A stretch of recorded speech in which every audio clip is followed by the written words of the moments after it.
Escape presents Unpunished by Lisa Black, narrated by Kirsten Potter. A false witness shall not go unpunished, and he who speaketh lies shall not escape. Proverbs, chapter 19, verse 5.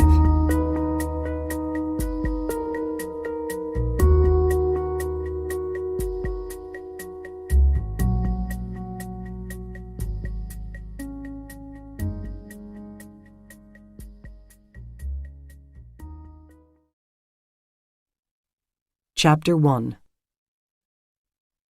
Jack eyed the kid as his partner continued the questioning, noting how he had perfected the adolescent sprawl.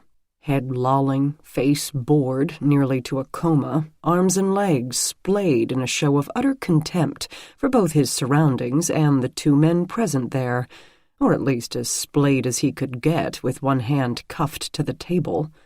Jack watched and waited and worked to resist the overwhelming desire to smack the kid out of his seat.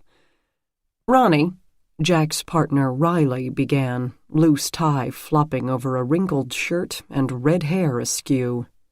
"Rain," the kid corrected him. "They call me Rain."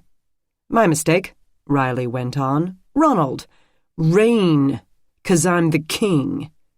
Jack straightened his long frame from where he had been standing with his back against the cool concrete wall of the interrogation room. Perhaps a mistake, because he needed coolness. "Can you even spell rain?" Ronnie Soltis swiveled his head to take in Jack as if he had only then noticed the man's existence, as if they hadn't been at this for over an hour. "He never had much use for school," Riley snorted. "That much is obvious. You've been held back twice, and you have to practically get a grade of 0 to be flunked in this day and age. Is it your goal to endlessly repeat the 9th grade?"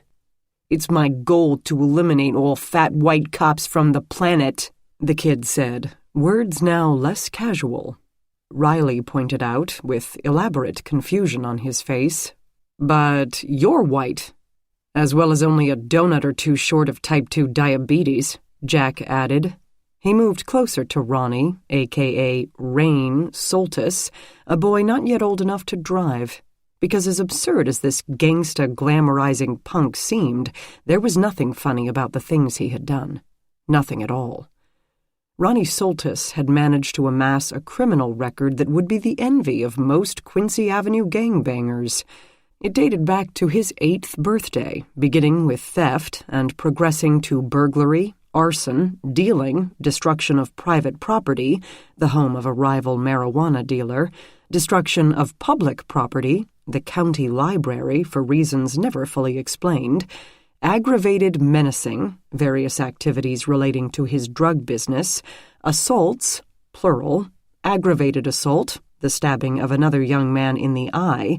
The boy had 5 years and 100 pounds on him but lacked the killer instinct, and at least 2 attempted rapes. Those had been foiled only because Ronnie preferred to choose victims he felt were worthy of him, in this case, pretty, slender girls who happened to be athletic enough to outrun him. Pretty much anyone could outrun Ronnie, who spent all his spare time on video games. And now he had progressed to attempted murder, his failure due only to the restrictions of physics. But he had tried. He would keep trying. Jack was not the first to feel an itch to knock some sense into the kid. He figured he would not be the last.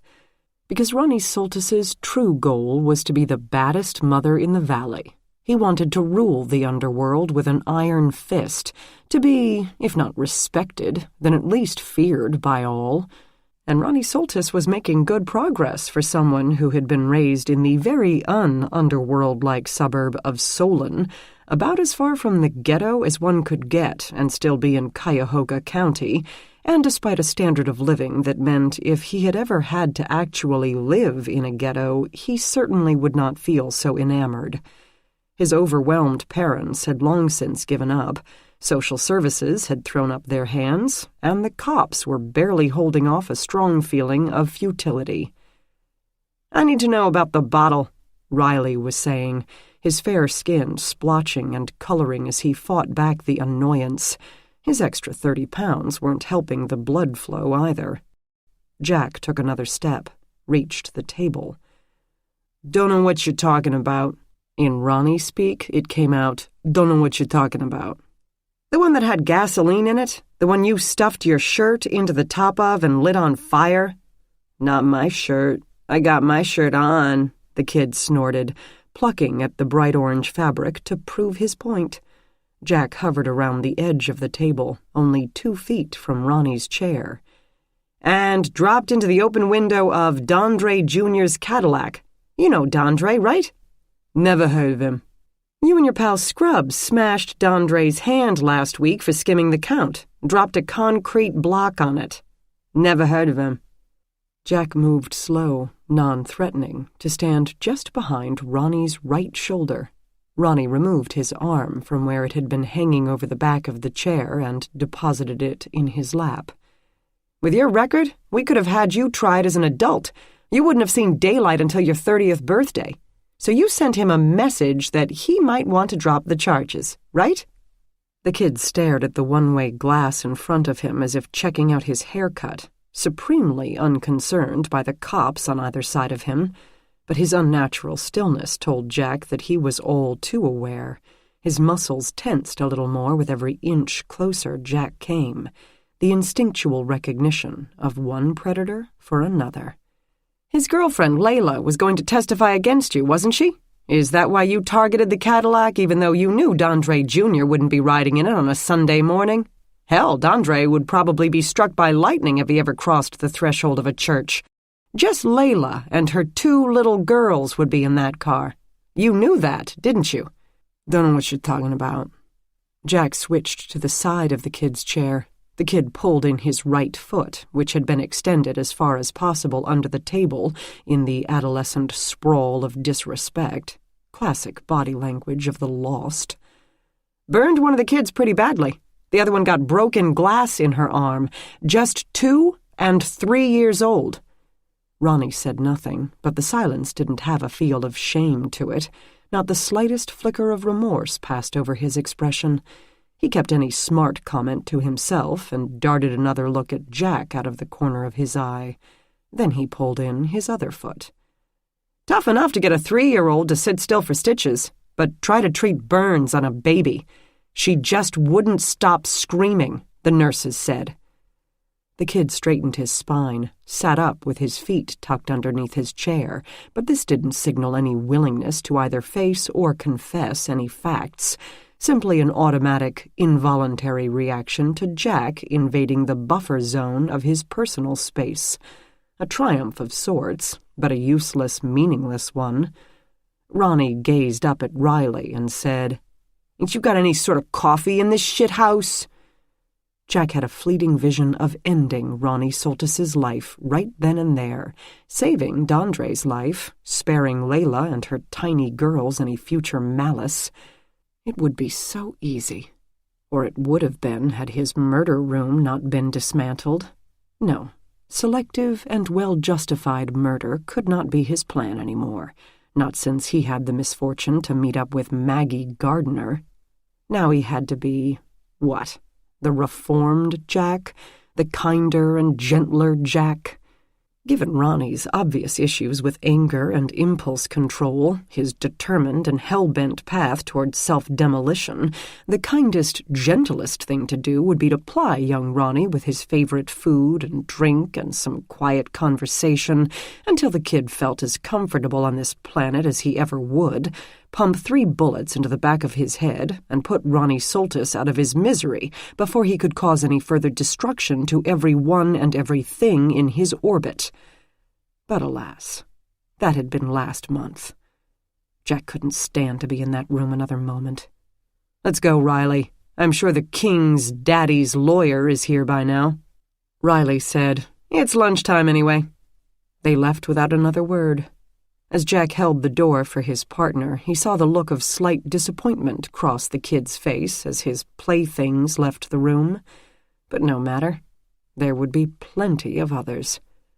Ronnie Soltis stretched his legs out again, rubbed the wrist with the cuff, and waited for his attorney. Jack shut the door and walked away. Chapter 2. Maggie Gardner stepped out of the marked city car, hitched her camera bag over her shoulder, and gazed up at the vast, dark structure in front of her. The offices of the city's newspaper, the Herald, occupied the largest building within city limits, though to judge from recent reports on the demise of the American newspaper, it would probably be shuttered and turned into luxury Lakeview condos within the next decade. The thought made her slam the car's door with an unfair amount of force.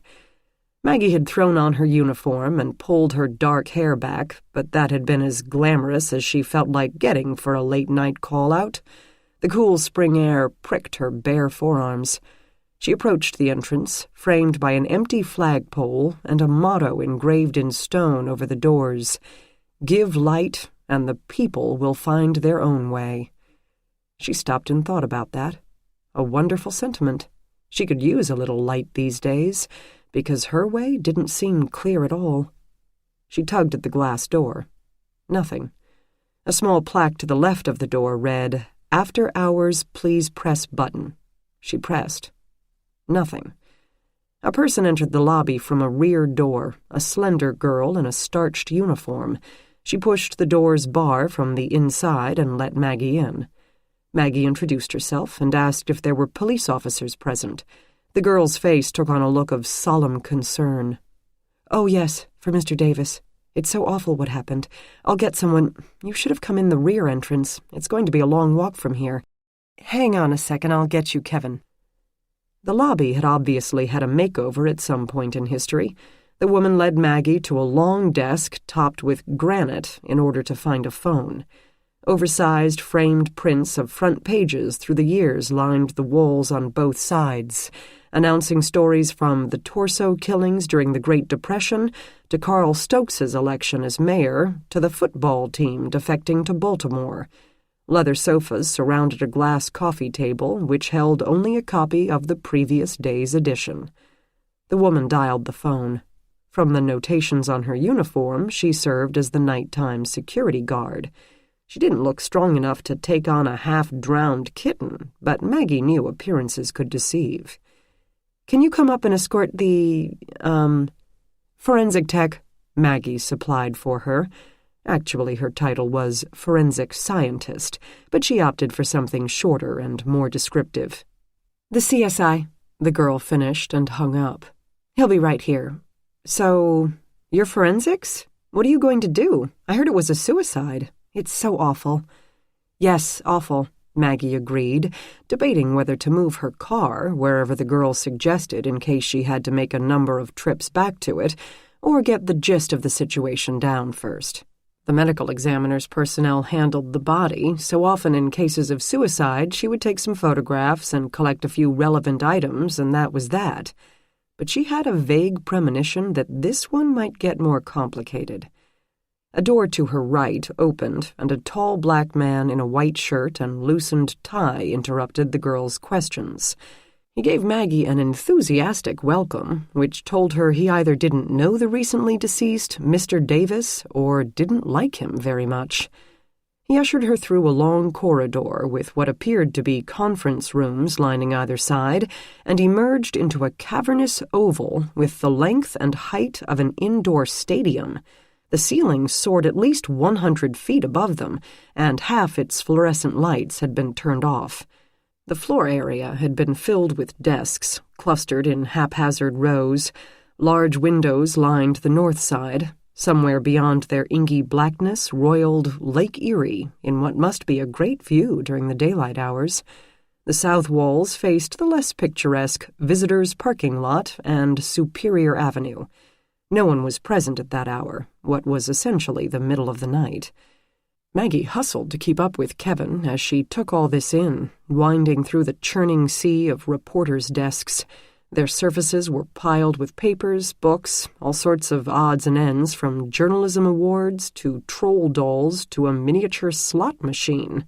Maggie liked this space much better than the slick lobby. Many desks, however, were blank and abandoned. "We're dying," Kevin noted matter-of-factly. "We all know it. Print journalism will gasp its last breath within a few years. At least that's what we hear every single day. But there are still die-hard fans who want to read their news, not listen to some wildly biased talking head or have to balance a delicate and breakable piece of electronics just to find out what the weather's going to be." "You read the Herald?" She answered truthfully. "Every day." "Home delivery?" "Yep." "Bless you. I'd kiss you on the mouth right here and now, except we had some kind of sensitivity training last year, and apparently I'm not supposed to do that." Maggie laughed. "You should have come in by the rear entrance. It's a long walk from here." "So I heard." "That's okay. I can give you the tour. I'm Kevin Harding, by the way, printing supervisor. I used to be entertainment editor. Got to do the hard-charging stories, like what Princess Kate wore to the Bahamas and the new season at Playhouse Square. But now I have a real job." "Too bad. Keeping up with the Kardashians sounds like fun." "Yeah." But his face didn't look as if it had been. The arena area had a second level, a ring of offices along the outer wall, more than one floor above, nearly two. Only a few were lit, including a large space at the easternmost tip of the oval. The hallway outside these offices had a clear glass railing, giving the illusion that anyone on that walkway had nothing to keep them from falling the considerable distance to the floor below. It was a very impressive-looking interior for a staff who functioned within the written word. Maggie loved space and thought it a perfect setting for a newspaper, and wondered if the dramatic surroundings reminded the reporters every day to respect the dramas, large and small, that affected their readers' lives. Kevin Harding kept walking. "The body is in the offset room. Do you know how a paper is printed?" "Vaguely, but that's probably changed in the digital age. As far as the actual printing is concerned, yes and no." They reached the east wall. He used his key card to exit the lofty atrium into a space that was equally impressive in a totally different way. Overhead lights burst into illumination as they entered, as if by magic, to reveal a maze of huge and inexplicable machinery. If the atrium represented pure creativity, then this place embodied pure function. The floors were concrete, clean but stained, and so were the walls. "The master sheet is made on a piece of flexible aluminum, using the reaction of oil and water and ultraviolet light. The point is that the ink sticks to the printed areas, and the rest washes away. That's done in here." Her nose wrinkled from the smell. Not offensive, but definitely chemical, as they passed a room full of paper rolls, most standing on their ends, but some on their sides, ready to be rotated into the printing process, and huge drums of liquid ink. The rolls only came up to her chest, but were enormously round, and she guessed that they could easily kill someone. Kevin told her they weighed nearly 1,900 pounds each. They entered the next section. "Wow," Maggie said. Kevin let her take it in. "Yeah, it's pretty impressive." Though they had been on the ground floor, it became the second level in this room, and they took a metal staircase down. The 3-story-high ceiling allowed for 4 towers of steel machinery to function, squeezing an unbroken stream of moving newspaper between huge horizontal rollers. The rollers were stacked vertically inside the steel-framed towers, and not all the towers were the same size. The tallest had 4 sets of rollers, others 2 or 1. The paper ribbon stretched from the top of one to the bottom of the next like a spider web. The noise drowned out everything else, and Kevin had to shout as he led her along. "The aluminum sheets are wound around the rolls there, but they print on a rubber roll next to it, which then prints on the paper. That's why it's called offset. There's one on each side of the paper, so it prints on both sides at once. Every turn prints 8 sheets of newspaper."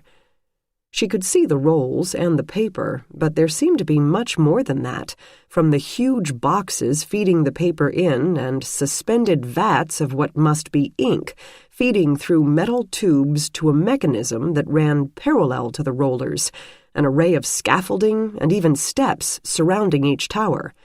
What appeared to be super heavy-duty skateboards moved around in a set of tracks that wound around the bottoms of the roller towers.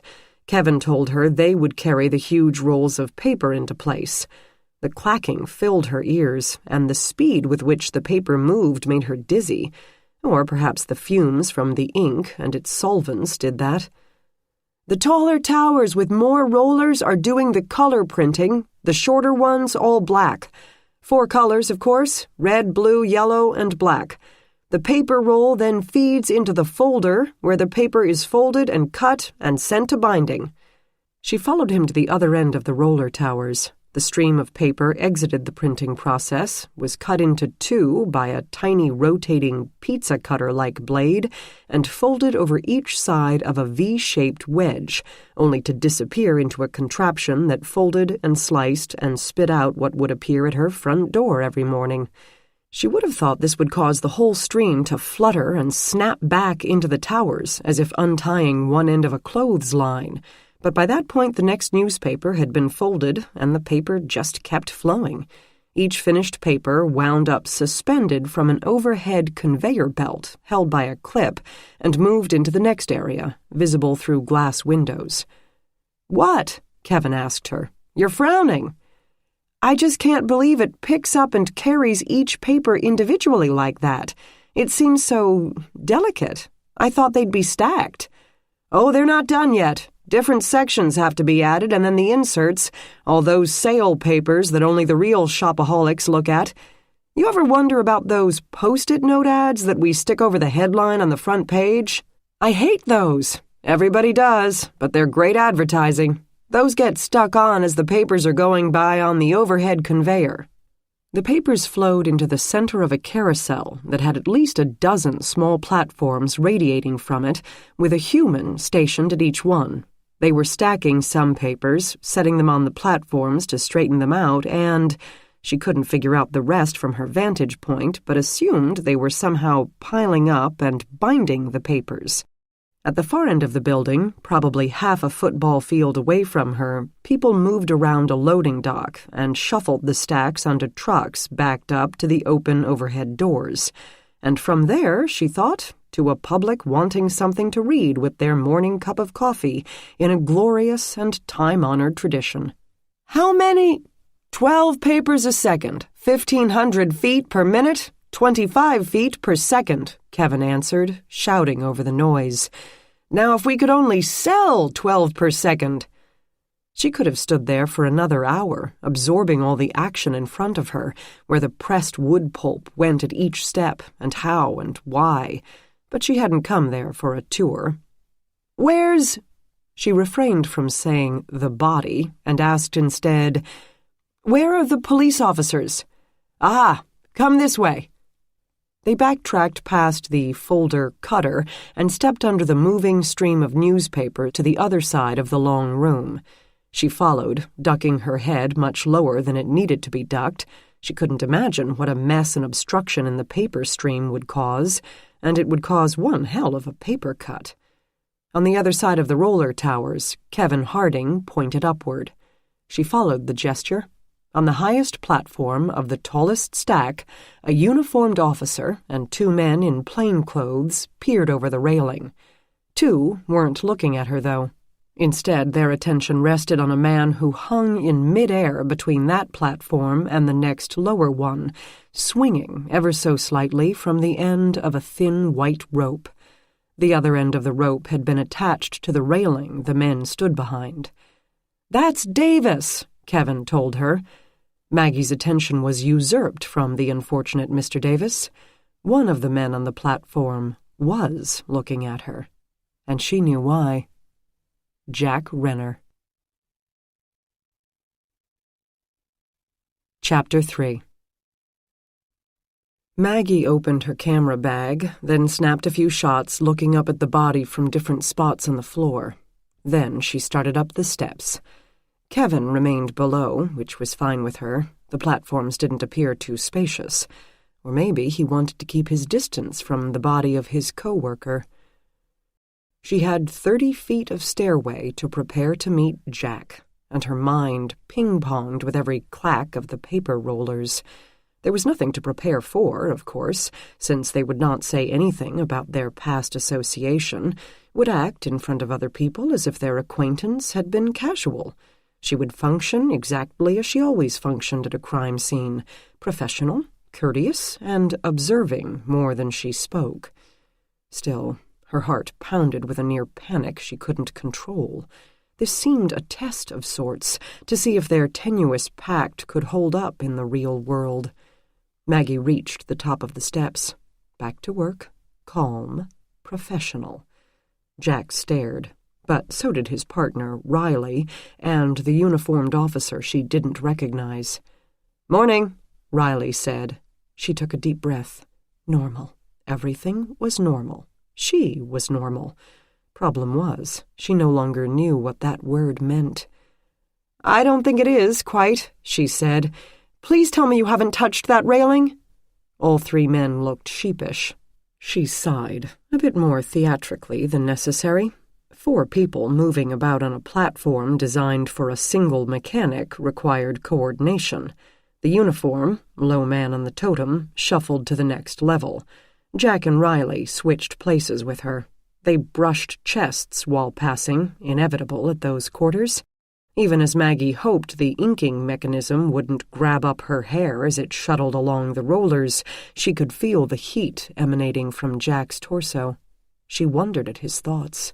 Did he feel amused, awkward, threatened? She did not want him to feel threatened. She had seen his handiwork close up. But the idea of him feeling amused ticked her off. She reached the railing. The rope, she now saw, was not a rope at all, but a flat mesh strap about an inch wide. It appeared new and a little shiny, clean, tied off at the round metal bar with 2 simple square knots. The strap hung as straight and true as a Foucault pendulum, with the fully grown male pulling down the other end. Quivering only slightly with the vibration of the tower's machinery, she followed its line and caught herself before putting one hand on the railing. She couldn't blame the cops. At that height, the urge to steady oneself was an instinctual and involuntary reaction before peering over to a 35-foot drop with nothing but 2 thin bars of steel to keep you from plunging into that abyss.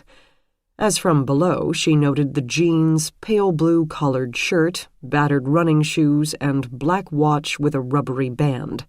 From above, she could also see that his sandy blonde hair had grown thin at the top, a perfectly round skull cap. She took a few more photos.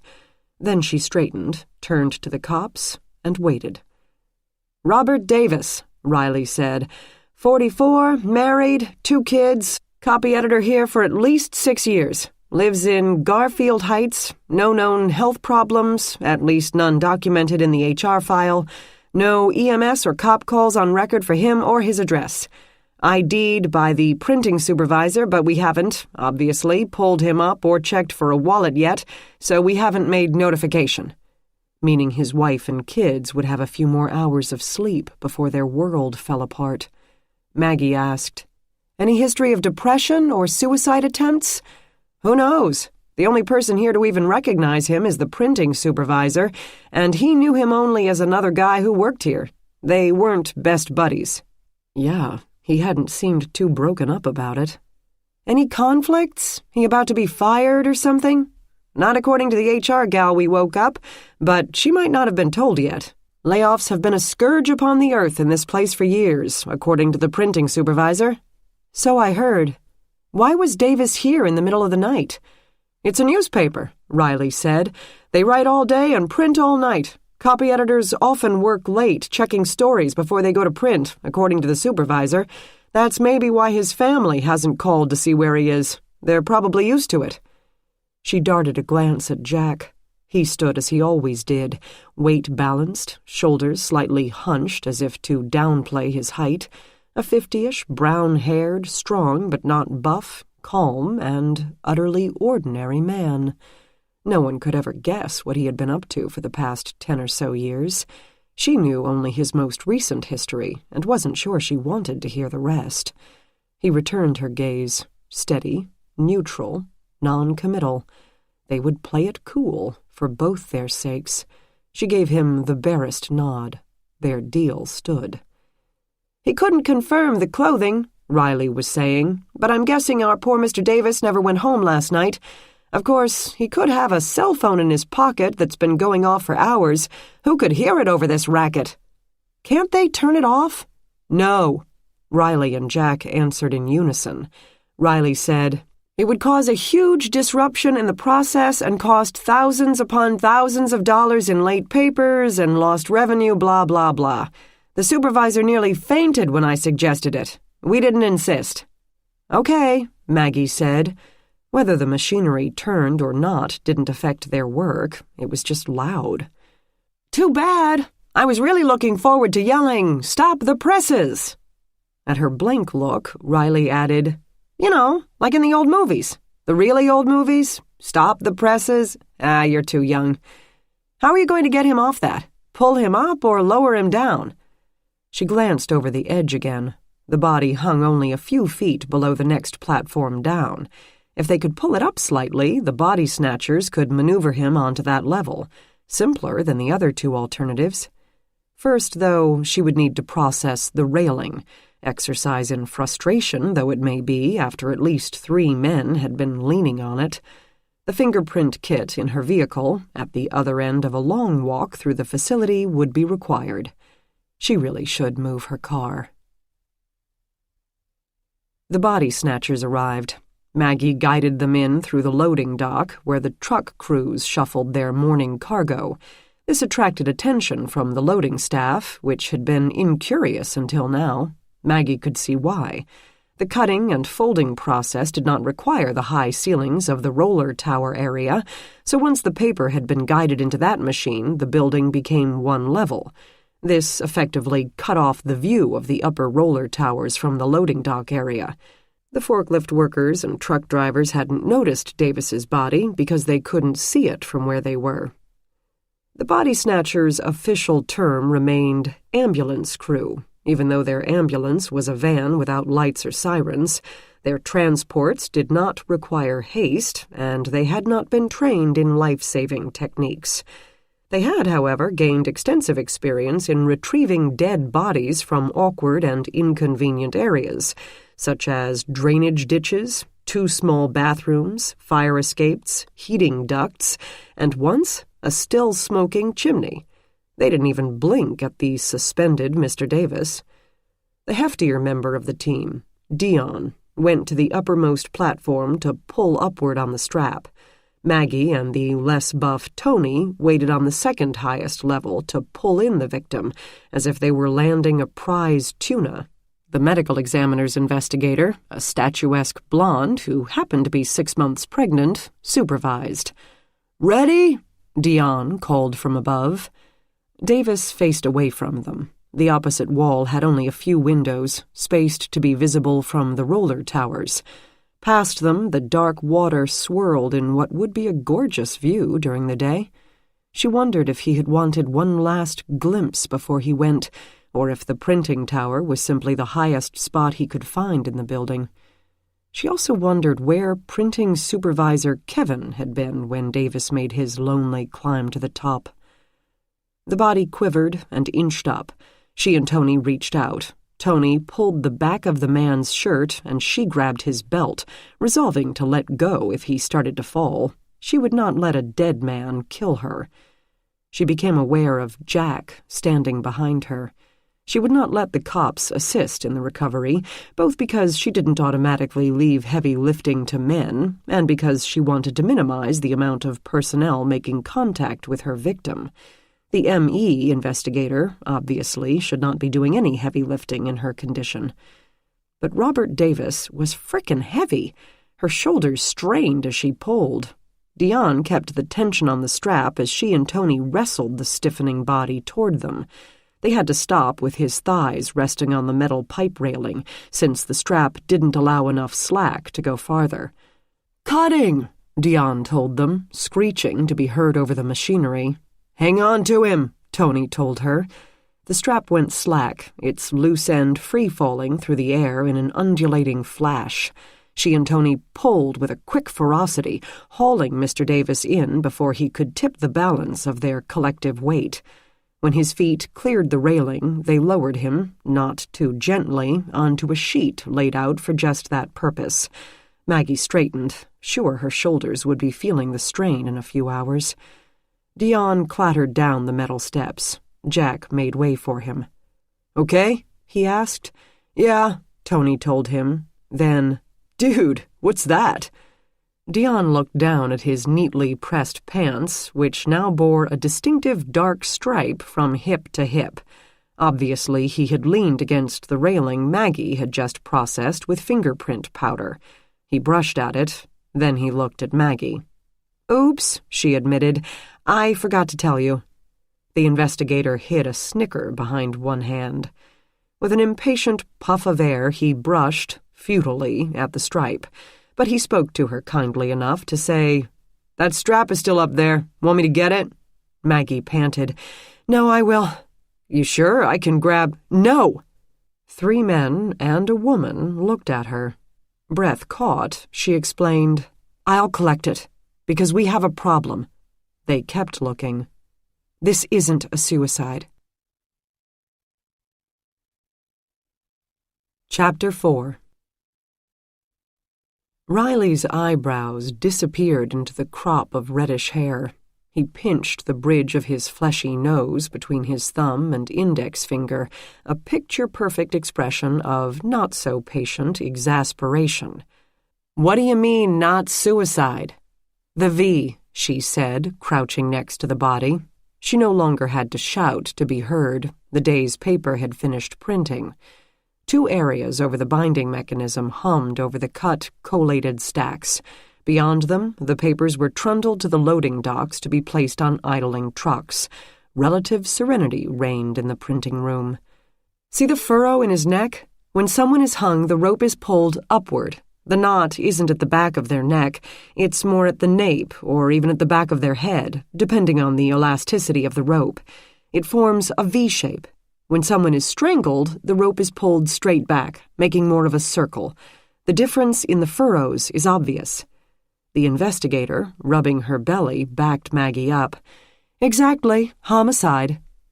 The 2 detectives bent over to gaze at the dead man's neck. So did the uniformed policeman, who had returned to their little group. He looked curious, but the 2 detectives appeared to each have a touch of indigestion. "There's something of a V furrow as well," Jack pointed out. "Maybe he tied the knot straight back, and then over time the strap stretched out, increasing the V." The ME investigator dashed his hopes. "Nope, there's 2 distinct furrows, one strangulation, one hanging, not a progression from one to the other."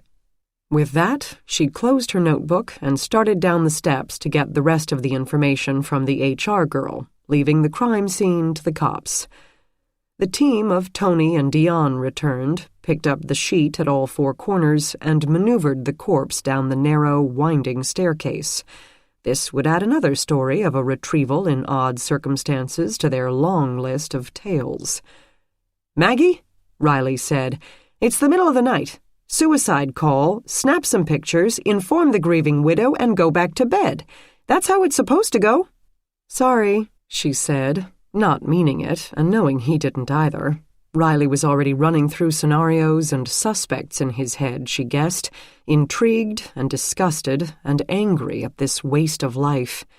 She had never asked Jack what Riley knew or didn't know about his partner's extracurricular activities, but felt sure that the answer would be absolutely 0.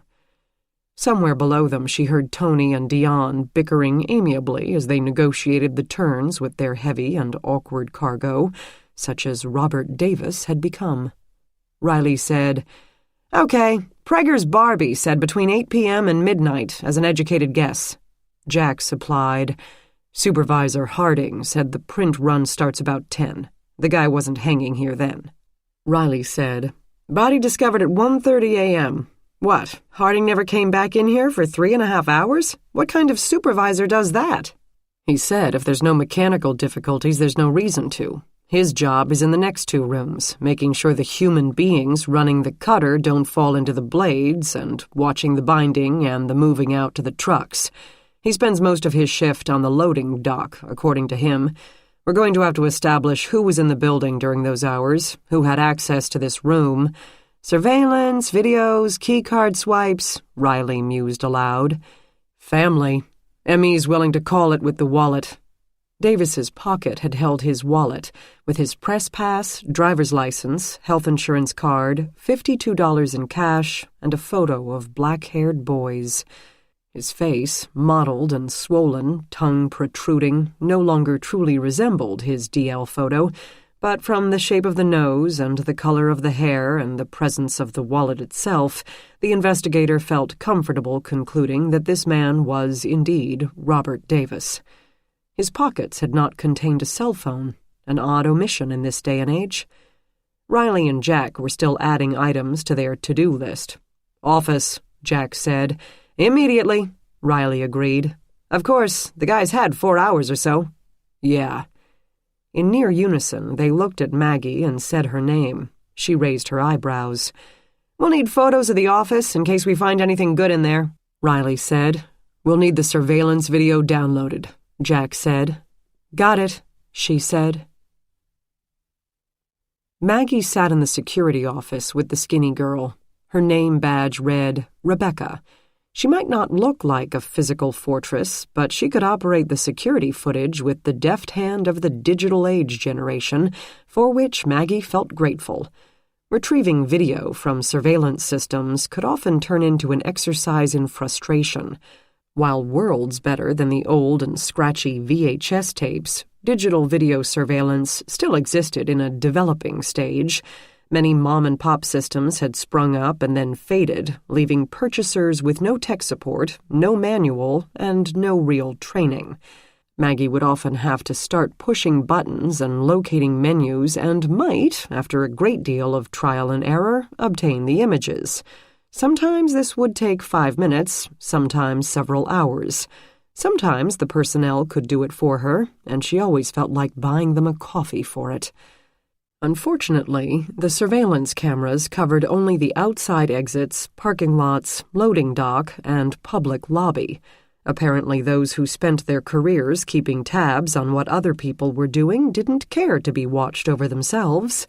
But then newspapers feared attacks from outside, disgruntled subjects of unflattering stories, terrorists, fanatics, not those employed to work there. Maggie seemed to be learning, however, that it had to be exactly one of those employees who had killed Robert Davis. No terrorist or fanatic or disgruntled subject had entered the building since the public lobby closed at 5 p.m. One reporter could be seen letting a man in a side door, but also escorting him out well before the 8 p.m. print run. Usually most staff left by late afternoon, but Rebecca explained that many of the editors and copy editors worked late. Reporters might be there at any odd hour, finishing stories, doing research, or talking to people they couldn't get a hold of during the day. Of course, the whole printing and shipping staff worked at night, about 50 people if one included the truck drivers.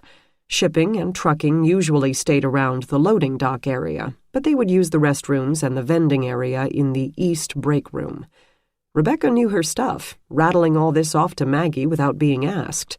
She had only been there for 3 months, but found the job easy and enjoyed the constant activity in the building. "A newspaper never sleeps," she said. "But," she warned, "don't let some of these guys start talking about the old days, meaning like 15 years ago for some of them. They'll go on forever." There were 8 employee entrances. All were monitored with cameras. Key cards were required to unlock them, as well as to get through certain interior doors of the building. The admin staff, secretaries, accountants, and whatnot did not have access to the printing area, for their own safety and for the premiums on the liability insurance. Keycard swipes were not recorded or stored, so there was no way to tell who opened what door and when. 5 extra doors were fire exits that did not have cameras but would set off alarms if disturbed.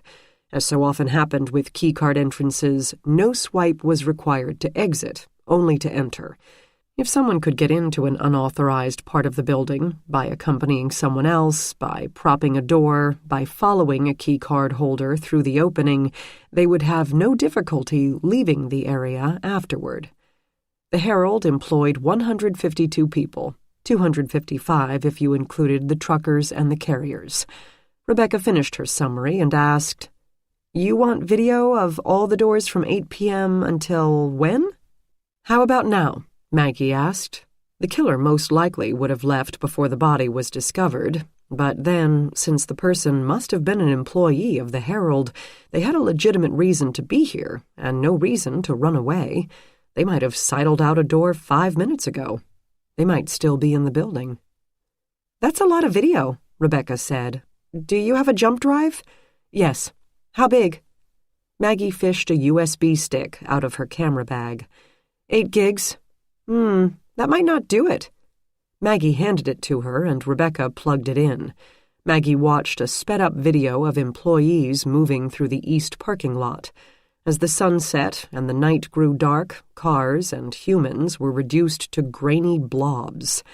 The system wasn't substandard, relatively, but photography is all about light. A camera can't do much without it.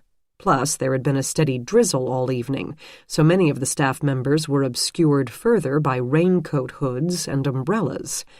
It might be possible to make a guess at who was who by matching up a general description with a fuzzy vehicle, but it wouldn't be enough to serve as evidence at a murder trial. The visitors' parking lot camera had a cobweb over it. The cars showed up clearly during the day, but at night, as the camera tried to focus, it chose the item closest to it, which left them with nothing but a crisscrossing of lines made white by the proximity. Occasionally, the owner would stroll by on his 8 legs, disproportionately huge, blindingly white, and terrifying. She pondered how Robert Davis had gotten to the top of that roller tower, since he hadn't wanted to kill himself. Either the killer was very strong, to carry a full-grown dead weight up 4 flights of steps, or he had enticed Robert Davis to come to the top with him. Or her. Maggie and the 2 detectives had scoured the walkway without finding a single indication of struggle. No torn fabric, no blood, no scrapes or scuffs that didn't appear to have been there for a decade. The body had no injuries other than the neck, at least none she could see in her quick examination. A pinpoint of blood on one of his fingers probably came from a scratch on his throat as he tried to pull the strap away from his larynx, but Robert Davis had been a nail-biter, chomping them down too short to do much damage to himself or the strap. Unfortunately, that meant he hadn't done much damage to the killer either, and they would not be likely to find the killer's DNA on Davis's hands. His clothing showed no tears, and his battered sneakers had so many scars it would be impossible to tell if any were fresh. So, she assumed, pending the ME's report, no protracted struggle. Either the killer had been very strong, or Davis had already been weakened, maybe by a blow to the head, maybe drunk or drugged. Or he hadn't minded dying. Security associate Rebecca interrupted Maggie's thoughts.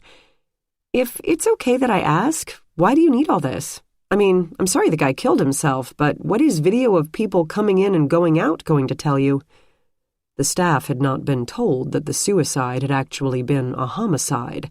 Jack and Riley thought that detail might best be withheld for a while. "It's just dotting I's and crossing T's. When did he get to work? Was he visibly upset when he came here? Just details." The slender girl pursed her lips and clicked her mouse. Chapter 5.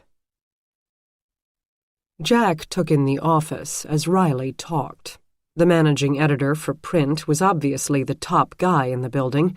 His office spread twice the square feet of the others they'd passed, and was positioned at high noon in the upper oval, looking down on the reporter's bullpen. This part of the building stretched its elevation enough above the printing room to have windows open to the sky. The occupant would have a skewed view of the lake, but the windows would backlight him every morning in brilliant beams until he resembled Jesus emerging from the tomb on Easter morning. Not that managing editor Franklin Roth resembled that deity in the least. Dressed in worn slacks and a wrinkled dress shirt with a stain on the pocket, gray hair awry, Franklin Roth sat behind his desk, rubbing one eye and looking as if he had rolled from bed into his car. He probably had. It was 3 o'clock in the morning. The HR girl, by contrast, a well-put-together 50-ish brunette, had brushed her hair into a quick chignon, applied a base coat of makeup, and pulled on a blazer over pressed slacks before arriving. Such were, Jack thought, the differences between men and women, or perhaps between professions. Press people always seemed to take pride in looking a little scruffy. "How long had Robert Davis worked here?" Riley asked, after thanking them both for coming in at such a god-awful hour. 15 years, HR answered, holding the dead man's personnel file. First as a classifieds editor, then a reporter for a while, then a copy editor for business and classifieds, and then for news. Any recent disruptions to his job? Was he in danger of getting fired, demoted? No, she said. Jack asked the editor for confirmation. No, he wasn't. Roth paused to slurp coffee out of a mug, dwarfed by his large hands. His denial sounded less than definite, so the cops gave him the staring silence until he added, 2 years ago we cut 1/3 of our newsroom staff. Layoffs and pink slips are a constant fear when you work in a business that a grade school kid can tell you is on its last legs. The online stuff hasn't found its rhythm, and print hasn't turned a profit in years. The upcoming generations don't read anymore, and half their teachers will tell you they can't, but have to be passed to the next grade anyway. There's wars going on, while all the public wants to hear about is who wore the most hideous gown up the red carpet and the latest all-time best diet. Hell, who doesn't want to commit suicide these days? He sipped with an air of despondence, then noticed the cops' expressions and got back on track. But there weren't any layoffs planned, and I had no problem with Bob's work. Riley said, "And you are, forgive me if this is blunt, the boss of this paper, right?"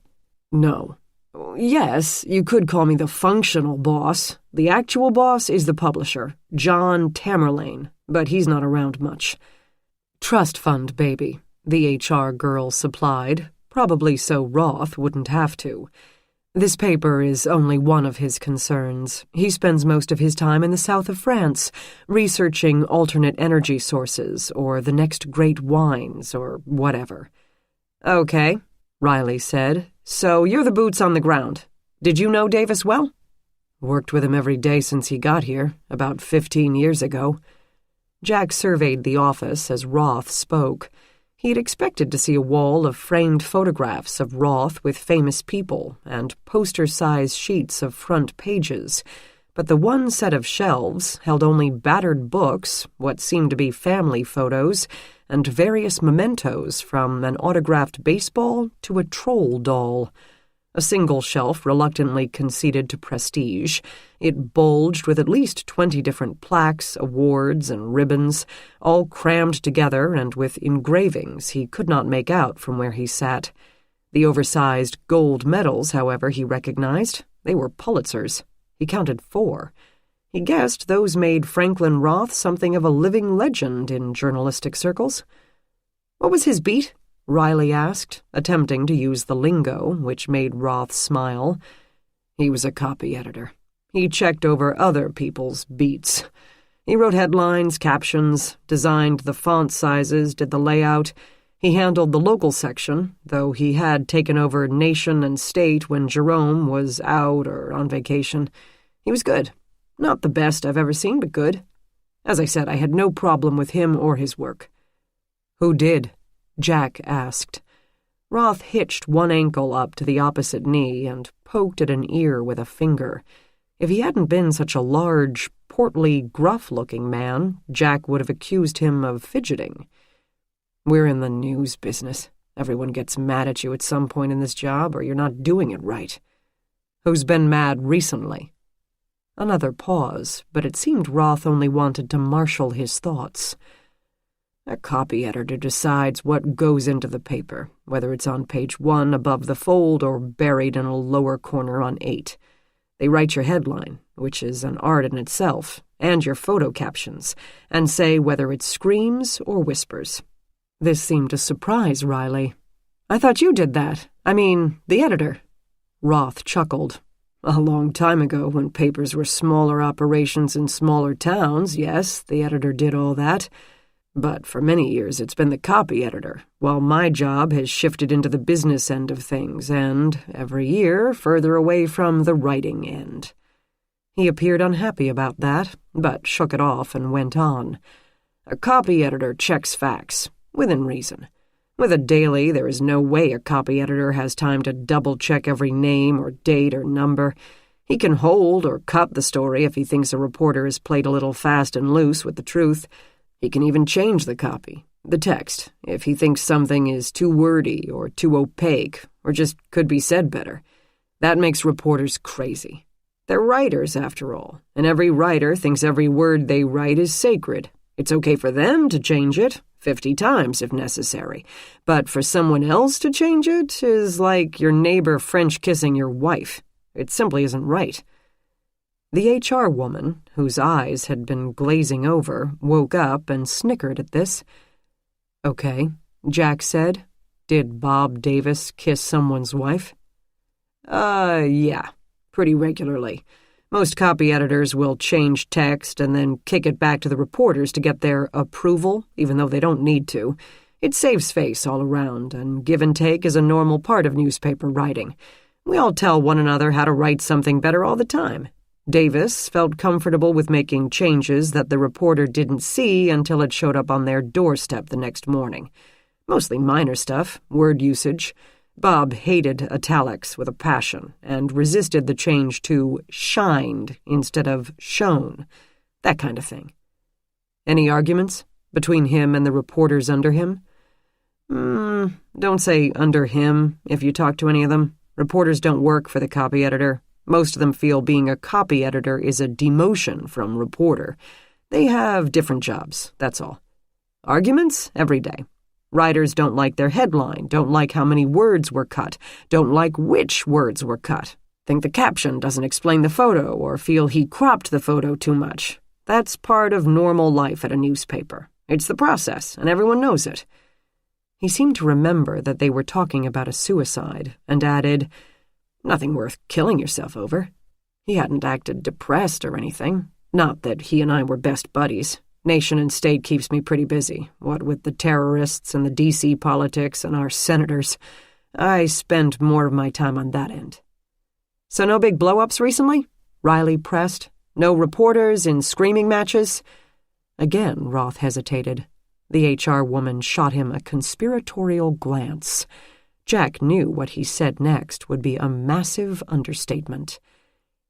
"He may have been getting frustrated with Correa." The cops waited. Roth shifted, alternating his ankle-to-knee pose.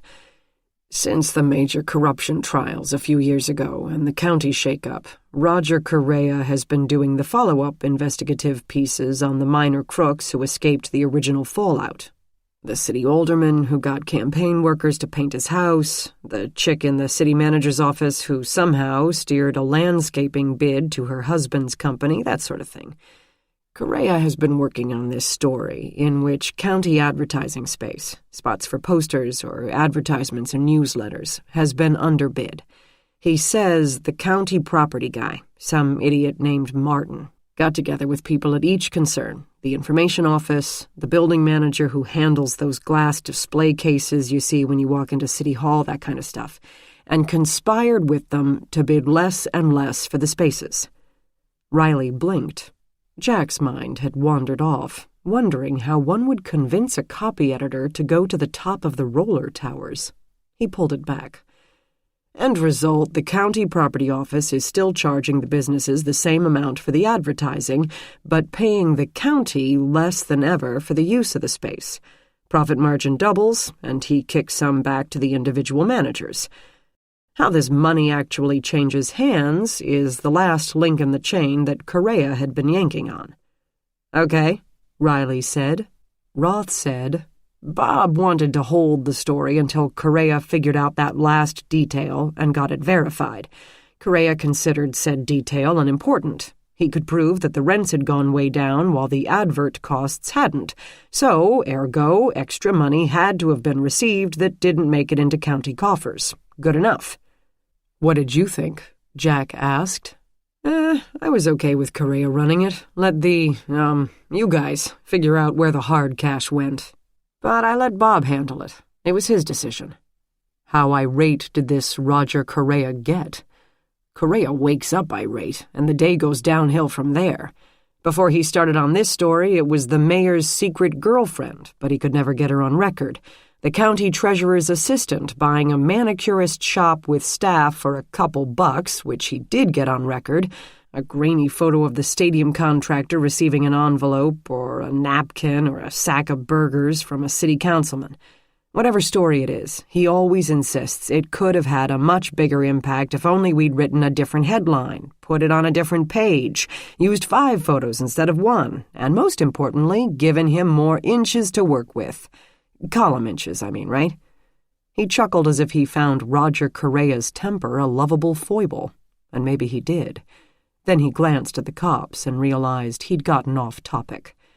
He'd gripe to Bob, to me, to anyone who would listen, but they didn't have fistfights over it, not that I heard. Besides, that would hardly have made Bob kill himself. Roger, I could see, out of sheer frustration, emotional little shit that he is, but not Bob. Bob had, shall we say, an infallible sense of his own expertise. Jack asked, anyone else that he might have had a serious conflict with? Roth frowned as if his patience had drained along with his coffee. He accused Bart of plagiarism about a year ago, but that proved to be an error. Russo, Kennedy, and Mills thought his headlines were too stuffy, and DeRosso thought they were too silly.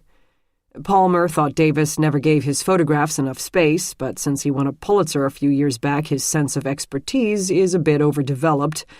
As I said, normal. Every newspaper is like that, and should be. If my people don't think their stuff is worth fighting for, I don't want them here.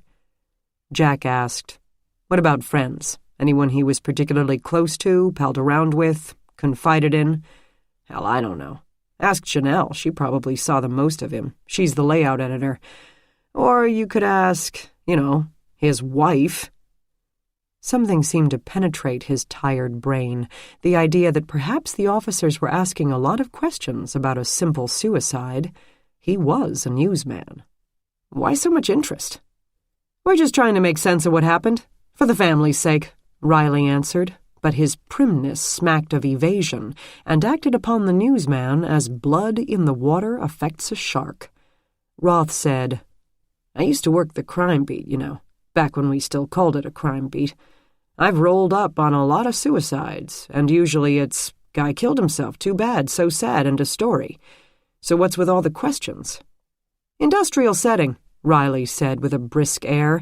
Semi-public place, lots of people around. It's different. Roth did not appear remotely convinced. Chapter 6. After security associate Rebecca started the video backup process, she escorted Maggie to Robert Davis's office.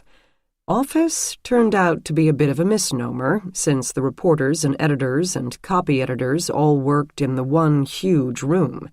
Only a lucky few, the high-level editors like Franklin Roth, the affiliates editor, the sales director, circulation manager, were allotted the individual rooms along the upper level. The rank and file were slung into one churning pot of industry and ego. Industrial-sized desks faced one another with a chest-high bulletin board in between, 2 at a time, spanning the room in slightly imperfect rows. Each writer had a set of file cabinets to border their area and at least one flat-screen monitor.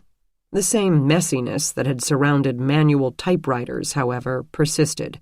Pens, paper clips, coffee mugs, the inevitable plastic sports bottles, business cards, notebooks, CDs, bags of chips and granola bars, photos of battle scenes and kids' T-ball cards pinned side by side, flyers, press releases, novelty USB drives, and cell phone chargers covered the surfaces and sometimes spilled into open drawers. The only items missing were ashtrays and the errant bottle of scotch. The building had been made smoke-free long ago, and anyway, cigarettes were too expensive these days to leave lying around.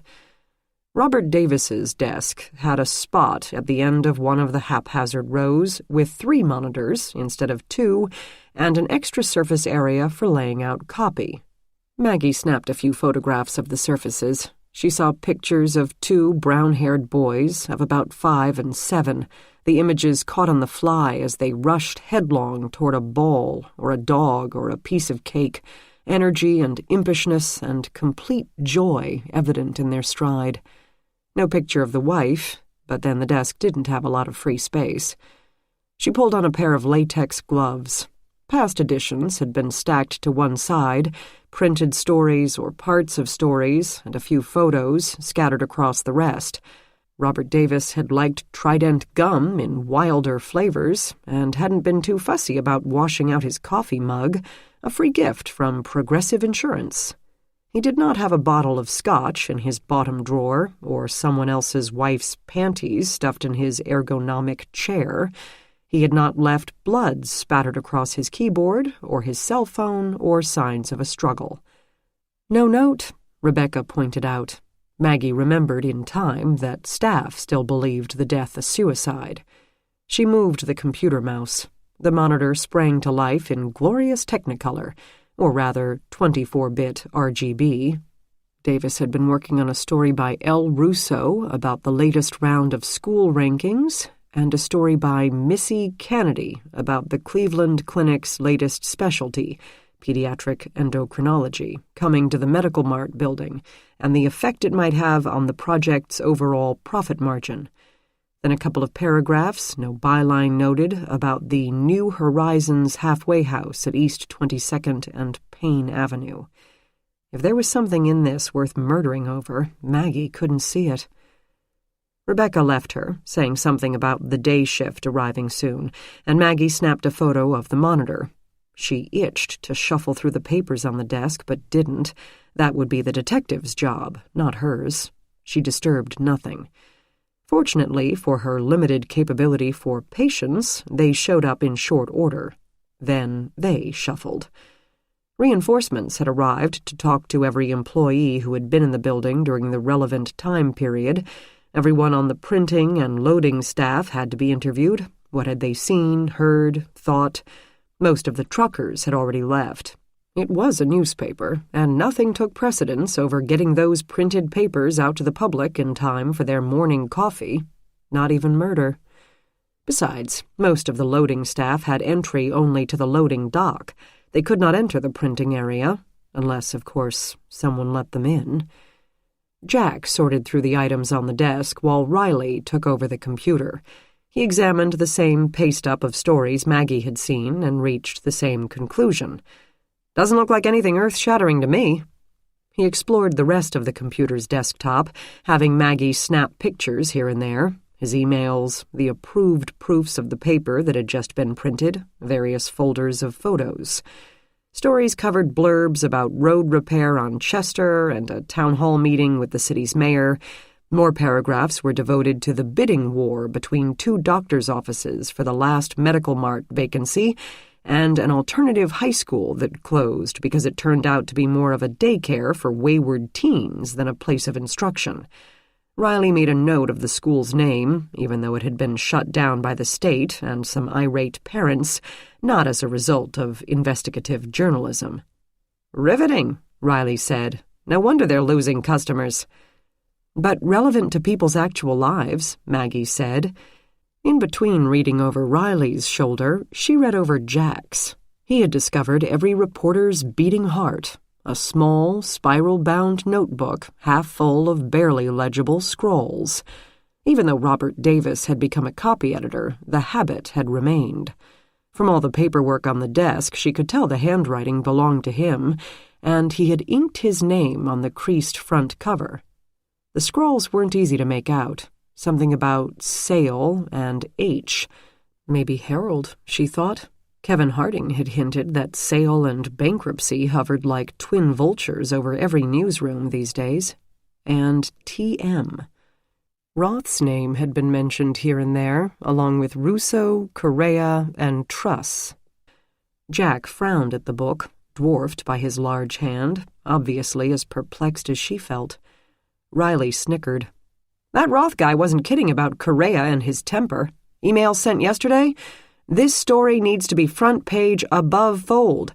Barkley will wring every last cent out of city coffers as managers sit around with thumbs-up asses. You have balls the size of mustard seeds. Guy uses more exclamation points than my daughter, and she's in 7th grade. I'm not sure that's the best analogy, Maggie pointed out. Aren't mustard seeds renowned for growing into huge trees? Both men glanced at her, conveying either astonishment at this profound insight or gentle pity that she, the female, just didn't get it. Who's Barkley? She countered. Riley muttered, maybe the guy who's skimming the advertising space? Or, here's another one from Correa with an attachment, a zoning map for Payne Avenue. Wow, exciting. And a note with it. Give me at least 5 inches You know, it's kind of nice to be investigating grown-ups who leave clues in complete sentences. If I have to flick through one more set of "Wha are you stuff to crib YK" text messages, I'm going to both puke and sell my stock in Apple. Speaking of cell phones, Jack said, yeah, I'd like to know where his went, especially if it went into his killer's pocket. Maggie said, call the phone company. Maybe they can track the GPS. We don't know which carrier he uses. Maybe it's company-issued. It's not, Jack said. We asked. The Herald can no longer afford perks like that.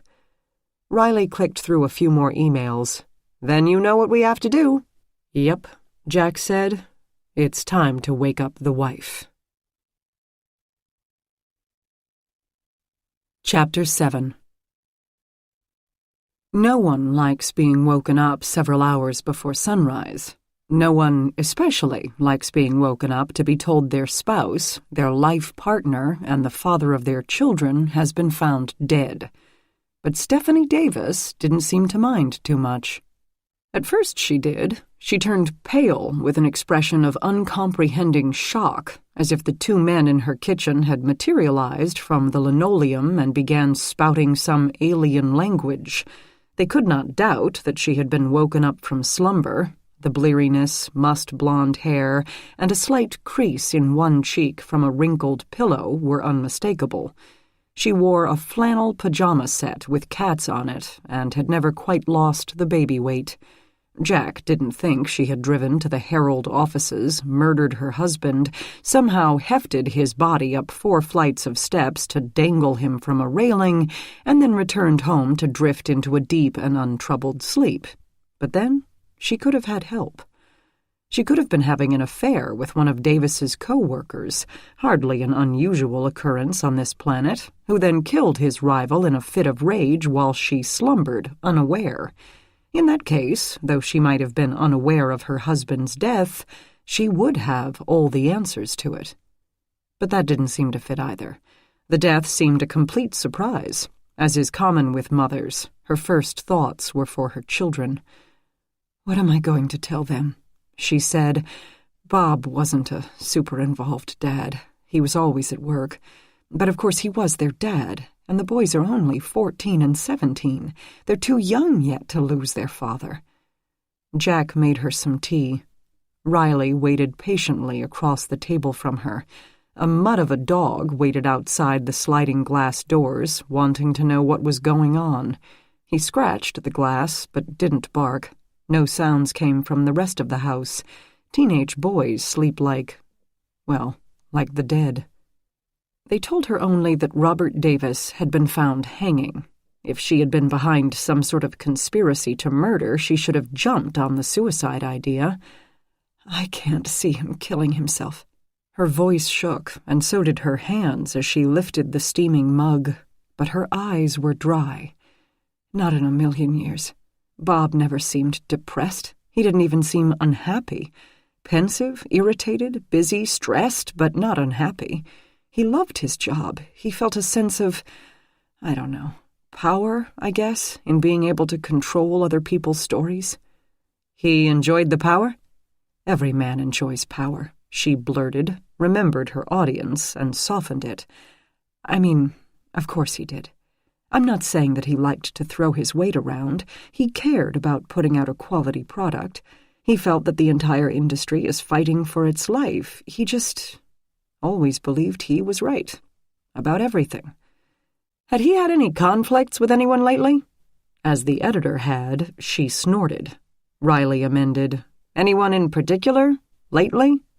He was a copy editor, she said, as if showing patience with a particularly dense child. Obviously, Stephanie Davis, like the Herald's editor, knew what that meant. Robert had probably described his responsibilities to her ad nauseum.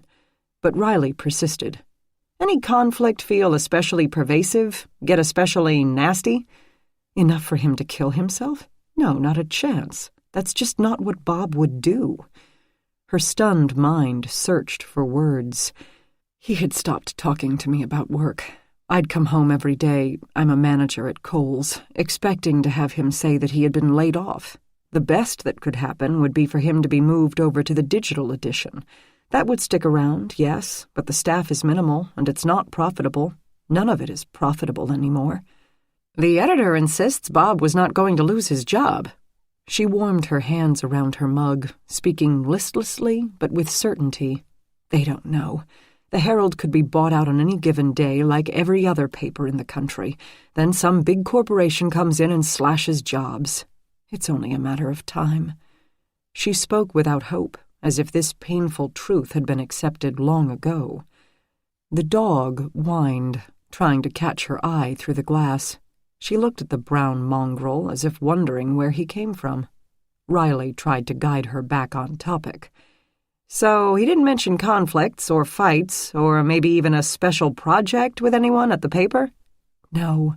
Like I said, he didn't talk about it anymore. Sometimes I'd get a hint from his phone calls, but only that. Phone calls? Riley would have made a good shrink, Jack thought. He had the repeating back the last few words technique down pat. She crossed her arms over her chest, holding the flannel to herself, rubbing her arms in an unconscious and self-soothing gesture. Lots of phone calls. That's part of working at a paper. Decisions, last-minute problems, reporters calling at all hours to complain about how he treated their story. Mills called every week. Correa especially. Roger Correa? Roger.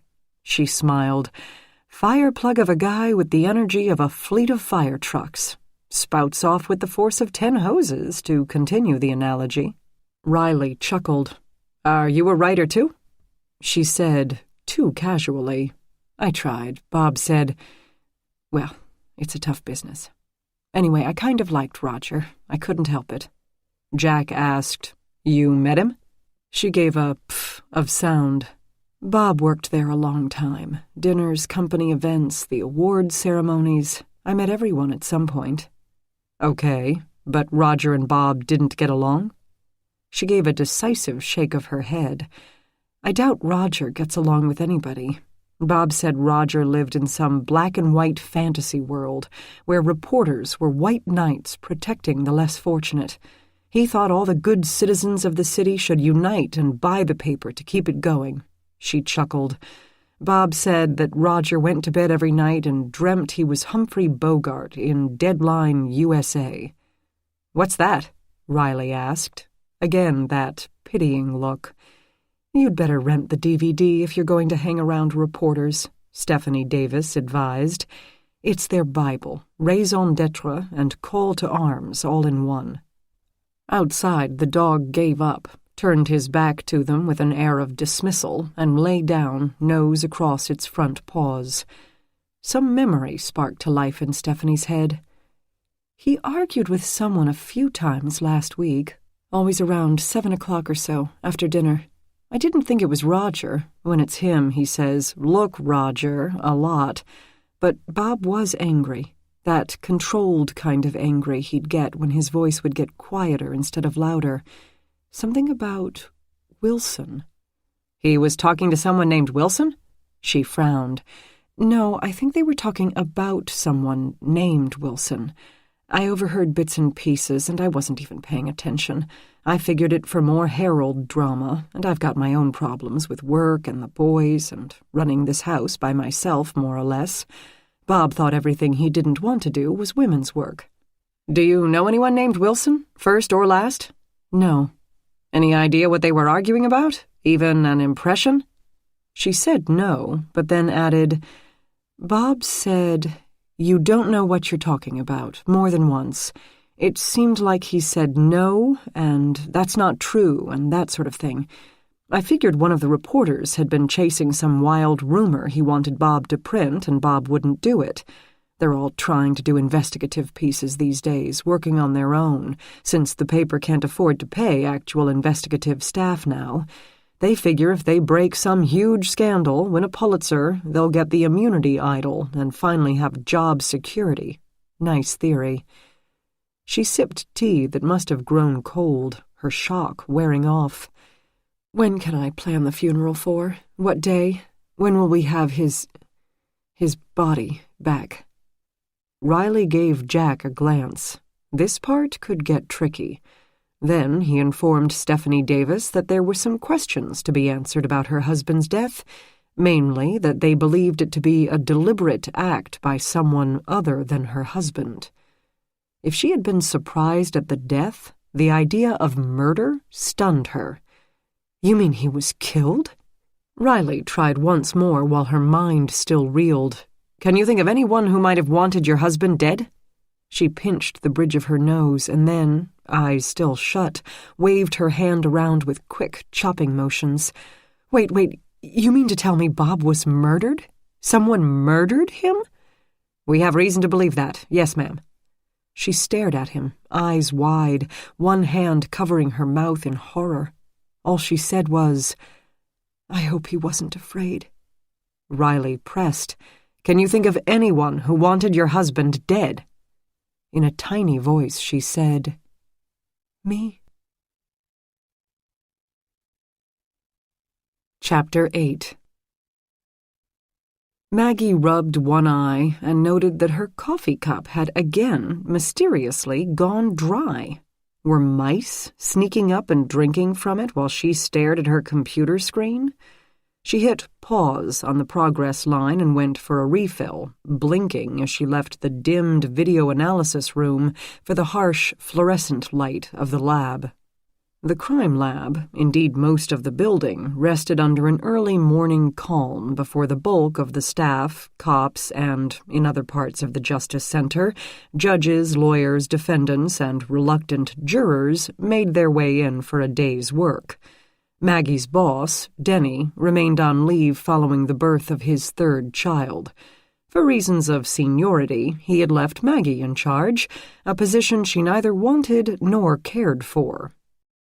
It had been a relatively quiet few weeks, with only an occasional drive-by shooting, not hitting, and one grow-house bust, but now that trend faltered. Josh had called in sick with a migraine, and Amy had gone straight to a smash-and-grab in Tower City. Maggie would be watching black-and-white images move around the screen until the ME's office called with a time for the autopsy. She looked forward to the interruption. This kind of TV watching was not fun. Carol, the DNA analyst, came in armed for the day with a newspaper, homemade granola, 2 pairs of reading glasses, in case she misplaced one, fresh pictures of grandchildren, and enough snacks to stock a Super Bowl party. And more coffee. You look beat, she said. Carol had long since appointed herself den mother of the forensics department and had been especially solicitous to Maggie of late. I'm tired because I had a call out. She filled in her coworker and finished by asking to see that day's edition of The Herald. She hadn't been home to get her own. Together they pored over the pages, trying to find something that might explain a man's murder. Maggie read articles about the relationship of the city treasurer to a construction firm, the shortage of qualified applicants for math teachers in northern Ohio, and a lively debate over whether restaurants should have with kids and without kids sections, just as they used to have smoking and non-smoking. "That's an idea whose time has come," Carol said. "My husband keeps suggesting that we dine in strip clubs, because at least there won't be any kids. I'm almost ready to take him up on it." Maggie refolded the paper. Maybe Robert Davis's murder had nothing to do with the paper, and everything to do with Robert Davis. Or maybe it had to do with a story that had not yet been printed. Maybe anything, she said to herself, and went back to the video analysis room. The small space did not live up to its grand title. It had originally been a supply closet and was later chosen for the video equipment because it lacked windows. They kept the lights low since Josh insisted it made the videos easier to see, though Maggie thought its only effect was to make it easier to fall asleep. The Herald surveillance system gave her a grid of 12 camera angles, 8 entrances, 2 parking lots, the loading dock, and the inside of the public lobby. The resolution was not bad, not NASA quality, but in keeping with modern technology. But most of the cameras were outdoors and exposed to the elements, which left dust, grime, and water spots to obscure the lenses. These did not affect the frames much during the day, but at night they aggravated the lack of light. Of course, the spider remained the star of the show over the visitors' parking lot. The video was not multiplexed. When the recorded images flicked rapidly from camera to camera, resulting in a series of separated stills rather than a movie, so that made things easier in a way. Nothing would be missed because the video had rotated to some other camera. The cameras were motion-activated, which reduced, somewhat, the sheer amount of video to look at because the camera went dark during the periods when nothing moved. Unfortunately, during the day, something was always moving in a busy, well-populated structure, and at night, even a passing gnat would activate the lens. Carol wandered in carrying a coffee mug and a timer to look over Maggie's shoulder. The timer would remind her when to return to the DNA lab for the next step in the STR, short tandem repeats method of analysis process. "What are you looking for?" "I haven't the slightest idea." "Might make it tough to know when you see it, then." "We don't know if someone broke in to kill Robert Davis, or came into work and got into a fight with Davis, or they don't work there and Davis let them in, or if they were there the whole time and were still there when we showed up." Carol murmured into her coffee cup. "Usually you have choice words for detectives who give you such open-ended tasks." "Yeah, I know. It probably isn't a good use of my time. But I keep hoping I'll see Davis let someone in, or maybe see a person running away like the hounds of hell are chasing him, sometime between 10 and 1:30. But you can only see the outside of the doors. You can't even see who let somebody in when somebody lets somebody in." The cameras were mounted over the center of the exterior doors, aimed straight down. They showed about 5 feet of the outside sidewalk, but nothing of the inside. "I know. And so far no one has been let in at all. People walk up, flash their key card at the proximity reader, and enter. Everyone in that building was allowed to be in that building." "What about the loading dock? That looks wide open." "Supposedly that entire corner of the building is secured by keyed doors, so that loading staff can only access that area. But reporters and admin people go into it all the time to use the vending machines and get fresh coffee, so it wouldn't be hard to find someone propping a door. Someone on the dock could follow a reporter back in. But the dock area isn't opened at all until halfway through the print run, when a supply of the papers is done and ready to go on the trucks. So the truckers and loaders are cleared. It would have required pretty dicey timing for one of them to have done it, yeah. Another triumph for the blue-collar set. You could say that. No one bolting from the place because he just killed someone? Nope. Besides, this person was tough enough to manually strangle a grown, healthy man, then heft him over a railing to make it look like a suicide. They might have had to lug his body up 4 flights of steps beforehand, unless they somehow convinced him to make the climb as well. Come with me, and never mind about the length of rope sticking out of my pocket. None of that sounds like the bolting type. I'll bet this person left Robert Davis dangling and then walked casually back to his workspace, chatted with coworkers, maybe had a smoke and a bag of chips before heading off to his car, as if it were the end of one more completely ordinary day. You think this was premeditated? I don't know. It could be 2 people. That would certainly make getting his body up those steps much easier. But who plans to strangle someone? It's not an easy or sure way to kill. But it's quiet, Carol pointed out. Wouldn't have mattered with those presses running. You could fire an Uzi in there and no one in the next room would hear it. Maybe it wasn't planned then. He used a strap because it happened to be there.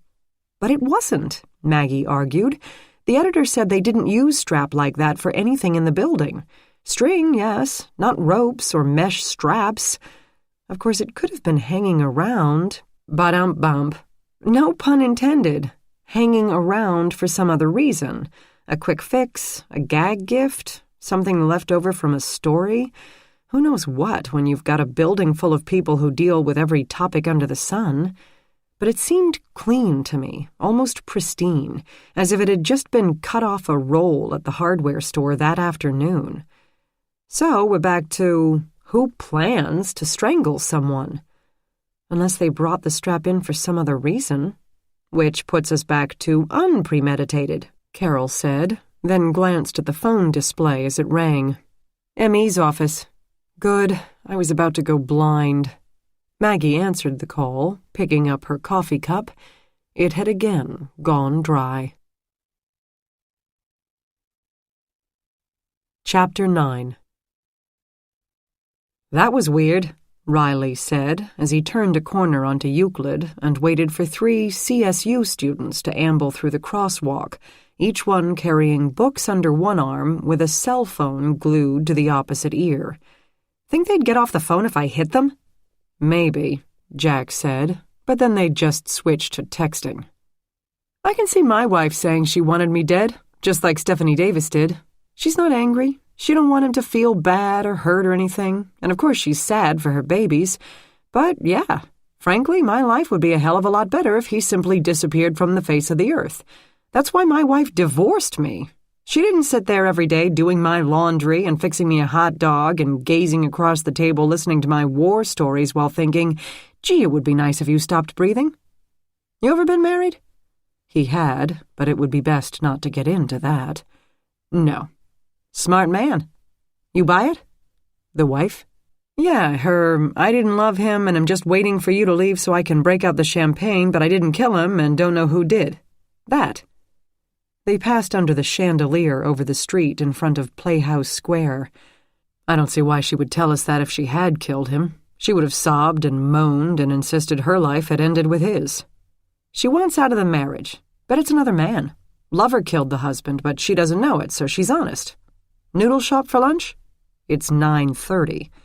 Riley, solemn, said, Planning. It's the key to time management. If you say so. She didn't seem dumb to me. She would have figured out her lover's hand in this pretty quick. We caught her off guard. Yes, but people are unhappy for all sorts of reasons. Riley crossed East 9th, giving Jack a sidelong glance that said he guessed there might be a lot behind that statement. Riley wasn't dumb, something that made Jack worry, with a low-level gnawing rumble that never quite went away. But Riley said only, If the wife doesn't pan out, then we're back to his job. What the hell was going on at that paper? You know what I think? Noodle shop is good? No, Sure, noodles is fine. I think we should talk to this Roger Correa guy. Robert Davis had been stripped of his clothing, washed clean, and now lay flat on a steel table that drained into a sink along the wall. The lights were operating room bright, and the staff fitted out with plastic aprons, Tyvek sleeve guards, and double layers of latex gloves. Maggie stood far enough away to avoid contact with his bodily fluids as the diener, or assistant, finished dousing the man with a soft rubber hose. The pathologist assigned his case was a man of medium height and age, a pale complexion, sandy blonde hair, and a not terribly friendly personality. But Robert Davis no longer needed friendliness. Efficiency would be more to his liking at this stage. The doctor began with an external examination, noting every fact about the condition of the body: an appendectomy scar, bitten nails, a bruise on his right ankle, a mole that might have needed a check for basal cell carcinoma in another half a year or so, and, of course, the deep furrows in the neck. Davis had no other signs of injury. He had not fought with his attacker. He had been caught off guard as the strap came around his neck from behind, pulled and scratched at it, probably bruised his ankle while kicking his feet around. But he had not fought a prolonged battle. Maggie left the autopsy room and went to the amphitheater, where a forensic tech had spread out Davis's clothing. There, Maggie taped the items, using clear packaging tape to pick up any stray hairs, fibers, or other trace evidence that the killer might have left as he pulled Davis's body close to get the maximum pressure out of the strap. The ME's office didn't work with hairs or fibers anymore, so they let her have it. She made her collections from the outside of the shirt and pants and shoes, skipping the undershirt and underwear, especially since the latter had been filled during the death throes and now smelled very bad. The forensic tech would photograph them, quickly, and then bind them up in a red bag for disposal. If Davis had soiled his shorts with vital evidence, it would be lost, but the ME's office had a limit to their willingness to store fermenting biohazards. Besides, the odds of that were slim. She and the tech examined the strap, and Maggie's impressions of it did not change. It nearly glowed in fresh white perfection, except for a few smears around the knot of such a faint color that Maggie could not guess if they were blood, dirt, or printer's ink.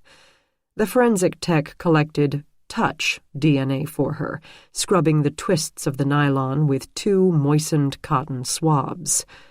Touch DNA was always a crapshoot. There might be a sufficient amount of skin cells present to get a profile, or there might not. What they thought looked like a stain might be a smudge of dirt from the kid at the hardware store. Any residue on the noose might be from the victim's own fingers as he fought to free himself, and they couldn't be sure what section of the strap had been used for the murder as opposed to the hanging. The killer might have used the center of the strap to strangle Davis, putting the most pressure on the skin of his hands, after which tying the knots for the noose and around the railing would have been relatively stress-free once the victim was dead or unconscious. But they couldn't swab or test every inch, so the tech started with the 2 knot areas. Obviously, the killer had to have touched those. If those swabs didn't pan out, they could put the strap under some UV light and try to pick up bodily residues on the rest of the length. She thanked the forensic tech, wished her luck on the upcoming delivery, and went back to the autopsy room. She had timed it well. By this time, the pathologist had removed and sectioned the internal organs, and the diener had cut and pulled the scalp. He now used a bone saw to make a neat incision around the top of the skull so it could be removed to reveal the brain, like popping the lid off a roaster to reveal the turkey.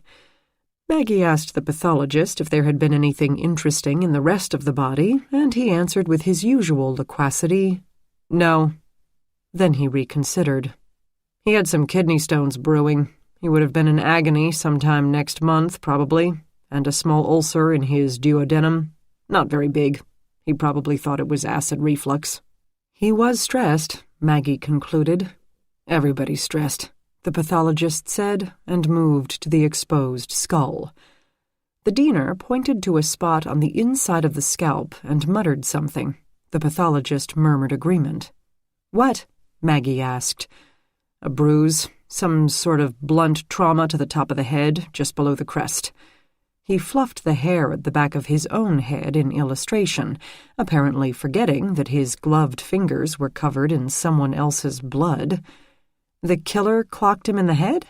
The doctor winced at her phrasing. Or he fell during the struggle, or got injured before the strangling for other reasons entirely. It didn't swell much, because the heart stopped beating soon after. That's why I didn't find a lump on the outside. Is it enough to— No. No what? Don't ask. He pried off the skull cap with a metal wedge. Don't ask if it was enough of an injury to knock him unconscious. There's no way for me to tell from a hematoma exactly what would be sufficient to knock someone out. Can't do it. Maggie said nothing. He found a slight corresponding bruise to the brain, but still refused to say whether it would have rendered Robert Davis unconscious. Maggie had been to a lot of autopsies, however, and she didn't think much of it either. It would have hurt, certainly, but to knock out a strong, healthy man like Davis? Not likely. She waited as the brain was sliced into sections, which appeared to be the consistency and roughly the shape of a huge, fresh mushroom. The pathologist moved on to the larynx, a stiff, whitish tube of about 6 inches. It crunched when he cut into it. He examined the blood vessels and the broken hyoid bone. He prodded at it for so long that Maggie lost her customary patience. "What do you see?" "Guy strangled to death." He continued to poke. "What I can't be 100% sure of is, did he actually die when the guy strangled him? Or did he just pass out and then die when the guy hung him? The hanging didn't break his neck, so asphyxia is the cause of death. But did he die once or twice? That is the question. It's kind of surprising his neck didn't break after being tossed off a platform. He's a big guy. Some people are flexible." He added a few slivers of the tissue to the formalin-filled quart container, then tossed the dissected larynx into the red biohazard bag nestled between the dead man's legs. Either way, it's still homicide. Maggie's phone rang. "Communications called," Carol began. She had unofficially taken over dispatching duties while Denny was home with the new baby. "They got a guy shot in an alley. Amy's at a sexual assault and Josh is still home with cold compresses. I bet he's hungover. Don't you bet he's hungover?" "Nah, migraine's running his family. That boy gives me a migraine." Maggie hung up, collected her tapings, thanked the pathologist, and left. 10 blocks away, she could still smell wisps of death. Chapter 10. The door to Roger Correa's bungalow opened to reveal a young woman dressed in black. Black hair, black skin-tight sleeveless leather vest over a sleeveless black t-shirt that didn't seem warm enough for this cool spring morning. Tight black jeans, scuffed black Nikes, black hematite cross around her neck, and enough black eyeliner to have cleared out an entire shelf at Walgreens. Riley goggled. "I thought the goth look was so last millennium." The girl didn't bat an eye. "What's goth?" "Roger Correa?" Jack asked. "Does he live here?" She considered this new speaker. Though skinny to the point of scrawny, she gave the distinct impression that they would not be budging over the threshold unless she decided, out of her own generosity, to let them in. "Yeah," Jack enunciated with marked patience. "Could we speak with him, please?" Shoving herself off the door jamb, she turned and walked back into the house, leaving them to come with her or wait as they pleased. She shouted, "Roger!" loudly enough to wake the neighbors, and they followed the back of the sleeveless leather vest. It had been decorated with everything from sequins to studs to feathers, all in, of course, black. "That had better damn well be his daughter," Riley hissed to his partner. Riley's 2 girls were entering the teenage years, and he had grown very sensitive to topics such as May-December romances, predatory old goats, and sugar daddies. Jack sincerely doubted the girl was Roger Correa's daughter. He had expected to find Correa asleep. He didn't know what hours a reporter usually worked, but assumed they were flexible. But the man was awake, dressed, voluble, and already surrounded by his troops. They had assembled in his living room, which no longer resembled any sort of home-like space, but a staging area for journalistic battle. Card tables, end tables, and the dining table held stacks of papers, newspapers, printouts, laptops, tablets, and smartphones. The walls had been covered with bulletin boards, decorated with emails, flyers, photos, clippings, and hand-lettered index cards. Each had a banner at the top declaring its focus in bold strokes with a Sharpie marker. East 22nd, CM's Ads, TM, Pro Labs. In addition to the not goth girl, the room contained another 4 people. A tall young man with black skin and a headset who barely glanced up as they walked in, his fingers flying over a keyboard so fast the individual taps combined into one solid drone. A white guy with glasses and a buzz cut who frowned at his phone as if reading a Dear John text from his girlfriend.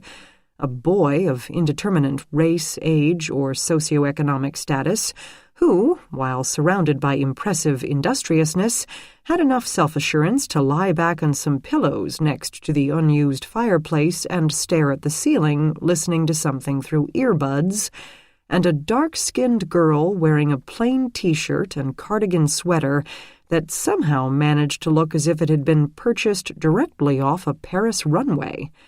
None of them fit Stephanie Davis's description of Roger Correa, who appeared that moment from the hallway. Though not particularly tall, he didn't quite fit the description either. In his 40s, with dark hair and a perfectly trimmed goatee, the muscles underneath his worn jeans and dress shirt hinted at a restless power. He held a coffee cup in one hand, and at his side stood a German shepherd approximately the size of a small pony, calm but watchful. Correa seemed surprised but not concerned at finding 2 detectives inside his war room. "Roger Correa?" Riley asked. "Yeah." Riley flashed a badge. "Is there somewhere we could talk?" This got all the kids' attentions. Their eyes swiveled to where the cops stood in perfect unison. Correa remained sanguine. "Sure. Come into the kitchen." They followed him, picking through the room's occupants, half of whom preferred the floor to the chairs as a place to sit, as if they were large and possibly dangerous birds it might be better not to disturb. Not Goth Girl, however, came with them, unwilling to let her boss or mentor or hero or whatever Correa was to her be hassled by the man. The kitchen appeared more normal. Table, refrigerator, sink with dirty dishes. The German shepherd took up a sentry position in the corner next to his food bowl. "Tea?" Correa offered. Jack declined, but Riley accepted. Riley had had a seminar once that taught always to accept a witness's or suspect's hospitality if offered. It put them at ease and created a bond. But Jack couldn't stomach tea, not even for the good of the investigation. As Correa puttered, Riley asked when he had left the Herald offices the previous day, and Correa said about 5, maybe 5:30. He had not returned. Riley explained that they needed to ask Correa some questions about Robert Davis, which seemed to perplex Correa. He had more questions than they did until Riley admitted that Davis had been found dead. Correa did not seem as shocked, of course, as Stephanie Davis, but he seemed plenty surprised. As before, Riley and Jack did not mention homicide, letting Correa think of suicide first. As with Stephanie Davis, Correa said, "Can't see it. Davis thinks too much of himself. He loved being the one who said what got in and what got out, what he felt important enough for the best placement, and what he put at the back of Section D. He had, shall we say, a healthy self-esteem. No arguments or conflicts with anyone lately?" The man didn't chuckle. He actually laughed out loud. "Conflicts? Every day. That's life at a newspaper. It always was, but now that we're all fighting to exist and keep our jobs and still do a halfway decent job of bringing the truth to the citizens of this fair city, there's conflict out the wazoo." The German shepherd apparently decided that first, the situation did not give him cause for concern, and second, no one seemed likely to fill his bowl in the next few minutes. He lay down, snout along two crossed paws. From his chair, Jack could see part of the living room, where the dark girl continued to type with the same lightning speed as the black kid, and the one on the pillows continued to stare at the ceiling. "If you don't mind my asking, what are you doing here? Do these people work for the paper?" Correa set Riley's tea in front of him and sank his form onto a kitchen chair's loose cushion. Holding his cup, he propped his feet on a cardboard box from Office Depot and rubbed his face with the free hand. "Let me explain the—" "Chaz, I'm okay, really. These guys are not going to waterboard me." Not Goth Girl gave both cops a sharp look to say she would be monitoring their behavior, but returned to the living room. Correa started again. "Let me explain the state of independent journalism in America today. Newspapers existed to comfort the afflicted and afflict the comfortable, as Mary Jones said, and survived on advertising. Ads and classifieds paid the bills. Profit margins weren't huge, but were acceptable, back when not every human being felt they had a God-given right to live like Donald Trump. Along comes the internet. No one needs classified ads anymore, and advertisers can use websites and review sites that are free and live forever in cyberspace, not thrown out with the recycling that evening. Advertising revenues plummet. At the same time, because since the 80s or so, papers are owned by big corporations, modest profit margins are no longer acceptable. They have to be big profit margins and maintained no matter how revenues fall. Hell, in 2008, Gannett slashed 10% of its workforce when they were still making 18%. McClatchy slashed a third when they were making 21%.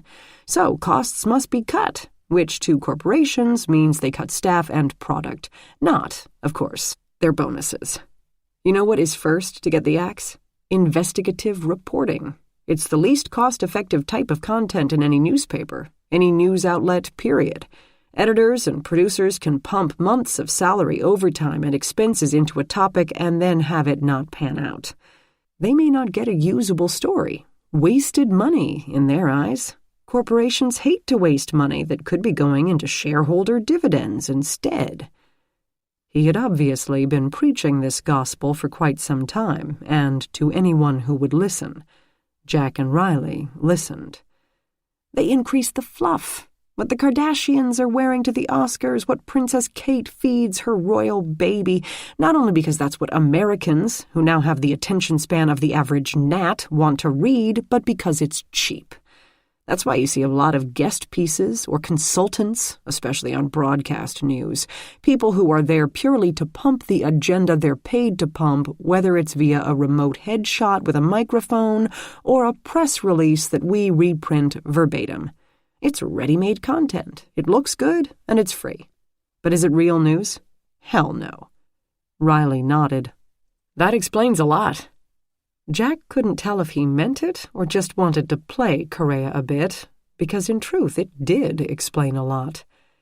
So the paper pays me to clean up this spoon-fed stuff and make it look real and write fluff and maybe sometimes go out and see what's actually happening, as long as I don't turn in any overtime or expenses. But to do my job, my real job, which is to look past what the people in power tell us they're doing with taxpayer money and resources and goodwill to what they're actually doing, that isn't in the budget. The German shepherd sat up, yawned, and wandered out to the living room. And that's what these kids here are working on? Right. Citizen journalism. They come in before school and their jobs and their dates and coordinate, research, write up their notes. They work on their lunch hours, after work, in the middle of the night when they can't sleep. Their families call it a hobby, or an obsession, or a calling, depending on their level of indulgence. And they do it for no other reason than the good of the people. I can't pay them a penny. I can't put them on my byline because the paper refuses to admit they exist. I can't even keep them in coffee. They have a kitty to support that. And I'm afraid, gentlemen, that you're looking at the future of journalism. They heard the front door open and close. "Melanie," Correa told them. "She's a doctor at Metro." Jack peeked into the living room. Not goth girl peeked back, but the richly dressed female had disappeared. He made an attempt to steer the conversation back to the murder. "So, Robert Davis, did he know about your unofficial staff?" "Sure. I don't make it a secret that I have help with my stories, that I need help with my stories because the paper gives me nothing.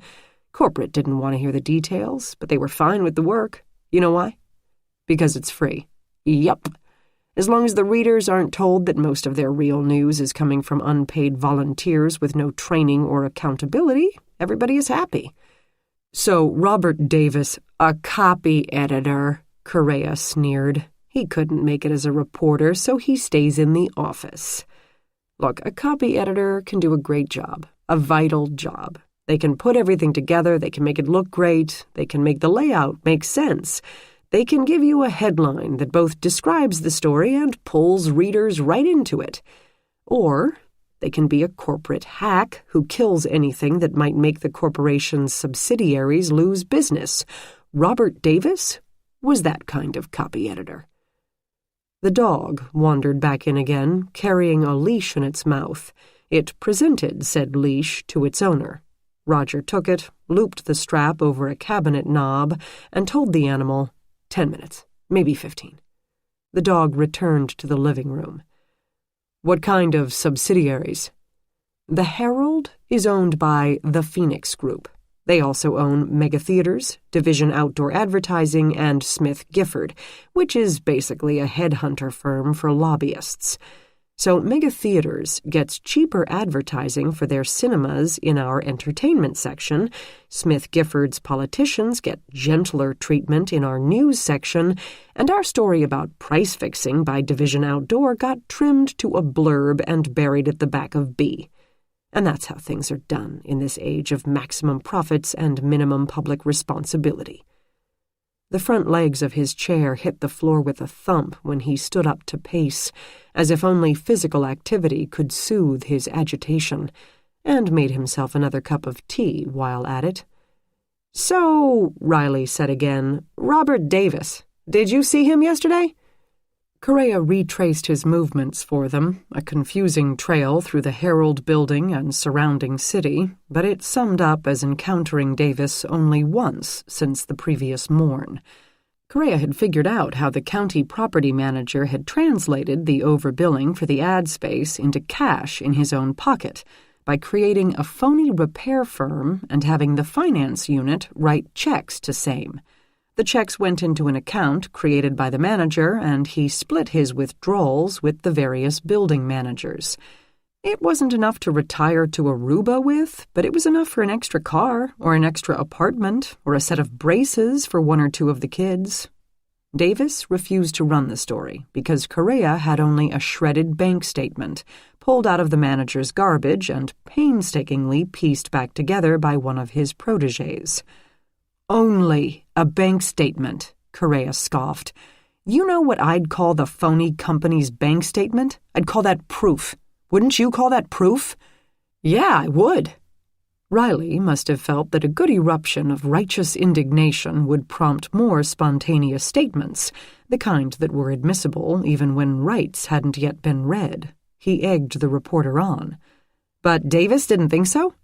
"He gave me some song and dance about needing documentation linking the manager to the phony business, which I've got, but in bits and pieces. I was going to get it together today, leave him no excuse not to run it in tomorrow's edition. More tea?" "No, thanks." "Why do you think he dragged his feet?" "Because he walks tall but has a spine of overcooked rotini. Because he enjoys making guys like me jump through hoops. Because pretending that he's upholding some kind of standard means he doesn't have to face the fact that he just likes making guys like me jump through hoops. But mostly because he's buddy-buddy with the city manager's office and happy to let them spoon-feed us content that's easier and cheaper than paying guys like me to go out and get the whole story. The city manager's office is still sensitive about any scandals, since they exist only because the county voted to get rid of the old council system because of their 30 or 40 or 50 years of scandals. They're usually grateful for our help, of course. Thank you for letting us know this guy has been robbing us blind, but we'd rather keep this little matter in-house, you know. Except the whole point of a newspaper is to let things out of the house. Davis didn't see it that way? Davis aspired to be a corporate flunky, because corporate flunkies keep their jobs when pains in the ass like me get pink slips, which isn't stupid, I guess. Davis wasn't stupid. He ran a hand through his hair, which made it both stand up and stick out at odd angles. Then something occurred to him, just as it had to the editor. Why all the questions? I mean, tragic and all, but some guy offs himself and you guys spend all morning doing a psychological autopsy? Since when? We check out every death, Riley said. But in this case, we're not so sure Davis did this to himself. Roger Correa had no poker face. His eyes bulged, he leaned forward, he sucked in breath. You mean someone wrapped a rope around Davis's neck and then tossed him off a printing tower platform? Seriously? Wow. He sat back, a look of near ecstasy illuminating his face. What a story. Murder in the print room. Copy editor becomes a subject of his own paper. It would be a better story if it were a reporter. Hell, it would be a better story if it were me.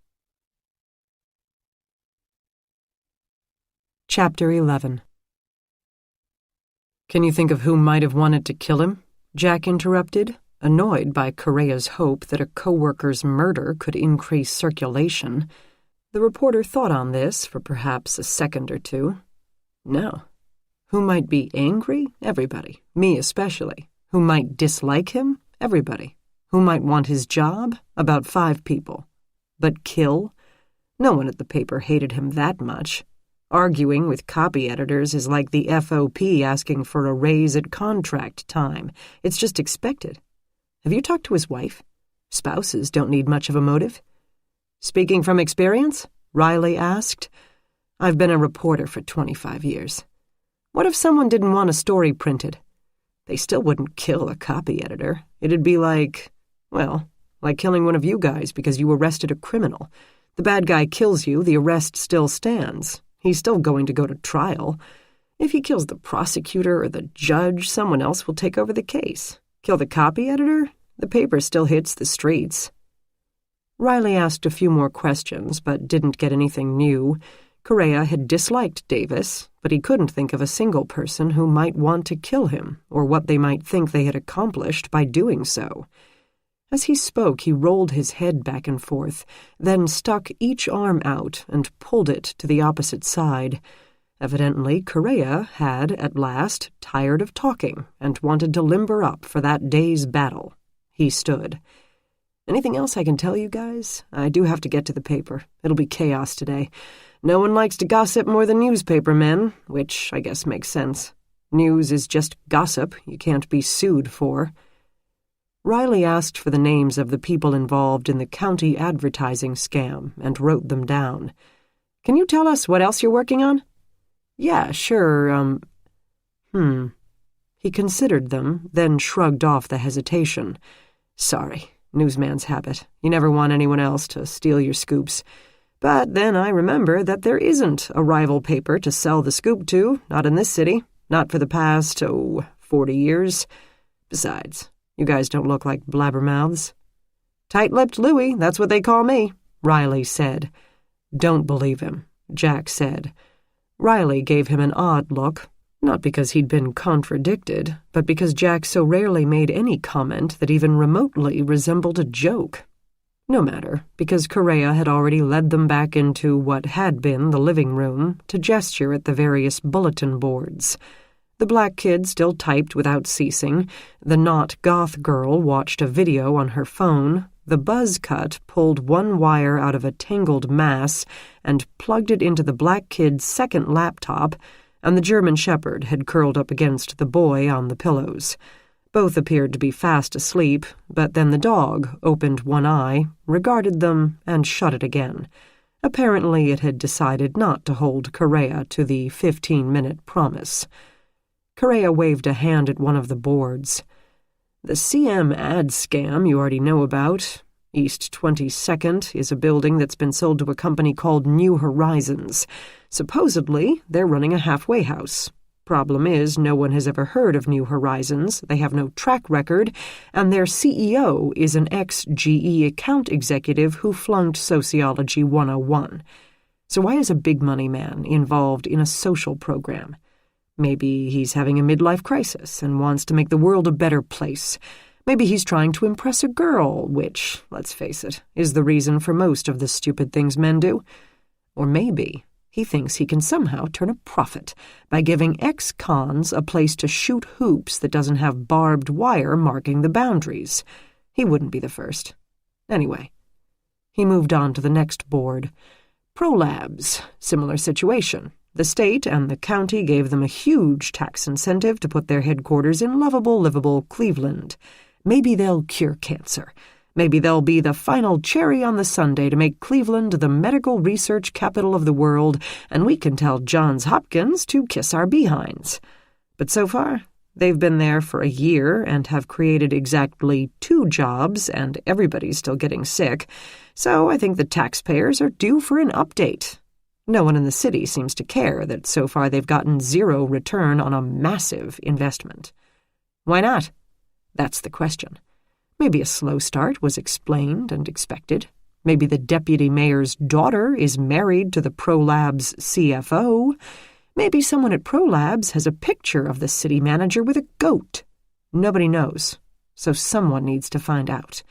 And that someone is going to be Billy.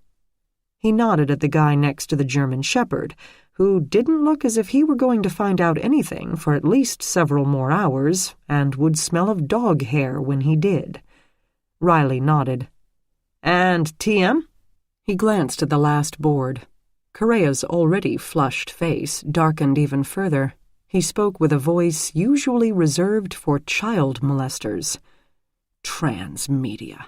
The conglomerate that has swallowed or strangled most of the major dailies in this country and half of the minor ones. And the Herald is next on their list. You're going to be bought? According to downstairs. That means the business offices, which are actually upstairs in our building. No, they say TM made an offer and the Herald isn't interested. But they're lying. How do you know? The publisher had lunch with TM execs 3 times in the past month. He makes at least 2 phone calls to their numbers a day. I know because Never mind, he added, before giving up the name of whomever he had spying for him. John Tamerlane? Jack asked. I thought he was never around. He's not. Works mostly out of New York or the Isle of Nice or whatever, but he still owns the paper. He may not know an adjective from apple pie, but I'll bet he can read a balance sheet upside down and backward. Transmedia has to show him the courtesy of pretending he has some idea of what the Herald does, what the Herald is. It's like shaking hands with your girlfriend's father, when you both know his opinion really doesn't matter. But then the dealing can be passed on to the next level. In this case, our advertising director met with their advertising Raja in Atlantic City last Thursday. That's what happens when your entire staff is trained in one skill, finding stuff out. Because we have contacts and informants and access to something magic called Google. Yeah, something's up. And obviously all us schlubs will be kept in the dark like mushrooms until the boot comes down. We'll walk in one day and find out half of us will be laid off, and the other half will be required to write whatever the TM stockholders tell them to write. And that, gentlemen, Correa finished, is the state of journalism in America today. He showed them to the door. Jack and his partner climbed into the battered Crown Vic. I thought writers preferred writing to talking, Riley said. Information overload, big time. I think my ears are bleeding. Mine too. Riley shook his head. Let's go get noodles. Jack didn't argue. Chapter 12. The alley in question turned out to be off East 55th, around the corner from a magnet school full of economically poor but college-bound achievers and a body repair shop that had been shut down 3 times for chopping. Around the other corner sat a Dunkin' Donuts. The smell reminded Maggie that she needed lunch, particularly since she hadn't had breakfast. "Hi, Maggie." A uniformed patrol officer greeted her. "I have to have a donut." White teeth glistened in his black face. "I hear you. I have to have a donut, like right now. Don't worry, if they run out, they'll make more." She followed him into the alley as he filled her in, her mind on the crime, stomach still thinking about donuts. A parent dropping off their kid at the school noticed the feet sticking out, cash taken from the wallet, but ID and card still here. He's a major frequent flyer, so probably a drug buy gone bad, falling out with a compatriot, what have you. His car's parked up the street unscathed. His parents' car, actually. He's not old enough to drive yet. "Wow," she said, stomach forgotten. "Short life." Thug life usually is. Detectives are canvassing. They should be back soon. The alley smelled of oil, urine, and rotting food, but did not have much clutter. Coffee cans outside doorways to be used as ashtrays, the dumpster, 2 empty beer bottles that had been there a while, and one scrawny cat with a calm, freezing cold gaze from her perch on a fire escape. "Funny thing is," the cop went on, "today is garbage day. If they had tossed the body in the dumpster, the forklift would dump him, body goes to the landfill with the rest of the trash, maybe no one notices it at all. Kid becomes a missing person, not a murder." They had reached the corpse. "But if it was one guy, probably couldn't lift him," the cop went on. "He'd have needed help from another guy, maybe 2. This kid didn't miss too many meals." Maggie snapped photos in quick succession. The dead boy wore a burgundy sweatshirt over a black t-shirt, neither of which was tucked into the leather belt around baggy blue jeans. Scuffed-up tennis shoes, wallet lying on the damp concrete next to the right hip. He had fallen on his face, the brown hair at the back of his head now a mass of dried red clots. His brain had ceased to function before he could even put a hand to his wound. His fingers, nails bitten to the quick, were clean and empty, fingers lying loose, palms up. Black lines had snaked underneath his skin as his blood died and decayed. 2 rings, both gold, still glittered against the pale skin. "Emmy investigator is on the way," the cop told her. "I know, I talked to her before I left. She was just finishing something up, which gives me time for a donut."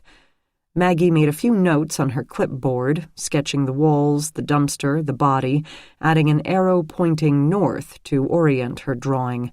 The cop crouched to re-examine the victim's head. "Looks like a small caliber," he mused. "Maybe a .22. Maggie's pen stilled over her notes. Jack's choice of caliber, but, as he and other officers had pointed out to her, a popular choice for many people on either side of the law. Cheap in these days of expensive ammunition, and the guns used to fire them could also be gotten at a good price, small and easy to conceal. It meant nothing. "What's his name?" She detected a slight quaver in her voice, but the officer didn't seem to notice. He consulted his notepad to make sure he had it right.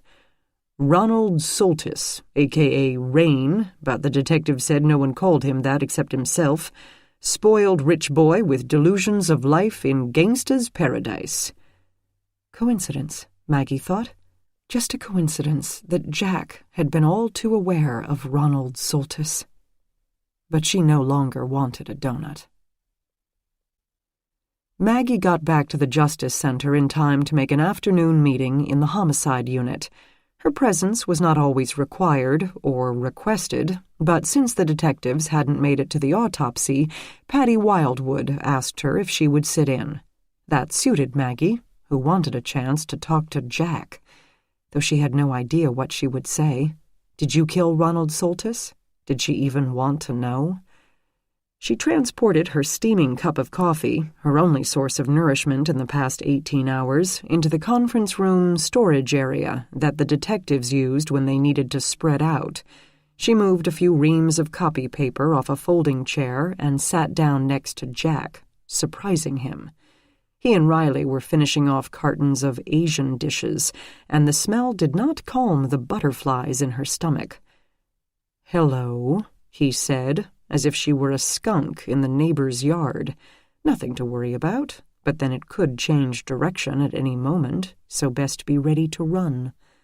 To make things worse, her ex-husband walked in. Rick Gardner and Maggie were on amiable terms, not friends, but not enemies. Still, she couldn't help but tense up in his presence. Speaking of skunks, Patty Wildwood and her partner Tim arrived and sat. Patty dropped a file folder on the table and said, "Okay, what do we got on this Harold thing? We're sure it's a murder?" Maggie repeated what the pathologist had told her. "So it's probably a man," Rick said. "It doesn't take that much to strangle someone," Patty's partner Tim said, "not from behind." "But to carry them up 4 flights of steps?" "He could have already been up there," Riley said. "It almost had to be someone who worked at the paper, so it wouldn't have been hard to get the guy up there. Come on, I want to show you something." "What? Just come on." He'd have gone. If it's somebody he knew, somebody he'd been working with for years, no matter how much he bitched, if the person insisted, he'd have gone. Anyone would. "But then they'd have to pitch him over a railing," Rick pointed out. "Right?" Maggie said, "Not necessarily. The strangling came first, so he was either dead or unconscious when the killer tied the noose around his neck. All they'd have to do is snake the other end under the bottom rung to the outside of the railing. Then they could just roll or push the body under the bottom rung and off the platform, and the strap would be on the outside, just as if he had jumped over the top." "And it was some kind of strap, not a rope?" Patty confirmed. Maggie nodded. "Nylon." "He was a big guy, and it didn't break?" "An inch-wide nylon strap can usually hold up to 1,000 pounds. "Any chance of tracing that to its source?" "Honestly, I doubt it. It's regular old nylon 6 fiber. You can buy it for 60 cents a yard from any number of manufacturers." "But why use that instead of a rope?" Riley mused aloud. "Because they had that and didn't have a rope?" Patty mused back.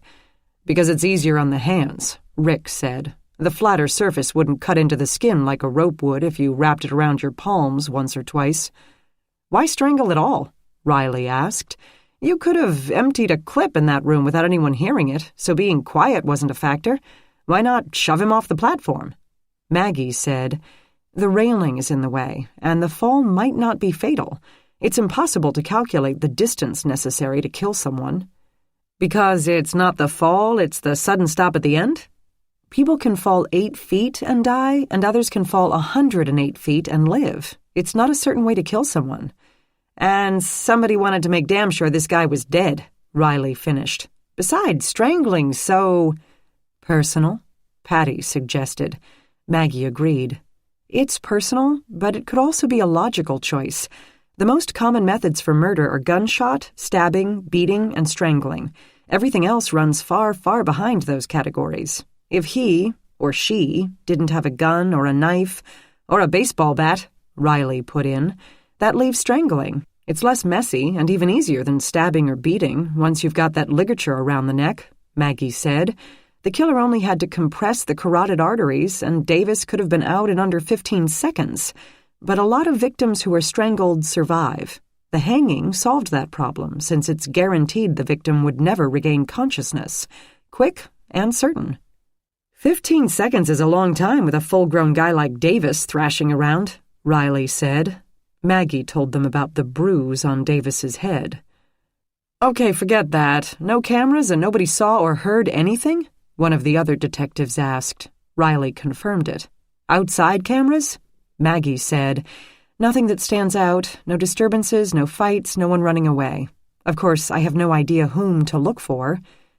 "Anything on the body?" "Dirt smudges on the clothes, probably from the platform, various fibers, a few dog hairs, a few wood grains like sawdust." Riley leaned forward to look around Jack. "Dog? What kind of dog?"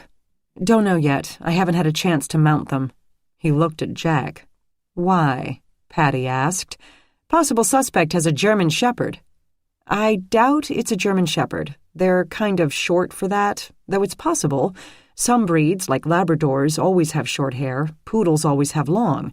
Most other ones can't have either, so it could be a short-haired German Shepherd that also has double-dominant black alleles." "Never mind," Riley said. Jack added, "The victim had a dog, too." Patty asked about the possible suspect, and they described Roger Correa, which took some time. Maggie sat and thought about Ronald Soltis instead.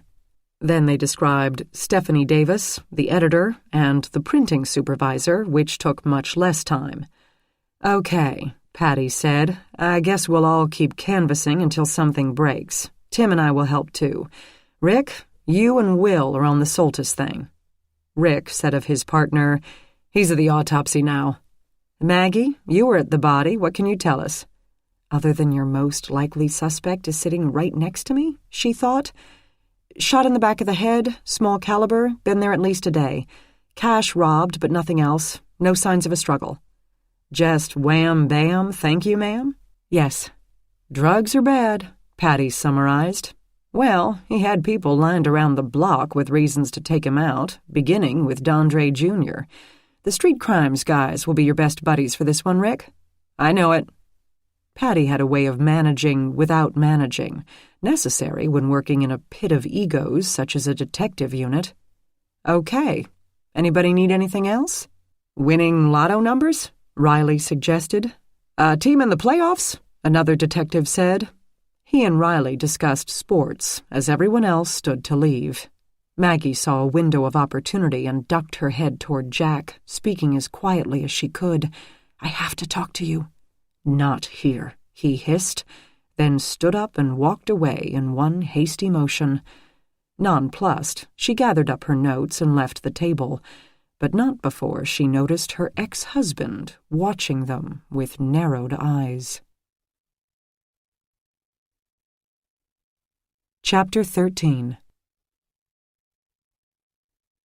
The wind whipped around her, prodding and pushing, reminding her with every step that the world could be a cruel and unforgiving place. Trees whispered as she passed, and each shadow at the corner of her vision had to be stared at until it resolved into something benign. A dog, a kid shooting hoops in their driveway, a husband taking out the trash. Or those two boys huddled near the corner of a house, conversing, smoking, watching her. Not benign, perhaps, but they let her pass. Jack's house sat 4 blocks from the bus stop. Not all the street lights worked, but a pleasant spring night in a working-class neighborhood seemed safe enough, except that a woman alone is never safe enough, and Maggie knew that only too well.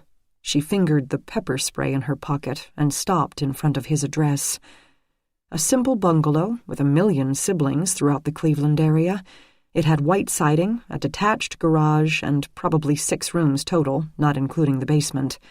For the 50th time she questioned her decision to pay him a visit. What if he didn't live alone? What if this wasn't even his house? He probably gave a fake address to the police department. He had faked everything else, including his name. She had hoped she could just walk away from Jack. They would go back to being model employees, each doing their jobs and studiously avoiding the other. Instead, she obsessed in her mind, tried desperately to sort through the jumble in her head, walked around in a daze and unable to clear her thoughts for more than a few seconds at a time. Her coworker Carol, her boss Denny noticed, but it felt normal after what had happened. She had seen things no human ought to. She had said nothing to her brother. Eventually, however, he would call, maybe stop by on a layover, and would know from her first word that something had gone badly wrong. She could not tell him, of course. Alex must never know, and at the same time, she had never been able to keep anything from him. Texting, words without inflection, had saved her so far, but at some point he would want a real-time chat. Maggie worried more about facing her brother than facing the entire criminal justice system. It didn't know her like he did. How much less complicated her life would be if she had never met Jack Renner. But now she stood in front of his home, and waiting on the sidewalk all night didn't seem like much of a plan. She walked up the driveway, climbed the 3 steps to the storm door on the side of the house, and knocked. She heard activity. His large figure loomed behind the frosted glass, and the door opened. "What the hell are you doing here?" Jack demanded. She swallowed. "We have to talk." "About what?" And he pushed the storm door open, nearly hitting her. "Get in here before anyone sees you." He reached out a hand as if to hustle her in, but drew it back, letting her brush past him without even the slightest physical contact. She entered a kitchen stocked with the barest essentials: coffee maker, dish drainer, a ragged towel, an old formica-topped table with a couple of chairs.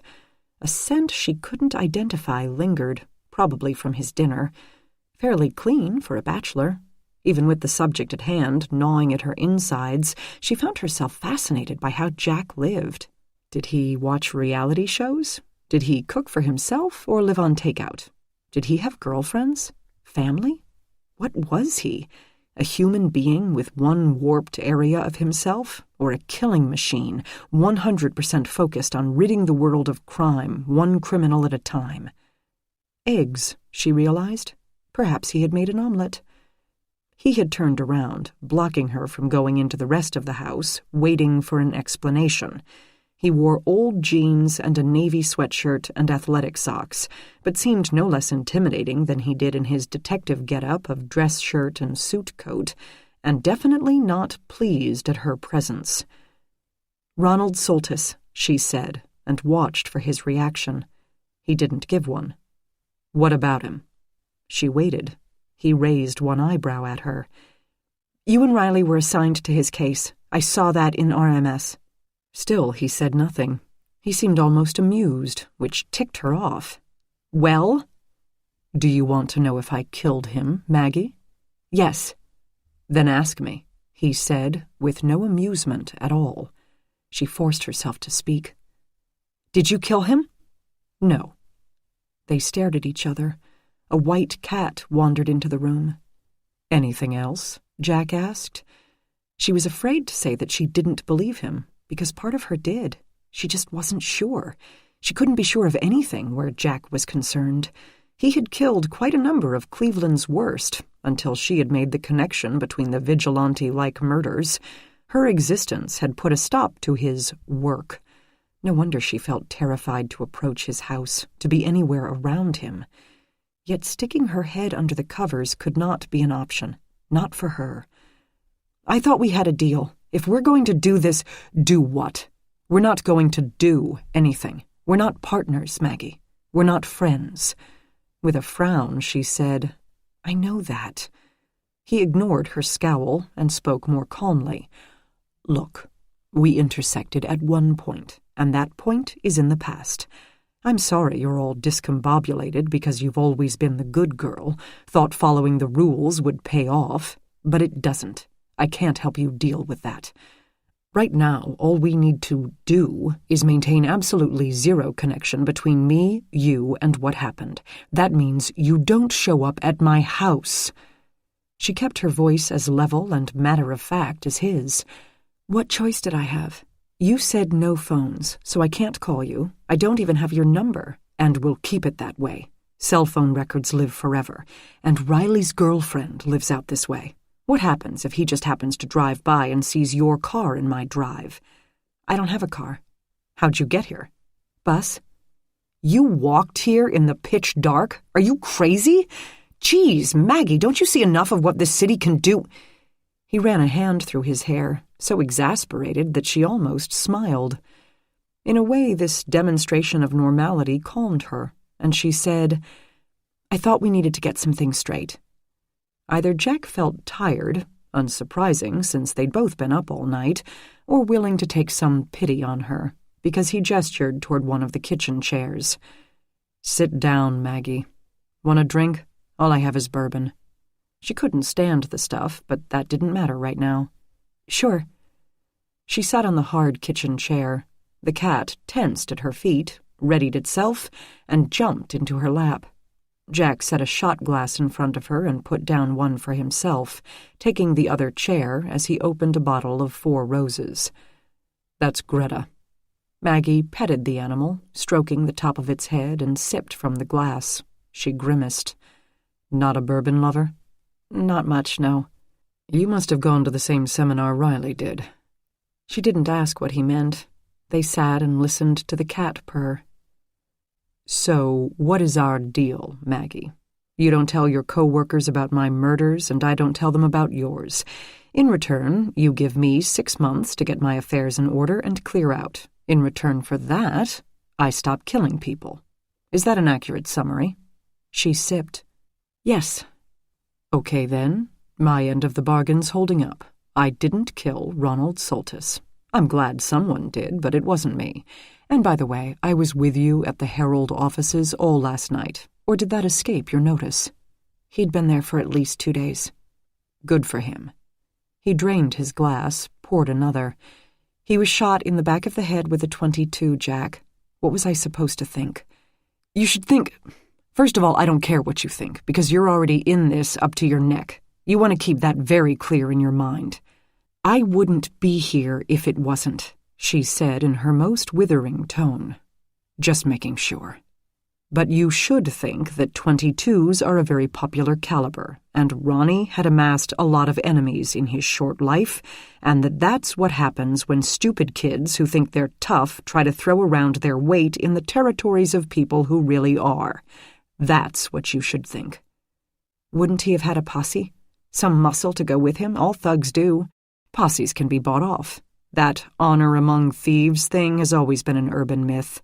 Every single one would sell every single other one out for a dime bag." The cat snuggled deeper into her stomach.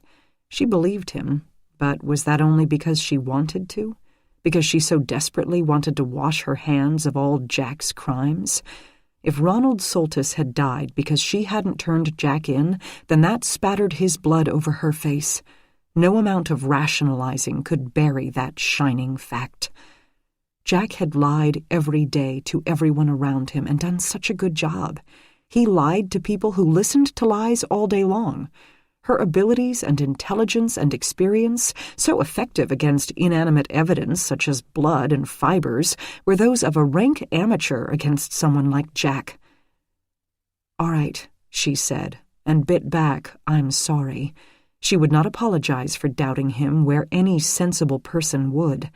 Any sensible person who hadn't flung themselves into a web of the deepest deceit possible. "There's something else. I need your fingerprints."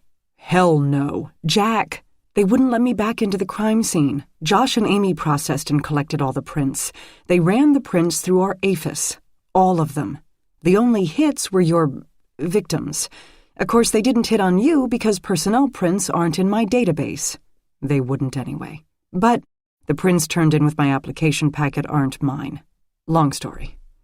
"Okay," she said, letting her voice express her deep and abiding disapproval at someone who dared to mess with her fingerprint database. "The catch is, Rick wants to send them to the FBI. Unsolved serial killer case, that's not unreasonable." As luck would have it, or wouldn't, investigation of the series of murders had been assigned to Rick Gardner and his partner. Not ideal, but that didn't worry her much. Rick lived in a perpetual state of too much occupation with his own thoughts to be able to guess at hers. Better he investigate than a detective like Patty Wildwood, who might actually pick up on nonverbal clues. "You can't let him do that," Jack said. "I figured as much, but I can't pull yours out of all the prints left at the scene if I don't know which ones are yours. The only way I can eliminate your prints is if I identify them first." He digested this. "I see your point. I got into the scene with the first responders, so my prints can be explained, but not if they don't match what's in your file. Take a new set, just for elimination purposes. How am I going to explain that?" "I realized I wasn't wearing gloves at the scene, came to you and confessed to contaminating the evidence." Maggie sat, working out different scenarios in her mind. It felt sketchy, but it could work. She could always ask a few other people who had been at the scene for their prints as well in order to disguise the process. She could say that inking a new set in her office would save a headache trying to get HR to release them. The biggest factor in their favor was that no one at the department, no one, would ever suspect that the killer had been a cop. They would not be looking for suspicious activity within their own walls. Therefore, they wouldn't see it. It almost scared her, how easily she could see it working. The cat purred. "She doesn't usually like anyone except me," Jack said, And she only makes an exception for me because I feed her. They know a cat person when they find one. They regarded each other. Don't come here again, Jack warned. Don't kill anyone. He burst out with a snort of laughter, quickly stifled, and Maggie smiled, but only for a split second. Then Jack stood and grabbed his jacket from the back of a different chair, his abrupt movement startling the cat. Come on, I'll drive you home. I thought we shouldn't be seen together. Yeah, but you getting mugged 2 blocks from my house wouldn't help our case any either. She set the cat on the floor as gently as possible, but still the feline stalked off with an aggrieved air. Maggie brushed hair off her dark jeans. Don't wait too long to get this place on the market. Sellers aren't having an easy time of it. His face darkened, and that slight air of comradeship that had drifted up between them evaporated. It's a rental. Didn't mean to nag. Come on. He shut the door behind them with a bang and led her to his car. They rode most of the way in silence. Around East 30th, Jack's phone rang. Maggie could hear Riley's excited voice from the passenger side. You won't believe this, Riley said. We got another one. Another what? Another Herald employee. Maggie's phone trilled as well. Chapter 14. Jerry Wilton had been director of advertising for barely 2 years, responsible for maintaining a cash flow that dried up a little more every day in this new digital paradigm. He had to cajole, promise, and deal to the best of his ability in order to bring paying customers to the pages of the Herald. He was also responsible for monitoring, verifying, and, the corporation hoped, increasing the number of papers bought on a daily basis. Had been, that is, until someone strung him up from a weightlifting frame in his own living room. Now he hung perfectly still, facing the side of the room with the 80-inch flat screen and the Bose speakers, and the kitchen with the gleaming espresso machine and stainless steel pots hanging over the island. Some fault in the floor's level kept him from watching his own blood as it spread across the floor, because it traveled in the other direction, behind him. If he had been able to peek straight downward, if the strap around his throat gave just enough for that, he would have been able to see his internal organs slipping onto the polished hardwood after his killer sawed his midsection open with one slightly jagged cut. The knife lay on the floor next to the offal. The pricey apartment now smelled like an autopsy suite in full swing. Maggie stared, taking this in. Jack took a step forward. Don't, she ordered. There's not much I can do about the first 2 cops on the scene, but I could still get some usable shoe prints. How long's that going to take? Riley muttered. It's worth it, she promised.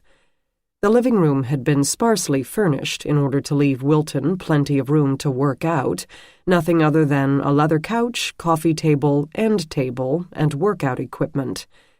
15 minutes later, she had covered the beautiful hardwood with enough black powder to keep the crime scene cleanup people cursing for an hour, photographed and lifted several prints, and spread disposable drop cloths so that she and the detectives could walk their bootied feet around the body without tracking the stuff through the rest of the apartment.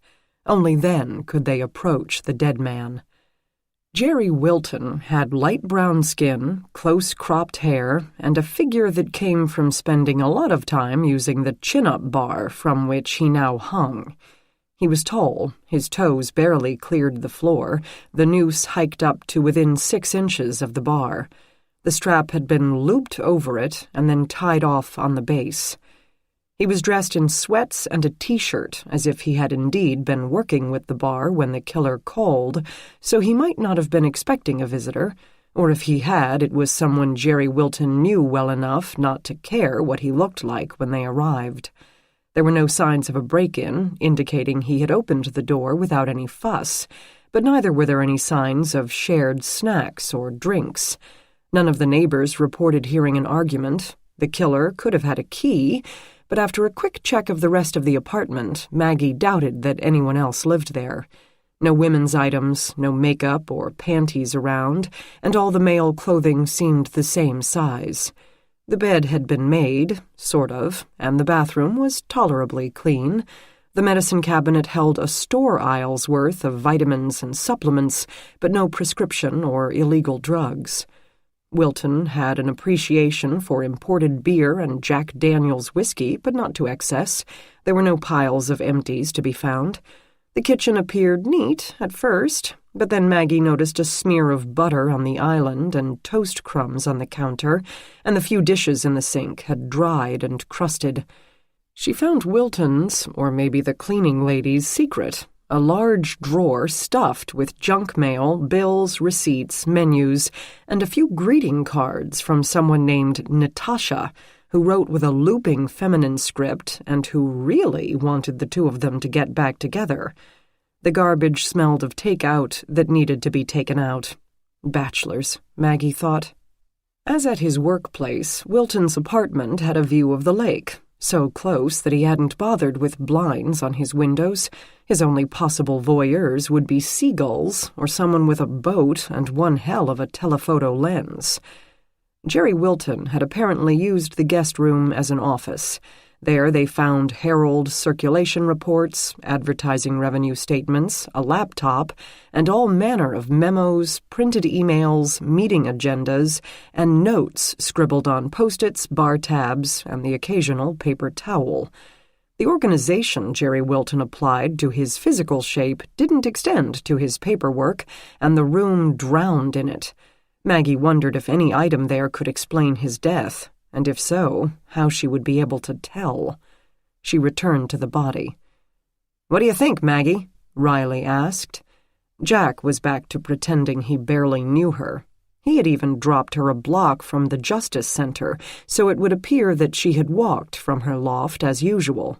Not that she blamed him. She felt every bit as invested in keeping their secret as he did. "Same as before. Strangled, there's one furrow, and then hung. Tossed the strap over the top bar, looped once around the frame here, and gave it a heave-ho. Not as easy as tossing off the printer platform." "I don't know," she said. "Give me a lever?" Then he took the guy's own knife from that block in the kitchen and tried a little disembowelment. "What's the point?" Jack asked. "Why cut up someone who's already dead?" Riley added, "Especially if you're trying to make it look like a suicide. We'd hardly buy the guy gutting himself when he's swinging from a rope." "Because we already knew he isn't," Maggie said. "He tried that with Robert Davis, but we knew it wasn't suicide, but homicide. We would know this wasn't suicide either. He added the slashing just to make it clear that he knows, we know." "You're making my head swim," Riley said. Jack said, "He's playing with us." Maggie said, "Yeah." Chapter 15. Maggie taped the clothing, just the back, obviously the front was a lost cause, soaked in still damp blood, where it hung. Technically, this was not kosher, since the medical examiner's investigator hadn't arrived yet, but she wanted the most pristine sample possible before the clothing came into contact with body snatchers and their sheets and bags. Since she didn't move the body, it couldn't really be considered molestation of same, and she doubted they would care anyway. Much. Under the thin T-shirt, Jerry Wilton's body felt like a slab of marble. "Who found him?" she asked. "Buddy who lives on another floor came over to watch the game. He knocks, the door swings open. These places were built to look fancy, but some things are cheaper than they appear, and the door never fit the jamb quite right. You have to pull it to get it to latch. Apparently the killer didn't know that, or didn't care." Maggie looked around at the fashionably sparse apartment. "No signs of a struggle, but he's got this open area here, space cleared to work out in. He could have thrashed around by the weights here and not been able to reach anything to kick over, or the killer put everything back. The weights are willy-nilly, but they might have been like that anyway. Or—" She stretched upward, standing on her toes to reach the back of Wilton's head with her gloved fingers. "Someone used one of those weights to clock him in the skull." "That makes the strangling part go so much more smoothly," Riley said. "It does indeed, but I can't be sure." We'll have to wait for the pathologist. What about the strap? Looks the same as with Davis, white nylon and clean. He really wants us to know it's him, the same guy. Maggie said, and he doesn't care about appearing premeditated.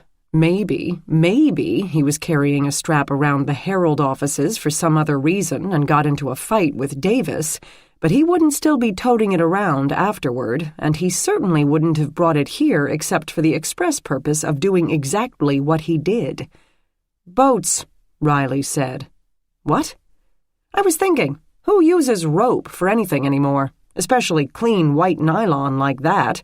Tying up boats, that's the only place you still use rope. True, but you can still get it in any hardware store. Jack had been poking through the papers in Wilton's home office and walked in holding some clippings and an index card. The clippings were the Herald stories on the alternative high school written by L. Russo. A guy with no kids interested in education? And this. Jack held out the index card. Right after oil change and MB Day, it read, TM meeting GL 9:30. Fascinating, Riley said. What the hell does it mean? It means the Herald circulation manager was talking to someone from TM, Transmedia. Who's Transmedia? Maggie asked. Riley said, the hated enemy, according to Correa, but hardly a secret. He had the TM exec's social schedule committed to memory. Jack studied the index card as if it were the Rosetta Stone. Well, there are secrets, and then there are secrets. That's profound, partner. Come look at this. They followed him into the home office. He sat at a wide, flat desk and put on a pair of reading glasses that made him look more like a professor to Maggie than a cop, or a killer. She wondered if that had been the Jack his victims had seen, until they didn't. He had already separated pages into two piles. He tapped one with a finger. These all seem to be circulation reports printed off the Herald system. Same dates in the upper left corner, same number in the bottom right that I'm guessing is the asset tag for his printer. February 4th, 311,605. February 4th, dig, I'm guessing that means online hits or views or whatever, 296,462. February 5th, that's a Sunday, 431,465. Digital, 354,002. Who says newspapers are dying? Riley said. Out of 3.8 million people in the area, those aren't great numbers. Riley argued, that's people. You have to go by families. A house only gets one paper. Yeah, true. Anyway, my point is, then we have this stack. No dates of the printouts in the corner, no asset numbers in the other corner. Different font. Paper looks like the paper in that printer in the corner over there. But then copy paper is copy paper is copy paper. Mr. Sherlock Holmes here, Riley said. She watched over his shoulder. These also seem to be circulation numbers. We find February 4th. 788,528. Digital February 4th, 902,549. February 5th, 1,599,610. Digital, he was cooking the books, Maggie said. Looks that way. And then the killer found out. Jack said, or the killer didn't want anyone else to find out. But then he left the papers here for us to find. Riley said, or the killer was cooking the books and Wilton found out. That's a powerful motive. Maggie said, still, then he leaves the evidence here. Jack said, didn't Correa say this guy met with his transmedia counterpart in Atlantic City? Yeah, Riley said. Maybe we should ask him which set of numbers Wilton gave him. But we still don't know when Wilton found out what. And where does Davis fit in? He was a copy editor. What would he have to do with circulation reports? The three considered this in silence. Jack pulled over yet another series of papers. Then there's this. Stock reports for the Herald mixed in with stock reports for Transmedia. No cooking there. These are printed off hoovers.com. No comparison either. TM is trading at $33 a share. Herald Enterprises is $4.13. Riley said, But if TM bought it, stock would soar, or at least vastly improve. Maybe Wilton was looking to make a killing and retire to Aruba. Dunno. If you buy stock in your own company, is that insider trading? You're asking me? To me, stock is stuff that moves and gets ground up into hamburger. Maggie read the framed certificates on the wall. He knew numbers. CPA, MBA from OSU. Not surprising that he would be paying attention to the stock prices. Riley snapped his fingers. Davis's widow said he'd been talking about someone named Wilson. Could she have heard Wilton instead? Jack said, Yeah, but if Davis and Wilton were working at cross purposes, why are they both dead? Cell phone, Riley said. Can't find it, Jack told him, not even the charger for it. 3 old models in the drawer over there. Riley looked at Maggie. It's not in his pocket, she said. Home phone? Doesn't have one, Jack told him. Kids these days. Maybe it's in his car. Nobody leaves their phone in their car, Maggie said, and he didn't have keys in his pocket either. They weren't in the kitchen. There's a basket full of them stuck in one of the drawers, but from the dust, I'd say they were old spares. Riley dispatched the patrol officer to ask the buddy from the other floor what Wilton drove and where it might be right then. Then he rubbed his head, a set of fingers on each temple, and walked around in a small circle. So this guy kills people, then takes their phones. He leaves everything else, Davis's layouts, Wilton's laptop. We've got to see what's on that laptop. No, Maggie said. We can't wait for EI, he whined, referring to the electronics investigators who handled the complex tasks of cracking computers, cell phones, tablets, GPSs, and all the other gizmos that had become so necessary to everyday life. They'll take days, a week probably.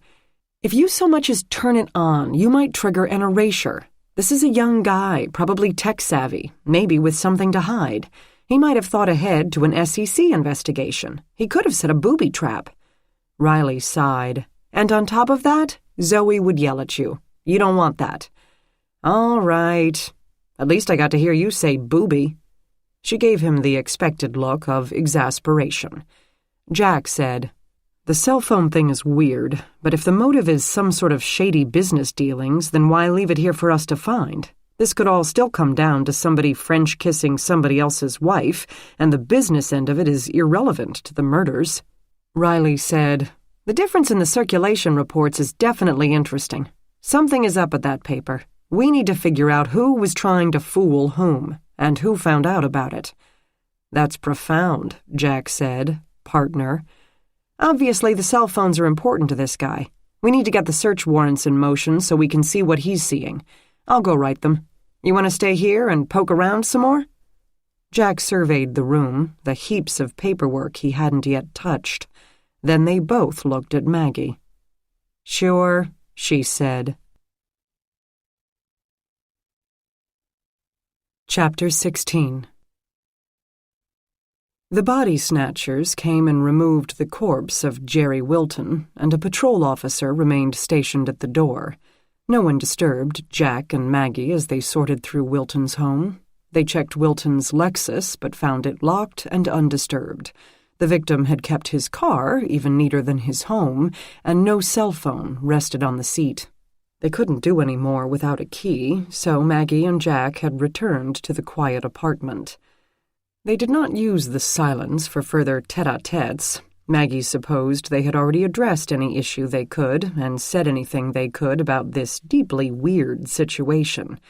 She did not believe that Jack had not killed Ronald Soltis. He had no reason to tell her the truth, and every reason not to, but she didn't quite believe that he had. Aside from the similar M.O., she had no proof of his involvement. She mentally shelved the topic until more evidence appeared. For 2 hours they barely spoke, other than to make comments such as, "I'm putting these here." Jerry Wilton had not only been monitoring the Herald circulation, but, reasonably, that of other newspapers as well. He had a semi-annual report from the NAA, Newspaper Association of America, showing how dailies in other major cities were faring. Most of them seemed much more robust than the Herald. "Jack?" This circulation report comes out every 6 months. This one is dated over 4 months ago. So, he probably sends the figures to the NAA or whatever, so he could send whatever he wanted. But at the bottom, it says that all numbers are independently verified by outside auditors, a firm called Media Audit Incorporated. He got it. So if Wilton had been cooking up the circulation data, he'd only have another month and a half, say, to keep it up before the next report comes out. But are figures automatically audited, or only when requested? That could buy him a few more months. I don't know. One way or another, he couldn't have kept it up for long. They sat cross-legged on the floor, facing each other, stacks of paper between them. Problem was, they had very little idea what any of it meant. Some papers mentioned transmedia. Wilton had circled some of the circulation data and written TM next to the circles. He had also taken interest in the vagaries of their stock prices. Maggie said, "We don't know if Wilton was the one cooking books or he's the one who discovered it, or whom he told either way. And the only people we can ask might be co-conspirators, who will know that this is no longer a routine investigation of a suicide. The guts on the floor in there kind of made that clear. On the other hand, co-conspirators now have a motive to talk if they think they might be next. Unless they're the ones doing the killing," he pointed out. They moved to the Herald offices, where the printing crew toiled through the run. Rebecca, the security guard, let them in with a weary air as if she had been expecting them. It turned out she had. Managing editor Franklin Roth had beat them to the place and waited in his office to assist. The older man looked as if he hadn't slept in a week and had aged at least 5 years since the previous evening, but he was still an ex-crime beat reporter. "What the hell is going on?" he asked without preamble. "Someone is killing your employees," Jack told him. "We need to find out who and why." Roth asked a number of questions as he guided them to Wilton's office, again betraying the who, what, where, when pattern of reporters everywhere. He got little for his troubles, however. Jack would only tell him that both Davis and Wilton had been murdered by person or persons unknown. He did not describe Wilton's gory tableau. Maggie said nothing.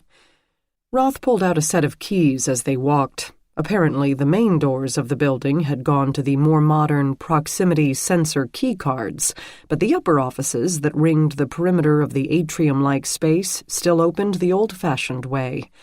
Maggie thought the clear plexiglass barrier and railing quite fashionable until she stopped and tried to look down on the reporter's bullpen. The barrier only reached to the upper thigh, and the clear acrylic railing wobbled when she put her hands on it. She jumped back in alarm. "Yeah," Roth said as he paused in front of Wilton's office. "Stylish design, absolutely useless in keeping people from plunging 20 or 30 feet. Luckily, OSHA inspectors are more concerned about people falling into the printing press than falling over the railing." Maggie stayed to the center of the walkway, but couldn't resist a cautious peek over. The reporters' desks appeared even more chaotic when viewed from above. "I don't get it," Roth said, more to himself than to them.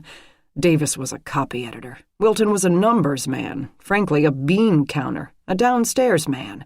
They probably never even met each other." "Downstairs?" Maggie asked. Clearly the rank-and-file reporters were downstairs, where the higher-ups with private offices could gaze down at their hive of activity like senators at the Coliseum. "The business and writing sides of a newspaper were always kept separate. Publishers and advertising execs were one side, we call that downstairs, I forget what paper that originated with. Then the reporters and editors were the other half, upstairs. There used to be a Chinese wall in between the two floors, so that editors and writers could report what needed to be reported without worrying about ticking off an advertiser. But those days are long over, and publishers and editors are essentially the same thing. Now I edit this paper while caring very much what the advertisers think. I have to, or there isn't going to be a paper at all." Roth had opened a door bearing a number instead of Wilton's name, 183. Maggie took one glance and knew this could not be the domain of the more than passably tidy Wilton. His home office might not have been perfectly organized, but it didn't look the way this did, as if a maelstrom had passed through. "I think someone beat us to it," she said. Chapter 17. Riley was off trying to locate members of Jerry Wilton's family while Jack knocked on the door of Herald reporter L. Russo.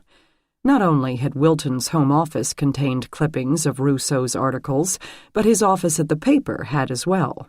Either a shut-down alternative high school had been very important to Jerry Wilton, or L. Russo had. 10 minutes later, Jack had his answer. L. Russo turned out to be Laureen, Laurie, please, Russo, a brown-eyed, blonde-haired beauty who lived in Little Italy, only a few doors from the Algebra Tea House.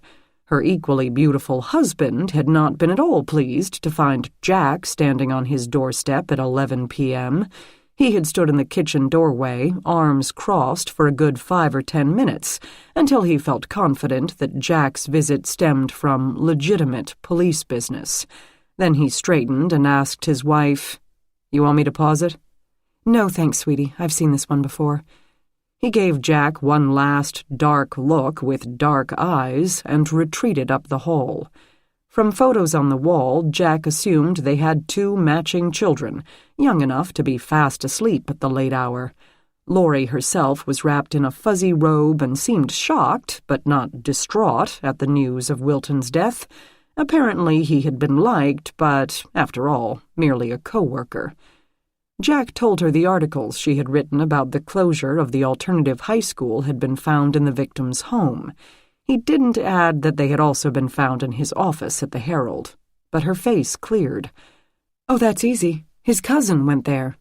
"Who would that be?" The words spilled easily. "His Aunt Mirabelle's grandson, Damon. Mirabelle is such a doll. I talked to her, too, for the story. Apparently her daughter moved to Arizona for a job but left Damon with Mirabelle so he could finish up junior year. Why is it that people can have a bunch of great kids, but there's always one that's just an asshole from birth?" She glanced up at the photos of her own kids, perhaps thinking that if she stopped at 2, it might improve her odds. "Anyway, the second his mom was out of town, the kid never goes to school, starts with the petty crimes, gets kicked out of school, and has to go to the alternative, quote-unquote, school. You know, there didn't used to be so many options. It's so hard for parents to decide now. When we were kids," she waved her hand, including herself and Jack in the same group, "a school was a school. Private schools were a little more stringent, but pretty much everyone learned the same stuff. Then somewhere along the line, some genius comes up with the idea that kids should only have to learn what and when they damn well wanted. We started jumping through hoops to keep them all on the same level, encourage every single one to go to college and be a doctor or a lawyer, which they can't handle, so they drop out and deal drugs. Used to be, 'Hey, you want some coffee? It's already made.' 'Yes, thank you.' Caffeine could only be a good idea. She jumped up to putter at the counter and then warned, 'It's decaf.' Jack swallowed, reminded himself of Riley's seminar. "Okay."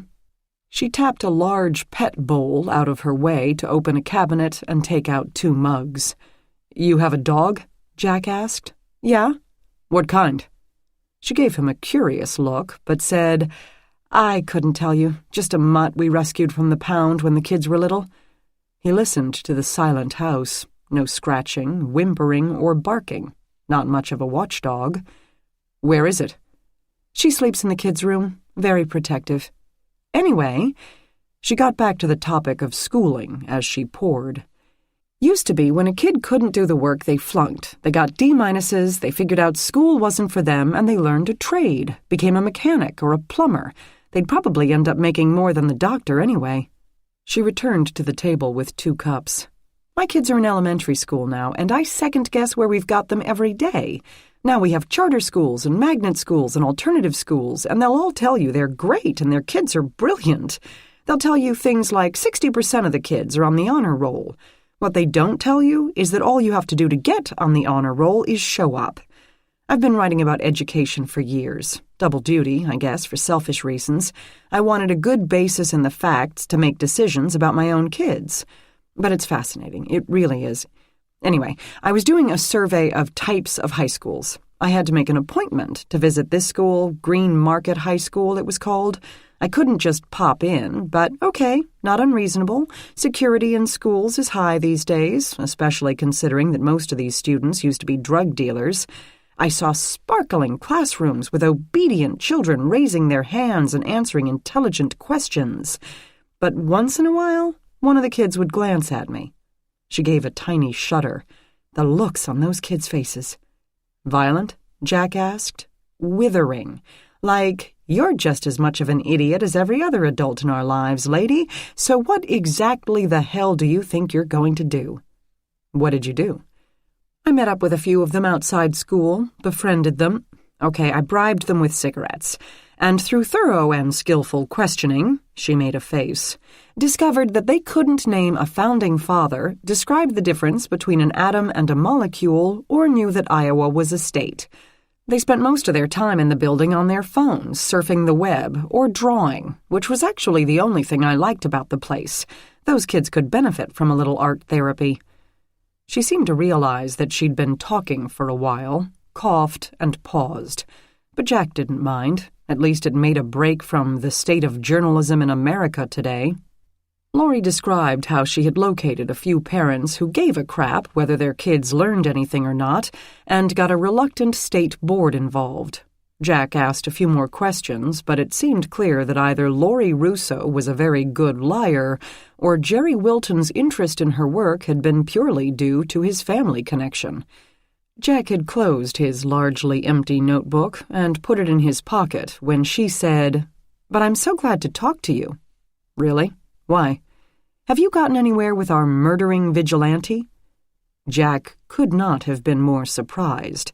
Of course the paper had covered the story, and nothing captured the public imagination like a murder room, but the attention didn't worry him. The paper couldn't know anything the police didn't, and since he hadn't been killing pretty girls, interest should fade quickly. "The investigation is ongoing, of course." She leaned forward over her coffee cup, the long hair snaking over her shoulders. "Any suspects?" "I can't talk about an open—" "You know about the others, right?" Jack felt a little less unsurprised. "Yes, we are examining prior deaths. I've been helping Isaac Mells with the story, and we looked up unsolved homicides for the past 5 years. There are a lot. No offense. I mean, the usual gangbangers, plenty of witnesses, but no one saw anything. They just solved the case in their own way. Like the mafia. But see, most of them were shot where they fell. Because of the murder room, we looked at ones where the body had obviously been moved." "Uh-huh. There was a Marcus Day, a Brian Johnson. Can you get me some details on that murder room? Public goes nuts over weird stuff like that. If I could get in there with a camera. We have to take most of our own photos these days. Get the details. Anyway, I started looking in other cities." "Oh," Jack said. "Did you?" "There were at least 5 in Chicago. Shots to the back of the head, .22 caliber, body moved. And there are 4 in Atlanta that I think are the same pattern. Isaac doesn't agree, but these were all scumbags who washed out of court a couple of times. Do you ever think that maybe it's a lawyer?" "Huh," Jack said. "Yeah, let's go with that. You think? Or a judge? Or, no offense again, a cop?" Jack smiled, but tried not to make it mocking. Nothing would spur a reporter to action like laughing at their theory. "None taken. I think there were a few in Phoenix as well." Jack tried not to choke on his last swig of the awful coffee. "So you think he's moved on?" Unhappily, she said, "That seems to be his pattern. Maybe the murders begin to attract too much scrutiny, so he leaves town, starts again somewhere else. And they definitely attracted attention here. He left a witness this time, so I'm sure he got the hell out of here." "Yeah, let's go with that." Jack thanked her for her time, got back into his car, and drove away, hoping that in the future Laurie Russo would stick to the education beat. Chapter 18. Maggie drank the coffee, even though it had long stopped working its magic on her corpuscles. She had managed a few hours of sleep after leaving the Herald's offices, but they did not come near making up for the previous night and day. When she yawned for the third time in as many minutes, she received a sharp poke in the ribs. "Hey!" "Cut that out," Zoe told her before returning her hand to her mouse. "You're making me sleepy." "I deserve to be sleepy. My head hit the pillow for about 3 hours last night, total." It hadn't spent much of that time in a REM cycle. Instead, her mind kept going over Ronald Soltis's death in an alley, with no evidence and no witnesses and no gang taking credit for it. As if, like Day and Johnson and the others, some unknown force had arrived, taken his life, and melted back into the city's society without leaving a trace for her to find. An uncomfortably familiar death. "More than me," Zoe said. Not that the young woman showed it. Her ponytail bobbed as she cocked her head at the screen, and even in the dim light of the darkened room, her eyes showed no signs of redness or drooping. The resilience of youth. "Hot date?" "Sure, with a troll and a wizard. Online tournament of the War of the Roses." "I thought the War of the Roses was fought by human beings." "Different war." "So you work on computers all day and then go home and play on computers all night? Why do you think I'm 50 pounds overweight?" A regrettable but accurate statement, so Maggie said nothing. Wilton's computer sat in front of them, connected to Zoe's equipment, and from there to Zoe's computer, the web of wires and thin cables making it look as if the victim's laptop had been placed on some sort of electronic life support. Zoe went on, shifting her frame. "So this case gets to jump the line just because the guy who owned this laptop got his guts splattered across the floor?" "Yup. I got no problem with that." She slurped something out of the bottom of a tall plastic cup and rattled the ice cubes. "Please tell me this thing wasn't in the room or anywhere within splashing distance." "Different room entirely." "Yay," Zoe said with intense relief. "Okay, what do we got? Email? The lifeblood of modern communications." Zoe chuckled, and after a few clicks they were looking at Jerry Wilton's inbox. Maggie scanned the message list, ignoring the spam and the advertisements. Zoe started clicking again. Messages from the lovelorn Natasha inviting Wilton to a wine tasting and a football game. He had not replied. "Poor Natasha," Zoe sighed. "That's just how I am with Jeff." There were also messages from a Suzanne with similar invitations, carefully worded to be friendly but not overtly romantic. Suzanne either knew the value of subtlety, or she was simply a friend, or the significant other of a mutual friend.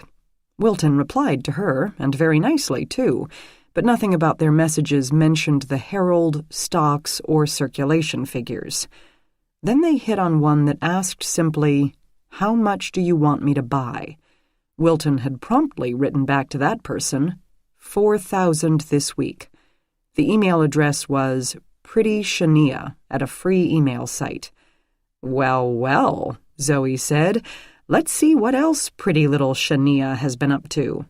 She searched the email program for messages with that address, and a long list appeared. They began to read through them in reverse chronological order. Wilton had instructed Shania to buy shares in amounts ranging from 200 to 9,000. Sometimes she prompted him for that week's assignment, but most of the time he emailed her first, and she wrote back simply, "Okay," or "Got it."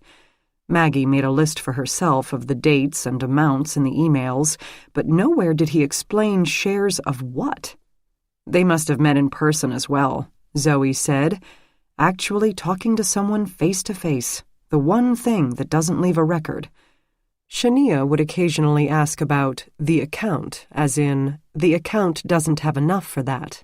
Wilton would then promise to take care of it, and apparently he did, because no follow-up appeared. "Look at this one," Zoe said. Shania had asked her common question, "How much should I buy?" but then skipped a line and added, "Don't forget about Tom's B-Day." Wilton had not responded, so they didn't learn any more about Tom and his impending birthday, but still the comment changed the tone. Then they got as far back as the Christmas season, and Shania used the missives to ask where he would go on Christmas Eve, that dinner was at 5:30, and had he gotten Sophie a present because she hadn't.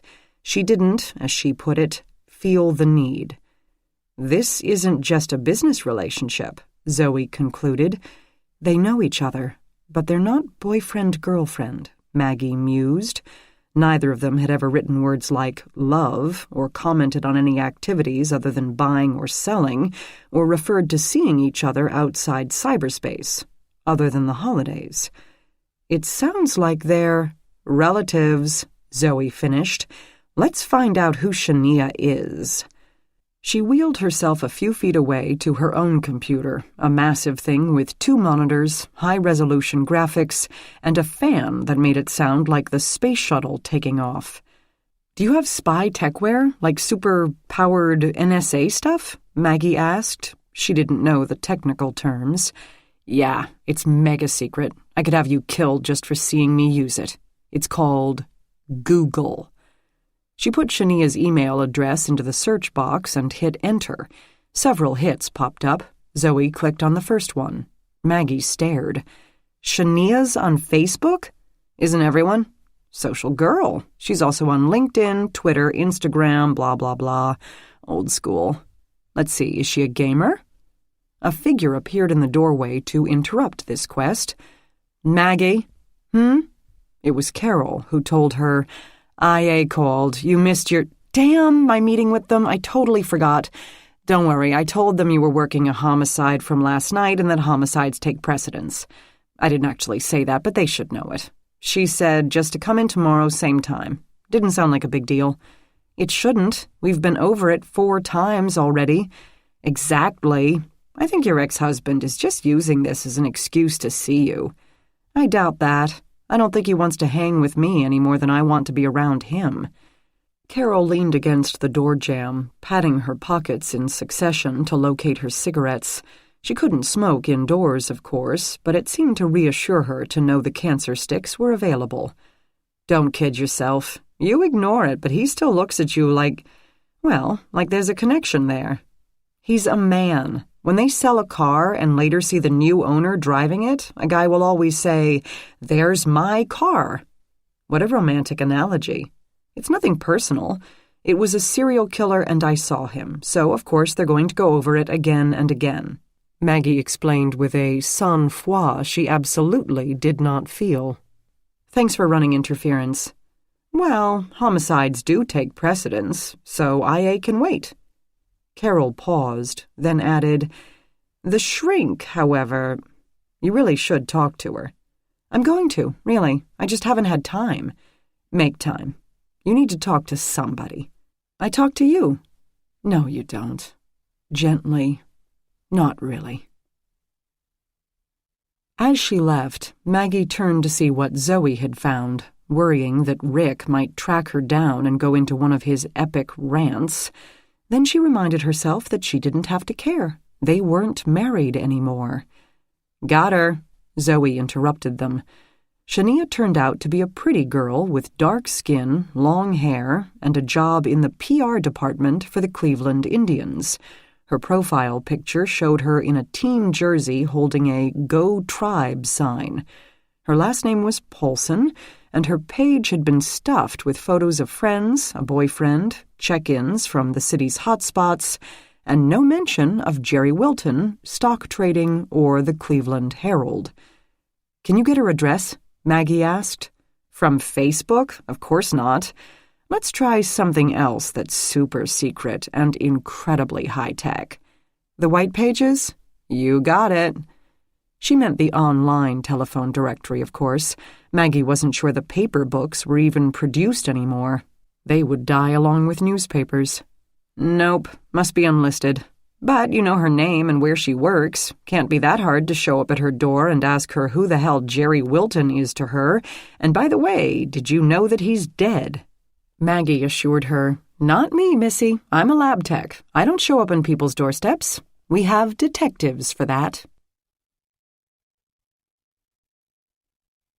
Chapter 19. The detectives did, indeed, show up on Shania Paulson's doorstep, but they needn't have bothered. She wasn't home anyway. Through neighbors, they located her mother's home and went there, but Shania Paulson's mother, 2 sisters, and a cousin didn't need to be informed of Jerry Wilton's death. They already knew. The weeping lady who answered the door made that clear. Shania wasn't there, and they shouldn't disturb her mother, whose name was Mirabelle, and who had just learned that her handsome, successful nephew had been murdered. He had been more like a son to her, since Wilton's parents had passed some time before. They asked to speak to Mirabelle. The weeping lady wasn't going to allow it until, after further questioning, Riley let it slip that they had been the detectives at the scene of Wilton's murder. Then she ushered them right into a living room crowded with heavy furniture, Mirabelle herself, and 4 sympathetic church ladies, all of whom peppered the detectives until Jack felt like bolting for the door. They wanted to know everything, how and when and why and by whom Jerry had been found, who had done it, and did they think he had suffered. The men stuck to the "that's still under investigation" dodge, but Riley did assure Wilton's Aunt Mirabelle that he believed the death had been quick, and that Jerry had probably been gone before he even knew it. Jack guessed that when Aunt Mirabelle learned the truth about the strangling, hanging, and disembowelment, she would be looking to shatter Riley's kneecaps for glossing over those details, but his partner would have to cross that bridge on his own when he stumbled onto it. Jack didn't ask about the ne'er-do-well grandson and his educational progress. "So Shania is Jerry's cousin?" Riley asked. Mirabelle, a short but wiry woman, confirmed this. "Why are you asking about Shania?" "We'd like to talk to her." The mother of the woman in question stiffened in concern. "Why? Shania's all right. I called her this morning to tell her about Jerry." "Have you spoken to her since?"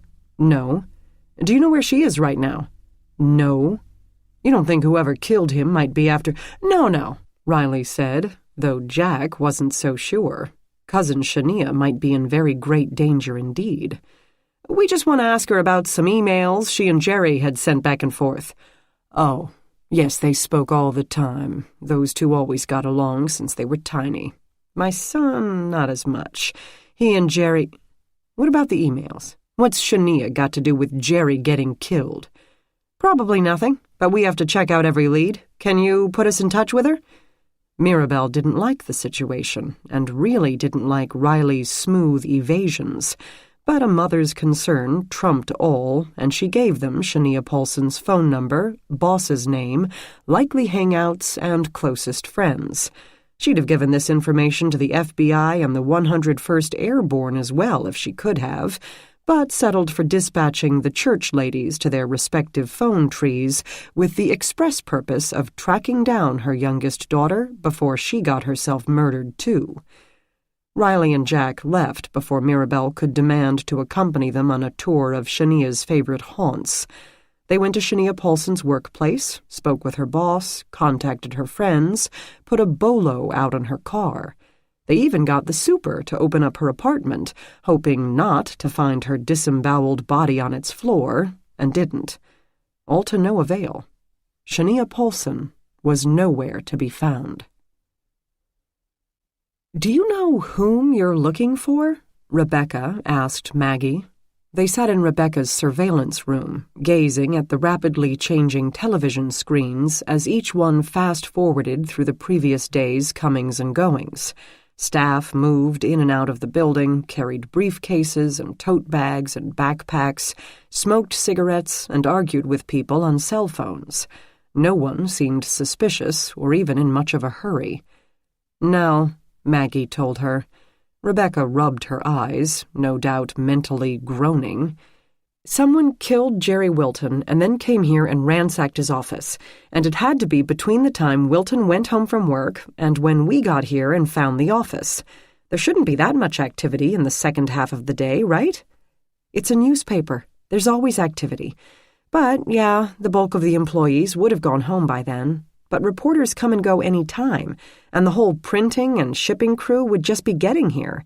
They can only get into the east side of the building. Except this person now had Jerry Wilton's key card, so they could go anywhere. Yeah. They watched people come and go. "There's Roger," Rebecca said. Maggie had asked about him earlier, having heard a description of the man's personality from Riley. Rebecca pointed at a good-looking guy briskly approaching camera 2 with a girl who seemed to be dressed entirely in black. "Who's that with him?"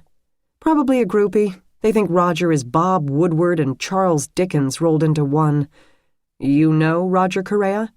"Everyone knows Roger," Rebecca said. The editor, Franklin Roth, had left about 6, came back about 8, and left again shortly after. But he would not have needed Wilton's keys. As she had seen, his own gave him access to Wilton's office. A dark and slender girl came rushing up to camera 5 about 8:30. Maggie squinted at the grainy image. "Do you know who that is?" Rebecca peered. "No. I think that might be Jerry Wilton's cousin Shania." Rebecca didn't evidence much curiosity in Wilton's cousin. "I don't think so. I'm pretty sure that girl works in advertising." "So she's an employee of the Herald?" "I think so. I can't be sure, but there's a girl who looks just like that in advertising. I don't know what her name is." Maggie made a note of the times and had Rebecca print a still of the young woman. When the timestamp closed on 9:05 p.m., things got a little more interesting. Someone bolted out of the door under camera 6 and ran into the dark parking lot. A few seconds later, a light-colored sedan peeled out of a space and exited onto the street. "Who was that?" Maggie asked. "No idea." They worked for another hour, painstakingly noting the pale raincoat of the fleeing figure and trying to match it to the outerwear of employees coming in. The figure seemed to have long hair, or at least some sort of ponytail at the nape of their neck, unless it was some appendage on the coat and not hair at all. They wore long pants and light-colored shoes, probably athletic shoes, and carried something tucked under one arm, a purse, a folder, a portfolio, a book. It wasn't much to go on, but they eventually narrowed the possible incoming to 3. A man in a trench coat who worked in accounting, a woman Rebecca knew who worked there somewhere but did not know which department, and a young man who wore sneakers but had entered with a coat over his arm, so they could not be sure it fit their running person. Rebecca and Maggie had cursed out loud at the poor resolution of the average video surveillance system approximately 67 times between the two of them, but this remained the best that they could do. Maggie collected printed stills, and they sat down to go through the employee ID photos to try to find a match. Maggie's butt hurt, and her stomach rumbled. They found the guy in accounting easily enough. The woman turned out to be a secretary for the assistant director of marketing. The young man remained unidentified, as there were at least 3 employees who looked too similar to the grainy image to distinguish. Rebecca also found and printed the ID photo of the young black woman from the advertising department, but Maggie still could not feel certain that it had been her entering the building and not Shania Paulson. "And there are no doors without cameras, right?" she asked. "Just fire doors, but they'll set off the alarms if they're opened." Maggie considered this. "Are you sure?" The 4th of the 5 fire exits they visited seemed all right, until Maggie followed the wiring from the push bar to a power supply box to the fire alarm, and there the conduit had a slight gap before it entered the red box. Without a flashlight and a step stool, she couldn't be sure the wires remained intact, but it made her suspicious. The door advertised the fact that it served as a fire escape only, and an alarm would sound if opened, and dust sat on the top of the push bar. But the spiders that live at the lake's shore didn't occupy the top corners as they had in the first 3 fire doors, and the floor had some faint marks like dirty footprints. The spring rains would have caused anyone using it to track in mud. One such print was cut in half right at the threshold, which could only happen if the door had been open at the time. On top of that, the bolt seemed to be permanently retracted. There was nothing latching the door closed. Maggie asked when they had last had a fire drill, and Rebecca thought it had been several years. Maggie grasped either side of the alarm will sound plate on the push bar so as not to disturb any fingerprints, and pushed. Rebecca said, "Hey!" Her voice echoed in the concrete walkway, but only her voice. No alarm sounded. Maggie held the door open. Rebecca gazed at it. "Crap!" "Crap," Maggie echoed, but for different reasons. Maggie got her fingerprint kit from the car and dusted the door from top to bottom, including the area where the wires had been cut. But industrial, painted steel doors that aren't cleaned regularly are not good surfaces, and all she found were smudges on the inside and water spots and general grime on the outside. She seemed to have gotten more powder on herself than the door, since the wind off the lake hadn't helped matters. Rebecca watched in silence, waiting, upwind, for the electricians to come and fix the wiring. That particular door opened into a small nook of the employee parking lot, nestled in between the range of both the employee lot and the visitor lot cameras, and easily accessible by both employees and visitors. No one had assigned parking spaces except the publisher and lead editors, so there was no way to tell who would be likely to be parking nearby, and Maggie had already spent enough hours staring at less-than-clear Herald surveillance video to relish the idea of more. Two men had been leaving through one of the employee entrances, then caught sight of their activity and detoured over to ask what was going on. Maggie said nothing. This was Rebecca's territory. She could tell them as much or as little as she saw fit. One, lanky and morose, thought the recent murders were the work of terrorists bent on jihad, but the other, who turned out to be Roger Correa, said it would more likely be the work of ex-city council members rather than Middle Easterners. The former had received much more bad press from the Herald in recent years than the latter. "So now Jerry," he said, watching Maggie pack up her fingerprinting equipment, which consisted of a jar of powder, a brush, a roll of tape, and some white fingerprint cards carried in a plastic fishing tackle box. "What's up with that? What did he look like?" She stood, looked at him, and ignored the question. "Cops got any suspects?" She refrained from saying, "A building full of them." He figured out that direct questions weren't direct enough. "Who are you?" Maggie identified herself. "Forensic tech, huh? You know what? I could use your help with something. Want to do a, what do you call 'em, ride-along? See a real-life investigative journalist in action?" The lanky guy scoffed aloud and walked away. Rebecca hid a subtle eye roll. "Come on," Correa continued. "I'll spring for food." Maggie's stomach growled, loudly and insistently. She hadn't eaten in, about 18 hours. Roger Correa grinned. "I'll take that as a yes." Chapter 20. "I'm sorry about this," he told her 2 hours later. Maggie was halfway through a bacon cheeseburger and wishing she'd grabbed more ketchup for the fries. "Why?" "This is not exactly the exciting chase sequence I had in mind." They'd been parked in front of a closed barber shop on East 22nd, watching a 5-story building across the street that had less than inspiring architecture and standard glass entrance doors. Correa told her they were waiting for the CEO of the recently formed New Horizons to either leave his office or receive visitors there. "This is the more tedious side of investigative journalism." "You want to talk tedious? Yesterday I spent 4 hours watching black-and-white motion control-activated video surveillance." When he smiled, which he did often, the corners of his eyes crinkled, and his cheeks hinted at dimples beneath the facial hair. "Discover anything?" "Nope." She had not lost sight of the fact that Roger Correa worked in that building full of suspects.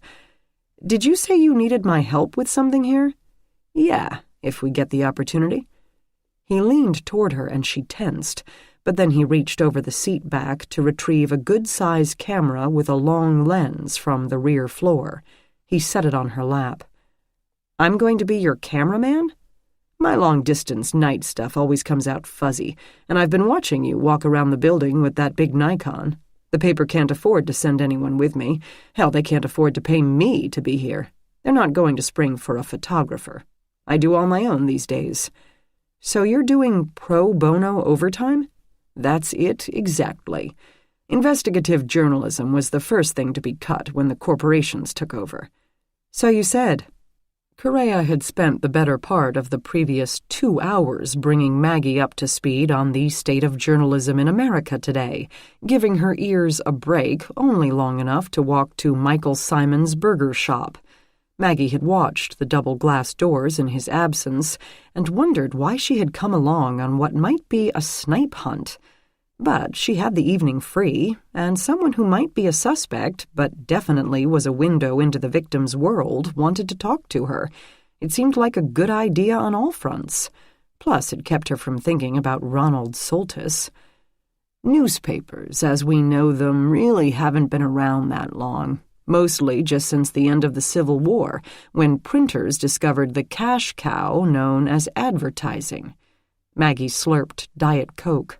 He paused in his lecture to tell her, "Artificial sweetener will kill you, you know."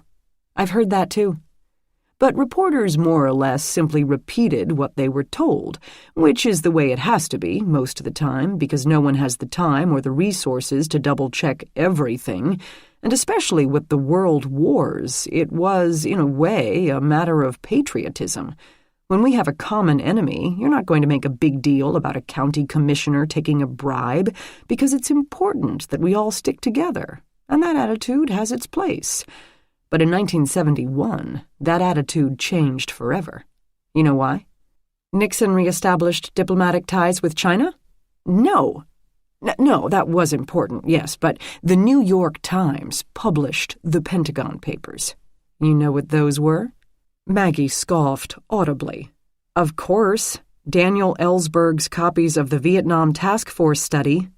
Yes, everyone remembers that as a scandal and a turning point in public perceptions about Vietnam and the beginning of Nixon's end via Watergate. It was something that nowadays would be taken for granted. Nowadays, any paper that's not crazy about the current administration wouldn't hesitate to publish them. Of course they would. But at the time, it was a sea change in how the press related to the government. For the first time, the media said, "We're not trying to be sensationalistic, and this isn't all about selling papers, but this is important, and the people need to know it, period." They had stopped accepting White House press releases as fact, and that cat never really went back into that bag. They weren't trumpeting it like the propaganda that passes for broadcast news today, but they steadily published. The government went to the Supreme Court to get the Times to stop. The Supreme Court said stop, and the Times stopped. But then the Washington Post started publishing them until the Supreme Court said they had to stop. The Post stopped. 15 other papers began to publish them. Walter Cronkite interviewed Ellsberg on CBS News. No matter what the administration did, it couldn't be stopped. He paused, the wonder of that glorious and gloriously responsible behavior still causing him awe, even so many years later. We covered that in history class, and I got off the bus that day and told my mother I wanted to be a newspaper reporter. I went to the principal and talked him into starting a school newsletter. The cafeteria and the bus loading zone safety rules were my first beat. He shot her an embarrassed smile, as if he shouldn't take as much pleasure in those memories as he did. Enough about me. What about you? What made you decide to work with dead bodies? They're much more cooperative than live ones? He laughed. That I believe. She wiped her fingers on a napkin and consolidated her trash into the takeout bag, wondering how much of herself she could share with this man. Ancient history, fine. More recent stuff? Not so much. My dad and I used to watch every cop show we could find. Alex would be out playing ball or in the garage starting a band, and I'd be in the living room watching Starsky and Hutch, reruns of Dragnet, or the old Ellery Queen show. I loved the idea of solving mysteries, of finding out the answer to the puzzle. But you didn't become a cop? Live people, not cooperative. I guess I prefer my mysteries in the abstract sense. That had been true of most areas of her life, perhaps. All her experiences were once removed, other people's actions, other people's tragedies, until Jack Renner had come along and sucked her away from the abstract into the very, very concrete. "Who's Alex?" "My brother." Correa reached over and brushed away a lock of hair that had fallen over her shoulder. "You're smiling. You two are close?" "Yeah, very. Our parents passed away, car accident, few years ago, so it's just the two of us. The two of us and his wife and 2 kids, who get dragged all over the country with his cover band." "Older or younger?" "Older." "Ah," he said, continuing to work on his fries. "There's nothing like older brothers to keep you humble. When I told mine I wanted to be a reporter, he beat me up. He said that way I had something to report on. So I reported to Mom and Dad, and he beat me up again. Oh, don't look like that. He didn't hurt me. Just kid stuff. Thus, I had been taught everything I needed to know about journalism. You lose your job if you tell the truth, and lose your soul if you don't. And now here I am, having come full circle. News as an entity has gone back to being the utterly biased, paid-for-by-sponsor pack of screed it started out as in the 1700s, because it can't turn a profit any other way. And without that profit, no one can afford to create enough new content to fill an entire newspaper, or an entire 24-hour-a-day news channel. That's why I say not just newspapers, but news itself has changed. For instance, a lot of the people you see on broadcast news are not reporters. They will show a video segment that looks exactly like a regular old news broadcast, with some pretty person with a perky smile standing on a sidewalk with a microphone telling you about something that happened. She ends with, "This is Miss Perfect Teeth in Washington, D.C., but Miss Perfect Teeth never tells the viewing audience who she works for.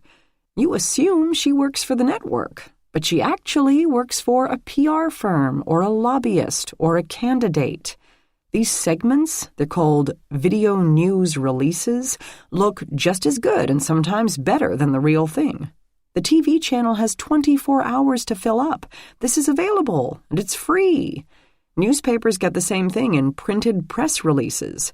The editors got to get the paper into the rollers, and the release is there, and it's free, so they give it to the copy editor. Why the hell not? But it's not news. No, indeed. What is news anymore? We have a whole generation of people who don't remember that broadcast news used to mean someone came on and told you what happened. It wasn't 4 people sitting around bickering like kids on a playground about their opinion of what happened.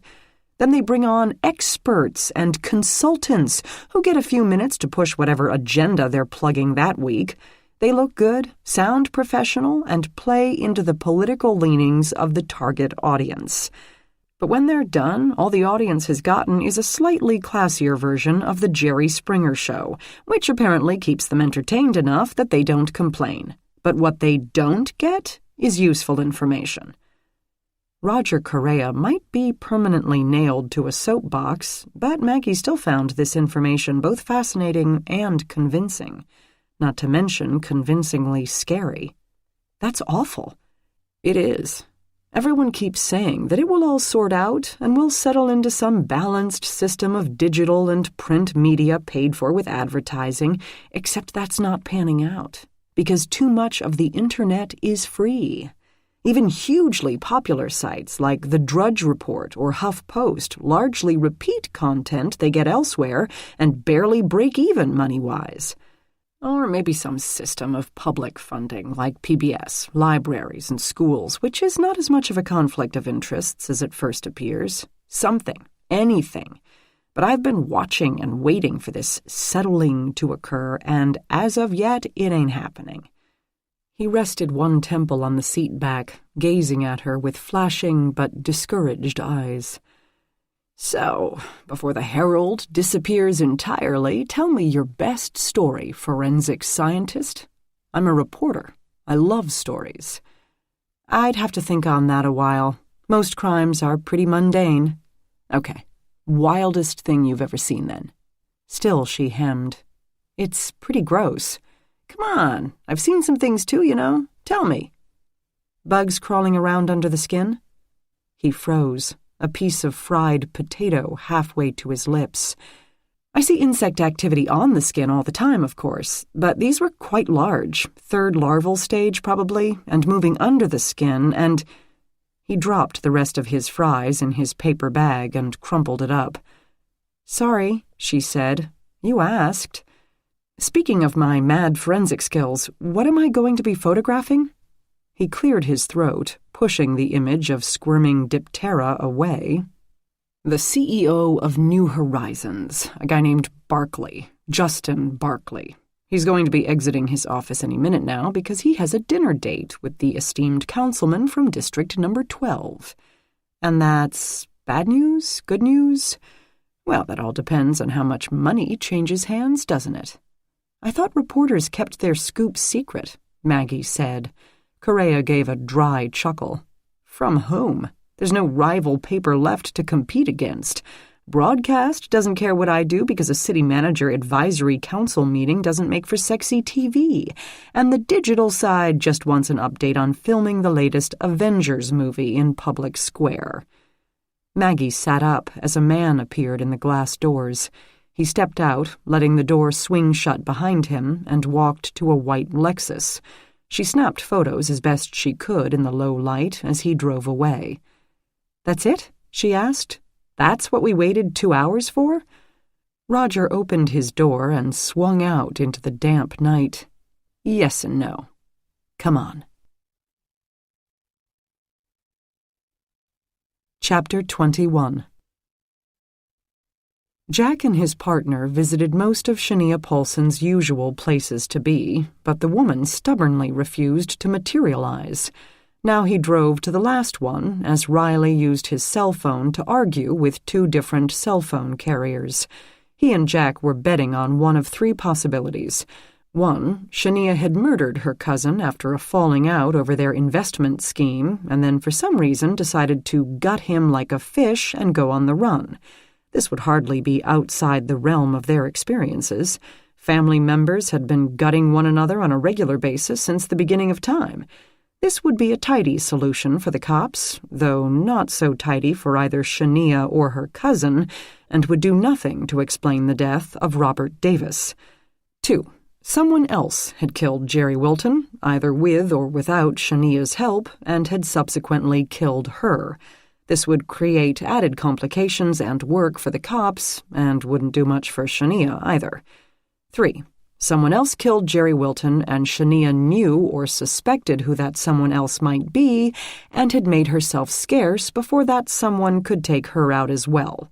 This scenario created complications for all 3 parties: the killer, the cops who had to track Shania down, and the girl herself, who had to stay alive. Jack rubbed one temple. He hated this stage of detective work, running down leads that went every which way without knowing what might be a complete waste of your time, while evidence sat elsewhere, being destroyed before you could get to it. Maybe that's why he liked his personal way of doing things, waiting until other agencies had compiled a long list of persons' offenses, double-checking a few things himself, and then inviting the target in for a quiet chat, followed by 3 bullets to the brain. Over and done, with a minimum of fuss. Maybe he was just lazy. Riley hung up. Have I told you lately how much I hate Sprint? Not for at least 10 minutes or so. They can't get us Davis's call history or text messages until they run the subpoena past their legal department and, of course, their attorneys who work attorney hours and don't come in until the stroke of 9 tomorrow. I finally got them to look at the GPS, and they said it's not working, must be turned off. No joke, it's turned off. It's probably at the bottom of the lake. Where are we going? Shania's ex-boyfriends. Another one? This girl changes guys like my older girl changes her shade of nail polish. You've got to kiss a lot of toads to find one prince. Riley looked at him as if he had begun speaking in Latin. Whatever. He lives here? Jack pulled the car into the skinny drive leading to a skinny white clapboard house on Madison Avenue near West 65th. According to DMV and Shania's mother. So I asked them, Riley continued, where the phone had been. Just give me the past GPS coordinates. And the punk techno nerd on the phone laughs like I asked him to beam me up. They don't store that information, he said. Would crash the system if they tried to store everybody's info like that. Individual apps might, but that would be on the guy's phone, and of course we don't have the phone. So then I try Verizon about Wilton's phone because the court came through on that one too, but they can't do much either because it's an iPhone and they need the code. Privacy, she said. Nice chick, but she said they'd have to get the owner to tell them the code and give them permission to use it. I said the owner is hanging in his living room staring down at his guts all over the floor. I think I made the poor girl cry. You're a bad man, Riley. I don't mean to be. Anyway, I need to fax them a copy of the subpoena and they will tell me what they can, but it may not be much. iPhones have security on them that even the NSA can't crack, I guess. We'll have to call the North Koreans if we want to know who Wilton has been talking to. They got out of the car. Colored lights from the television set danced across the inside of the curtains, and a man lumbered to the door when they knocked. He did not seem happy to see them, but then most people weren't. We're looking for Shania Paulson, Riley said. You and everybody else. Her mom has called here twice today trying to track that girl down. When did you last see her? He appeared to ponder this. Saw her at work. Her work, the Indians' game home opener. She was handing out keychains on the concourse level. We talked a bit.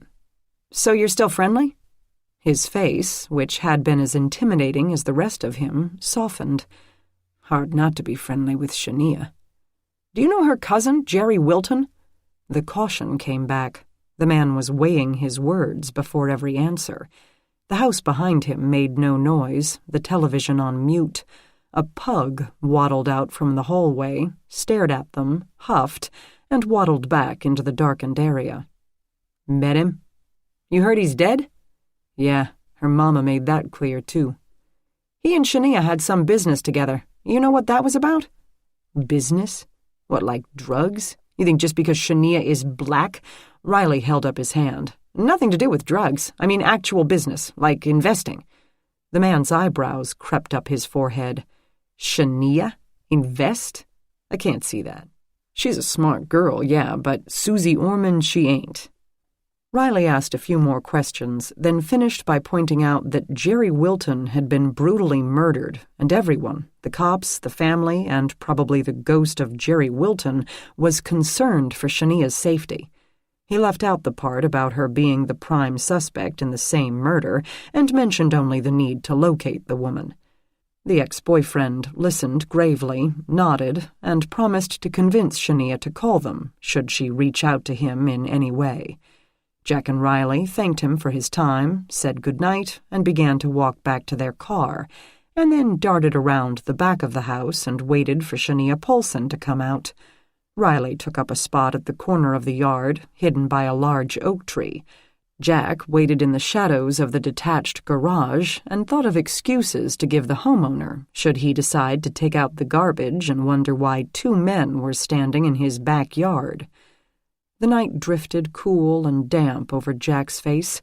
A rapid transit train rumbled through the valley behind them. Voices carried from the community garden nearby, teens hanging out where they probably shouldn't be after dark. Tree branches gave rushed whispers to the wind above his head, and birds clucked and twittered. Birds never slept, Jack had long decided. No matter what hour of the day or night you were up, some species would be out there making noise. Whoever had sliced up Jerry Wilton was a dangerous person. He, or she, had killed at least 2 people so far and had gotten away with it, but more than that, had enjoyed it. He had great fun making it clear to the police that Davis had not been a suicide or a fluke. He had perhaps a business-related motive for the murders, or perhaps it had been a personality conflict, but either way, once committed to the action, he couldn't resist putting his own personal flair on the tableau. He was, in short, the kind of killer that Jack hunted. Hunted. present tense, because no matter what he told Maggie Gardner, he had no intention of abandoning his work. He would tone it down for a while to keep them both out of jail, but eventually he would get back to it. He saw no point in stopping. His soul was already damned, if that were an issue, and the world not yet safe for everyone, which is the issue. To stop trying to help the innocent would be weak. It would be wrong. As he mentally reaffirmed his own commitments, Shania Polson exited the rear door of the house, backpack strung around both shoulders, long hair pulled through the back of an Indian's cap. Tall and lean, she wore jeans, running shoes, and a dark blue T-shirt with long sleeves and a low scoop neck. Even in the dim light, Jack could see why she didn't lack for male attention. The man of the house appeared behind her, telling her that she ought to stay. "If they tracked me here, he could too," she told him, trotting down the steps and onto the grass. She stopped cold when she caught sight of Jack. He held out his badge and had gotten out the first 2 letters of the word police when she bolted, running across the backyard exactly between himself and Riley. Tufts of grass flew up from her heels as she sped away. Animal instinct took over, and Jack's body leapt into motion before his brain caught up. He forgot the damp air and the chattering of the birds, and forgot that he could barely see and there were no street lights where she led. The night reduced to moving and breathing. They were the gazelle and the pursuing cheetah. Except this gazelle was damn fast and knew the territory. The backyard exited into another backyard.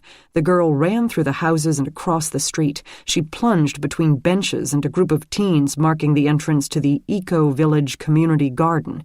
He could hear himself and Riley shouting things like, "Police! Shania! We're here to help you! You may be in danger!" in between puffs of exertion. She either didn't hear them, didn't believe them, or didn't care. She reached the ironwork gate for the community garden and pulled herself up and over without visible exertion or pause. Jack did the same with, he felt sure, visible exertion and great pause, lest he impale himself on the narrowed tips of the fence posts. When his feet met the ground with a bone-jarring thud, he hoped there wouldn't be a corresponding fence on the other side of the park. If so, he needed to catch Shania Polson before she reached it. The red trim of her jacket flashed in front of him, about 20 feet away. He left Riley to do his own cursing and climbing and pounded after her. He shouted a few more things, but they had no more effect than his first attempts. She led him through the winding sidewalks and the neatly staked and labeled vegetables past a small potting shed. His lungs were protesting. He could hear the shouts of the teens as they egged Riley on over the fence. His stocky partner probably represented the most entertainment they'd had all week. There was, indeed, a corresponding fence on the other side of the park, but not as tall as the entrance, Jack saw with relief. Shania Polson already straddled the top. "Stop!" he called, stretching for any part of her he could grab. "We're trying to save your life." "Let me go!" she shouted, real panic in her voice, and his fingers just brushed the sole of her shoe as she flipped over the top of the fence. He tried to vault it as she had, but swinging his frame, with its 100 extra pounds, required a different mass times velocity equation. The chain link wobbled under him and he tumbled rather than jumped over the top. His arm slipped and the wire peaks of the fence top nearly took out his left eye. He landed awkwardly and his knee would complain about it later. In fact, it said the hell with it and started complaining immediately. He straightened and realized where Shania Polson was heading. Up a narrow sidewalk and over an elevated path sat the rapid transit station. He could hear the next Red Line train clattering up the tracks. He shouted her name at her disappearing form. Still no effect. She slowed to squeeze past 3 men moving in the opposite direction. Jack heard her voice but couldn't make out the words. He stepped onto the elevated walkway, no more than 20 feet long, with a 10-foot-high chain link on both sides. The concrete gave him great traction, and he might have gained a yard on her, at least until he figured out the gist of what she had said to the 3 men. They formed a barrier at the other end of the walkway. 2 were black and 1 was white, and all 3 were big, dressed in sweats, hands in their pockets, shoulder to shoulder. the same grim look on each face. Behind them, Shania pulled open the glass door of the station and dashed past the attendant on duty. He didn't even have time to protest that she didn't have a bus pass or even $2.25 in exact change. Jack put on an extra burst of speed and shouted that he was a cop. The men didn't move. Instead, as he drew close enough to invade their personal space, they brought up arms and fists, and he ran into a human brick wall. Next thing he knew, he was sitting on the sidewalk, hand scraped, and a considerable amount of wind expelled from his lungs. The direct approach hadn't worked. With stinging fingers, he pulled out his badge and shouted, "Cop! I'm a cop!" The men reconsidered. One backed up. One looked as if that just made things more fun. The third considered the whole matter anew, while Jack realized that not only one Red Line train had just pulled into the station, but two.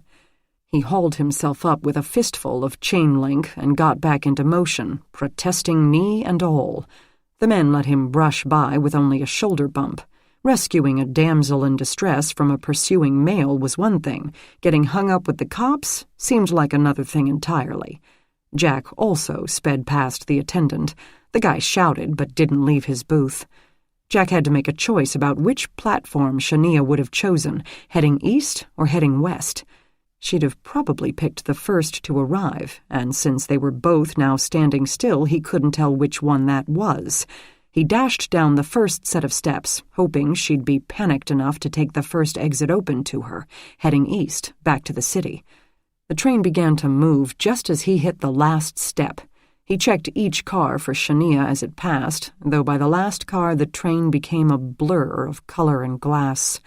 With it out of the way, he looked over to the other platform just in time to see Shania Paulson stumble into one of the train cars there and cling to a pole. He'd never get up the steps and over to the other side before the train left. Already the doors had shut, and he wasn't about to jump down onto the rails. He'd probably touch the wrong one, and even if he didn't electrocute himself, he still wouldn't be able to get into the car.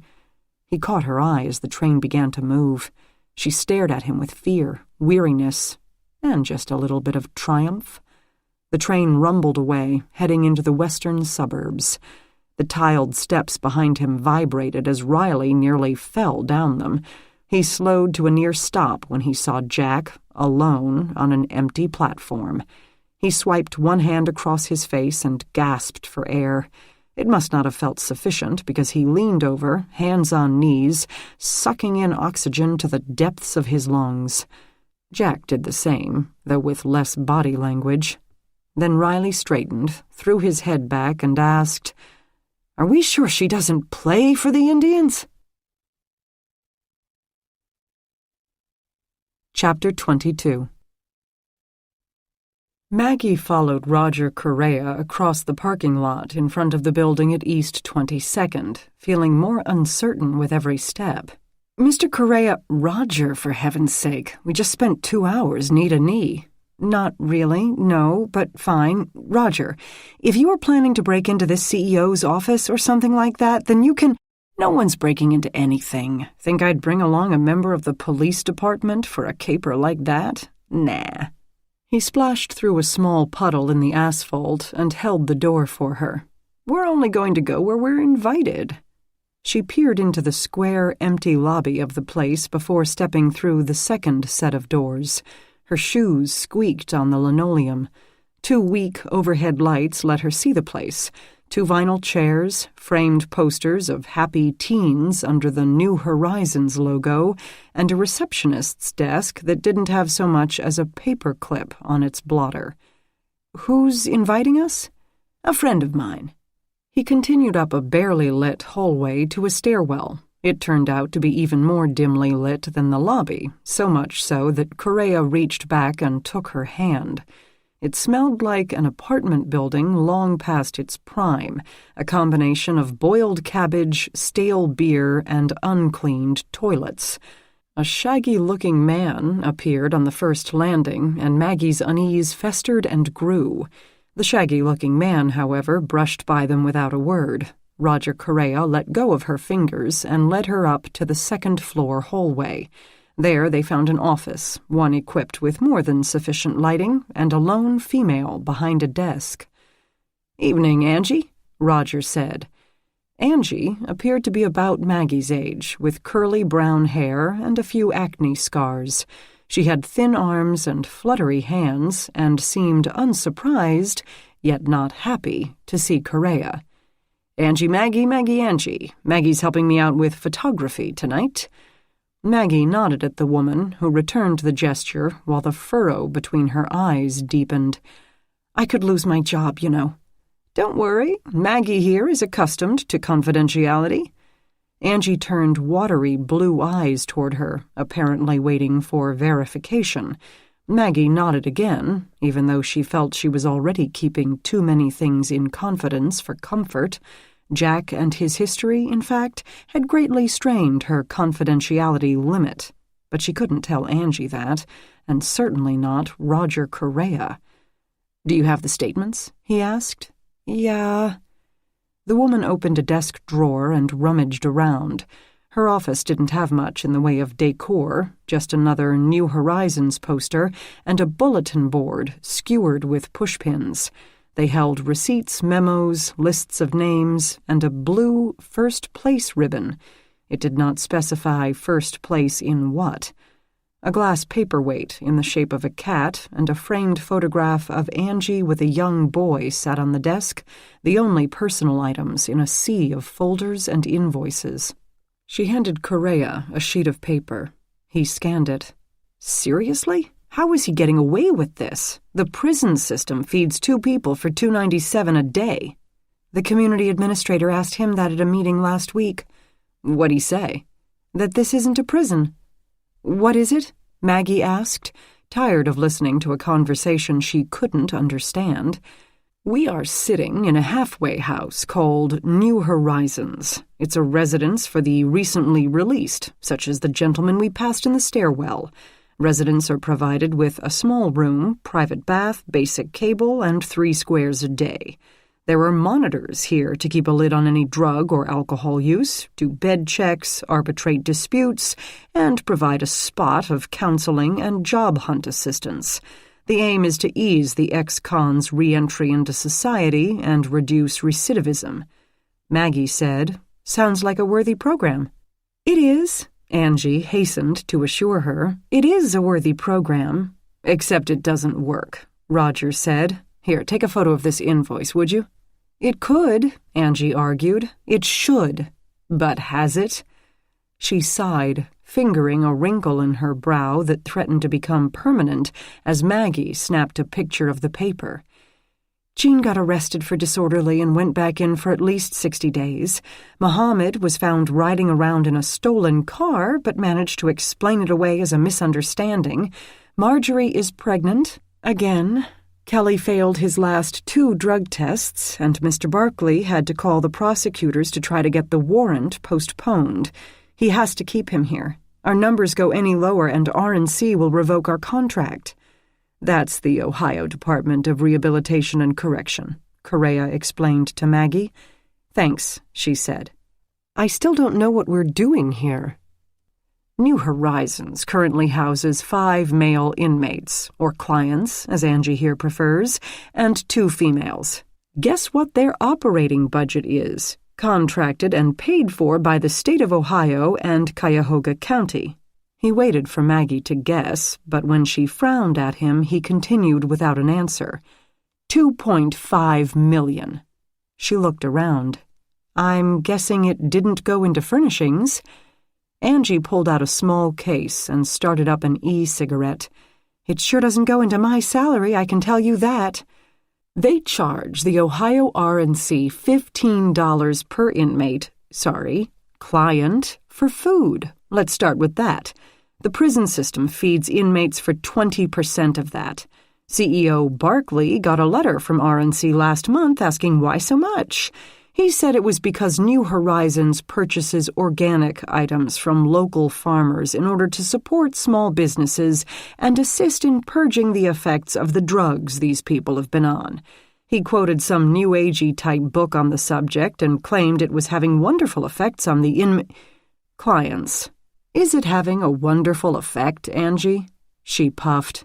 "They eat mac and cheese 4 times a week. CEO Barkley does, however, pay 6 figures to a lobbyist to drum up more clients and contracts and well-meaning donors. For 6 figures, you would think he'd work very hard for this establishment.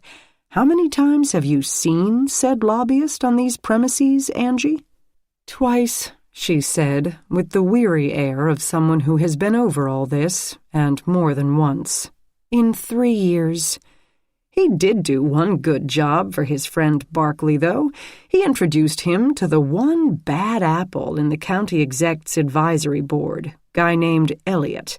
Barkley bought the guy a junket to Las Vegas, and when the topic of New Horizons came up on the board's agenda, Elliot vouched for them all the way. It kept the questions to a minimum for a good year or 2, until someone at RNC noticed New Horizons' abysmal rate of return on investment. "Huh," Maggie said. "Okay, that's all very interesting, but how do I know all this?" Correa went on.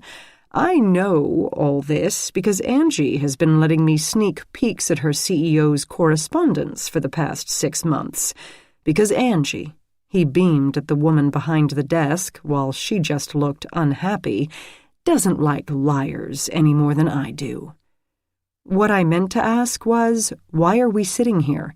Why hasn't RNC or the county or both opened an investigation or revoked their contract? That's the beauty of county corruption. It's all about defining terms. Overpriced food is used because it's supposedly organic. A co-conspirator is a consultant. A contractor paid 4 times usual rate just ran into errors made by the builder. Everything can be explained. It's all for a good cause. That's the added aura of social programs. No one wants to be the meanie who questions too much. If the people running it say it's necessary to health and well-being, that's accepted as true, even when there is absolutely no evidence to support it. "I can't lose my job," Angie said, interrupting his philosophical digressions with a focus on practicality. "My kid has to have a special tutor, and my asshole landlord is talking about raising the rent again." "So what are you going to do?" Maggie asked Correa. "Publish, of course. Lay it out in an article so clearly that the county board can't ignore it, so RNC has what they need to act, so Barkley will go to jail along with his consultant and, dare I hope, board member Elliot. A real sociologist will be brought in to run this place with Angie's assistance, and maybe the less fortunate children who come to this program might actually be helped by it. Win-win for everybody. Here, take a picture of this, too. It's the plane ticket they bought for Elliot." Angie put away her e-cig, stowing it in its little box. "Anything else? My kid's waiting for me, and my mom's waiting to get rid of my kid for the night." Correa rose and shook her hand. "Thank you, Angela, for doing what's right. You've earned the gratitude of the city, even though they will never know it." Yeah, she said. Correa and Maggie exited out the front doors. She looked around with a nightmare vision of CEO Barkley returning to get something he left in his office and stumbling on to their nefarious purpose. "You've been working on this for 6 months?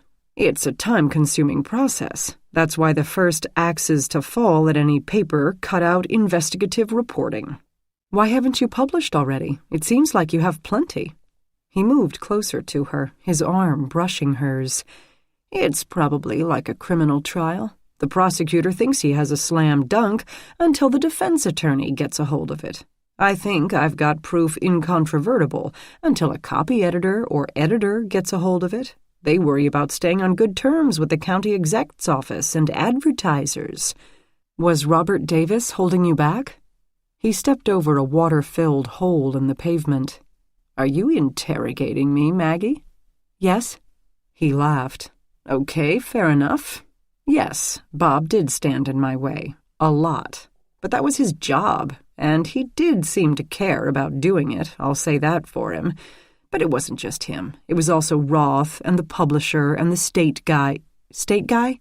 "Leroy Dunstan. He covers state news. He felt I encroached on his territory too much, since a lot of county funding comes from the state, so he should be reporting on its use.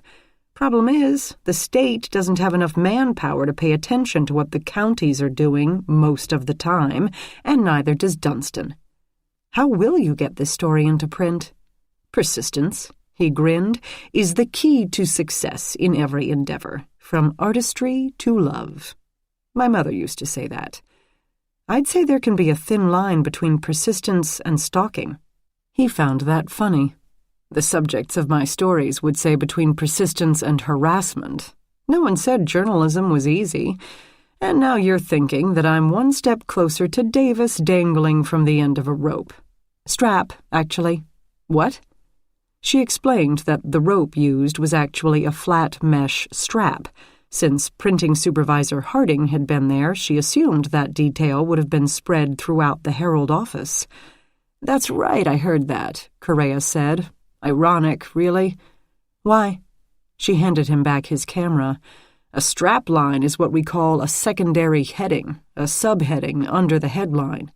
Why is that ironic? Because it's something a copy editor would write. The pathos of this guy seemed to touch him, and his face slid into sadness. Poor guy. They reached the car, and he jerked open the passenger door for her. Maggie asked, "What happens if the county closes this place and Angie is out of a job?" Then she's screwed. But she knew that was a possible future for her the moment she started talking to me. He stopped, turning to look at her. That's the kind of bravery they don't give you medals for. No one will ever hear her name. I do what I do for those kind of people, and I appreciate—" He reached out and stroked the edge of her jaw. "All the help I can get." She stepped back. If he thought this was some kind of date, he had another thought coming. But she didn't step too far. As most intensely driven men do, Correa had his own kind of magnetism.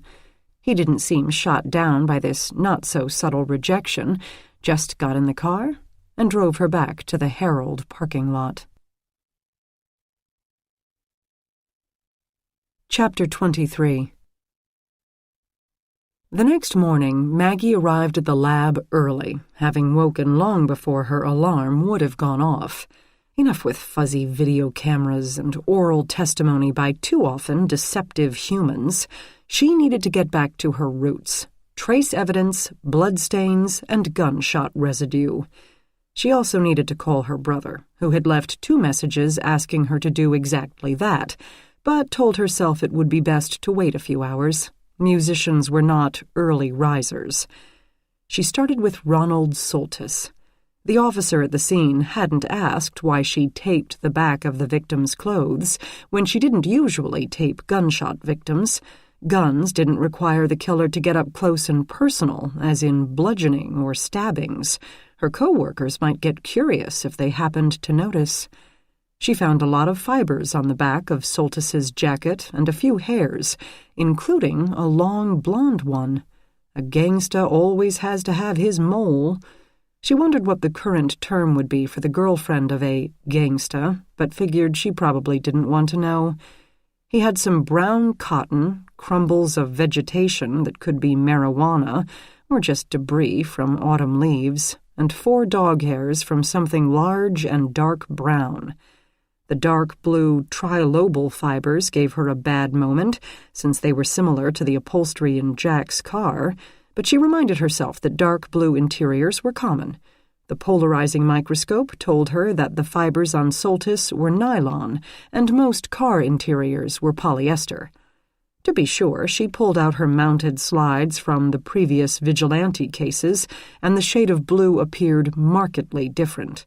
Even better, she did not find Greta's white fur. Maggie let out a breath she hadn't known she was holding and got another cup of coffee to celebrate. After 3 sips, the doubt began to creep back in. Jack knew what she had found during her investigation of the vigilante murders that had led her to him. He would be careful not to leave those clues again. Absence of proof was not proof of absence, not in his case.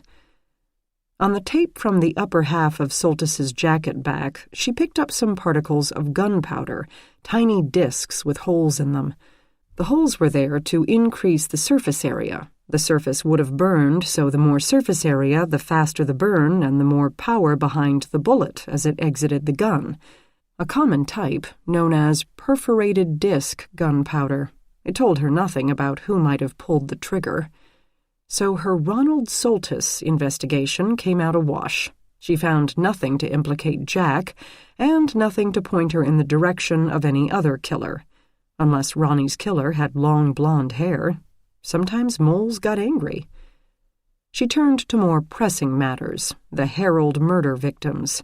The trace evidence on Robert Davis's shirt hadn't told her much, but now that she had Jerry Wilton's tapings to compare, she might find items in common. That would be interesting. To strangle an able-bodied adult male, one would have to get a good amount of leverage on the strap ends, pull tight and not let up. The victim, if not unconscious, would be struggling and kicking and trying to pull the strap away from his throat and, if he could think fast enough, striking at the person behind him. Either way, it took a lot of up-close and personal work, and the front of the killer should be pressed against the back of the victim, so she paid special attention to the shirt backs. Robert Davis, as she had told the detectives earlier, had a number of fibers, hairs, and some dog fur. Most of the hair seemed to be his, but some errant strands were a sandy brown dyed blonde, a dark brown, nearly black hair, and two others of an auburn shade.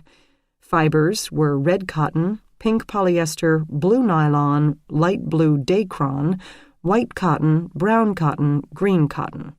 Nothing exciting. She examined a flake that looked like a piece of popcorn husk, a number of shards of apparent wood, sawdust, or maybe paper dust. No surprise there. She also found a few minuscule orbs that looked like tiny footballs or maybe sugar smacks, back when they were called sugar smacks, before the marketing execs caught on to the idea that sugar plus children produced a not good image in buyers' minds. Interesting.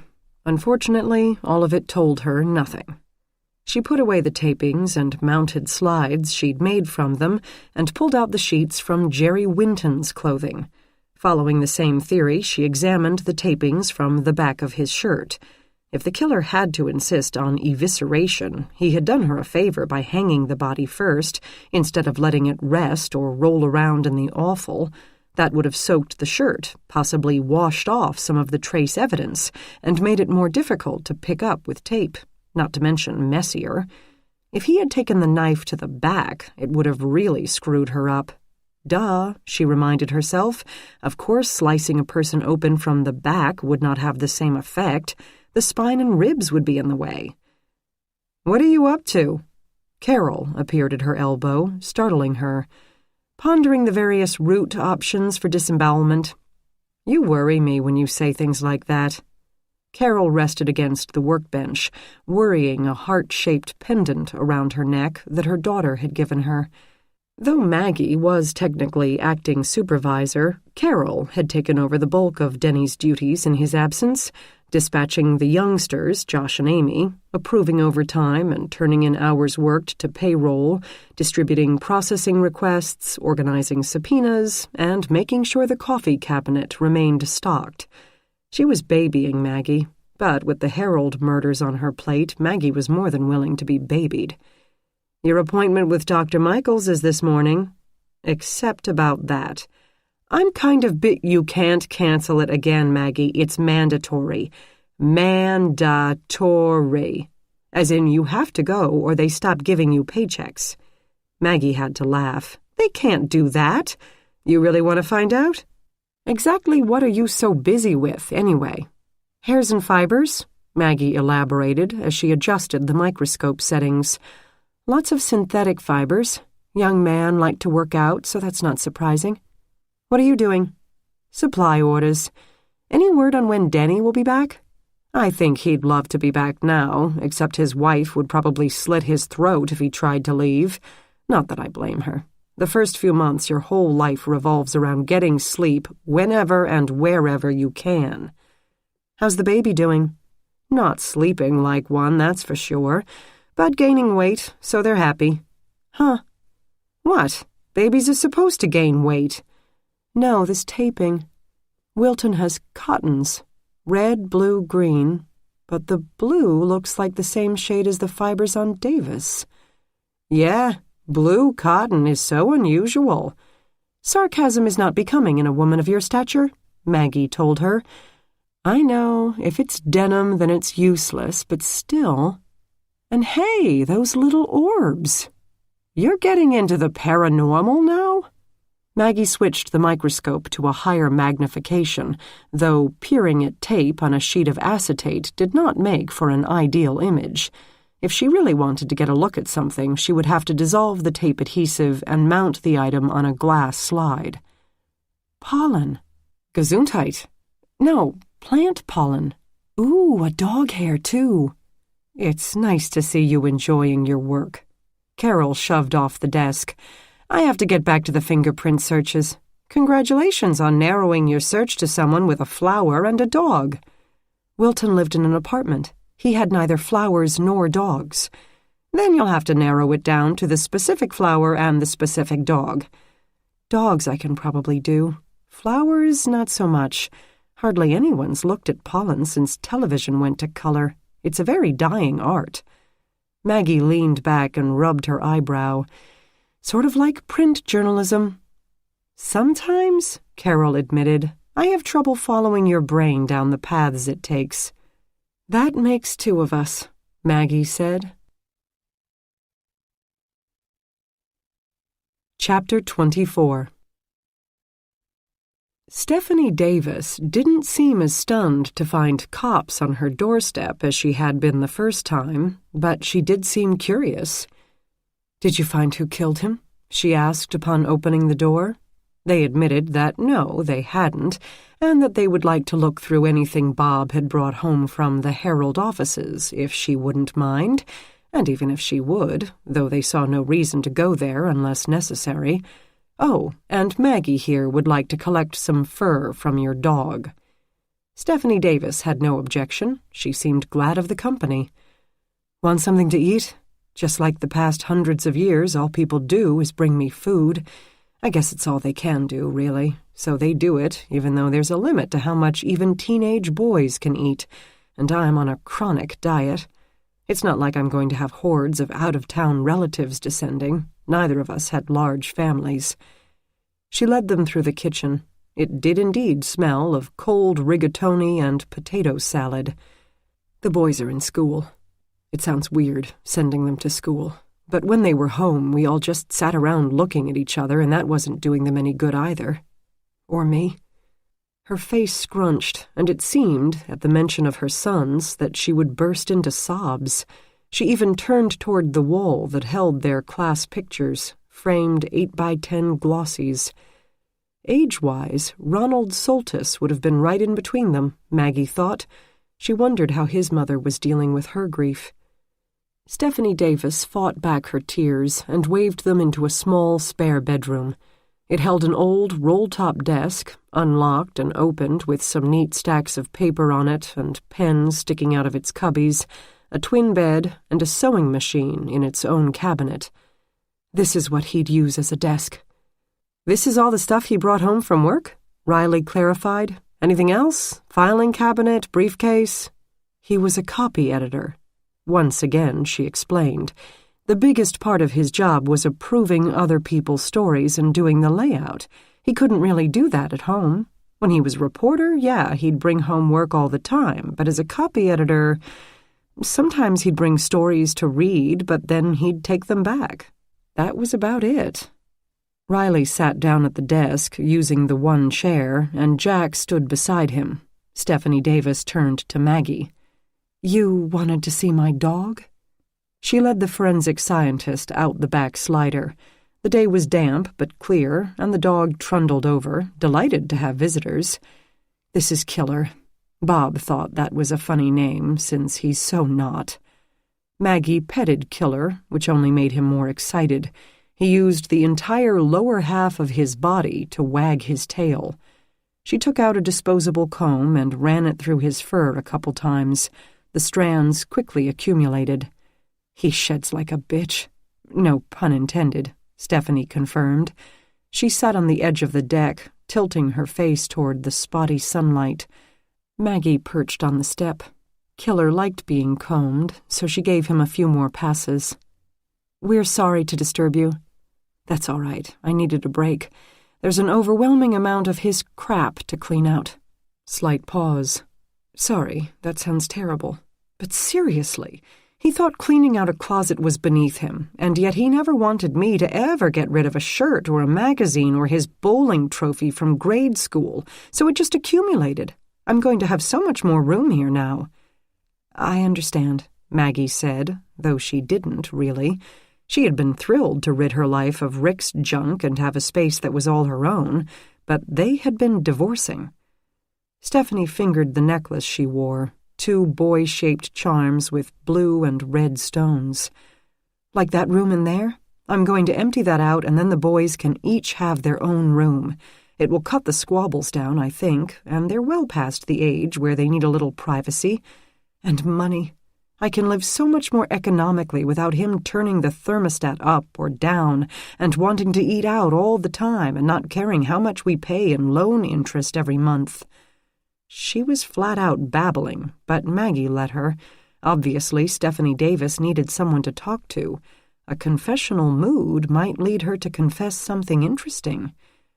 "I'm losing an income, yes, a substantial income. But there's insurance, and I can sell that ridiculously expensive car he just bought, and his golf club collection. That's going to take some work. There's a lot of money in those stupid clubs, and I don't know what's worth what." "Uh-huh. Maybe it's shock, making me talk like this. Do you think it's shock?" "It could be," Maggie said. "Everyone grieves in their own way." "Honestly, I don't think I could be described as grieving in any way, shape, or form. But it's kind of you to say so." She regarded Killer as he licked her fingers. Maggie took the opportunity. "You told the detectives your husband had been talking to someone about someone named Wilson. He had a co-worker named Wilton. Could that have been the name he mentioned?" She didn't mention Jerry Wilton's murder, unsure if anyone had told Stephanie about it. From the absent look on the woman's face, no one had. "I guess it could have been. I really thought it was Wilson, though." In her soothing voice, recently practiced on Denny's new baby, Maggie assured her, "Okay, just checking." Stephanie had not veered from her main train of thought, her relationship with her late husband. "I blame my religion, really, that I got married. If I hadn't been raised to have morals, but if I wanted to sleep with a guy, I had to marry him. So I married him only because I wanted to sleep with him. If not for that upbringing, I could have just slept with him, moved on, and maybe found someone I was actually compatible with." "You weren't happy?" Maggie stated the obvious, for lack of any other comment to make. "Never, really. He was. He thought everything was fine. No matter what I said, he'd just brush it off. So I figured I had literally made my bed and would lie in it. I'm lazy, maybe, and I couldn't face a divorce. I can't be the bad guy, and he definitely would have made me the bad guy. I'm sorry for him, too, not just myself. How horrible to have a spouse, someone you think you love, who is actually hoping you'll leave the house and never come back. How terrible is that?" She rubbed her hands together as if she wished she had a cigarette or a drink or something to occupy them. "But just the idea now that I can have my life back. I can sleep when I'm tired and eat when I'm hungry and get the boys through these last few years before adulthood without him poisoning their minds with stereotypes and prejudices, and I feel like I won the lottery. I should be wearing black and crying myself to sleep and walking around in a daze, and instead I'm stuffing all his clothes into garbage bags and singing with the radio as I'm doing it. I know I'm probably talking myself into a jail cell here," she added, going on and on about how much better my life is going to be without him. "No," Maggie told her, though she was not at all sure about that. "But I can't help it. I'm so sorry for my boys, of course, Every time I think about them, I want to start screaming. Bob wasn't much of a father. They were old enough to notice how many football games and band concerts he missed, never had time for heart-to-hearts about girls or grades, but he was still the only one they'll ever have. But all I can think about is myself. And myself wants to run singing through a meadow, maybe turn cartwheels, except I'd probably throw out my back. Isn't that awful? Maybe it's human, Maggie said. When I go to bed now, I can go to sleep. Do you know he had to have sex every single night? After 20 years, still, every single night. I looked forward to my periods. They were the only breaks I got. So I work all day, make dinner, clean up, do the laundry, pack lunches, pay bills, make sure the garbage is out, and then I finally crawl into bed at the end of the day, and I have one more chore to do before I will be permitted to close my eyes. Sure, I could have refused, but the pouting and the drama, you know what men are like. It's easier just to give them what they want so that they'll shut up and go away. I know I didn't handle it right. Should have had a lot more communication. Bob wasn't a bad guy at all. In many ways, he was a perfectly good guy. So I didn't help anything. I didn't. Certainly not with the sex, which was lousy. But again, I do admit that that's my own fault as much as his. I could have given him some pointers, told him what to do. But, you know, it's like a diet. If you weren't going to have the discipline to stick with it, then you might as well not start. You know what I'm saying? I mean, his idea of foreplay was... Jack opened up the slider and said that they were done, sparing Maggie the titillation of learning what Robert Davis's idea of foreplay had been. Both Killer and Stephanie Davis seemed disappointed to lose their guests so soon. Stephanie apologized for bending Maggie's ear, offered them more food, and forced a banana bread on them before she would let them out of the house. Maggie took it. They had a toaster at the lab, and Carol loved fruit breads. They drove away, Maggie in the back seat of the department-issue unmarked vehicle. "Learn anything?" Riley asked her. "Looked like you two were bonding." Stephanie would bond with a coat on a hanger at this point, poor woman, and prefers strangers with no vested interest in her husband's memory. She's glad he's dead, isn't she? And not afraid to say so. But you guys don't suspect her, because she's female? Because her husband outweighed her by about 100%? Because she's a mother?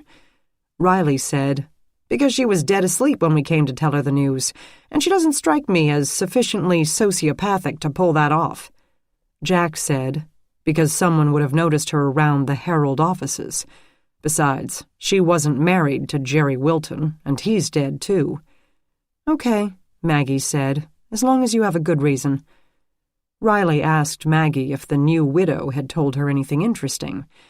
Davis recently bought a, quote, ridiculously expensive car, unquote. How about you? Find something good? Nada. Clippings and printouts of stories, nothing that looks like a motive. And the car is a Chrysler 300. Not cheap, no, but it's hardly a Porsche. What wives think is too expensive and what actually is too expensive can be two different things. I speak from experience. Champagne isn't too expensive unless you're on a beer budget. I thought he was worried about losing his job. Editor said no. Maggie set the banana bread on the seat next to her. He also seems to have been a bit of a sex addict. Are we sure there isn't a mistress lurking in the background? Not unless he had a burner phone as well. The call history we got all seems to be work-related. The digital content manager, the editor, one of the advertising guys, his layout editor, also known as the typesetter, even though they haven't used type in a few decades, is a matronly sort with 4 kids. Besides, then where would Jerry Wilton come in?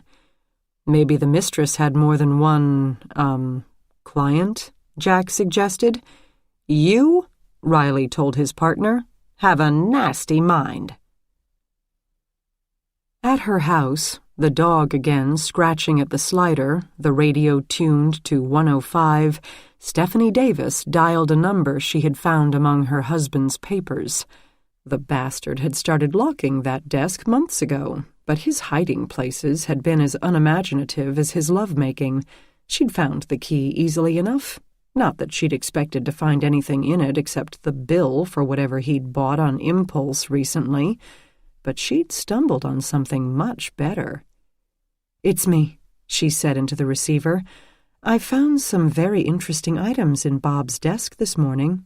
Good thing, too, because the cops showed up an hour later." Pause. "Of course not. I moved them." Pause. "Well, I think we should talk. Don't you?"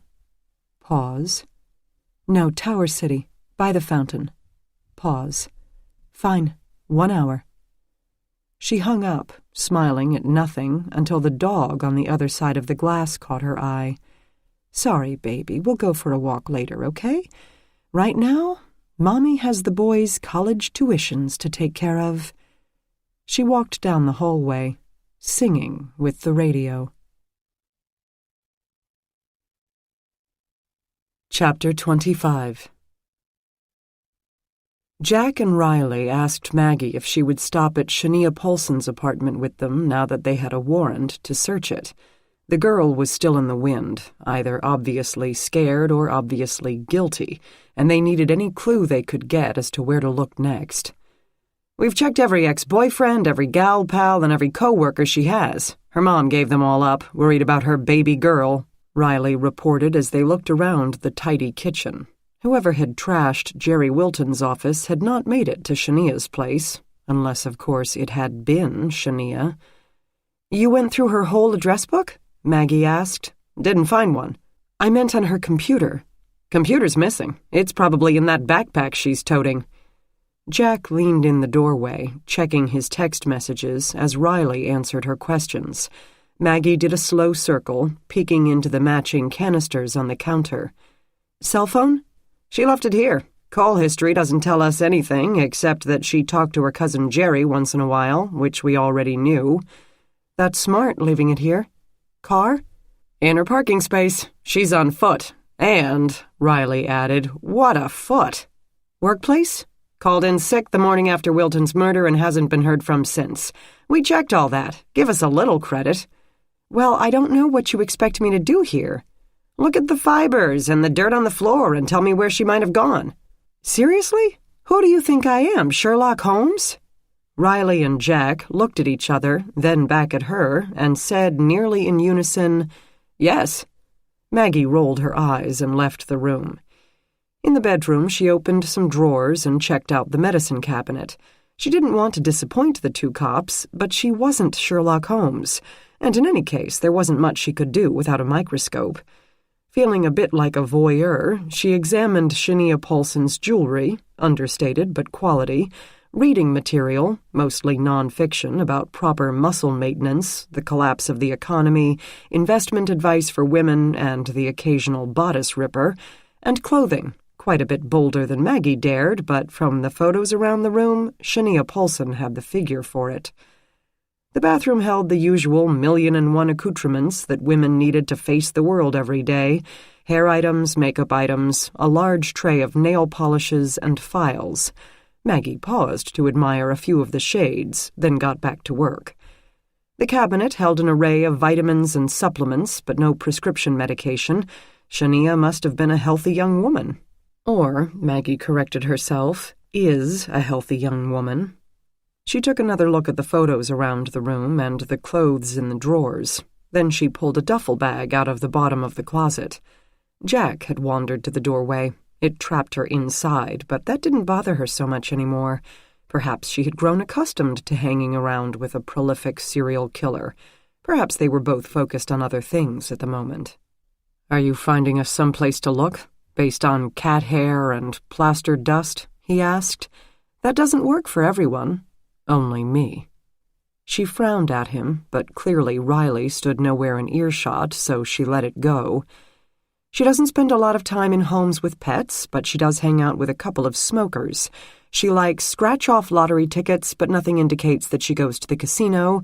She had a cold a few months ago and can't settle on a favorite hand lotion. She goes to the beach in the summer." "It's not summer." "Don't I know it? And, you might have noticed, she has neither a Rottweiler nor a willow tree." "I meant anything that might help us." "It's impossible. If I were her, I would pick someone obscure, someone it would take you weeks to work through her social tree to find. A second cousin, my childhood best friend, a sorority sister. But she might be panicked enough to go someplace familiar, someplace she's comfortable but can be unnoticed, someplace with showers and lockers and a snack bar. Maggie pulled a plastic badge from the bottom of the duffel bag. Have you checked her gym? Chapter 26.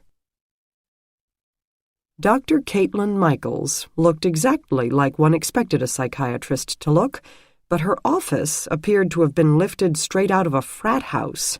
Michaels had black hair pulled into a neat bun, cappuccino-colored skin, long eyelashes, and conservative but flattering clothes. Her desk held books, papers, and medical journals in heaps that indicated an all-night cram session. The end table could not fit one more used coffee cup, and the bookshelves had been filled not according to size or subject, but whim and convenience. A troll doll peeked from the top of the most recent Diagnostic and Statistical Manual of Mental Disorders. An autographed basketball threatened to burst from its cavity between slumping magazines and worn textbooks stacked horizontally instead of vertically and with no regulation of size. The shelves didn't look too sturdy to begin with and bulged at places where the contents had expanded beyond the available space. Maggie had to clean magazines, an Afghan, and a toy football from the couch to find space to sit. The window had some trinket or knick-knack sitting on each frame or hanging from the latch or stuck to nearly every inch. The entire place ought to have smelled like a boys' locker room. Instead, Maggie caught only a pleasant whiff of lemongrass. "I'm glad you could find the time to see me," the doctor began. She sat in a worn leather armchair perfectly sized for her Juno-esque body, legs delicately crossed, steno pad on lap. If she sensed any sort of disconnect with her surroundings, she hid it well. Perhaps, Maggie thought, that was the point. She could probably tell a lot about her patients from the way they reacted to her office. She saw the hazard of speaking to a psychiatrist, the attempt to guess what they were trying to guess and how they were trying to guess it.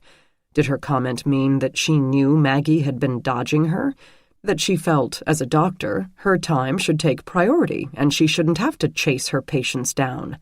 Did she think by pointing out that she'd had to wait, it would make Maggie feel guilty and thus work harder to give the doctor what she wanted, which was access to Maggie's soul and innermost thoughts, so that the doctor would feel better and like her?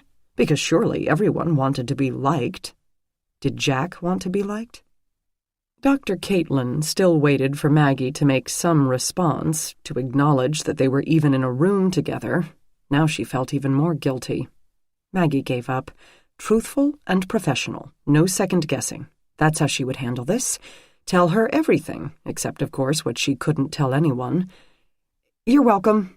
I'm sorry it's taken so long. I know I was supposed to report within the first 4 days." The doctor waved a casual hand, her gaze never leaving Maggie's face. "That's a guideline, not a rule. What's important is that you're here now. Let me go over some vitals first, so I'm sure I have the right information, okay?" Without referring to a file or report, perhaps she'd jotted notes on her steno pad, the doctor confirmed Maggie's age, marital status, how long she'd been working for the department, civilian job category, and general health. She reaffirmed that her purpose was to provide a safe outlet and emotional support for Maggie, or just a friendly ear if that's all that's needed. This Maggie believed. She was a little bit of a hero for the department. The powers that be had no desire to discredit or downplay any of her testimony. The mandatory counseling had been decreed because of a genuine concern for her health and welfare, and more importantly, because they were required by the GO, General Orders for all staff, even civilians. She also reiterated that all their sessions were confidential, and that while she would be making a report to say she had no qualms about Maggie working in the field and/or concerns about Maggie posing a danger to herself or others, the details of their discussions would be forever locked away and never ever revealed. This Maggie did not believe.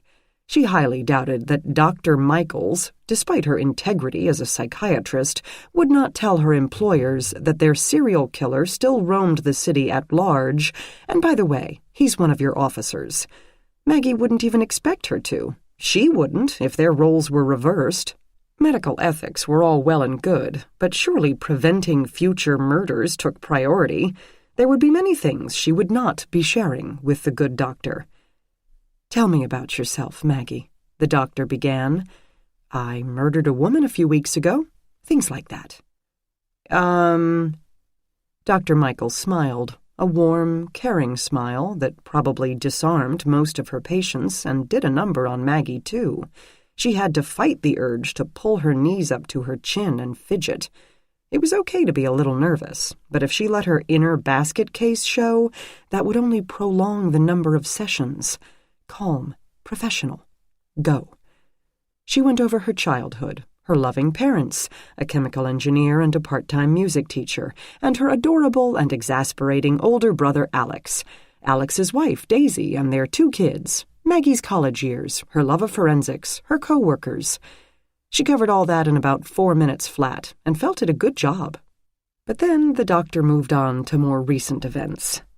"I'm really tired of talking about that," Maggie said, and thought it sounded reasonable. It shouldn't be a story she'd want to tell again and again. The doctor sympathized, but didn't let her off the hook. Dylan Shaw had come close to killing her.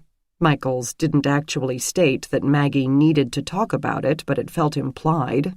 Strongly. She tried to describe the cacophony of emotions that encounter had produced.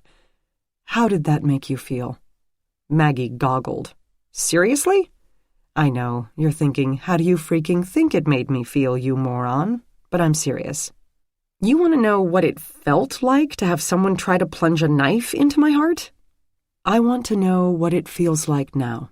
Now that he's dead, and you know you're safe, now that the urgency and the panic and the terror are over, what is the first emotion that comes to mind when you think of it?" Maggie tucked one leg under herself without realizing that she'd done it, that she'd begun pulling herself in for added security. "Hurt." "In pain?" "No, hurt, like my feelings are hurt." She felt herself looking at Dr. Michaels with what she knew must be surprise. "Isn't that stupid?" "Feelings are never stupid. Inconsistent, illogical, contradictory, but never stupid. Has anyone ever tried to seriously hurt you before, either physically or emotionally?" "No." "You've always gotten along with people." "I wouldn't go that far." She'd conflicted with plenty of teachers, co-workers, superiors, and one incompetent veterinarian in her time. But what was it Jack said? She always had to be the good girl? "No, I've never been attacked like it was really me they hated." Don't take this the wrong way, but what you're feeling is completely normal. "I'm not crazy?" She smiled. "Not even a little bit, though I don't like words like crazy. I actually don't like words like normal either, since I don't believe there is such a thing. What I mean by that is typical, but that word has come to be sort of an insult, so that doesn't work so well either." Maggie smiled back. So psychiatry sessions weren't a walk in the park for the psychiatrist either. Then this vigilante killer returned. "Yes." "And killed Shaw." "Yes." "And how did that make you feel?" "Really, really glad." Maggie slid her leg out, put her foot flat on the floor. She had to stop moving. Every twitch of her toes probably telegraphed information to Dr. Michaels's steno pad. "Is that typical?" The doctor nodded in a sage and comforting way. "Under those circumstances, yes, I'd say absolutely. And then you followed this vigilante to another location because you believed he planned to kill again." "And did," Maggie said. "Sort of. You didn't call the police. He took my phone. Or stop at the station. There wasn't time." Very true statements, delivered unequivocally. "You went to stop him, by yourself, unarmed, untrained. You knew he had a gun." "So?" Maggie demanded. I'm not questioning your decision. I just want to talk about what led you to it." Maggie felt the wrinkle between her brows form. "I don't understand. I just told you what led to it. I didn't see any other option." "We were talking about typical. Chasing down this man on your own is not exactly typical." She tried to smooth out her forehead without much success. "What does that mean? That I have some sort of death wish or something? Besides, how do you know it's not a typical reaction? How many people find themselves in circumstances like that?" "True, it's a small sample pool, but how come when a man does something like that, he's brave, but when a woman does it, she's mentally unstable?" "I hear you," said the other female in the room. Maggie saw the real question that the doctor didn't even know she was asking. Would Maggie have run to the building on East 40th and confronted Jack if Jack had been a total stranger? If she had never seen him before he shot Dylan Shaw, if she hadn't spoken to him and worked with him and ridden in a car with him, would she have ventured into that dark house knowing that he was armed and quite dangerous? Had she counted on his acquaintance with her? Or had she simply reasoned that if he hadn't killed her before, he wouldn't then? Would she have been so self-sacrificing if she hadn't had that knowledge? She'd like to think so. But the scenario had been so bizarre to begin with, it felt impossible to calculate an alternate ending. Things were what they were. A more relevant question now might be, would Ronald Soltis still be alive if she hadn't been previously acquainted with the murdering vigilante? Dr. Michaels broke into her reverie. "What are you thinking about?" Maggie looked at her watch and said, "I think we're out of time. I don't have a patient next hour. We have all the time we need. I'm sorry, but I don't. I have a meeting that... It was nice talking to you. I'm sorry it took so long to get here, but I feel this was helpful." Dr. Michael stood, gentle and implacable, and with a smile said, "That's quite all right. We'll table that for our next session." Maggie paused mid-rise. "Next session?" "Oh, yes." Gentle, implacable. "I'm sure there's much more that you need to tell me, Maggie Gardner." Chapter 27. After they dropped Maggie back at the Justice Center, the two cops postponed a trip to Shania's fitness center and returned to the Herald building, where Jack studied the white points on the waves of the lake through the windows of Jerry Wilton's office. A few intrepid fishermen braved the brisk spring air to try their luck, and an ore ship maneuvered its way toward the mouth of the Cuyahoga.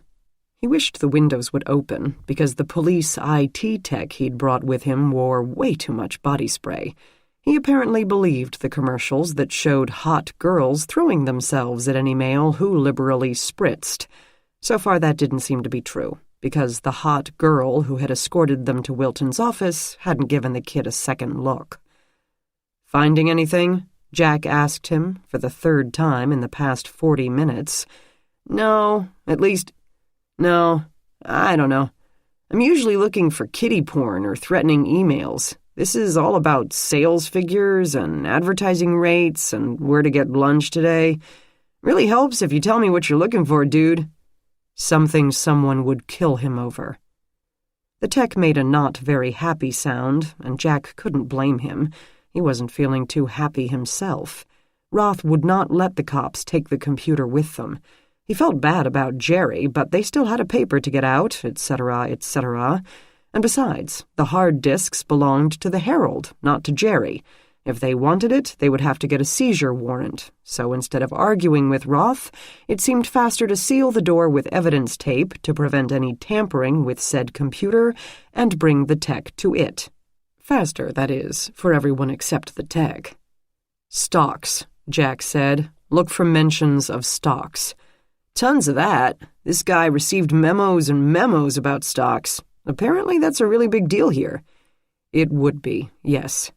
Keeping the stockholders happy kept everyone in their jobs, kept the newsprint going out on the trucks, kept the true believers in print journalism holding off utter despair for one more day.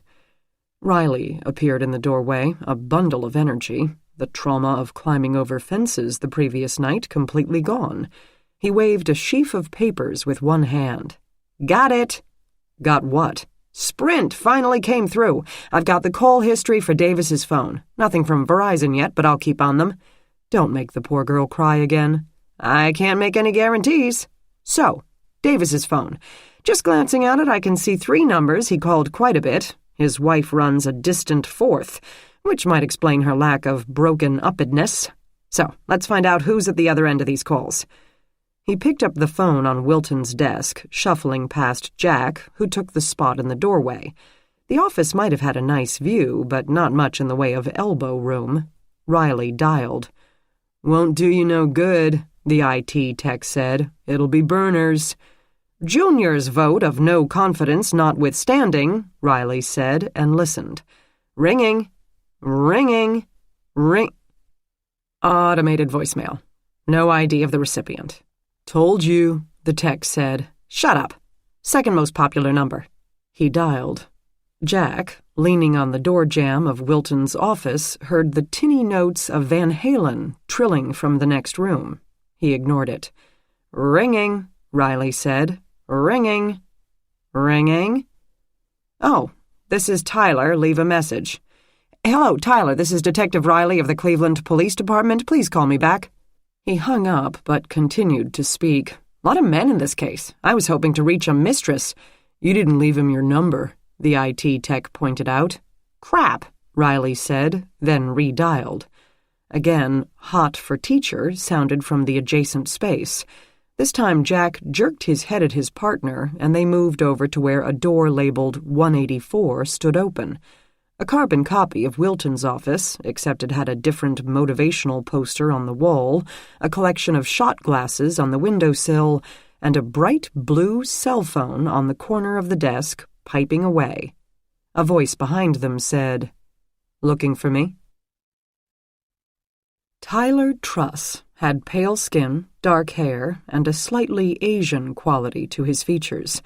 Tall but slender, he wore a blue dress shirt missing a collar button and carried a steaming mug with a tea tag hanging from the rim. He seemed unconcerned to find 2 detectives on his doorstep, even after they explained their arrival. "Oh, yeah, Bob Davis called me all the time." His voice sounded like a verbal eye roll. "Why?" Jack asked. Truss moved around to the back of his desk. "Have a seat, please. Just toss that stuff over, there."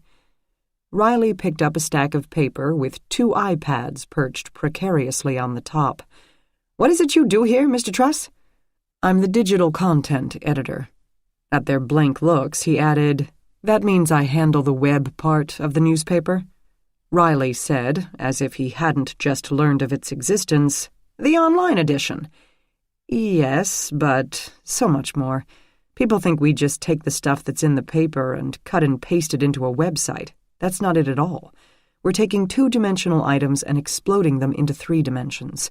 Stories aren't told only in words and pictures anymore. There's video, there's sound, there's moving items, there's links with affiliates that have to be constantly monitored and maintained.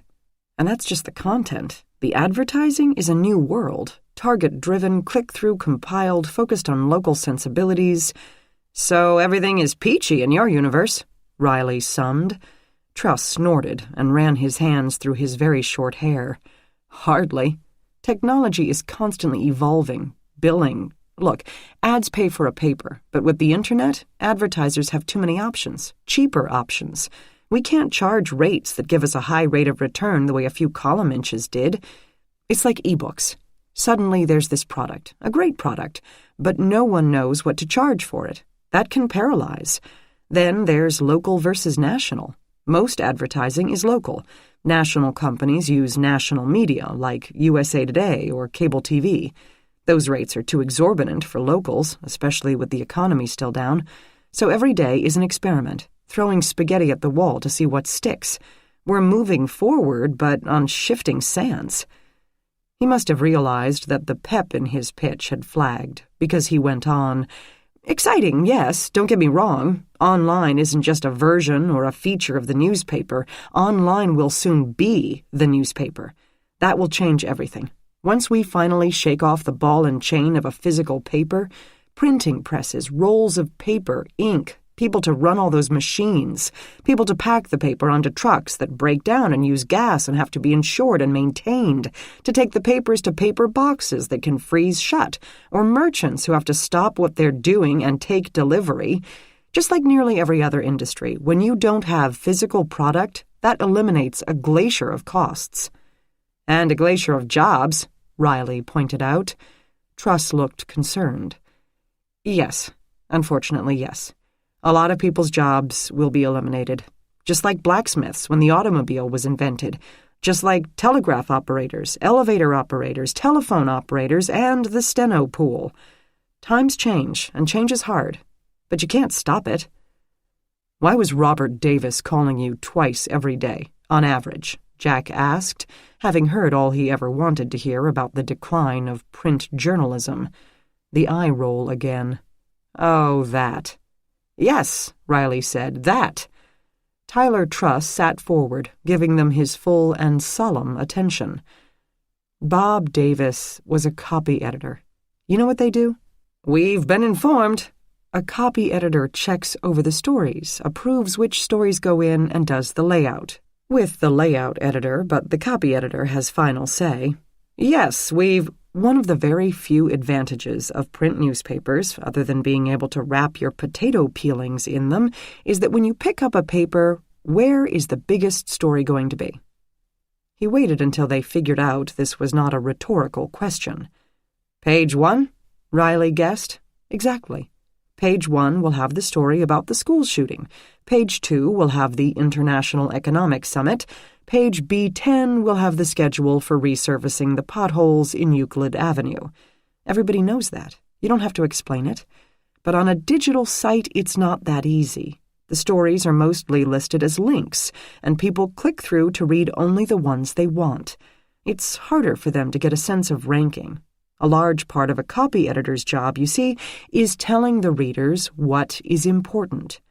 So Robert Davis wanted to help me with this task. He wanted to coach me on ranking story importance and finding a way to convey that online. Thing was, I didn't need his help, and he knew nothing about digital layout. First thing he'd do every morning is go to the website, then call me with all sorts of suggestions about what to put where and how to play up this or that story, none of which made any sense to me. I started ignoring his phone calls, but that didn't help. He'd just redial. Poor guy. I'm sympathetic, I am, but what Robert Davis really wanted was to move himself into the digital side so he'd still have a job when print goes the way of the stagecoach. And I couldn't give him that. The herald of the future will need people a lot more digital media savvy than Bob Davis was. Riley consulted his printout. A lot of these calls were in the evening. Yeah, all hours of the day and night. Drove me nuts. Did you know Davis personally? I mean, outside of your work here? Nope. Didn't have beers now and then? Get the families together? No, he said. Riley gave Jack that exasperated look, which said they'd just spent 15 minutes being lectured by this bozo and learned exactly nothing. Robert Davis had been worried about his job, just like every other employee at the newspaper. But Jack wasn't so sure. Tyler Truss talked a little too much. "What about your neighbor Wilton?" he asked the man. "Know him at all?" "Yeah, we're friendly. We do have beers now and then." I mean. Any reason why he and Robert Davis would be the ones murdered? Tyler Truss's animated face slowed to a freeze. Jerry was murdered? Chapter 28. Stephanie Davis sat on the edge of the dancing water fountain at the south end of the Tower City Mall's 3 stories plus of gleaming white terrazzo and glass. She perched on the edge because she would look ridiculous if the water sloshed and soaked her bottom. She had dressed as though for a job interview, which, in a very obscure way, it was. She was interviewing for Bob's old position, but not the one as copy editor, and the people in charge had better not turn her down. She had picked Tower City since it was brightly lit and full of people. She felt safe, Her target should feel safe, and the running water should interfere with any listening devices in case her target had the police after him. She had seen that in a movie. A nicely turned-out mother and child went into the children's play store. She had never been able to afford their clothes, though her boys would have revolted if she had tried to drag them into a place labeled children. They had more bravado and hormones than could be good for her nerves, but the thought of them made her smile. Clear panels formed the roof of the mall, and the sunlight made the whiteness even brighter. It could hurt the eyes, but the city got too many cloudy days for anyone to complain. Indeed, some people paused and tilted their faces upward, as if they could get a start on their tan through the glass. Someone came and sat down next to her, also perching on the edge. The face seemed vaguely familiar. She guessed the baseball cap and sunglasses were meant to protect against the mall's video surveillance, but why would anyone ever look at the video? Their cloak-and-dagger stuff was stupid, she knew, but if it made both of them feel better, where was the harm? She cleared her throat. I went through Bob's paperwork this morning. I know what you're doing. The person spoke quietly. How? How? How did I figure it out, you mean? Stephanie snorted. Geez, you sound just like Bob. I am a store manager. He thought that meant I went around putting sweaters back on hangers, but I manage a concern that generates over $1 million in sales each month. I know more about business than my husband would ever have known. Frankly, she snorted again, your mistake was not coming to me first instead of him. What do you want? Two little boys raced by, tiny sneakers squeaking against the floor tile, shouts echoing off the glass skylights. Honestly, the way some people let their children run wild. I want Bob's share, of course. That's all. I'm not greedy, and I don't enjoy blackmailing you. I have 2 sons who need to go to college on a one-income household. Bob's life insurance will barely pay off that stupid car he bought. Your plan can go ahead without interruption. Just give me Bob's share, and you'll never hear from me again. She let this sink in. She had to play it cool, had to be tough, but as happened so much over the past few days, she found it impossible to stay silent. If you don't mind me asking, a phrase that always guaranteed someone would mind, Bob was a copy editor. What did you need him for? She thought she wouldn't get an answer. It took so long to arrive. Bob worked with the printing supervisor, but the printing crew works nights.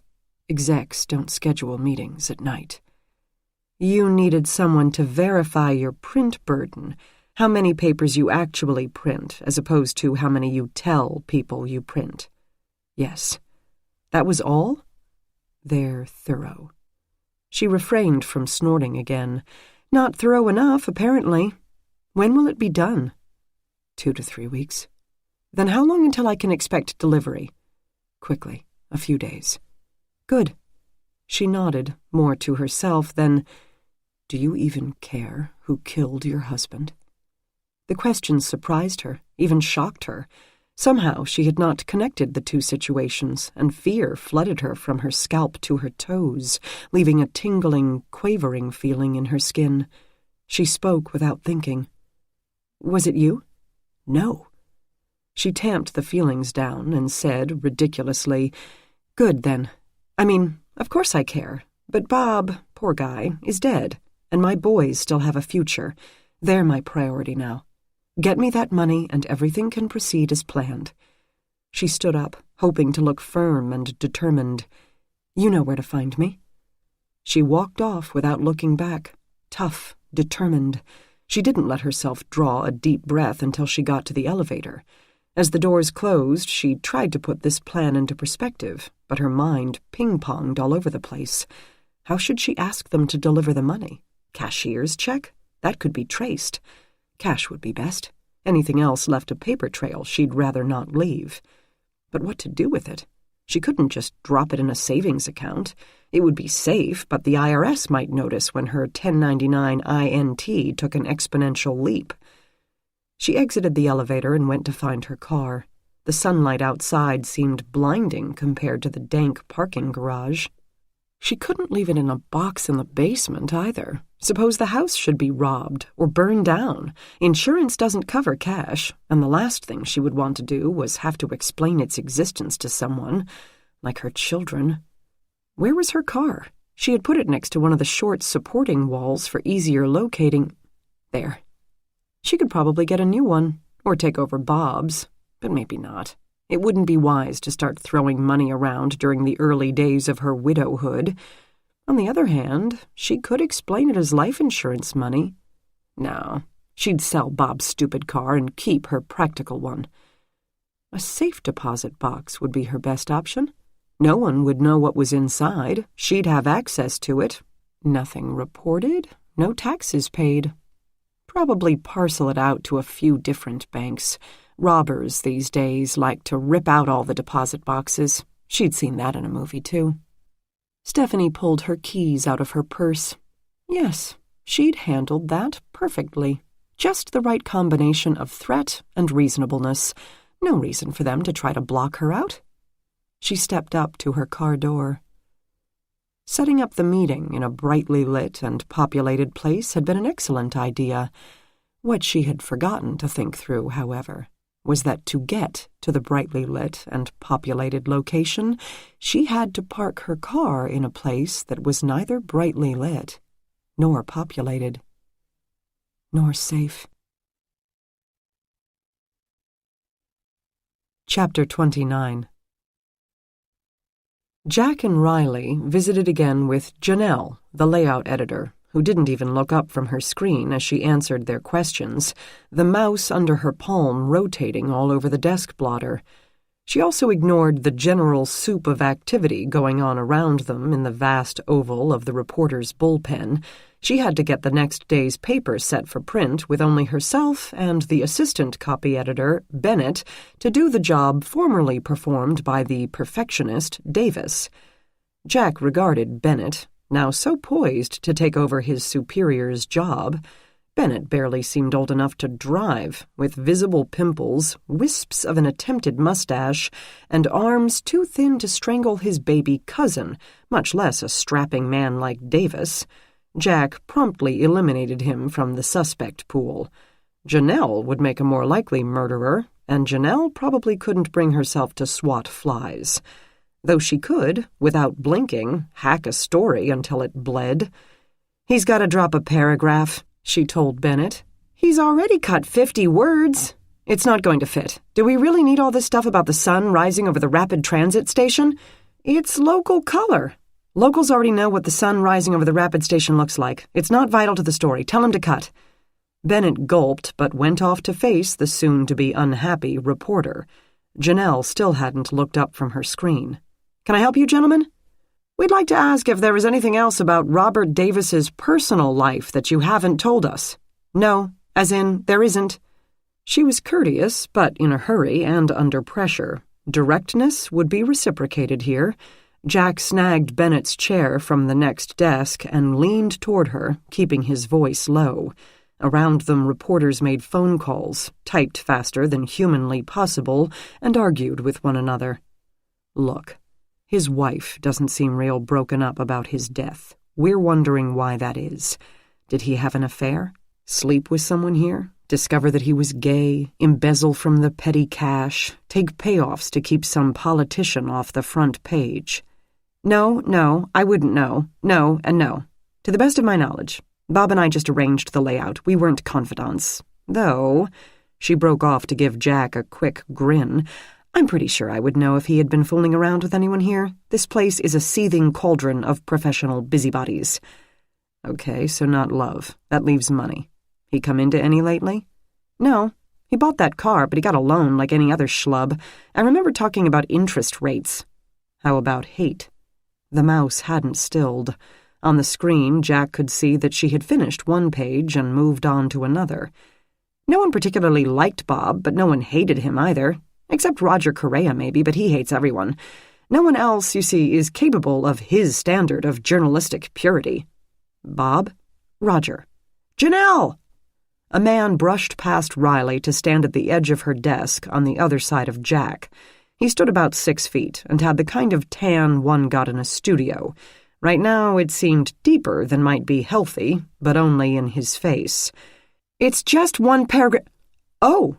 Yes, oh. I understand you're to thank for this."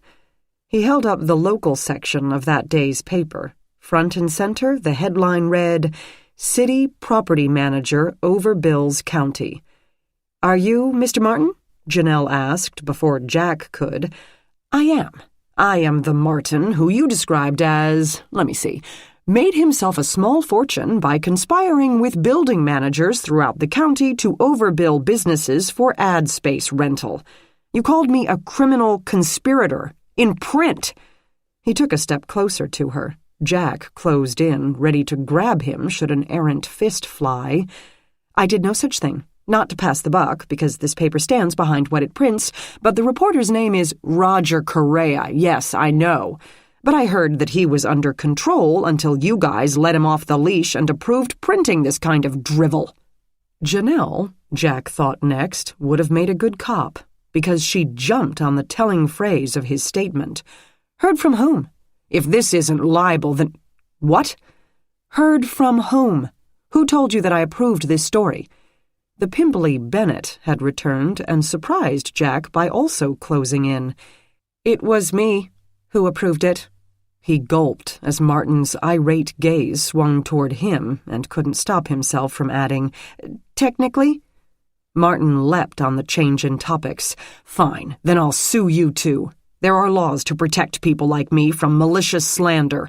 "Libel," Janelle corrected, "and it isn't either of those things if it's true." "Don't be so—" Roger Correa appeared behind Janelle. "I heard we had a visitor." If county property manager Martin had been flushed before, now he turned a dangerous shade of eggplant. "You!" He tried to climb over Jack, Bennett, Janelle, and her ergonomic desk chair to get to the reporter. Jack and Riley put a stop to his progression. Janelle stood in front of her flat-screen, high-definition monitor with her arms out, as if more than willing to take a bullet for it. Or perhaps for the news copy she had just spent 2 hours arranging. Bennett's Adam's apple bobbed as if in a rough ocean, and he slumped to the abandoned chair, managing to maintain only partial consciousness. Roger Correa watched the commotion with folded arms and a satisfied expression that said, clearly, he must be doing something right. "That sort of thing happen often around here?" Jack asked the managing editor, Franklin Roth, after Riley had led the irate Martin off in handcuffs. Janelle had gone back to arranging the next day's layout. Bennett had hustled to the men's room, and even Tyler Truss had come down from his office instead of viewing the commotion from the walkway above, and gazed around as if deciding which angles would best fit viewing on an iPad. Correa stood at the head of half a dozen reporters, including Lori Russo, drawn to the drama like sharks to a few cells of fresh tissue in the waves. Some seemed admiring of Correa. Others, including Lori Russo, seemed to suspect it had all been a carefully scripted performance. Roth said, "It's not the first time in our history. Certainly not the first time for him. We're here to be a watchdog press," Correa said, with an air of superiority that made Jack want to knock a few teeth out. Apparently Roth felt the same way. "Oh my, yes, Roger. You're the only one who cares about journalistic integrity anymore. You're the only one with the courage to write it as you see it. You're the only one who remembers what it means to be a reporter. Did I leave anything out?" "Yeah," Roger said, and straightened up, balancing his weight evenly.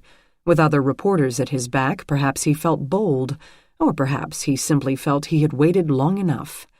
"I'm the only one who seems to have noticed you're about to sell the paper to Transmedia." His words were a verbal grenade with the pin pulled. A dangerous stillness filled the air. Even Janelle's hand stilled over her mouse, and she turned to look at the managing editor as if he were one of her kids who had come home in the back of a cop car. Jack heard the hushed wind as the reporters, in unison, sucked in a shocked breath. The grenade went off. "You're going to what? How many of us lose our jobs? Tell me that. They'll eliminate the state news, you know they will, said a skinny man with a skinny tie. His entire body quavered from either fear of losing his job or the terror of confronting his legendary editor. When were you planning to tell us? Is it a done deal? The union will— How can you do that? Janelle asked, her stricken look more damning than the various obscenities that crept into the reporter's words. Roth held up a hand, his neck turning red with an unhealthy flush. That's not true. Correa had been ready for a denial. You mean you had lunch last week with John Tamerlane and Doug Jackson and Karen Saunders because you enjoy their company? Before the cacophony could start up again, Roth spoke with a voice of iron. They requested a meeting, we had lunch. They made an offer, we said no. End of story. Correa didn't pause. And the trip to Virginia last week, that was just to say no too? The reporters, Jack and Janelle, swiveled their gaze back to the editor, who gave a small grin without the remotest suggestion of amusement and said, Are you following me, Roger? Apparently someone should. Are you going through my garbage, reviewing my expense accounts? Correa had shaded from triumphant into grim. And what about the NAA conference last October? A buddy told me you spent most of the weekend closeted with Saunders and their lawyer. A female reporter said, with forced calm, If you're going to sell the paper, Frank, you need to tell us. A lot of the people in this room will lose their jobs. You at least owe them some warning. There's nothing to warn of. Yet, another reporter said, not even pretending to be calm. Isn't that what you mean? Not yet? Jack felt the mood tensing his muscles, readying him for another tackle. He hoped it wouldn't be necessary. Holding Martin back was one thing, but with only himself to protect Roth from 15 newsroom staffers, the odds were not healthy. He wasn't sure he even wanted to try. This was not calling out one seamy public official. This meant the livelihoods of a few hundred people, and he had learned enough in the past few days to know that journalism wasn't merely a job for more people than only Roger Correa. It was a calling. It was a way of life. Many of the employees would not only not work for the Herald in the future, they would not work at all. It took obvious effort for Roth to keep his temper under control. They keep making offers. We keep turning them down. Better brush up our resumes, one person said. Lot of good that will do you, said another. No one's hiring. We'll become a McPaper, a third wailed. Jack didn't know what that meant, but it didn't sound good. The different female reporter pointed out, Tamerlane wouldn't fly into town if he wasn't interested in making a deal. Of course he's interested. A withering tone crept into Roth's voice. He's a businessman. He'll always listen to an offer, just to show respect, if nothing else. They move in a different stratosphere, those types. But he's not about to give up on 150 years of history, of this paper being part of the lifeblood of this city. He has to be practical. Yes, it may behoove us to join them in an affiliate status. Frankly, we could use their resources, but only if we remain completely autonomous and retain 100% of our staff.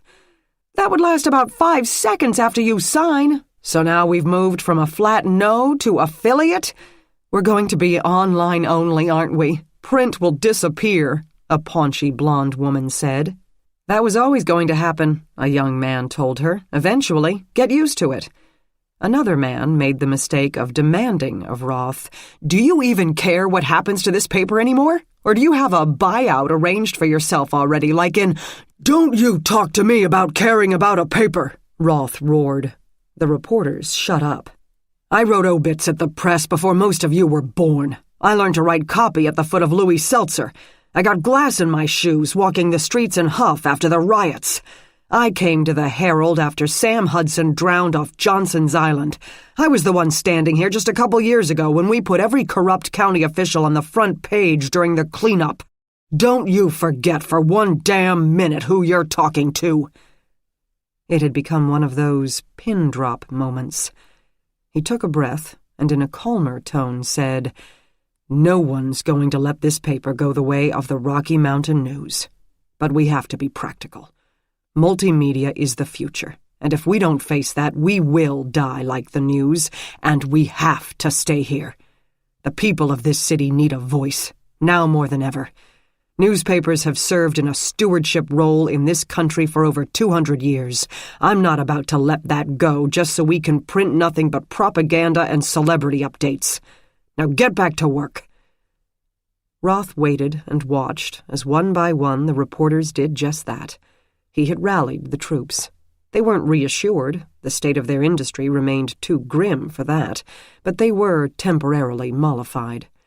Correa stayed, fixing his boss with a hard glare, but even he saw that he had lost this round and slowly turned away. Jack relaxed. He hadn't needed to tackle anyone after all. A voice at his elbow said, "Hi again." He turned.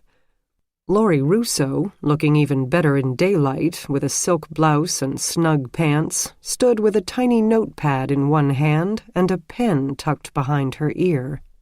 She hummed with that restrained energy all reporters seem to radiate. "Hello? I wanted to ask you, who is in charge of the vigilante killer investigation?" "I'm sorry, what?" Jack asked, although he'd understood her rapid speech.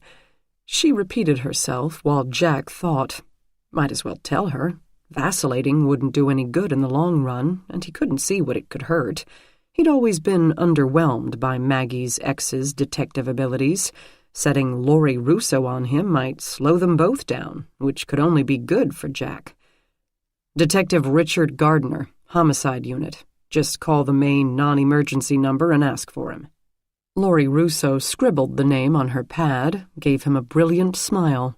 "Perfect." Jack thought so too as she turned away. She'd leave a message that Rick wouldn't return, and they'd play phone tag for weeks. He hoped. If not... Riley returned from escorting Martin to a waiting patrol car. "What'd I miss?" "Not much. A near riot and a brief recap of journalism in America."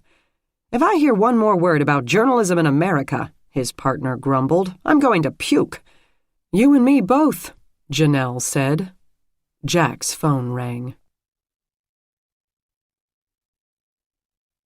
Chapter 30. Maggie could see why no one had found the body before it had time to cool to an icehouse chill. The parking garage, tucked under Tower City, opened to the south, where the sun gleamed and bounced off the Cuyahoga. The interior remained all dim shadows, while the openings to the exterior overwhelmed with light. Since shoppers were coming from the elevators and returning home from dinner, they walked in a half-blind daze right past the body of Stephanie Davis. "I want some halogens," Maggie said to no one in particular. Who knew what might have rolled under Stephanie's weathered Taurus on the right, or its neighbor, a bright yellow SUV on the left. She might find a shoe print as well in that narrow channel, preferably one that didn't belong to the two patrol officers or the now slightly traumatized sales rep who had found the dead woman, or the hundreds of consumers who moved in and out of this mall every day. "I have one!" The young maintenance man who oversaw the tidiness and repair of the garage spoke up. "And an extension cord. The closest outlet is that pole." Maggie rewarded him with a smile and said that would be great. In the meantime, she took out her flat light, a foot-long row of tiny LED lamps in a metal housing, designed to strike the floor at an oblique angle, perfect for illuminating shoe prints. But she couldn't find any sections clear enough to be usable, no doubt thanks to the roughness of the concrete and the hundreds of consumers. She moved closer to the body. Stephanie Davis lay face down, head turned to one side. The cheeks were mottled and her tongue protruding from the force used to strangle her, but her eyes remained open, startled and staring. Her hands were free and seemed to be clawing at the concrete, a few of the nails broken. Maggie didn't see any blood or other injuries. Her hands were clean, and so were her clothes, a neat blouse and coordinating slacks. A rosy perfume wafted up from her, mingling with the smells of exhaust and oils, discarded food, and the watery breeze from the river outside. Cars zoomed by on the street, but the garage interior remained quiet. Maggie took some photographs, tried to peer under the vehicles on either side, but she had, at most, a 2.5-foot gap to work in, and the body took up most of it. The keys to the Taurus dangled from the key lock. The fob had a remote, but Stephanie hadn't used it. Perhaps the battery had died. She had been about to open her car door the old-fashioned way, and once inside, she could have shut the door, blown the horn, driven away. She had been that close to safety, but she hadn't even had time to turn the key. "I don't see a purse," she said. "Neither did we," one of the patrol officers said. "Figure a robbery?" Maggie took a picture of the woman's left hand. A robber would have taken her diamond ring as well. "It's not very big," he persisted. She gave him a look. Who strangles someone just to steal a purse? "It's quiet, and this is a busy area. If she had shouted, maybe some good Samaritan would have come to her aid." "Maybe they thought they'd just knock her out, not kill her," the other officer suggested. "The strap is embedded in her throat," Maggie pointed out. "Then they knotted it for good measure. He fully intended to kill this woman. Besides, it would be straining credibility to think this is about a robbery. This is all about the Herald." "The what?" A blazing beam of pure white hit her face, temporarily paralyzing her. "I got it," the maintenance man announced. "Oh, sorry." She stood up, blinking.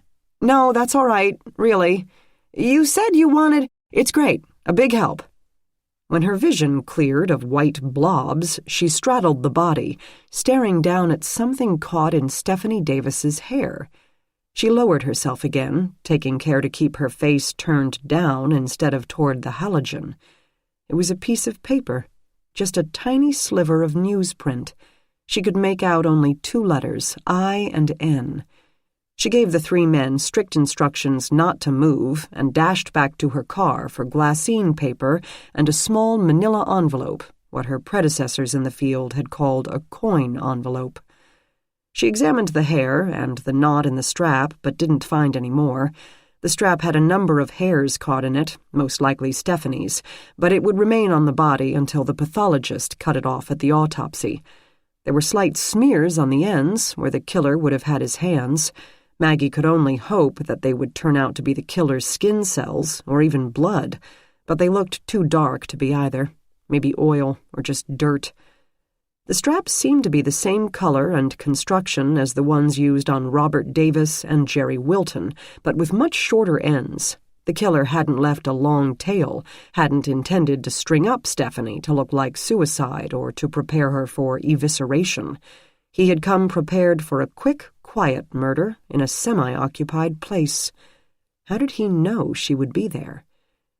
She laid a gloved hand on the woman's shoulder. It felt malleable, rigor mortis still a few hours off, but cool. The concrete had sapped the warmth of the woman's body in record time. She stood again, careful not to brush the sides of the vehicles.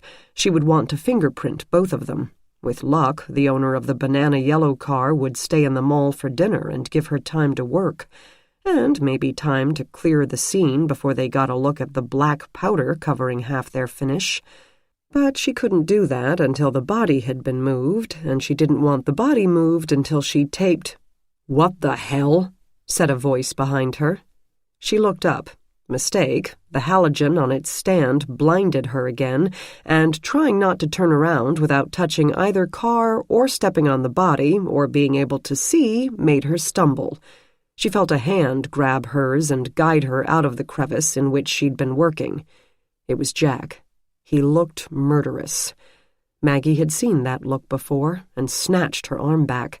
He didn't seem to notice, didn't take his eyes off Stephanie Davis's still form. He turned to her. "Those boys are orphans now," was all he said, but the way he spoke terrified her. Chapter 31. Several hours later, the body had been transported, carefully, without touching either vehicle, and the area thoroughly searched.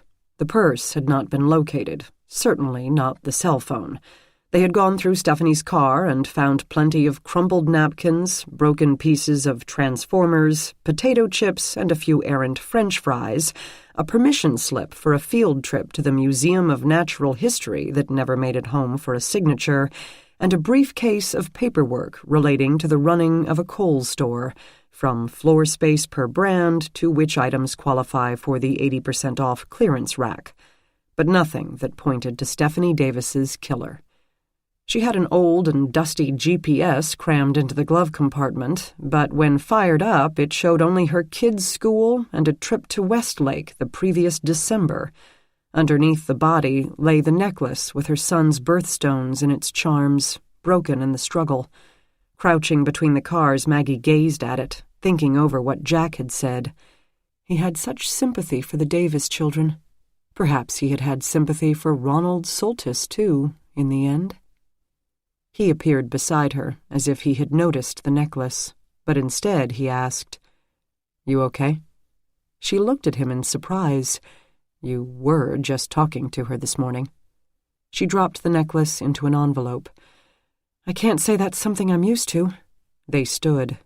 If this is all about the Herald, where does Stephanie Davis fit in? Obviously, she knew more about her husband's work than she claimed. Or she didn't know she knew. Then what was she doing here?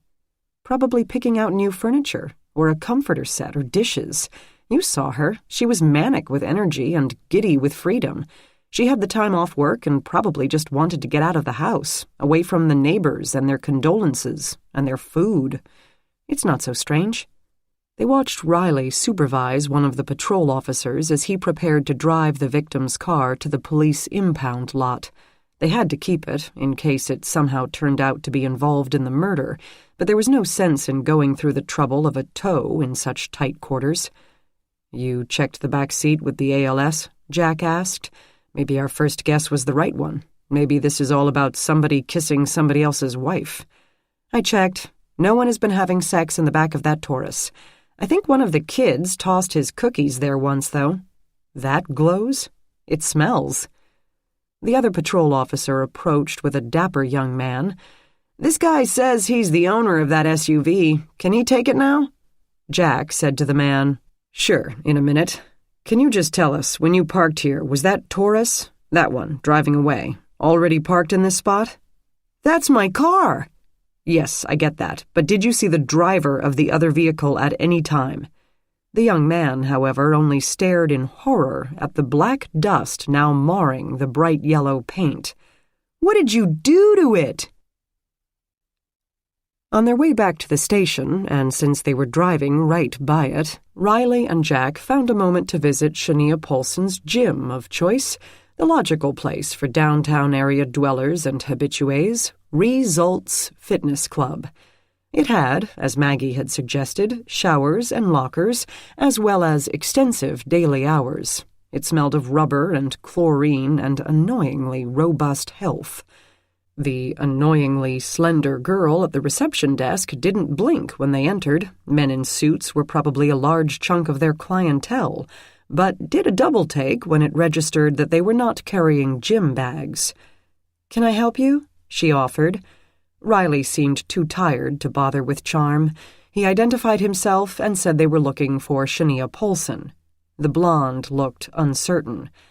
"I'm pretty sure our client list is confidential." "I'm pretty sure it's not," Riley said. "This is a gym, not a law firm, and Shania is a person of interest in a murder investigation.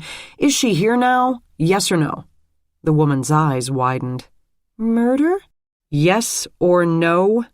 She tapped at her keyboard, chewing her lip at the same time. "She was in her spinning class." Riley and Jack headed for the door to the rest of the facility. Whoa, hold it!" The girl had regained her sense of authority. "She's not there now." They turned back. At the same time, a door behind the wide desk opened, and another young woman, similarly attired and similarly slender, joined the first. "Where is she now?" Riley asked with exaggerated patience. "She left. The facility, I mean, about 30 minutes ago." "Are you sure?" "She swiped out of that door," she said, as if that made the situation obvious. Jack figured she knew her layout, and that meant Shania was gone. Again. The receptionist didn't seem to be covering for her customer, and even turned to her coworker to inquire further. "Did you see Shania Paulson leave?" The other reception desk worker, a girl with black skin and purple hair that somehow looked incredibly sexy on her, said she had. "You were on lunch. I remember she borrowed Jenna's phone, and 10 or 15 minutes later, some guy pulled up outside and picked her up."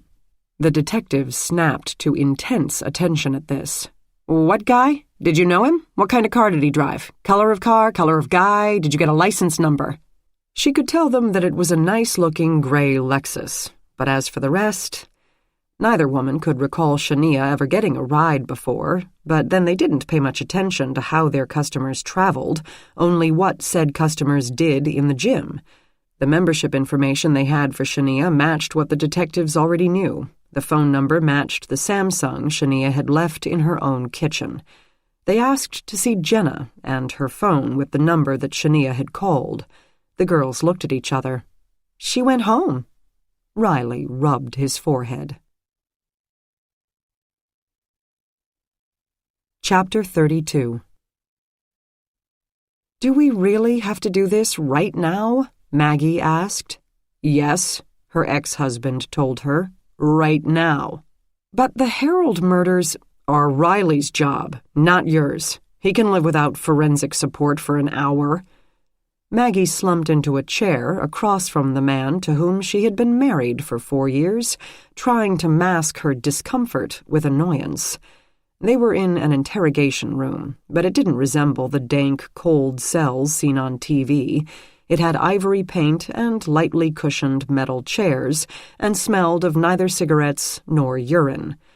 Rick's partner, Will Dombrowski, also sat across from her, flipping through a few manila folders.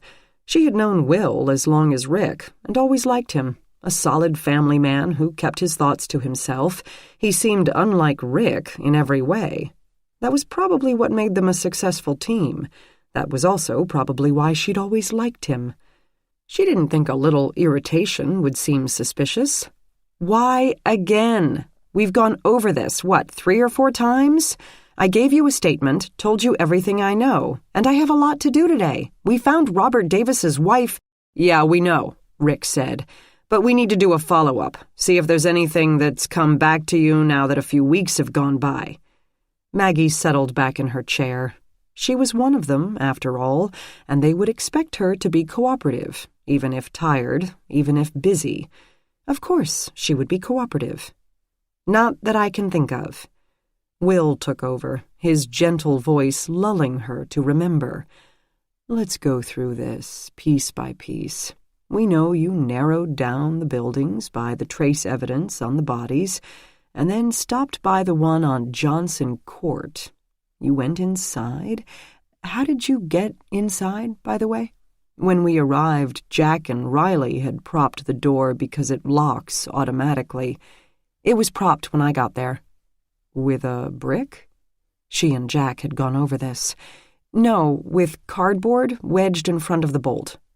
"What happened to the cardboard? It isn't on the property sheets." "I don't know." She let him assume the non-existent item had been overlooked. In an alley, it would have appeared to be just another piece of urban debris. "Then you saw this Dylan Shaw." She did not have to fake her shudder. "Do we have to go through that again?" "No," Rick said. She gave him a grateful smile.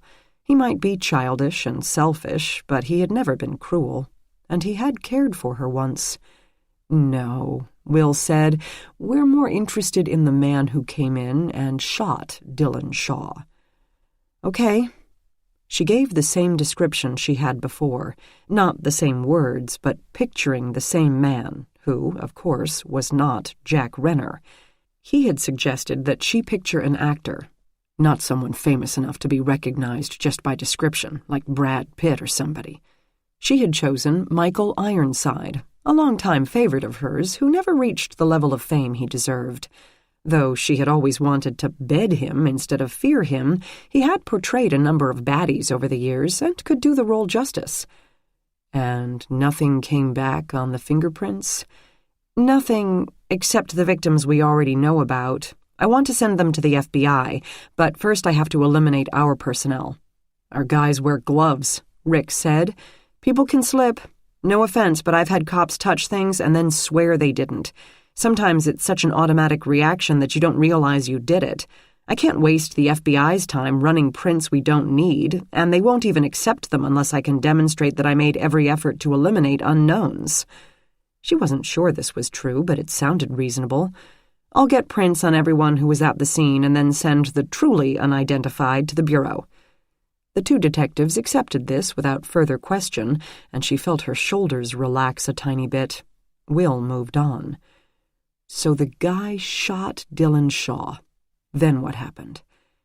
He came in and looked at him as if he were making sure he was dead. Then he looked at me. Again, she didn't have to fake the quaver in her voice. For a few moments there, she had been sure that Jack Renner would kill her, and there were a few more such moments at the house on East 40th. I thought he was going to shoot me too. Are you okay? Will asked. Are you having nightmares? She nodded uncomfortably. She didn't like showing weakness in front of Rick, but anything that might speed up this interview. Why didn't he? Rick asked. His partner and his ex-wife both stared at him, and he added, I'm sorry, Maggie, but I have to ask, why didn't he kill you as well? He didn't know you, and you had seen his face. Her heart pounded with a steady, hard thumping. I don't know. I guess he didn't care that I had seen his face, I mean. You've been through every mugshot within the parameters, and he's not in there. No, maybe that's why he didn't care if I saw him. Will said, all the people he killed were scumbags. It's probably against his code, quote-unquote, to kill someone innocent. Rick persisted. But he didn't know she was innocent. She might have been Shaw's accomplice. Shaw had been about to kill me. I know. I'm sorry, honey, Rick said, the endearment slipping out without much emphasis. I'm just trying to make this make sense. He's a psycho, Will said. Who knows why he does anything? Maggie said, as if she had given this careful thought, and she had. He thinks of himself as a hero. Killing me would go against the principles he's upholding, or thinks he's upholding. How does someone get that screwed up? Rick asked. I don't know. I wish I did. Without warning, Rick changed the subject. So what's up between you and Jack Renner? What? Rick might not have been very good at guessing her thoughts, but that only meant Maggie had never had to get very good at hiding them. The fact that he had caught her totally off guard had to be painfully obvious. What do you mean? All of a sudden you're having little private chats all over the place? Bro dog, Will protested. We're here to talk about a serial killer who's still on the loose, not quiz your ex about her love life. What love life? I have no love life, she protested. She was finally telling the truth, and a kindergartner wouldn't have believed her. Clearly, Will and Rick didn't. She made herself take a breath. In a less hurried tone, she said, We've been working together nearly 24 hours a day, every day for the past 4. Truth be told, I'm bloody sick of him. And Riley. Don't tell them I said that. Will chuckled. Rick did not. She left it at that. The more she argued, the more curious he would get. The door flew open to reveal a rescuer in the unlikely form of Patty Wildwood. You guys done in here? We need Maggie for a powwow on these Harold murders. Will stacked up his manila folders. Yeah, we've got all we need. And good luck with that. I hear the bodies are stacking up. Rick did not say goodbye to her. He simply sat with his arms folded, gazing sternly at Maggie and her flushed face as she hustled out of the room. He might not know exactly what he suspected, but he sure as hell suspected something. And that was not welcome news. Chapter 33. Patty sort of ran the meeting. just as Patty sort of ran the homicide unit, since the chief of the homicide unit spent most of the day in loftier meetings, drinking coffee in the report-writing room and, for some reason, watching his detectives testify in cases taking place in the network of courtrooms throughout the Justice Center. If asked, he would say that he liked to keep in touch with the rank and file and personally witness his people in action. But most of his people assumed that he had perfected the art of doing nothing while appearing to be intimately involved. No one really minded that Patty had taken over in his absence, since she tended to be straightforward, fair, sensible, and brisk, all the things the chief was not. And her salary had not gone up 1 penny for this added but unacknowledged responsibility, therefore the other detectives were perfectly okay with it. "Robert Davis," Patty began. "What do you have?" Riley duly reported that the man had lots of minor enemies but no major ones, no mysterious sums of money, no lovers, and his cell phone records came back to Herald Business. He had called Tyler Truss, Editor Roth, and a third number that had not yet been identified, probably a burner. He apparently contacted the first 2 men often in an effort to keep his job, a topic that caused everyone at the Herald great concern on a regular basis. The burner, at the moment, seemed their only clue. "Maggie?" Patty asked. "Huh?" She had been thinking about Rick. "Oh, Davis. No fingerprints at the scene. On the body, various fibers, including red silk, pollen, and dog hair. Some is from his own dog, but some is not. Apparently a mixed breed. Possibly Rottweiler." "The strap?" Riley prompted. "Clean, cut with a knife, 3-ply. I have no idea where it came from. I haven't had time to check hardware stores, marine supplies, or Home Depot. And I doubt I ever will if bodies keep turning up." "That all?" "DNA came up empty, but the strap was so long they couldn't be sure exactly where the killer's hands would have been during the strangulation, and the hanging wouldn't have needed the same pressure." Maggie kept her comments as brief as possible, remembering that detectives had short attention spans. "Jerry Wilton?" Patty went on. Riley said, "No apparent connection to Davis other than working at the same paper. Wilton was higher up on the organizational chart, but no apparent enemies. Loving family, couple of ex-girlfriends, but no crazy ones. A pal of Truss, who Davis called a lot, but no apparent connection there. No mysterious sums of money, no lovers, etc. We're still checking phone records. Jerry was a popular fellow, but most of them seem to come back to the Herald. Possible avenues, he may have been juggling the circulation numbers and had been buying stock with his cousin. She's in the wind and is either a suspect or a witness." "This Shania, who you can't find?" Patty clarified. "Do you have to put it like that?" Riley whined. "Way to make me feel even worse than I do already." "Heard she outran you," Patty's partner Tim said with a smirk. "You heard that from me, Nimrod," Riley said, but without rancor. Every meeting required a certain amount of banter, but no one had much time for it today. "Her locker didn't have anything in it except shampoo and 3 kinds of face cream, and, feminine stuff." Patty and Maggie stifled giggles. The 3 men in the room looked disgusted. "But we've got a line on her, a girl from her gym who loaned her a phone, but said girl didn't go straight home and isn't answering her phone either." Suddenly everyone in the city is unavailable. "Maggie?" Patty asked. "Unidentified prints but no hits, same dog hair, same pollen, same red silk, a blue nylon that might be the same as on Davis, or not, I'm not sure. Same strap. Carol says an insufficient amount of DNA on the ends to get a profile." "Shit," Patty said. "Yes." "The knife?" She meant the knife used to disembowel Jerry Wilton, plucked from his own knife block and left at the scene. "Nothing. I think the guy washed it in the kitchen sink and then put it back by the body." "Why? Sort of an F.U.? Maybe it seemed sensible to him. He wouldn't want to get caught with it or caught trying to dispose of it, but wanted to make sure he hadn't left any of his own DNA on it." "Why the blood and guts and all? Nothing like that at Davis or Mrs. Davis. What was different about Wilton?" "He really didn't like Wilton," Riley said.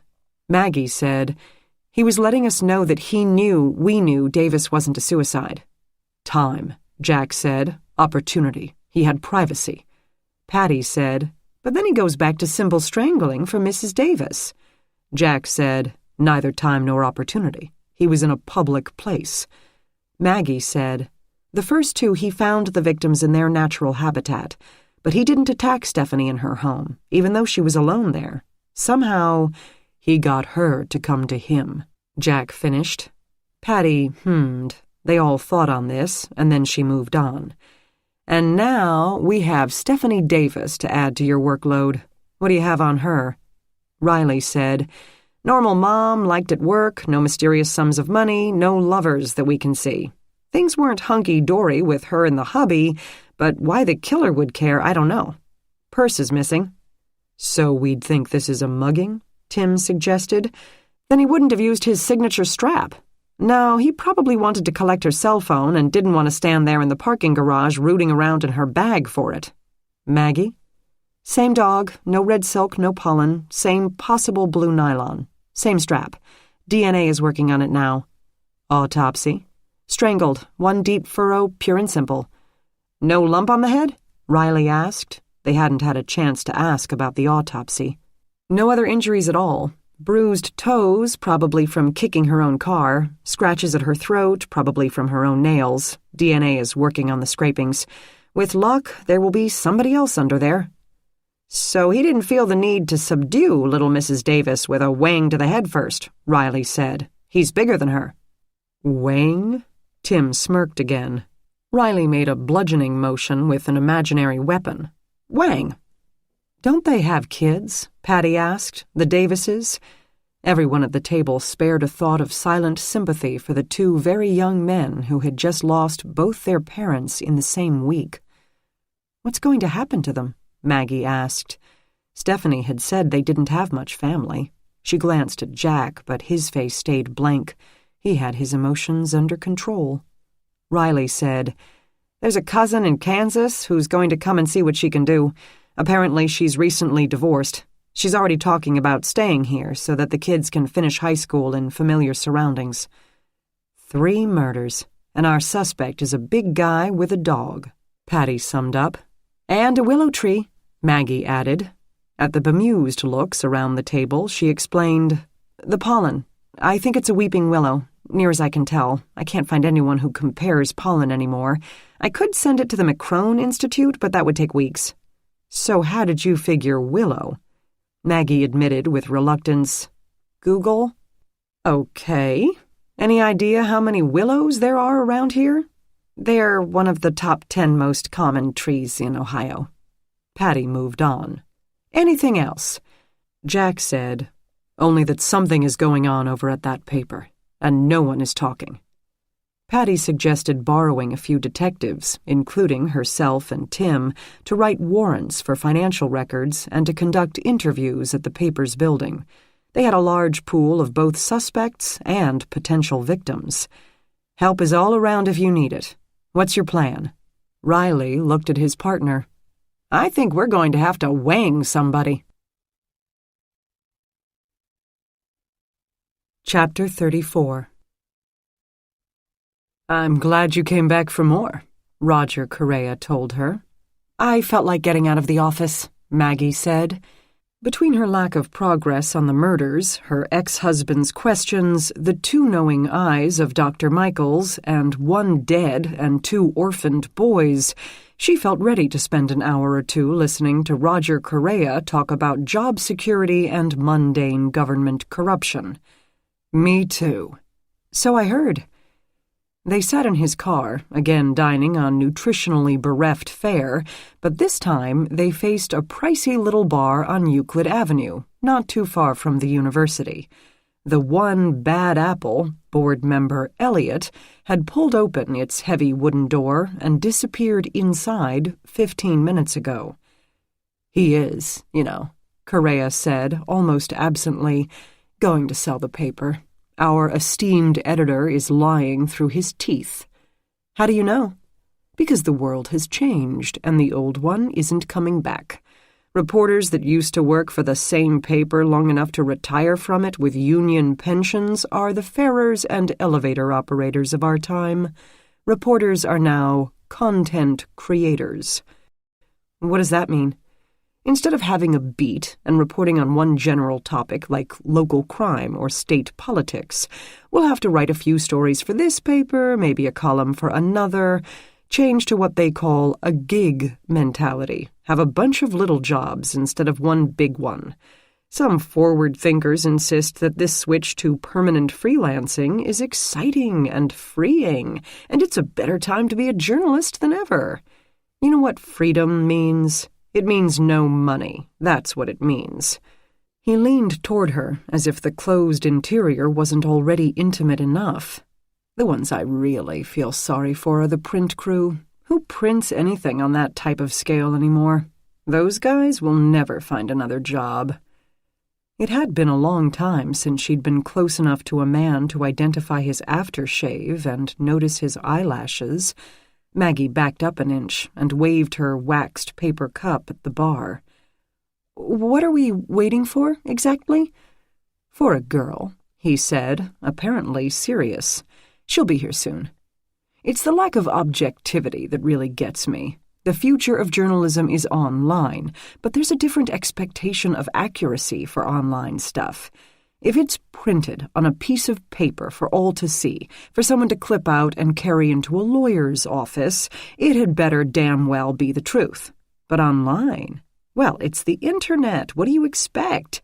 They're in such a hurry to be first, to be maverick and bold and daring that they'll print anything.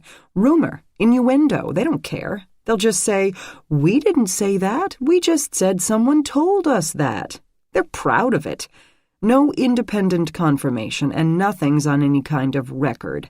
Online is simply not held to the same standard as print, and I don't believe it ever will be. He turned to gaze at her, dark eyes roaming her face as if memorizing its features. He said, "On TV or radio or in the paper, someone will interview two experts. One says one thing, the other says the polar opposite. The media says, 'There, we did our job. We presented both sides.' But the audience or reader or content consumer has just spent whatever amount of time listening to two people argue and come out with not one iota more information than they had before.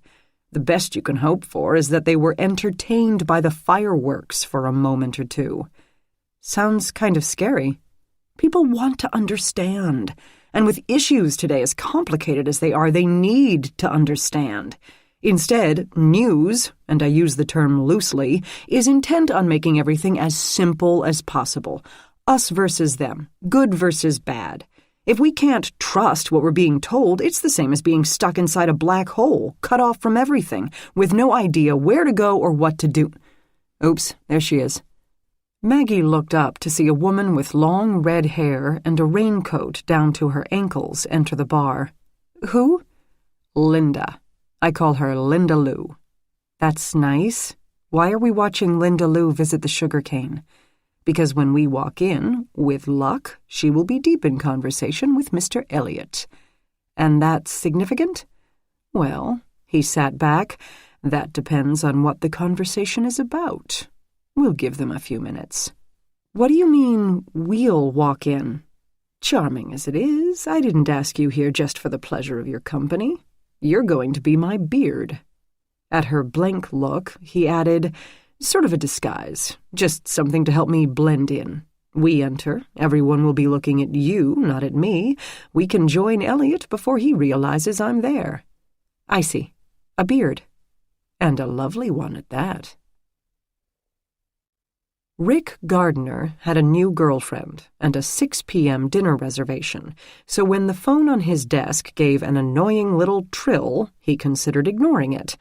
But Patty's partner, Tim, sat only 10 feet away and glanced over. He had already referred to Rick as lazy as hell on more than one occasion, according to several sources, so Rick figured he'd better not give the power couple any more ammunition. A police department had a great deal of personnel, and many different positions in which to place them. Cops who annoyed the higher-ups were punished by involuntary transfers to shifts and departments and responsibilities they didn't want and didn't like. Such punishment could be sold to the public as a reorganization or even a promotion, but every cop knew better. Rick could wind up doing school outreach or something equally torturous. So he picked up the phone and identified himself. Some chick on the other end said, "Detective Gardner, this is Lori Russo with the Herald. I wanted to talk to you about the vigilante killings." "That's an open investigation, so as you're well aware, I can't comment." "Oh, I know. I'm not asking for any new information on the crimes in Cleveland. I wanted to see if you had run across the similar series of murders in Chicago 7 years ago." "I can't comment on any aspect of the investigation," Rick said. He had no idea what she was talking about. 5 men were murdered there, all shot in the back of the head with a small caliber, bodies apparently moved, no suspects. "Chicago has a lot of murders, Miss Russo. It's a big city." These men had all been arrested multiple times, brought to trial multiple times, and always got off. Just like our murders here.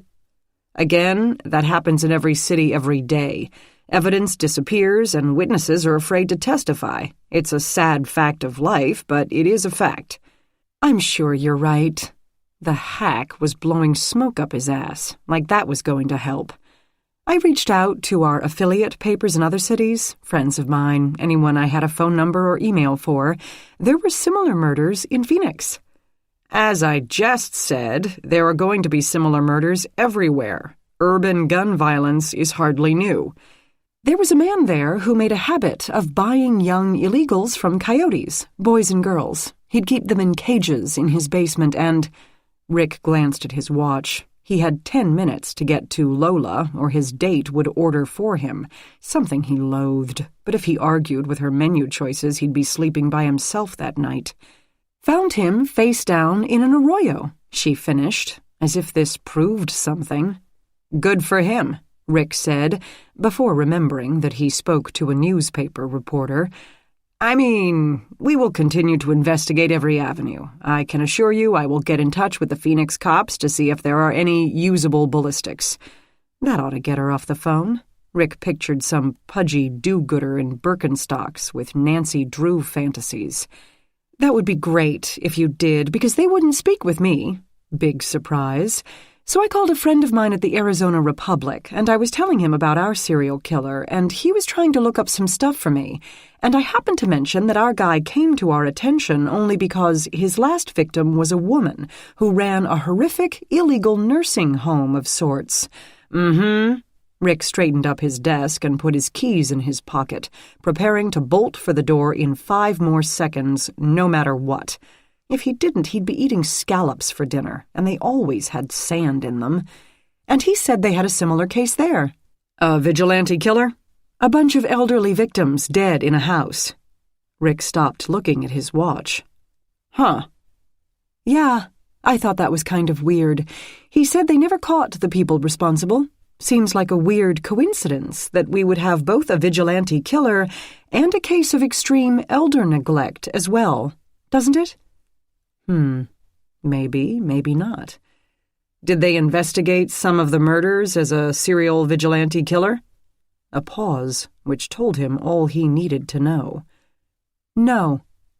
"Then they were probably not connected. Crime is a dangerous line of work. Those involved always have a high mortality rate. But if you spoke with the Phoenix police—" He now had 5 minutes to get to Lola or resign himself to scallops. "Thank you for the input, Miss Russo, but there is an issue here and I have to go." He heard her spluttering as he put the receiver down. He hustled out the door, thinking that he could call his counterparts in Phoenix, just to look busy, just to see what they had to say. Serial killers on the loose could lead to expense-paid vacations to other states in the name of investigation. But then, Phoenix. He had heard it felt like being on the surface of the sun, too damn hot. If the reporter had contacted police departments in San Diego or Myrtle Beach, that might be different. Maybe he would call them. Maybe not. Chapter 35. "Let's go," Roger Correa said to Maggie. "Bring the camera." Maggie got out of the car, digging lip gloss out of her coat pocket in a desperate attempt to, as Correa suggested, blend in. Her heart pounded as if she were about to rob a bank. Play acting had never come easy for her, A game of charades felt like torment. "You realize I am about the worst actress in the world?" The irony of the statement struck her. "No worries. Just be exactly who you are. Maggie Gardner, forensic tech, and supremely hot chick." He opened the wooden door, and a blast of music and liquor fumes tumbled out. "Mockery will get you nowhere," she told him. "I am never less than accurate," he insisted as he waved her inside. "Stewardship, remember?" The sugar cane worked hard to live up to the motif of its name, with neon flamingos on the walls and a plastic palm tree in one corner. But the ornate and heavy wooden bar said Irish pub more than tiki hut. Clean, softly lit, and if music played, she couldn't hear it over the murmurs of conversation. They did blend in, she admitted, herself in neat slacks and Roger in his reporter's uniform of jeans, dress shirt, and loosened tie.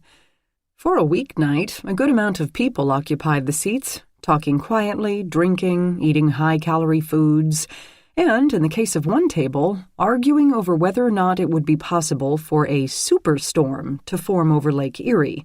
The pro side demonstrated the clash of pressure systems with the salt and pepper shakers, creating an extra cleanup job for the waitress.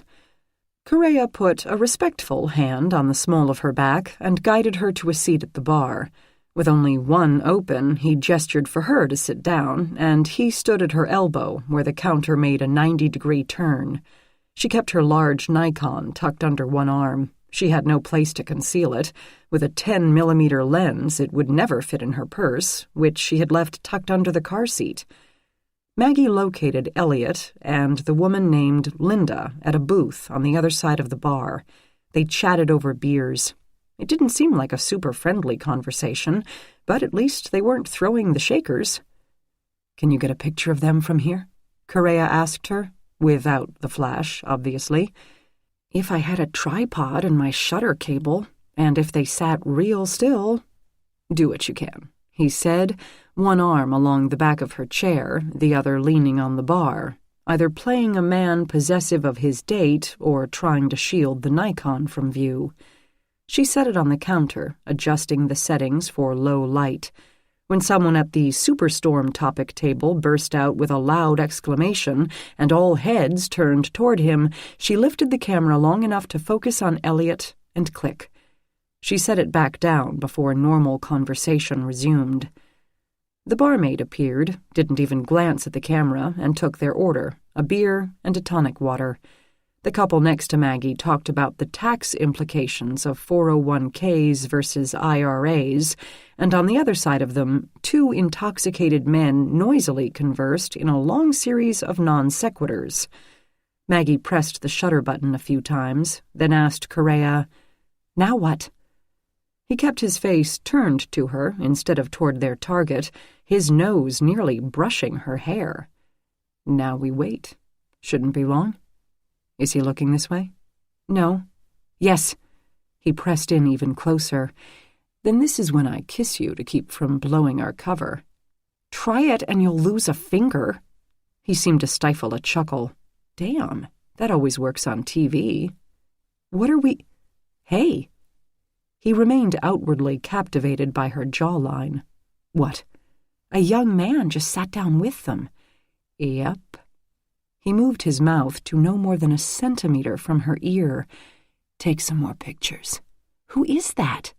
"My unpaid colleague, Brandon. He is pretending to be an unofficial lobbyist who can get a board member at Rehabilitation and Correction to sign off on New Horizons, keep Barclay's little cash cow going so Elliot can keep getting his milk. Can you do a video on that thing?" Maggie adjusted the dial and pressed her shutter button, thinking she should push Correa away, but, in truth, his body heat felt good. She only had a sweater for outerwear and had gotten chilled sitting in the car. She also wondered how one scheduled drinks with a corrupt county official. So he came here to meet Brandon? Yep. Does a halfway house really bring in that much money? It's not the money, the funding so much. It's the jobs it creates. Political corruption has always been about jobs. Ask Andrew Jackson. Who's he? He gave her a look. The 7th President of the United States? Oh, goes back that far, does it? The spoils system? Goes back to the Roman Empire, I'm sure. Maybe the Mongols and the Sumerians. One of those inevitable facts of life. Okay, fast forward to now. Where does Linda Lou fit in? She set up the meeting and vouched for Brandon. Why did she do that? Because I asked her to. Maggie turned to him in surprise. I can be quite charming when I want to be. She ignored that. So you're setting this guy up? Brandon offers a price for keeping New Horizons in the budget. Elliot agrees to pay it, maybe throws in another trip to Vegas, all while he's surrounded by witnesses. The video timed out. Then what? We publish a transcript of the conversation on the front page. Oh, and we'll give a copy of the audio tape to the cops, just to show my heart's in the right place.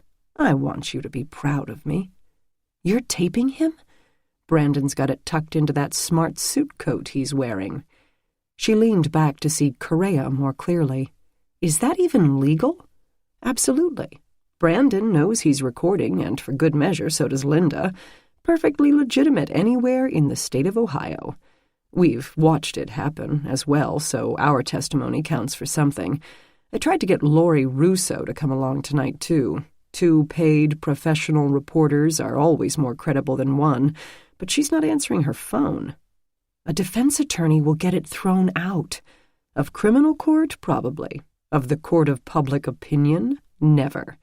We can even post your video with the audio on the website. Have some of that multimedia that Truss is always going on about. See?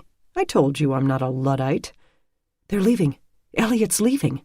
Then I really will have to kiss you. And only because it had been so long since anyone had, she felt tempted to let him. Just a little tempted. Just enough not to back away. Someone grabbed Correa's shoulder and spun him around. They hadn't blended enough, and Toberline demanded, "Aren't you that catshit reporter who said—" His eye fell on Maggie's camera. Then he turned to see Brandon, halfway across the floor, and Linda, both watching with horror and guilt, and all seemed to become clear to board member Toberline. "What are you doing here? Is this some kind of setup?" "Why would you need to be set up?" Correa asked. "Is there anything in your current history you'd like to share with our readers?" Apparently, Toberline only desired to share with Correa himself, in the form of a right hook of surprising speed. Maggie had Correa in her lap before she even heard the smack. It would have been worse had Toberline taken the time to wind up, but still the force knocked Maggie into the 401k supporter to her right. Said 401k fan told Maggie, "I wouldn't mind if I weren't with my wife." Correa righted himself and went after Toberline. They grappled, evenly matched, and doing more damage to the Superstorm group's table than to each other. Brandon grabbed Toberline around the waist from behind and called to Maggie to grab Correa. "I will not," she said. She'd sooner get in between a pair of dogs, feeling that people who engaged in bar brawls deserved whatever injuries they received as a result. If someone grabbed a bottle or produced a weapon, then she might interfere. Correa punched Toberline in the gut, and Toberline responded with another shot to the jaw. Patrons gasped, screamed, and did not appreciate the jostling. Linda came forward with her glass of ice water, also perhaps seeing the similarity to canines, and tried to pour it over their heads. She succeeded only in dousing one of the intoxicated men to Maggie's far left, who took quite some time to notice. Undaunted, Linda snatched up a rum and coke from the Superstorm's table and dashed it in Toberline's face. Movement halted. The board member wiped his eyes and looked fairly ridiculous, and not even Roger Correa would strike a man under such circumstances. Maggie stood by at a safe distance, monitoring the situation until her phone rang. She moved to the hostess station to get some napkins for Toberline as she answered it. "Where are you?" her brother asked. "At the fights. Where are you?" "You despise fighting." "This isn't exactly official. What's up? Where are you?" "At your apartment." She choked. "Oh, really?" Had a 7-hour layover between Atlanta and Sioux Falls. I came to find out what it is you're not telling me. Chapter 36. You have no food in this place, Alex complained as soon as she entered her kitchen. That's not true. I have ice cream, gala apples, and fat-free hot dogs. What else could I need? She studied him. Light brown hair, short but unruly, eyes a shade lighter than hers, only a few tiny acne scars to interrupt what she thought were fabulous looks. Then she threw her arms around her brother and hugged him tight. Not spilling every gut she had to him would be outstandingly difficult. But she would try. She made cinnamon toast, a childhood favorite of both of them, while he filled her in on Daisy, the kids, the bass player's new girlfriend, and the travails of flying with a guitar. Then he checked his watch and said, I have 4 more hours before my next plane leaves out of Hopkins. Spill. In her family, serious conversations were always had in the kitchen. Why are you so insistent that... I can't believe you routed yourself through Cleveland just because you thought... He shifted in the hard kitchen chair. Remember when you broke the basement window playing prison escape with that dorky girl next door? We were escaping from a crashed 747 into the Alaskan tundra, I might add, and Julia wasn't dorky.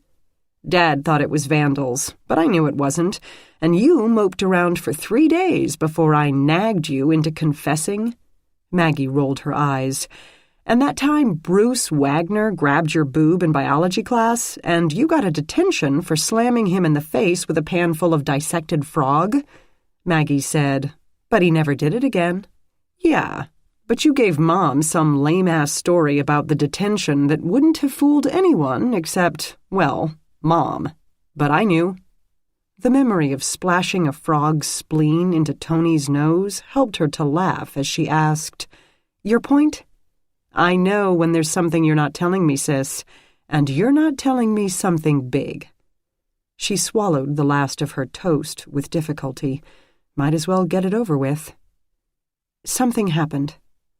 Calmly and competently, she told him about the vigilante murders, the trace evidence she had found and traced to a location, her near-rape murder at the hands of Dylan Shaw, her desperate dash through the streets of Cleveland to stop a murder, and her failure to do so.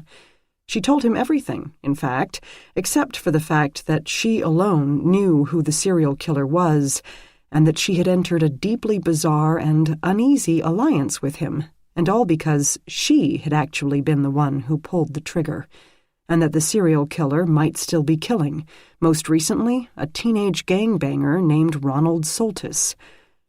His expression changed from horror to fury and back again as she spoke, and she regretted that too. Surely, with a wife, 2 children, and an unsteady income, he had enough on his mind. She assured him that she was fine, unhurt, and the red line on her neck would eventually disappear. All the trauma did at least keep him from realizing that she had held part of the tale back, that there remained a significant chunk she had not relayed. For now. Mags, he breathed when she had finished. Why didn't you call me? I wasn't ready to talk about it, and this isn't exactly a phone conversation. He continued to gaze at her while she pointed to the clock and said, Are you taking the Rapid to the airport? That's it? Maggie. He stretched his arm out and gripped her shoulder. Is there anything else you want to tell me? He was thinking, she knew, that perhaps her rescue from Dylan Shaw had not been quite in the nick of time, and that she'd been raped. He could think of nothing worse, and wanted to be her comfort and support for everything, every last horrible detail, no matter how it hurt him. It would never enter his mind that the last horrible detail might stretch in a different direction entirely. He'd rather die than see his baby sister hurt, but if his baby sister had hurt someone else, her darling Alex would have no idea what to do with that. None at all. So she looked directly into his eyes and, as solemnly and convincingly as she could, lied to him. No, that's all of it. Hell, isn't it enough?" His words stumbled over themselves, trying to assure her of benign intentions, then quizzed her about her coworkers' emotional support, department-sponsored counseling, and whether she could take a few weeks off to go to a few gigs with him and the fam. Mercifully, her phone rang. "Did you get in a fight with Roger Correa?" Jack demanded. "I did no such thing. I just happened to be present when he got into a fight with someone else." Alex had recovered enough to mouth, "More frog guts," at her. He could always make her laugh at the most trying of times. In clipped tones, Jack said, "You do realize that Roger Correa is probably our best suspect in 3 homicides?" "Yes." "Then what the hell? What do you need, Jack?" She heard a sound as if Jack were biting off what he would have preferred to say. "I need you to come here." "Why? What happened?" "We found Shania Paulson." About an hour earlier, Jack had shown up at the tidy doorstep of a tidy apartment in Tremont, not far from the Civilization coffee shop. The apartment had a glossy red door and a welcome mat. It also had only one escape route in case of fire, a window over the back alley with the metal framing to guide an emergency ladder unfurled from inside. Riley now stood in this alley, just in case the tenant, or guest, decided to lower themselves the 3 stories to the ground. Jack had offered to switch roles, but Riley refused to admit which of them could run faster. Jack figured his partner itched for a rematch with the fleet-of-foot Ms. Paulson. He knocked. No one responded, but shuffling sounds were made behind the door. He knocked again. He said nothing, did not identify himself as an officer. Plenty of time for that. More shuffling, and what sounded like a brief discussion. Then Tyler Truss opened the door, still dressed in his daytime uniform of dress pants, white shirt, and loosened tie. "Detective," he said, without his usual energy, "you might as well come in." He didn't seem threatening, either physically or emotionally, but Jack kept a careful watch on him as he stepped inside. The apartment spread out in updated antique glory, original wood floors gleaming and all openings framed with heavy oak moldings. A leather couch faced a big flat-screen television and enough stereo equipment to service a small nightclub.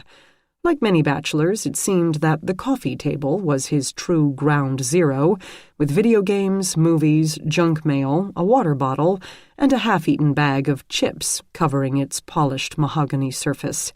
The kitchen counters weren't nearly as cluttered, and the dining room table was bare except for a wicker basket with a complement of condiments, and Shania Paulson, sitting in one of the straight-back chairs. "Miss Paulson," Jack said, "I'm afraid I'm going to have to place you under arrest." "Yeah, I figured that," she said. Chapter 37. Jack thought it prudent to give Shania Paulson the impression that, if she cooperated, they might not have to arrest her at all. "It was Jenna's phone, wasn't it?" she asked them when Riley had abandoned the alley. With slight disappointment, he gave up the idea of another foot race and sat at the online editor's dining room table to hear why the first one had been necessary. "Yes," Riley told her now. "I figured. How did you know to go to the gym?" The 2 men, predictably enough, didn't want to admit that it hadn't been their idea, so they hesitated long enough for Shania to go on without waiting for an answer. "I knew enough to leave my phone behind, which sucked, but after I worked out and could think of things calmly, I was just tired of running, so I called Tyler." She reached out and patted his hand. She noticed the detective's glances and added, "I barely know Tyler. We're not together or anything." Tyler Truss's face fell a bit at this. "But I knew he was a good friend of Jerry's, and I didn't know who else to call. All my friends, family, they all think I'm crazy to be so afraid. But Ty worked with Jerry, so I thought he'd understand." "Understand what?" Riley asked. "That whoever killed Jerry, why ever they did it, it had to have something to do with the Herald." "What makes you say that?" Because Jerry didn't have any other enemies, she said with irritation. He wasn't into drugs or gambling or fooling around with other men's wives. All he did was work out and work. Tell us about him, Ms. Paulson. Shania rubbed her face as if weary. I'm sorry for running away from you guys, but anyone can say they're the police, buy a badge on eBay for $5. Riley opened his mouth to protest, then let it go. After what happened to Jerry, I wasn't going to take any chances. But we saw you pull up, and Ty said you were the real deal. I was tired of running. It sucks running. She nibbled on a long nail without tearing it. And Jerry's funeral is tomorrow. No way am I going to miss that. Your mother is beside herself. I spoke with her. She looked from Riley to Jack, both across the table from her. Is it true, what people said? That he was gutted like a deer? I'm afraid so, yes. She shuddered visibly. Tyler Truss put a hand on her shoulder, but she didn't seem to notice. That's horrible. Who would do something like that? Why? We were hoping you could help us understand that. Shania studied her hands. She still didn't want to talk to them, and Jack could guess why. Tell us about the stocks, Jack said. She hesitated. Jerry had me buying stocks for him. He was paranoid about not having a paper trail between them and him. He'd take cash out from his paycheck every week and bring it to me. I'd deposit it in a separate checking account, use that to buy online. We went through E-Trade. How did you find out about it? We found your emails. She gave a mirthless laugh. Yeah, even that he hated. Don't email me. Leave nothing for the SEC to find. But he didn't always answer his phone. He'd be too busy at the paper, and I couldn't wait all day to make the buy because I had things to do too. I told him spring gets crazy for me with the training and then the games. She gasped out a sob, cut it off. Did I get him killed? Do you think? Riley tried to calm her without making any promises. We don't think so, but there's a lot we don't know yet. How long had this been going on? About 4 months. How much stock did you buy? About $40,000 worth. Where he got all that money, I don't know. I think he cashed in other things, other stocks, IRAs, maybe some kind of pension plan. He'd bring me stacks of cash, insist on driving me to the bank to make sure I didn't get robbed in the parking lot. He didn't tell me all the details, and I didn't ask, because he'd tense up when I did. But I know this. He was damn serious about this man, serious as death. He stopped going out, broke up with his girlfriend, hadn't bought new clothes in months, wouldn't even go on vacation with the family to Hilton Head like we usually do after New Year's. He told me once, I'm putting everything into this. This is the rest of my life we're talking about. That's why he'd get so hyper about saying anything in an email or even over the phone. What stocks was he buying? Riley asked. All different types or a particular fund? She frowned at him in surprise. The Herald. Only that? Yep, just the Herald. I mean, it was easy, since it's pretty much in the toilet. $3.80 a share at the beginning of the week. The two partners exchanged a glance. Obviously, he expected that it would go up. Duh. I mean, sorry, but duh. He expected it to go way up. He said when he cashed out, I could have 15%. Agent fees, he called it. Sounded good to me for such easy work. And Jerry... Her eyes again filled with tears. Knew what he was talking about. Anyone else I know, I wouldn't have agreed, but Jerry's always had my six, and I had his. I trusted him more than I trust myself, especially where money is concerned. Why was he so sure the value of the stock would rise? She looked at him with wide, red-rimmed eyes. I have no idea. Riley pressed. He expected to make a killing. He must have known something. I'm sure he did, she said with dignity. He worked there. He had me buy the stock because otherwise it would be insider trading. That's why I didn't ask why. No one would think I had inside knowledge. No one would connect me with Jerry. We didn't have the same last name or anything.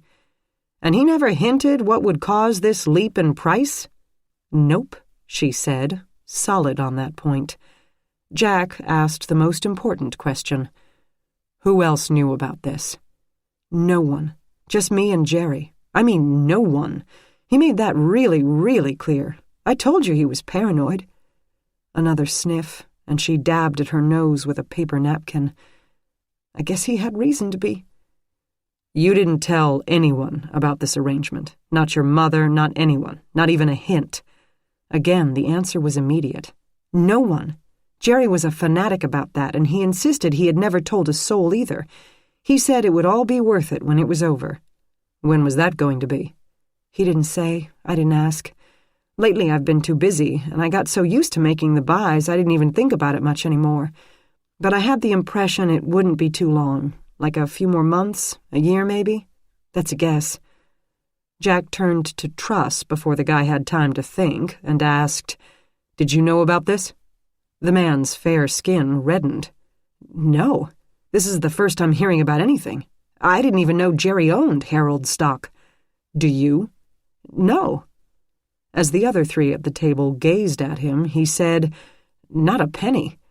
I hate to say it, but the truth is, no one in their right mind is investing in newspapers at this point. That ship has sailed." "You work there?" "Yes, in the digital division. I have faith that online news can be made profitable, but history has not yet borne that out. I think it will. I intend to try my hardest, but I'll wait until we have a number of quarters in the black before I invest my IRAs in Herald stock." He reconsidered his candor. "Don't tell Roth I said that, though. Seriously, don't." The cops stared at him. Jack said, "According to you, no one in their right mind would invest. But Jerry did, and he seemed in his right mind." The man crossed his arms. "Yes, he did. Obviously, he had a plan he didn't let me in on, or he knew something I don't. I can't explain it." He spoke openly, without squirming or looking away, but Jack still didn't believe him. Or rather, he did and didn't. Truss sounded a bit outraged when talking about the stock, perhaps annoyed that his friend had seen a sure thing and hadn't let him in on it. But as to Wilton's motives for trying to corner the market, it seemed that Truss might have some solid theories on what his friend had been thinking. Dots had begun to connect in his mind. Under this scrutiny, Truss did squirm. "I'm telling you, Jerry and I were friends to have a drink now and then after work or compare fantasy football picks, but we weren't BFFs. I had only met Shania once or twice before she showed up on my doorstep last night." That comment fell with a thud, and he hastened to cover her hand with his own again, speaking to her directly. "But I'm glad you did. Anything I can do to help, my couch is yours as long as you need it." The gratitude in her smile seemed to make him forget Jerry Wilton and his stock deals. "Thank you, but I'm ready to go home, sleep in my own bed, wash in my own shower." "Miss Paulson?" Riley started. "I don't think you should," Tyler Truss said. "Whoever killed Jerry is still out there. If they knew about this stock deal, they might know about you, too." "That is a point, Miss Paulson. We think you should come with us. We can provide protective custody for you." "You can stay here," Truss said. She appeared to think this through, quite rationally, to judge from her next comments. "How would that benefit the killer, though? It's not like he's going to get access to Jerry's stock. I have a will. If I died, all my assets would go to my mom, and after her to my sister Cindy. Unless they want my laptop, figure they could get to the site from my browser history, but they couldn't withdraw from the stock accounts without my password. I suppose maybe a hacker could find it in there. Is that possible?" "I don't know," Riley said, weariness from the long day showing in his voice. "And until we do, you shouldn't be alone," Shania said. "Okay." To Truss, not to Riley. "Miss Paulson, it's okay. I'd rather stay here than be stuck in a hotel room with some cop. No offense, but I wouldn't know them." Riley visibly struggled with a way to point out that she didn't know Tyler Truss either, and gave up. "Nothing against Mr. Truss here, but he is almost a total stranger as well. Ty's been great. He brought me right in and—" "Could we have this discussion in private, please?" "No. Ty was Jerry's friend, and he didn't know anything about this stock business. I know that." She stood up, arms crossed over her chest, relatively large for her slight frame, and pushed the hair back where it brushed her firm jawline. Whatever else Tyler Truss might be, Jack thought, he wasn't blind.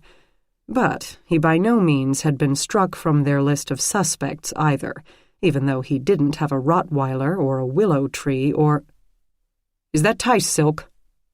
Truss reacted as if Jack had suddenly spouted words in Swahili, and the other two people in the room stared as well. Truss's chin dipped. He picked up the end of the multicolored tie as if wondering why it sat on his chest, dropped it, and said, yeah. Okay." Riley brushed off his partner's odd outburst and pressed on. "Something is going on at your cousin's paper, Miss Paulson, and until we know what it is, everyone who works there is a suspect. Again, we mean no offense to Mr. Truss, but we can't in good conscience leave you here under those circumstances." "I don't care about your conscience. She snuck an embarrassed glance at Truss, then continued, "I like Ty. I trust him. And if he wanted to murder me, he could have done it last night, when no one knew I was here, or after he picked me up at the gym today. He could have dumped my body—" "Shania," Truss said, as if ill at ease with the talk of bodies.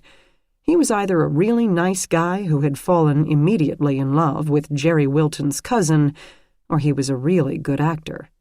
"And gotten completely away with it. You can't tell me what to do. We can arrest you as a material witness. On paper, Miss Paulson, you are the most likely suspect in your cousin's murder." "What?" "By your own admission, you and he shared funds that are now yours alone. You're going to put me in cuffs just because I won't do what you want?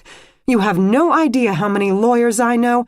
"Not as many as I do," Riley snapped back. "Shania," Truss said, "and we can sue you for harassment." "Shania, they're right," Truss said, and his capitulation startled her into silence. "You may be in very great danger, and I don't even have a gun. If some knife-wielding, strangling psycho breaks in here, I can't guarantee your safety." "I can," she said, still puffed up with the adrenaline of stress and annoyance. "You'll be safer with them." He played his last card. "I wouldn't want anything to happen to you." She gave up. "Okay, maybe you're right." She rallied long enough to fix Riley with a glare.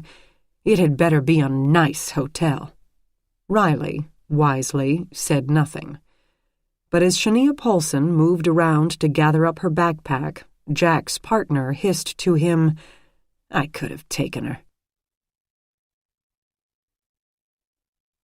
Chapter 38. Too wound up from the night's activities, Maggie went back to her lab.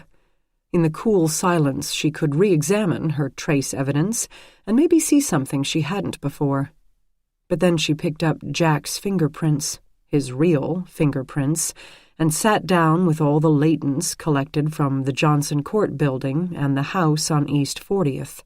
She wouldn't have a better opportunity to weed his out without Carol or Denny or Amy seeing her work on a case she wasn't supposed to be working on. Josh wouldn't notice or care that she had done half his task for him. Josh had enough to do. Several prints had been identified as belonging to prior victims, such as Marcus Day, but many remained unidentified. Jack had been good about wiping down the table and more permanent structures of his murder room, like the plexiglass he had put over the windows, but not the collection of alcoholic beverages or the battered work desk in the corner. She found 4 that were his, neatly identified 3 of them as Detective J. Renner, and put them back in their envelope. They would not be sent on to any federal agency. They would not be sent anywhere. Jack's past would not be exposed, not to the Cleveland Police Department, and not to her. Jack could go on killing the Ronald Soltises of the world. And how did she feel about that? The same way she'd felt about it for the past few weeks. She was protecting a murderer, and therefore protecting herself because she had become a murderer too, as simple as that. The law said that murder was murder, but it also said that the purpose of people like Jack and herself was to protect citizens. Trying to figure out which declaration took priority ran her around in circles, and she had tired of that. Her brain couldn't handle any more calisthenics. Still, she sat there, the fourth latent print under her fingers. What would happen if she sent it on? What if some toiling FBI fingerprint analyst scanned it into their database, let the massive servers compare its tiny ridge endings and divisions to the 100 million sets of people's fingerprints, but, more importantly, to the millions of unidentified crime scene prints? The servers churned 24 hours per day, 7 days per week, every week of every year. Someday they might spit out a match. This match would tie their series of murders to... what? More murders? Crimes even more horrific than a pattern of cold executions? It wouldn't necessarily incriminate Jack. It would simply tie their unknown vigilante killer to murders in other places, other times, which she knew and everyone else suspected must exist. Perhaps it would hit on his 10 prints, a set collected long ago before he had crimes to hide. Perhaps it would be filed under his real name. She wondered what that might be. That still wouldn't lead to the man she knew as Jack Renner, with his fake name and fake prints in the official file, but it might fill in his past for her, tell her exactly whom she was dealing with. Unless there weren't any other crime scene prints to find. Maybe this had been the first time he hadn't had time to clean up after himself. Maybe he hadn't left prints anywhere else. Unlikely, she knew. People touch more than they think they touch.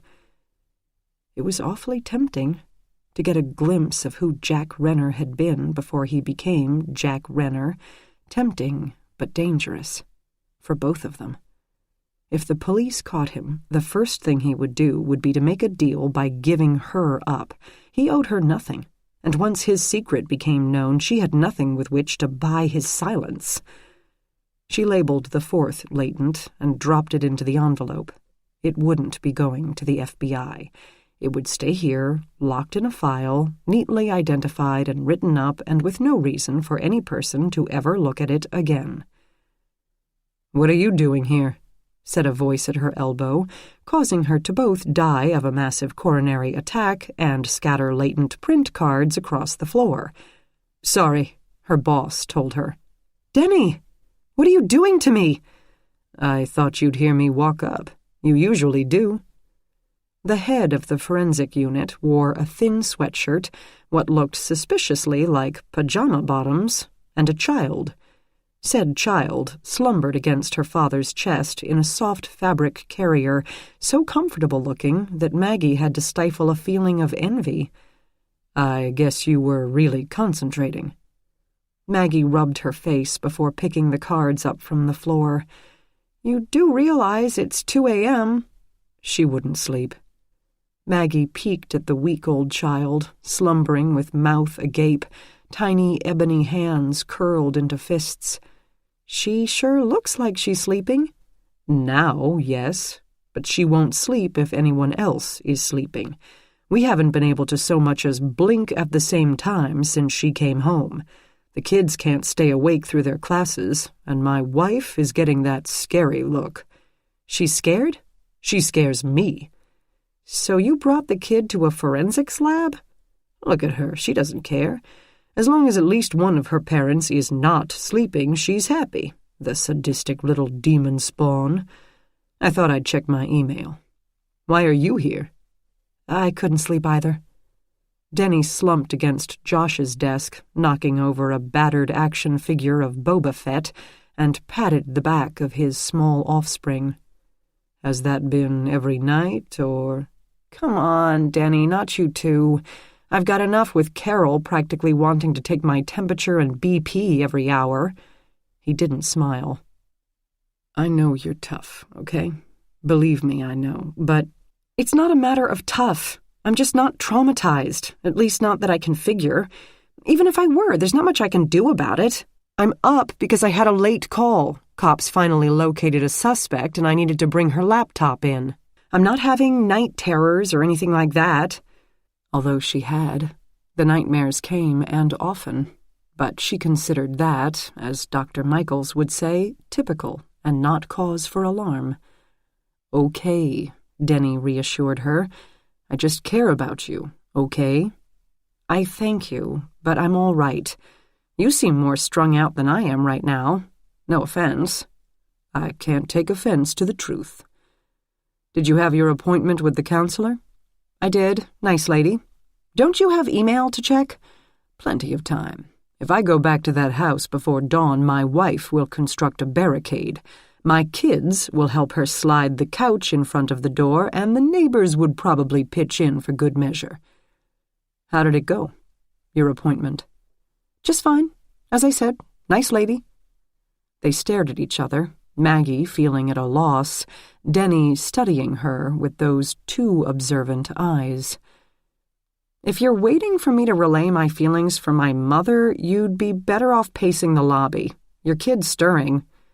Indeed, baby Angel pounded her fist gently against her father's shirt, her hand so slight it didn't make a sound. Denny jumped up as if the desk had caught fire and walked in a circuit around it, weaving past Maggie's for good measure. But he kept talking. "The department requires it, you know. Liability. So she's nice, but does she seem like she has a clue?" "Oh, yeah." Uncomfortably so, Maggie thought. "What did she say?" "Confidential." He laughed. "Sorry, I wasn't asking for details. I mean, she didn't make any noises like she'd recommend a leave of absence or anything, did she?" "No. Sort of implied that I'd better cooperate or she'd start making such noises." "So you'll—" "Aren't I always cooperative?" A small puff of air. "If you say so." "We got on famously," Maggie assured him. "We chatted for quite a while. I even asked her what she thought the vigilante's motivations were." "Wait, you asked her? I thought she was supposed to be asking you stuff." Maggie rubbed the back of her neck, aching after hours with the prince. "I figured since I had to spend time with her, might as well put it to use. She's the one with the PhD in what makes people tick." "What?" Her boss swayed from side to side, keeping the baby in soothing motion, so perhaps he only appeared to be shaking his head at her. "Maggie, Maggie, Maggie. You're the only one who would take a therapeutic counseling session and turn it into a research exercise." "Maybe I find research therapeutic." He kept up the motion. "With anyone else, I wouldn't buy that, but you—" "So, okay. Did you learn anything interesting?" "Just what we'd already guessed. He thinks of himself as a hero.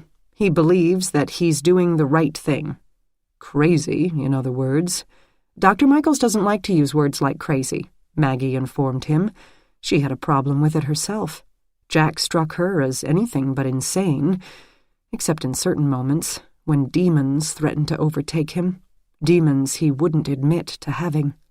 Was that insanity? "Anything else?" "Wait, I've got to have some coffee or I won't make it back home. You want some? You shouldn't have any. You should go home and get some sleep." "Let me do it. I can't have a sleep-deprived man dangling an infant over a hot plate." Angel kicked, so Denny kept walking as Maggie got out the filters and the grounds. She could talk to Denny. She knew she could, without worrying that he would store her admissions away to be used against her when he needed a wedge. She trusted him. But there were topics she didn't want to discuss with anyone, not a close friend, and certainly not a trained psychiatrist. The trained psychiatrist asked too many uncomfortable questions. "Do you feel guilty, Maggie?" "Because he got away? Disappointed, not guilty." "I meant because he killed that person and not you." The concept had stunned her. Survivor's guilt? No. She had much more immediate factors to feel guilt over, like pulling the trigger, like committing murder, like helping Jack cover up his crimes, like knowing that he could be out there committing more, and all because she had done nothing to stop him. "That's normal, you know, or typical, if you prefer." "Yes," Maggie said, keeping very still in the midst of her personal minefield, not daring to move more than an inch in any direction. "I understand that." "You might even feel grateful to him." "Grateful?" "For not killing you. He spared you, twice. Why do you think he did that?" Because killing me would have been against his code, Maggie said, but absently.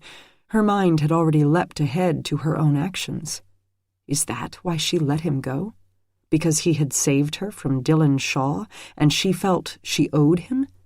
Did she kill his final victim so he wouldn't have to return a favor by sparing him? Or to get herself so enmeshed in the crime that the question of turning him in or not simply went away? If she hadn't pulled that trigger, she would have no reason to protect his identity. She could have told the cops the complete truth. Even Jack had been prepared for that outcome. But by doing so, the question became not should she protect him, but what did she need to do to protect herself? She thought she had done it out of rage, hatred, a desire to step out of her cocoon and take action. Those were selfish reasons. But perhaps her reasons had been even more trivial. To make one tough decision purely in order to avoid another. She didn't want to work against Jack because she appreciated his motives, his urge to protect, and so she had made it impossible for herself to do so. She had forced herself into a box, limited her choices, and it had worked very well. Jack walked free, and so did she. Was she grateful? Did her simmering anger and discomfort with him stem from the knowledge that she had walked herself into that box? She heard a coo beside her as Denny's small daughter talked in her sleep. "I think the coffee's done," her boss told her. "You've been staring at the full pot for 3 circuits now." "It is 3 o'clock in the morning, you know." "Believe me, I do." He took the cup she offered, turned his head and sipped, keeping the hot liquid as far from Angel as he could without dislocating his neck. She studied the infant, the dark eyelashes, the teensy fingernails. "Let me know if you need someone to spell you and Angel's mom. Walking around in a circle, even I could handle that." "Not tonight, Missy. Finish up and get out of here. You're falling asleep on your feet." "Okay, boss, maybe you're right," she told him, though her mind roiled too strongly for sleep to be an option. Not tonight. Maybe not ever again. Chapter 39. "Zoe," Maggie said. Jack, Zoe." "Good evening," he said.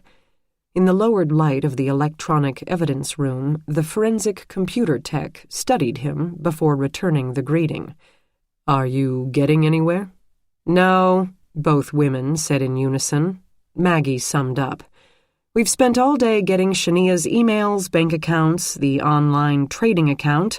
Everything seems to be just as she told you. She emailed Jerry Wilton and he emailed her. No one else. All her other communications deal with dinner, shopping, family gossip, and the Indian spring schedule. She didn't talk to anyone else about the stocks, at least not via email." Zoe added, "Unless she's got some secret code worked into the price of sports bras at Macy's and her new nephew's birth weight. I never understand why people tell you how much a baby weighed when it was born. What do I care? And isn't that a violation of privacy anyway? The kid's got the rest of his life to be obsessed with weight. Does it have to be his label from day one?" Noting their stares, she said, "Oops, sore subject with me, I guess." Jack asked, "Did she communicate with anyone else from the Herald? This Tyler Truss, for instance?" "Nope, unless she used smoke signals or, snail mail. Or actually talked to them," Maggie said. "Yeah, barbaric stuff like that. Otherwise, no." An officer appeared in the doorway and told Zoe he had a phone to submit. She told him, "Forget it. It's way past quitting time." He said, "But you're still here." "Yeah, what is up with that?" She gave Maggie a good solid glare before pulling herself out of her chair, leaving Jack and Maggie alone. When the sound of her footsteps in the hall faded away, Jack said, "You look tired."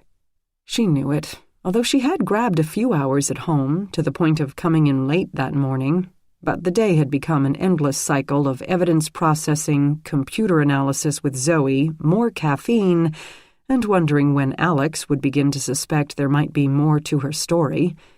Never tell a woman that. You might as well say, I look like crap and get it over with. Okay, you look like crap. What's happening with those fingerprints? From Johnson Court? So, you are a little concerned. No, just... Did you pull any prints of mine? All taken care of. What if you missed one? I didn't. She wondered why he seemed so worried about it. Somewhere out there must be one hell of a crime spree. Its latents humming along in the FBI's unsolved files, or else he wouldn't care. She felt a twinge of regret for not giving in to temptation and sending one from Johnson Court along, then stopped on that twinge. This wasn't a game she was playing. This could put her in jail for the rest of her life. Jack sat back. He did not look reassured, but put it aside to muse aloud on the Herald murders. So Jerry is doing a little insider trading. But what does that have to do with Robert and Stephanie Davis? They didn't have funds to invest, and all of their paychecks went to bills. Maybe Jerry's stocks have nothing to do with it, Maggie said. Maybe we have two murderers. That would complicate things, Maggie understated. If there are other people trying to get the inside edge, how could we ever find them? You can't subpoena the financial records of everyone who worked at the Herald, and that wouldn't even have caught Wilton. He used Shania to conceal his purchases. And they're not about to fess up. Insider trading is a crime, isn't it? Why do it at all?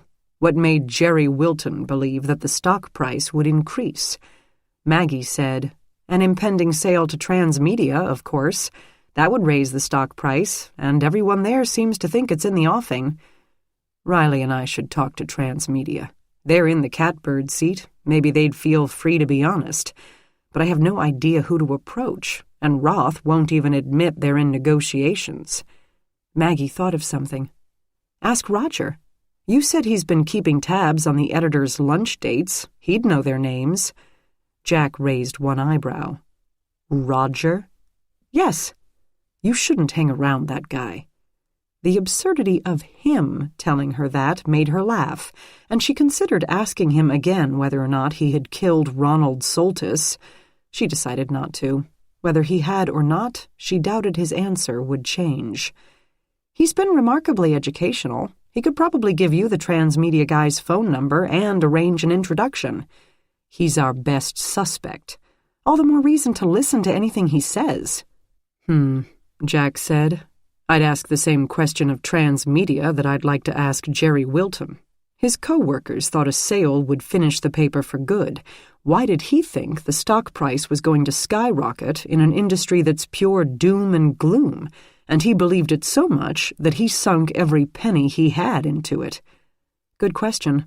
According to Roger, before the ink is dry on the contract, they'll cut back all spending at the paper, lay off most of the staff, and get by with a skeleton crew. They'll coast for a few months on the backs of the habitual readers, farm out the best writers and managers to jobs and other concerns, find buyers for the physical stuff, including the presses and the building. Then they'll announce that the paper's problems were too profound for them to overcome and shut down. Assuming Correa is playing for your sympathy, what else would make them want to buy the Herald? Transmedia would want a high profit margin, low cost, steady income.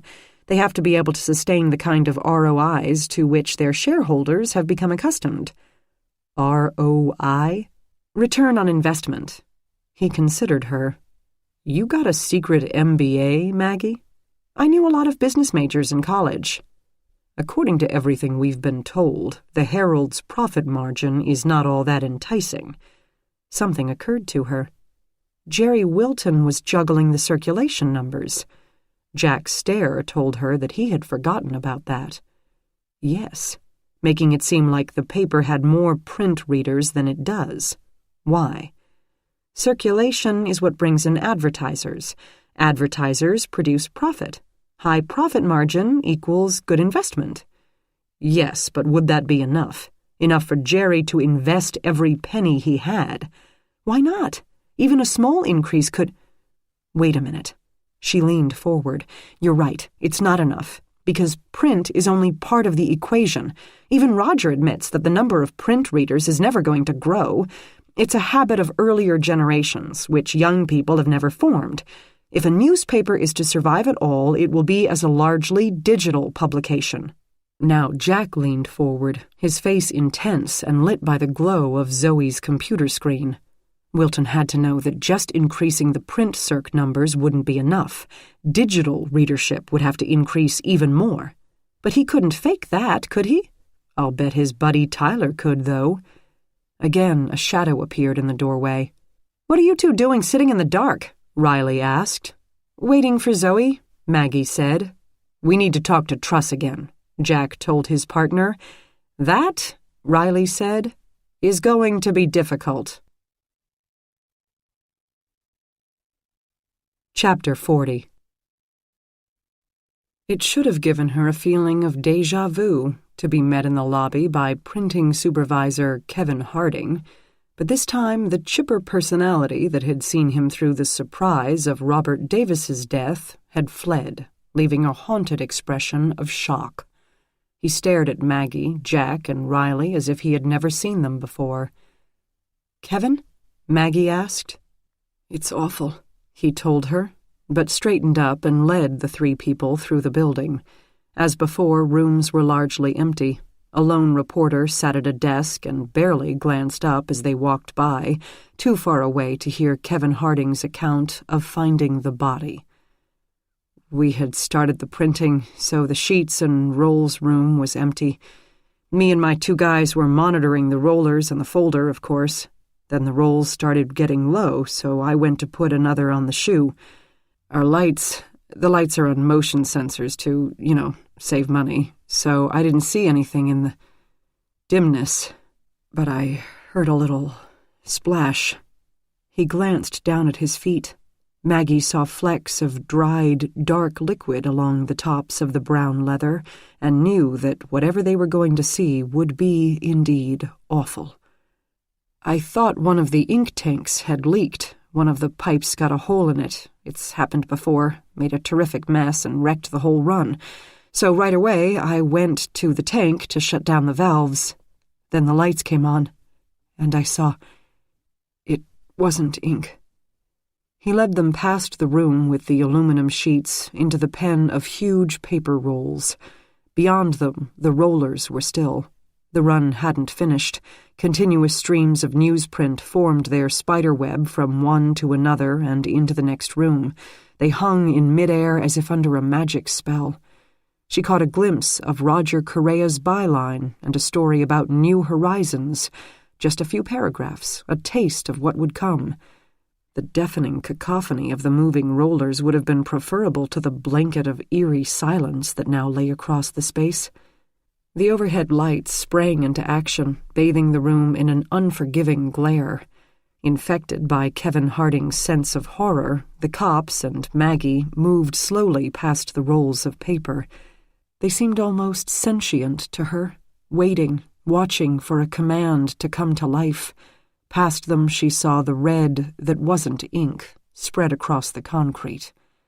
Tyler Truss lay next to a roll that had been placed on its side, as several others in the space had been in preparation for loading onto a shoe.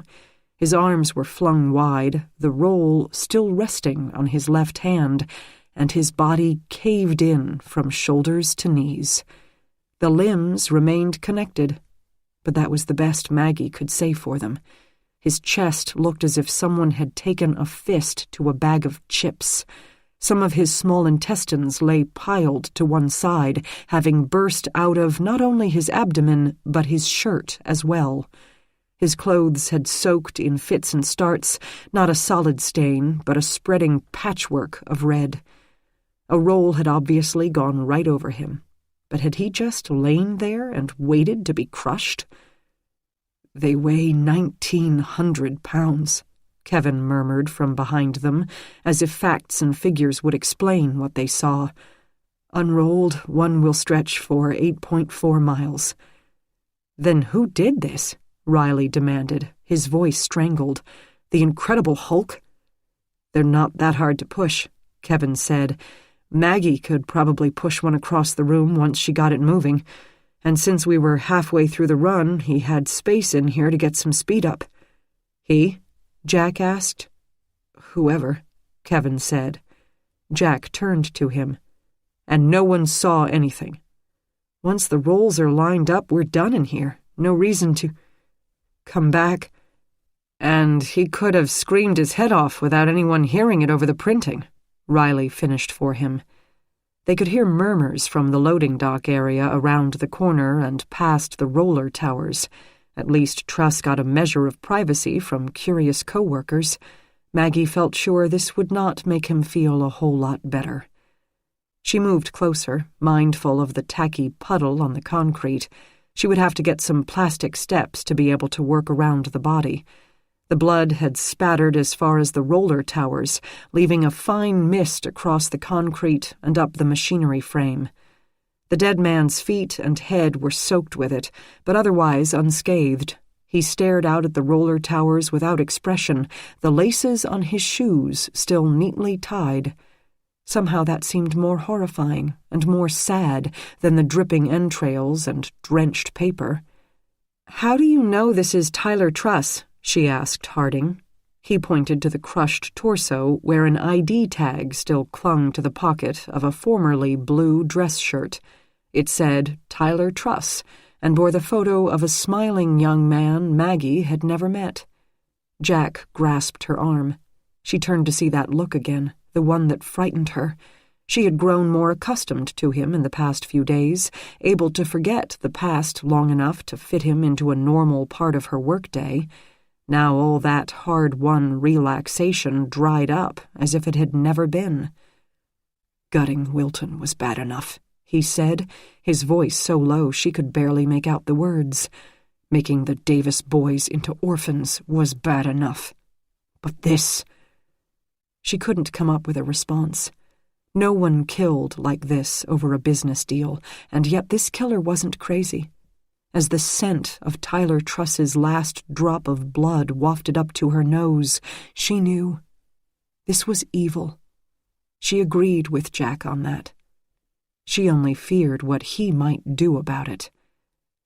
Maggie turned to the three men. In a level voice, she said, "I need to get some stuff out of my car." Chapter 41. She didn't start out with high hopes for the crime scene as far as fingerprints went. Every inch of machinery in the place required a great deal of oiling and lubricants that coated the surface and were then overlaid by the handling of a few dozen print crew workers, and especially the dust. Even fresh paper had tiny fibers that abraded with each movement, each pivot, each fold, each cut, and turned into an incredibly fine dust that settled on every surface in the printing area.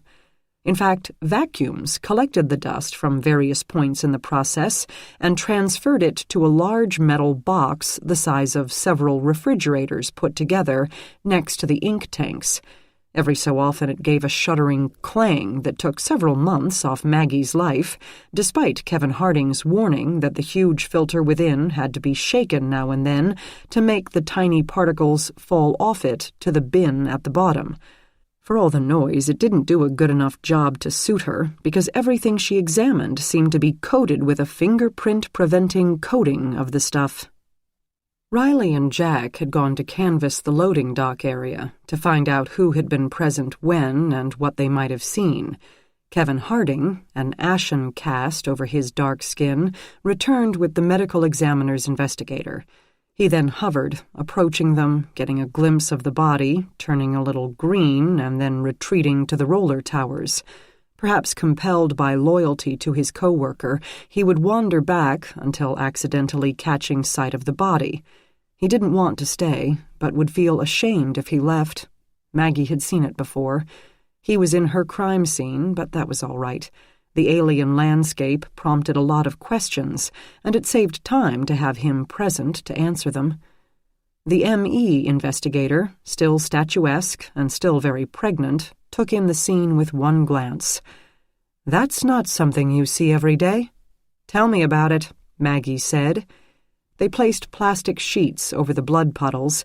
Maggie had inspected them as best she could with shoe coverings and halogen lights and found nothing of interest. The ME investigator also found nothing that surprised her on Tyler Truss's body. His torso made a crackling sound whenever she touched it, the noise of broken bones grating against one another. She also retrieved his wallet and a set of keys. "No phone," Maggie said aloud. "The killer always takes the phones." But what happened before the crushing? Did Truss just hand over his phone and then lie obediently on the concrete? "I doubt it," the investigator said, her hands in... This audiobook is a space of comfort, offered freely to keep you company. Take a break, listen to the music, and let your mind rest.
The silky black hair. "He's got a lump back here and maybe a chip of bone. Someone hit him pretty hard." "That fits the pattern as well," Maggie said, "and explains a lot.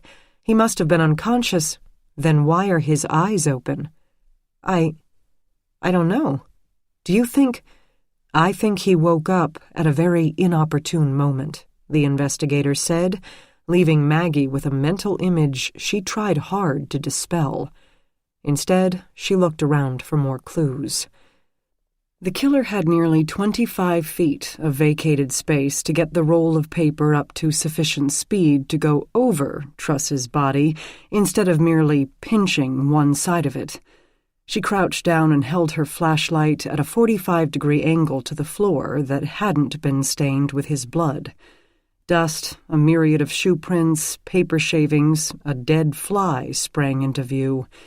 A few hairs, which she collected in a glassine paper fold, a tuft of something dark. She took a quick look with a loupe, trying not to breathe and blow away the lightweight fibers or fuzz or feather down that made it up. She turned her attention to a lump of what looked like dried mud. Nothing seemed helpful. The killer almost certainly worked in the building, and thus could easily explain away any trace he might have left in the crime scene. Even if his fingerprints appeared on the paper roll, her best bet, once she could remove the outer covering and get it back to the lab to be plied with ninhydrin, it might not necessarily prove anything. The printing area wasn't exactly locked down. Traffic was discouraged for reasons of safety, not security, and the loading dock area had a number of vending machines that any employee might decide to access. Along one wall sat a row of paper rolls, still on their ends instead of their sides. They couldn't have been moved without the aid of heavy equipment, so she ignored them and turned to the other wall. The tanks of ink, which must have held at least 800 or 900 gallons each, stood with pipes and spigots coming out of them. A heavy adjustable wrench sat on an electrical box next to one of them. She used the flashlight to take a closer look, saw a black hair caught in its teeth. "I put that there," Kevin Harding admitted, suddenly at her elbow. "What? Why?" "Because I thought the red tank was leaking. I thought I'd have to turn the valve off, and it's old. But by the time I reached the tank, the lights had come on. I looked down and realized there wasn't any ink in front of the tank. I turned around and saw him." He didn't reenact this part, keeping his back to his dead coworker. "So you set the wrench here?" She gestured. "Yes." "Where did it come from?" He blinked. "From here. The electrical box. That's where it usually is." "So you picked it up from here and then put it back down?" "Uh-huh. Once I realized I wasn't going to need it. Then I turned and... Yeah, I got that." She picked up the wrench with 2 fingers at its neck and dropped it into a bag. If the killer had used it to disable Tyler Truss, he had put it back in its proper place afterward. Why? To keep her from thinking it had anything to do with the death?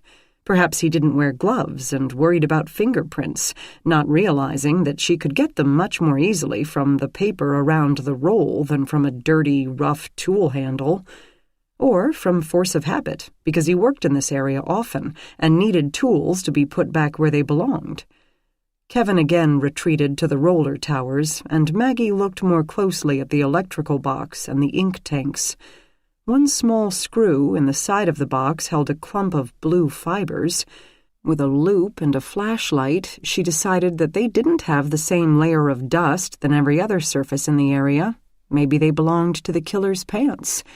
Of course, maybe they belonged to Kevin Harding's pants. Hell, maybe they belonged to her pants. Humans came into contact with so many more surfaces during the course of a day than they believed. Nevertheless, she collected them. What did the killer do next?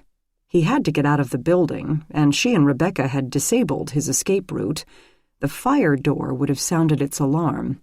Jack had said he would check all the other fire doors to make sure he hadn't set up a new one for himself. If all the contacts remained intact, then the killer had to be on camera leaving the building. The print run began at about the same time every night. The time crunch would narrow their suspects a great deal. Unless, of course, he was still in the building. Maggie collected swabs from various areas, an exercise in futility, because surely all the blood belonged to Truss. Body snatchers Dion and Tony arrived, again escorted by Kevin Harding. They had the same reaction as the investigator, a raised eyebrow from Tony and a "What the hell is with this place?" from Dion. "Yeah, not what I wanted to be doing tonight either," the investigator grumbled. Maggie said, "This is probably even worse for you." "Nah, my mother was right. The first 3 months are the worst. If this happened during my first trimester, I'd be puking right now. And for the next hour. I'm okay with you not doing that." "So am I." Dion and Tony laid out a plastic body bag and clean white sheet on a steel gurney. With gloves on, they pushed the murder weapon off the victim's left hand. The roll wasn't that hard to push, Maggie saw. Once the blonde investigator zipped the remains of Tyler Truss into his clean white bag, Kevin Harding approached. He had stayed at a distance throughout the process and looked as if he didn't need to be pregnant to start vomiting. "I don't even know how to ask this," he said to Maggie, "but what about the paper?" "The paper?" He gestured at the roller towers. We have to get the paper out, but the paper rolls are all bloody and the day crew is gone, so—" Maggie surveyed the damage. "You'll have to just sell what you've got. We can't release this area yet, and even if we could, the whole place is one big biohazard." He exhaled through his teeth. As if our circulation hasn't fallen enough. Chapter 42. By the time Maggie had done all she could possibly do in the printing center, everyone had scattered and left her alone. Jack and Riley had gone to clear the building and eventually inform Editor Roth that he had lost another employee. Printing Supervisor Harding disappeared, and the bustling loading dock workers and drivers had departed. That end of the area was dark and silent. The mini forklifts were lined up against the wall, the large overhead doors were pulled down and locked, and the unbloodied newspapers were on their morning trip across the city. Quiet had descended, the calm after a tough job well done, at least for one more day. She could hear only a steady hum from the vending machines dispensing Fritos and Dr. Pepper, and the only light came from that source as well. She found herself standing in a 40 by 50-foot area, its edges lost in shadow, with a concrete floor, the stacking and binding machinery, and 3 formica-topped tables littered by used coffee cups. She had only glanced at this area before. It made one bookend for 2 of her 4 crime scenes, but had been full of people during both murders. The room itself had an alibi. It contained no lockers, but one wall had been completely given over to industrial shelving. Most of the items on these shelves related to vehicle maintenance, oil, washer fluid, parts from fan belts to headlights. Then there were supplies for the binding mechanism, the plastic straps fused by the binder to hold the stacks together until the drivers got them to where they were going. Each delivery person or carrier would have a box cutter to cut the straps off so the papers could be put in a vending box or folded and tucked into someone's mailbox or tossed in their driveway. It was a long process, from writing words on a screen to deciding which words got used to putting them all on a page to printing that page to getting it to people's homes in time for their 6 a.m. coffee. And they did exactly that every day. It was amazing now that, for the first time, she could see the process in her mind from start to finish. She could see why the people in that process didn't want to see it lost. Next to the crates sat another box on the bottom shelf, a dusty, worn, misshapen cardboard structure with something white peeking out the top of it. She pulled on the white shape, glowing vaguely in the dimness. It spooled out of the battered cardboard like a string of handkerchiefs from a magician's sleeve. A white mesh strap, about an inch wide. Her murder weapon. "Huh," she said to herself. Not exactly earth-shattering news. She had always believed the strap would prove too generic to positively identify the killer, even if they had found him with it, and its presence here simply pointed to someone inside the Herald, where the investigation had been pointing all along. As a clue, then, not particularly helpful.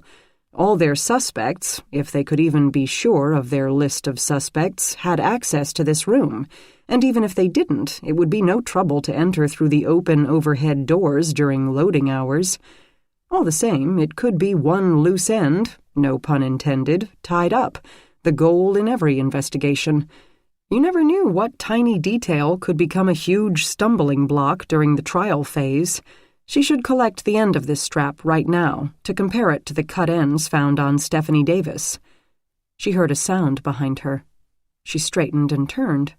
She saw no one, but somehow the shadows seemed deeper than they had before.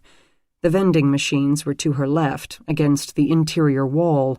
Now their illumination seemed to blind her, turning the north half of the space into a black hole. She did not move. She thought she could hear someone breathing, but surely that had to be her imagination. Whoever had murdered Truss could still be in the building, but he, or she, had no reason to attack her. She didn't work for the Herald. While she might have discovered the source of their mesh straps, it brought her no closer to the killer's identity. The blackness beyond the vending machine's illumination shifted and separated. Someone was there, a dark figure. She heard the faint whisper of cloth against moving skin and picked up the slightest waft of human sweat. It could be her own, since her heart had begun to pound against the inside of her rib cage. The compressor in the Coke machine kicked on. The split-second glance she threw its way ruined her vision all over again, and the figure disappeared. Still rooted in front of the shelves, she scanned the area and saw nothing, except shadows that moved and drifted. And then he was there. Strong fingers grabbed her elbow and she jerked away. "Maggie!" In the light from the Coke machine, the dark figure became Kevin Harding, looking ordinary and professional and very tall. And she had nothing but a mesh strap. "What are you doing here?" he asked. The friendly tour guide of her first visit had disappeared. It took her a moment to find her voice. "Just looking around. You have to be careful in here. Our machinery can be dangerous." "So I've seen." "What do you have there?" She still held the end of the white strap. "I think I found our murder weapon, from some of the deaths anyway." He frowned. "That? I didn't know we even had that." "Why do you have it?" she asked without moving. She would not back up, even as he leaned his large frame over her to examine the box. "They tie it to the door handles. The overhead doors, here on the dock and on the trucks, gives them something to grab to pull them back down again. That's all." "Your editor said the paper didn't use straps like this." Harding snorted. "He's never loaded a truck in his life." "You didn't like Robert Davis." She didn't make it a question. "No one did." "Or Tyler Truss?" Now he seemed to catch the drift of her thoughts. "I've run into Tyler Truss maybe 5 times in as many years. I just feel... he worked here." He had been stooping to look at the box, and so they were eye to eye. "Do you have a dog?" she asked. She heard a click. She looked down to see a box cutter in his hand, blade out. "Dog? No." He moved the blade toward her. "Allergies." "What are you—" "I figured you'd want to cut a piece off." He rotated the box cutter so that he could hand it to her, handle first. "Why are you asking about dogs?" "No reason." She took the cutter, turned her back on him, and cut off a length of the strap, tying a knot in the cut end so that she would know which end to compare with the pieces used in the murders. She snicked the blade back into its holder. Kevin Harding held out his hand. "Don't hand a weapon back to a suspect just because he asks for it. That should be a rule in the cop handbook somewhere, or at least the common sense handbook. But because she didn't know what else to do, and because she knew if he really wanted to take it away from her he could, she held out the cutter. In one smooth move, he took it and dropped it into the pocket of his khakis, then gave her a tired grin. "Want a Coke? I've got change." Just like that, her fear evanesced and left chagrin in its place. "No, thanks anyway. Come on, I'll escort you to your car." They walked away from the dim area, back into the well-lit place with the print rollers, taking a side hallway to avoid the paper roll warehouse. Only half its lights were on, but she no longer felt afraid. She asked where the cops were. Harding didn't know. "You think whoever hung Davis took the strap from the loading dock?" "It would make sense." "Huh," he said, pausing in the midst of the reporter's bullpen. "You know what's weird?" "What?" "Strapline is something a copy editor would write." "So I heard." He took another step, noticed that she did not. You want me to walk you to your car? She noticed a light on upstairs. No, she told him. I'm staying. Chapter 43. Maggie wandered onto the second floor, the ring of offices looking down on the reporter's bullpen. From above, the desks looked as chaotic as always, especially Roger Correa's. For an industry with a purely digital future, it didn't seem ready to let go of the tactile feel of paper anytime soon. Blotters were scattered with notes and printouts, clippings, photos, as if a strong wind had whipped through the space. But the wind had stopped, and the building sat silent and abandoned. It seemed that the churning stream of newsprint truly represented the lifeblood of the Herald, and without it, everything and everyone else had died. She heard a sound, a soft clunk, from one of the offices up ahead. The office at the very tip of the oval had a light on and the door open. She moved toward it. Franklin Roth sat behind his desk, staring at a bookshelf against one wall of his office. The other had been hung with framed photos of himself with local and national celebrities, various journalism awards, and a few front pages from the Herald's history. Behind him, windows spread wide so that he could watch the sunrise over the eastern half of the city every morning. He'd been on the phone, finishing with, "Just tell Mrs. Russo to call me as soon as you hear from her. We do still have a paper to get out, even if it doesn't feel that way." He hung up the receiver, rubbed his forehead, and caught sight of Maggie standing in his doorway. He gazed at her without recognition. He seemed to have aged at least 20 years since their first meeting, his skin pasty, thin hair flat on his scalp, too many lines in the flesh under his eyes. "Mr. Roth?" His absent stare cleared. "Miss Gardner, are you finished with the print room?" "Yes, but I'm afraid it won't be operable any time soon. You'll have to have it cleaned." "Yeah, I get it. It doesn't matter. A day or two offline will hardly make a difference at this point." She moved inside. "Why is that?" He blinked, as if surprised at her interest or her naivete.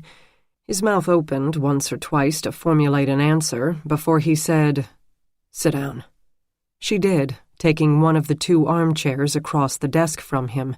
It was leather, soft and comfortable, and it felt good to sit. She'd been on her feet for hours.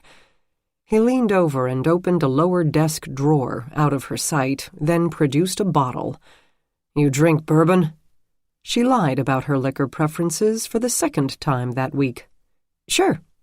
"I hardly ever drink this. I think this bottle has been down there for at least 10 years, but I felt I had to have it.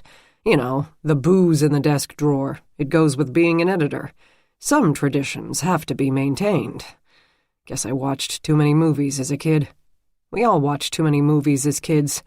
They teach us what to want, drill it into our heads, and we won't give it up, even when we know better. Could you get those two glasses there on the shelf?" Franklin Roth, Maggie decided, was in shock. She stood again, found two cut-glass tumblers on a matching tray in front of a matching series of textbooks on journalistic ethics. The tray sat next to a framed photo of a younger Franklin Roth and an attractive blonde woman. She held a wriggling black puppy. "This your wife?" she asked, picking up the frame. "Yes, she passed away 11 years ago now." "Do you still have the dog?" "Louis? 14 now, still going strong. You like dogs?" "Sure." She set the glasses down gently on the blotter in front of him. "He's a Rottweiler, right?" "You know your breeds." He spoke absently, his mind too full of what had happened to his paper to wonder at her curiosity about his pet. He plucked a tissue from a box on his windowsill and polished the glasses. Maggie retook her seat, staring at his tie and wondering if it were made of silk. She took the glass he pushed at her and let him talk. She felt more than a little afraid to be alone with him, but even more afraid to leave. If she waited, Jack or Riley would find them there. Wouldn't they? Franklin looked spent, but then someone had crushed Tyler Truss under a paper roll, someone who could move through the Herald offices unnoticed. Someone he would turn his back on, someone familiar. But she did not quite believe it had been this man. He sipped. "I say it doesn't make a difference because we're on death watch here. The paper, the industry, the business of news as a whole, and maybe with it, democracy itself, if I can be a little melodramatic. People have more information than ever, and it's more useless than ever. Without information, relevant information, how can people know what the hell their leaders are doing?" "That's what Roger says." Roth gave a mirthless chuckle. "I'll bet he does. The paper is supposed to be a watchdog. News as an entity used to be considered so vital to democracy that the FCC required television channels to have a certain amount of public service content, as if they recognized right away what a time suck television was going to be. That's why TV news existed in the first place. When I was a kid, you had 3 networks. They all had the news on at 7, and you had no choice but to watch it. But ratings weren't great. Let's face it, no one in this country has ever been as big on staying informed as we would like to think. So in the late 60s, broadcasters discovered market-driven journalism. Fluff, in other words. Feel-good stories, lost puppies, recipe ideas, and, of course, the secret lives of celebrities. It raised ratings and still satisfied the FCC code. But then came cable, and people started watching reruns of the Mary Tyler Moore Show instead of Dan Rather. Now we have entire channels of news, quote-unquote, that isn't remotely news. Magazines are the same. They're probably the only industry in America that's even worse off than newspapers. Ever wonder why you can stop renewing a magazine and they keep sending it to you for another couple years? Because subscriptions don't pay for it. Advertisers pay for it, and they want to see high circulation numbers. And corporations want to see profit. Lots and lots of profit. Sure you don't want a refill? Maybe I will, she said, and passed her glass over the largely clean desk.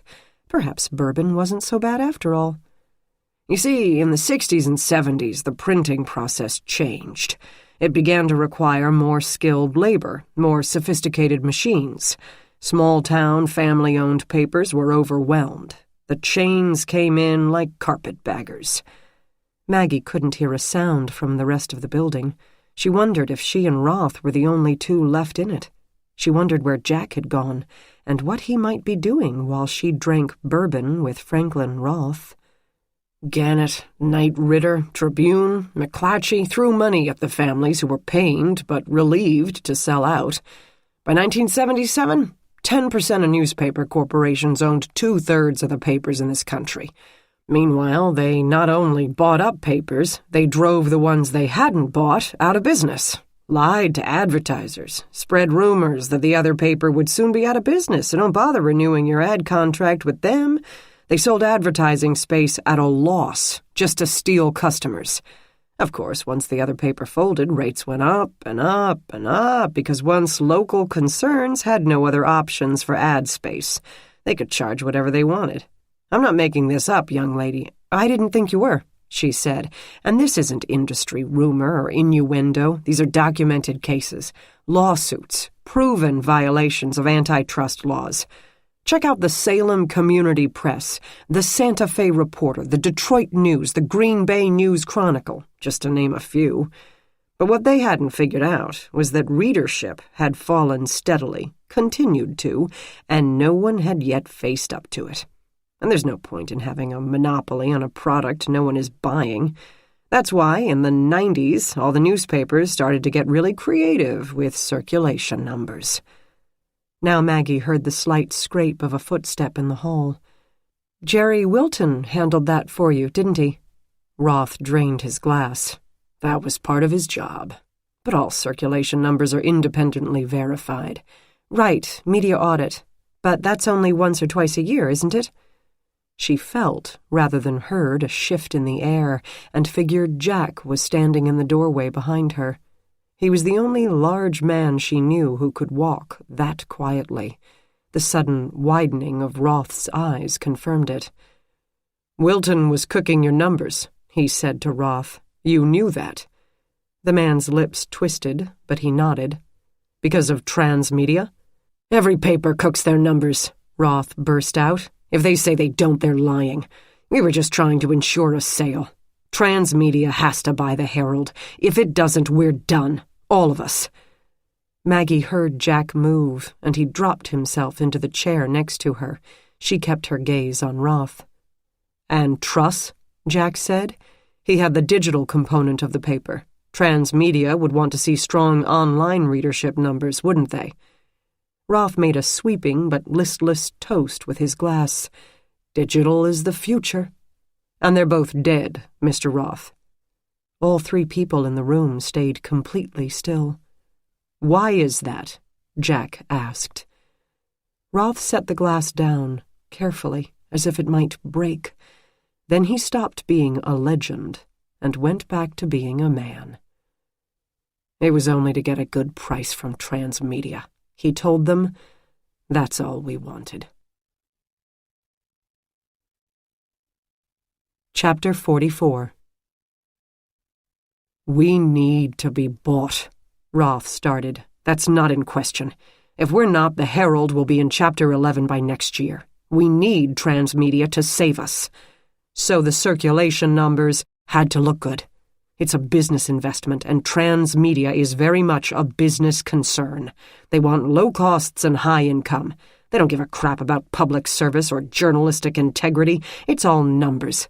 And we only have 6 weeks before the NAA audits our figures.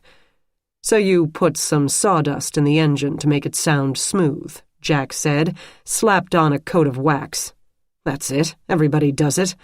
Sell out to the carpetbaggers? Maggie asked. Roth looked about ready to cry. Wilde said, each man kills the thing he loves. Maybe it's more that each man becomes the thing he hates. But what happens after the sale? Maggie asked. The wet in Roth's eyes disappeared with one blink. He toyed with the empty tumbler. Jack said, yeah, that's the problem, isn't it? What happens when this big corporation comes in, takes over, and somehow the circulation turns out to be a fraction of what they thought they were buying? They come looking for you. But you didn't plan to be here, did you? I told them I was okay with taking retirement and letting a Transmedia guy assume the editorship. Of course you're okay with it, because otherwise board meetings would have gotten a little awkward, wouldn't they? Roth said nothing. Maggie waited, still. What about Wilton and Truss and... where did Davis fit in? For a moment, Maggie thought Roth wouldn't answer. He worked with the printing crew. He'd know how many papers we were putting out, regardless of what Jerry reported. We had to bring him in, and he was more than willing. He had expensive tastes. How do you see this playing out? Jack pressed. You think we'll keep your little secret? After all, corporate espionage is a civil matter, not a job for cops. Maybe you can still pull this deal off. Or has it finally penetrated that the members of your little conspiracy have been picked off one by one, leaving you? Which either makes you the killer or the next victim. I didn't kill anyone.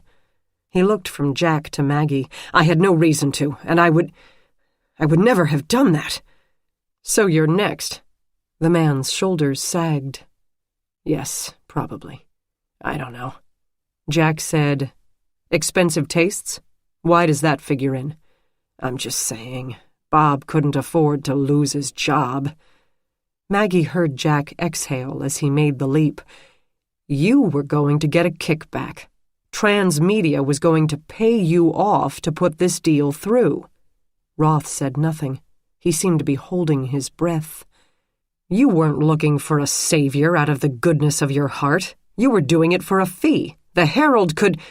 Roth banged the glass on his desk. Don't tell me about my heart. I put my heart into this paper for 25 years and into other papers before that. Of course I care about the Herald. Why do you think I did all this just to save it?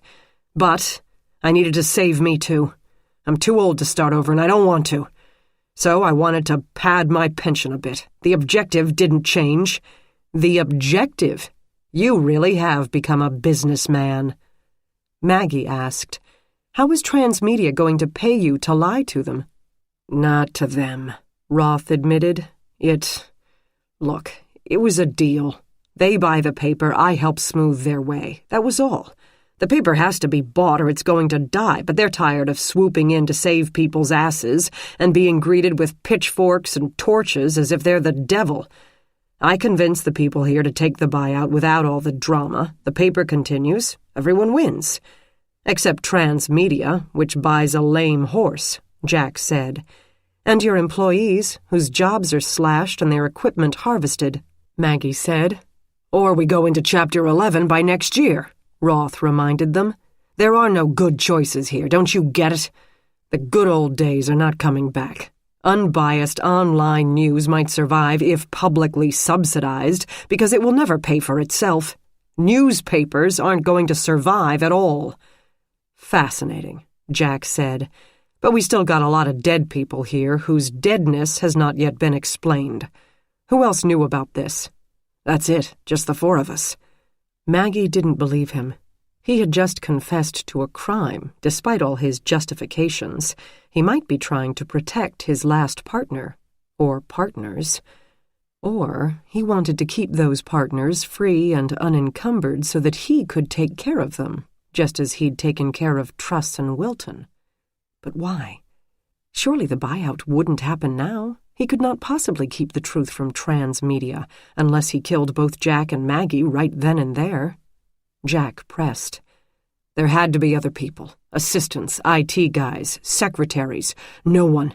We never even talked about it here, only when we'd meet at Great Lakes Brewing.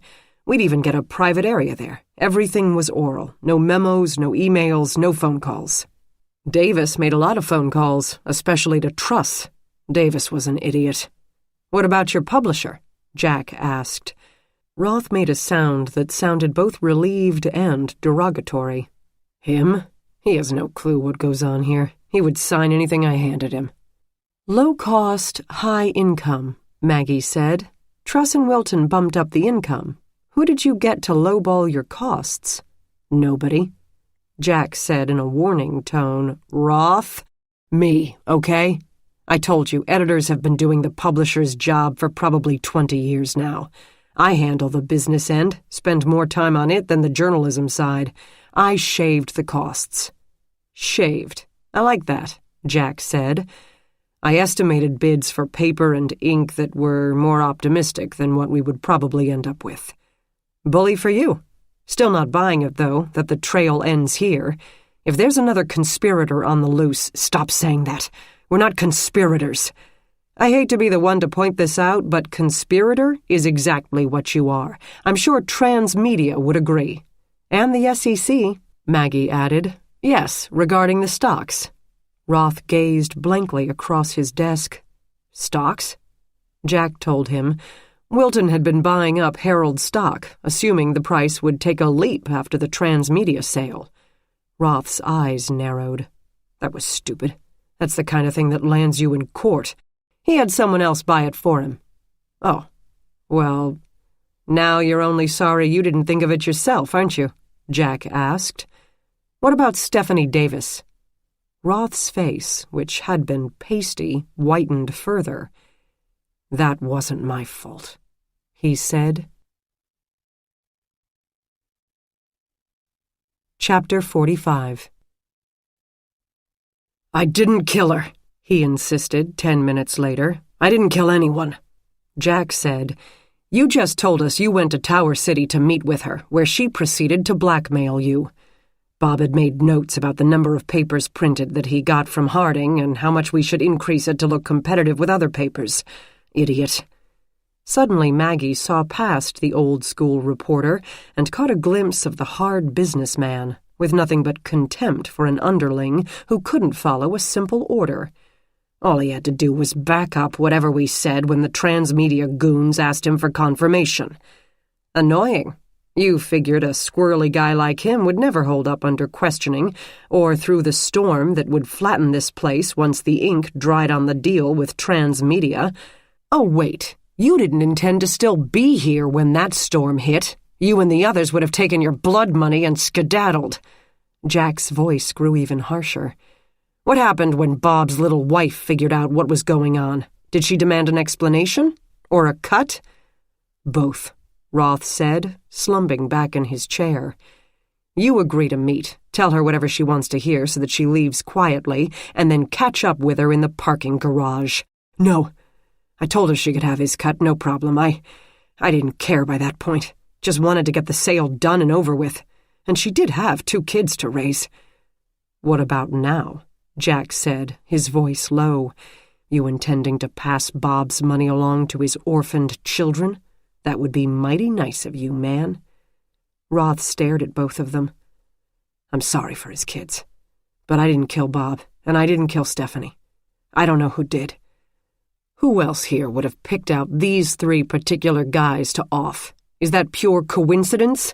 I don't know. All I know is that I didn't kill anyone. Jack stood. Mr. Roth, I have a feeling I'll be seeing you again before long. The man's face went slack, elongating every wrinkle and worry line until he seemed to age before their eyes. She could see him try to rally, to inject a bit of bravado as he stated, I'll be here. Tomorrow's paper still has to get to the streets. But his voice quavered, and again his eyes filled with tears. Maggie followed Jack to Rebecca's office. The young security guard seemed as weary and shell-shocked as Maggie felt. Maggie curled up on a worn couch with holes in the cushions that Rebecca had salvaged from a laid-off features editor and tried not to fall asleep. It was only 9:30 p.m., but it felt like the wee hours of a cold morning. Jack sat on one of the task chairs. Riley was off obtaining an arrest warrant for Franklin Roth. After listening to Jack's summary of Roth's statement, both cops agreed that it would be the logical next step. Though neither, Maggie thought, seemed completely convinced of the man's guilt. Rebecca skipped through the video coverage as quickly as she could without missing any quick movements. The quality of the video had not improved in the day or 2 since Maggie had last viewed it, though Rebecca had gotten a cleaning crew around to take care of the spider webs. But the resolution limits and low light after sunset kept the system's abilities in check. To make the images worse, it had been drizzling rain off and on all evening, so many employees of the Herald approached the doors under umbrellas or raincoat hoods, as effective as a ski mask for concealing face, hair length, and color, sometimes even gender. Rebecca did what she could to guess at the identities, but only in a few cases that showed a distinctive car or coat could she be sure. I'm not liking it. Jack spoke to no one in particular after 10 minutes in deep thought. Why would Roth kill off his co-conspirators before the deal went through? He needed them to rope in Transmedia. They really are going to buy us? Rebecca asked, trying to catch up. Her job would be at stake as much as anyone else's. Maggie said, Don't know. Transmedia might step back and rethink investing in a place with a series of murders. This is a newspaper, Rebecca reminded her. If it bleeds, it leads. I heard that our circulation spiked over the past week. One more murder will probably seal the deal. Maybe not once they find out all the stats that Roth and Company fed them were lies. They'll have to start over from scratch, have every penny independently verified. I guess you'll see how much they want this paper, Jack told Rebecca, and we'll see whether the killer nixed the deal or saved it. Maggie said, And which did they intend to do? I still think it's more likely to scare Transmedia away. Either way, we're left with who knew. Roth says no one else. Who would Stephanie Davis have told about her blackmail plot? She had no confidants here, and she said she hardly had family. Jack said, So he lied. He's protecting the 5th member, the one who's stayed under the radar until now.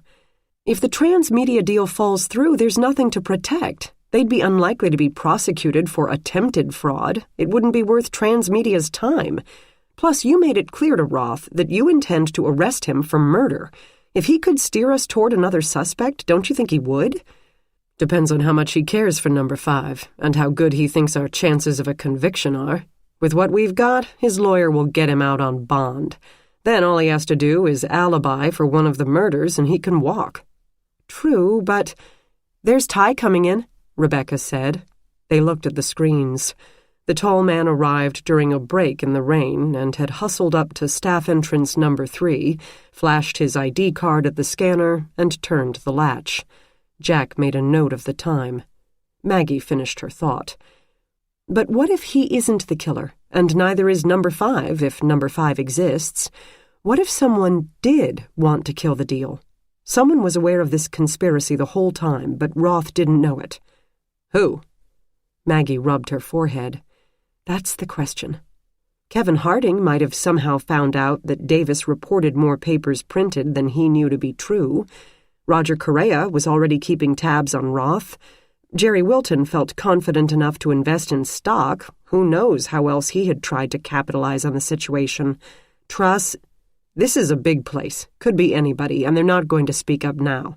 No reason to, Jack said. But they were careful. They wouldn't have involved anyone they didn't need. There's Roger, Rebecca commented to the room at large. Looking at the screen, Maggie saw a large man shuffling along in a blue windbreaker, the hood obscuring the face. That's him? Yeah, I recognize the tie. He's got some wild ties.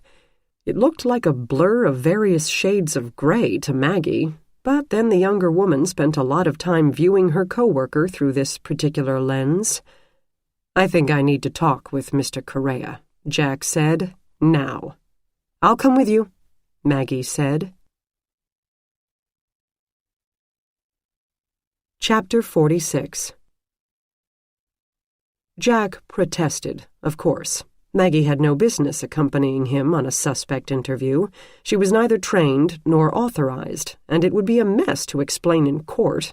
But she convinced him that her presence would put Correa at ease. She could say they stopped by only to drop off the photo disc with his pictures and video of Elliot at the bar. Besides, she did not entirely trust Jack to be alone with someone he might think had rolled a 1,900-pound weight over Tyler Truss. Not entirely. Actually, not at all. I don't think he did it, she told Jack as he drove. For logical reasons, or are you thinking with another part of your anatomy? It seemed to surprise him when she laughed. For emotional reasons, but his emotions. Roger thinks newsprint is a sacred trust. His life is that paper, and half the city won't receive their copy today because there's guts all over the paper rolls. But what a story it will make for tomorrow's paper. Rebecca said if it bleeds, it leads. I'm not sure Rebecca can recognize a tie from a fuzzy video either. She sees those people through that fuzzy video every day. Yes, and knows who's coming and who's going. We're suspecting the security guard now? You really think little Rebecca could strangle a guy with nothing but her hands and a mesh strap? It's all about leverage, Maggie reminded him. But no, honestly, I don't. She had no reason to feel desperate. There will always be jobs in security. But, for that matter, what happened to the whole rope thing? Truss wasn't strangled like the other 3. And what was the digital guy doing in the print room? Jack pulled into Roger Correa's driveway, and Maggie took in the house. A real estate agent would refer to the bungalow as classic, when everyone else would have said old-fashioned. She had expected either a trendy loft or a seedy apartment over a bar, and wondered if Correa had inherited the home. But she recognized the car in front of the detached garage, which sagged under the long branches of a weeping willow. She noted the tree. But, of course, it was one of the top 10 most common in Ohio. During her childhood, her neighbors had an entire row. It meant nothing. Jack knocked on the side door. A series of barks was emitted from the house, and someone came to open the door. But it wasn't Roger Correa. Instead, a young man with shaggy hair and an easy-going smile greeted them, rubbing his eyes like a child. "Nice to see you awake," Jack said to him. Maggie had no idea what that meant. Past the kid, through the doorway, she saw a young black man with a Bluetooth headset typing on a laptop and glimpsed a girl with long, dark hair. She seemed to be pinning something to the wall just out of sight. The boy said, "I work weird hours. Roger isn't here. He's out with Chaz somewhere." "His car's here," Maggie said. "They're on her bike. What can I do for you? The dogs are going to keep going nuts as long as someone's standing here." Maggie noticed the logo embroidered on the kid's black shirt. Jack noticed something else. "Dogs?" he asked the kid, as in plural. Yeah. We need to see them. What, the dogs? Jack, Maggie said, thinking about the Great Lakes Brewing logo on the kid's shirt. Perhaps he knew something about the conspirators' secret meetings at the eatery. Yes, the dogs. Jack pulled out his badge. Right now. Dude, seriously? Why do you need to look at the guy's dogs? Jack, we're coming in and we're going to see those dogs. I don't care if you have a badge. I know you still need, a warrant to enter premises. Maggie interrupted. What kind of dogs are they? This shut both men up. Then the kid said, Max is a German Shepherd and Olaf is a Rottweiler, I guess. I mean, he's got that shape and coloring. I never asked for their pedigree. I didn't see the Rottweiler when I was here, Jack said, making this sound like an accusation. He's old, spends most of the day sleeping in Roger's bedroom. What the hell is going on that you're here asking about dogs? The animals had, anticlimactically, finally grown bored with the barking and quieted down. Maggie got the significance of the Rottweiler fur and moved on to the next topic. You work at Great Lakes Brewing? Yeah. Now Jack peered at her and back at the kid, plugging in another piece of the puzzle. You overheard Roth and the others talking about the deal and reported back to Correa. The kid's eyes grew wide, and he stepped backward and tried to shut the door. Jack kept it from closing with one hand, his gaze boring into the kid through the glass, and reluctantly the boy let it open again. That's not illegal. There's nothing illegal about it, he insisted. Then you're not in any trouble, right? Jack pointed out. This didn't seem to reassure him. But is Roger? Roger can take care of himself. You provided table service for Roth's meetings and listened to their discussion. What did you tell Correa about what they said? The kid looked from Jack to Maggie and back again. I think I'd better talk to Roger before I tell you anything. Jack lacked the patience for this. He's not an attorney, and nothing you heard or repeated is privileged. You have to tell me. I'm a source. He can protect his sources. Not if we already know who you are, Nimrod. There's nothing Correa can do at this point. 4 people are dead, and we're trying to prevent a 5th, so talk. He shuffled his feet as a show of reluctance before giving in. Sometimes I'd overhear business stuff, such as about how they wanted Transmedia to buy the paper, and they'd all get... He broke off as a motorcycle zoomed up the drive. Roger Correa drove up with a girl clinging to his back. They both stared at the 2 visitors. The girl stepped off. She wore all black, from her leather jacket with feather fringe to her high tops, and looked about as welcoming as a thorn bush. Correa stayed on the bike, not surprised to see them, but not concerned. The girl opened her mouth to say something, and Correa gunned the engine, turned the wheel, and sped away. Jack ran for the car, and after one startled second, Maggie followed, jumping into the passenger seat and pulling the door shut, just in time to avoid clipping the girl in black, who stood in the driveway with her mouth still open. You think he did it? Maggie asked, struggling to get her seat belt buckled as the car bounced over a pothole. Jack seemed to notice her presence. What the hell, Maggie? What are you doing? Coming with you. You can't be here. We don't know if he's armed or what. This could go bad. Roger Correa turned onto Chester and ran a red light. Jack hit the red and blue flashers, and Maggie closed her eyes as they entered the intersection, tensing for the crunch of twisted metal. No one hit them. Correa picked up speed, but Jack didn't. Aren't you going to lose him? She asked. He's on a motorcycle. I don't want him goosed more than he already is.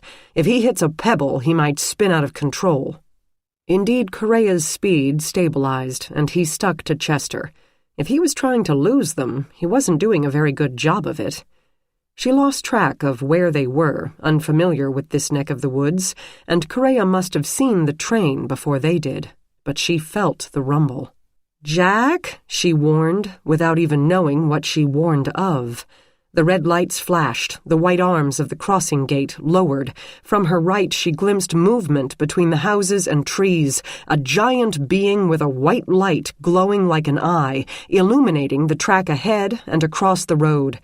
Jack took his foot off the accelerator. Correa did not. He swerved into the other lane and sped around the lowered crossing gate arm, onto the tracks just as the train appeared. Maggie shouted, "No!" Jack hit the brakes. They watched the tail light of Chaz's motorcycle dodge past the other gate just before the engine clattered across the road, splitting the night with one outraged horn blast. "He made it," Maggie said, wonderingly. "And we're stuck," Jack snapped, letting the car coast to the crossing and then stomping on the brakes with irritated force. He calmed enough to add, "But I can guess where he's going." Maggie shuddered. "Me too."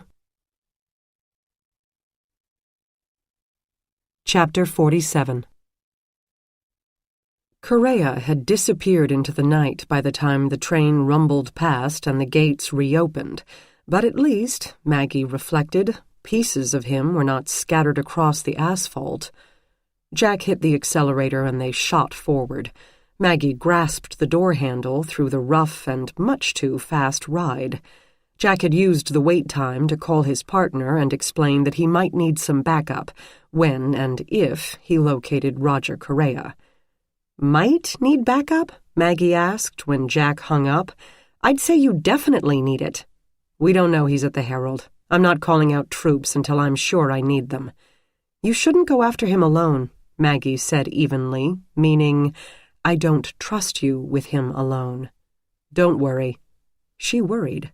Jack had been in a fury at Truss's grisly end, and especially at the sad orphaning of the 2 Davis kids. She knew if he wanted to continue his old habits, he would have to find a new technique. Shot while trying to escape would work, and Correa had definitely tried to escape. He had Maggie to verify that. When they arrived at the Herald building, it seemed to have already been sold, gutted, and shuttered. Windows were dark, and the delivery trucks already gone. No one worked on the docks, and only a few scattered vehicles remained in the lot.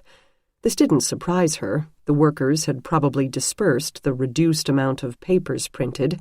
No more could be produced until arrangements could be made to clean and decontaminate the cutting mechanism, and the police had sealed it off as a crime scene. Roth and any remaining employees had probably gone home.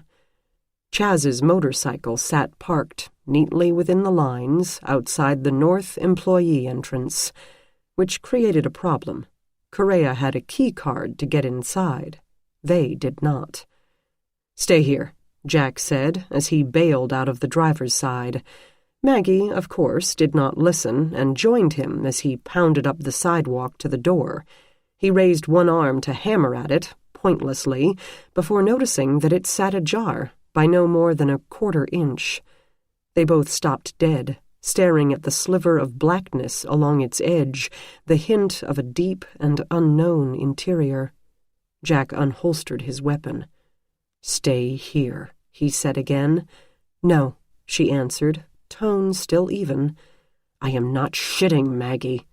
He kept his voice low but forceful. "This is police business. You have no authority to interfere." "I'm not interfering. I'll stay behind you. I'll stay out of the way." "This is not your choice. You've made it my choice." Then he got it. His expression changed from rage to such exasperation that she thought he might push her out of the way. "Oh, for God's sakes, Maggie, I'm not going to kill him." As if that settled it, he pointed his gun at the door and pulled out a flashlight. He nodded at her, and she pulled open the door as fast as she could, tensing for the shot and protected by the brick wall. Jack swept the inside of the entranceway with the light, apparently saw nothing, and went in. A smooth operation. She followed him.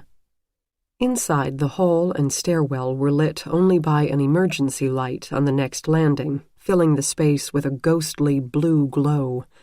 The opening ahead led into the reporter's bullpen. It didn't appear any more illuminated than the dark stairwell. Jack doused his flashlight and crept ahead silently. until he realized she was still behind him. "Maggie," he hissed. "Let me talk to him. He likes me." Jack poked his head into the cavernous room, surveyed, and retreated in one motion. He kept his voice near a whisper, but it made a furious sound all the same. "You think because he has the hots for you, he's going to give himself up on 4 counts of murder? I think he wants to tell a story. He's been telling it to me all week. That's what this is all about, the story." "Are you trained in hostage negotiation?" "Huh? No." With a hand on her stomach, he pushed her back against the wall. "Then stay here and shut up."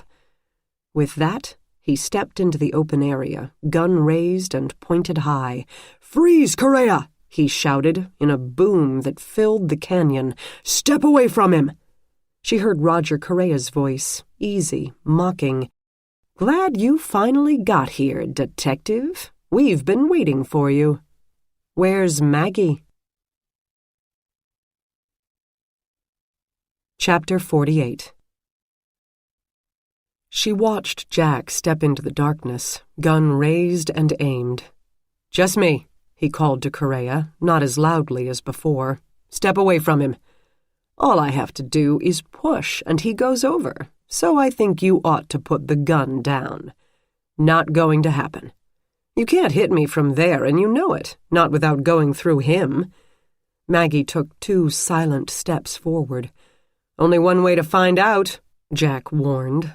But this didn't work. Correa must have fainted somehow, because Jack gave a startled twitch and held the gun away from himself in a gesture of capitulation. Okay, gun is down. What do you want?" Maggie could stand it no longer. She crept to the corner, only 3 feet from Jack, and risked a peek into the bullpen, hoping that the shadows would hide her.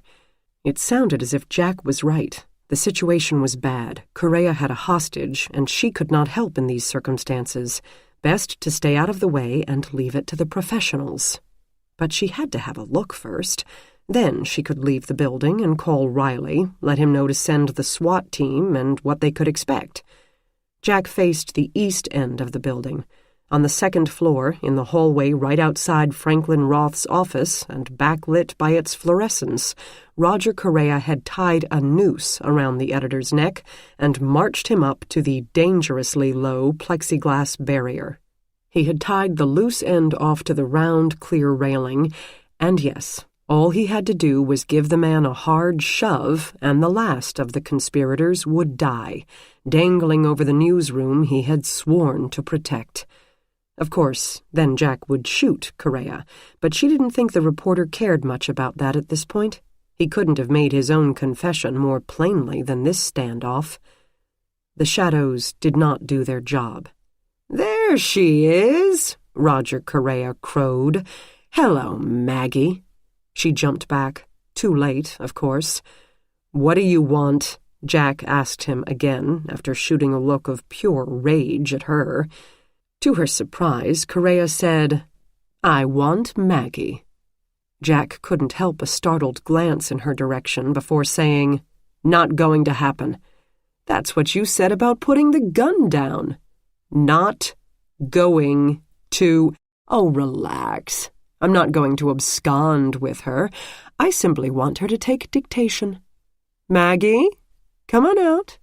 Let her come out. I don't have a gun. I'm completely unarmed. I can't do anything to her, or you, and I don't want to. The only person in danger here tonight is our esteemed editor." Maggie didn't move from her place against the wall, deciding, perhaps too late, that she would defer to the professional officer, even if that professional officer was simply waiting for Roger Correa to leave him enough room for a kill shot. There were only so many circumstances she could affect, and she had no way to determine if Jack would be a cop or a killer tonight. She would have to trust him. That would not be easy. He looked at her, considered, then nodded. She stepped out into the space.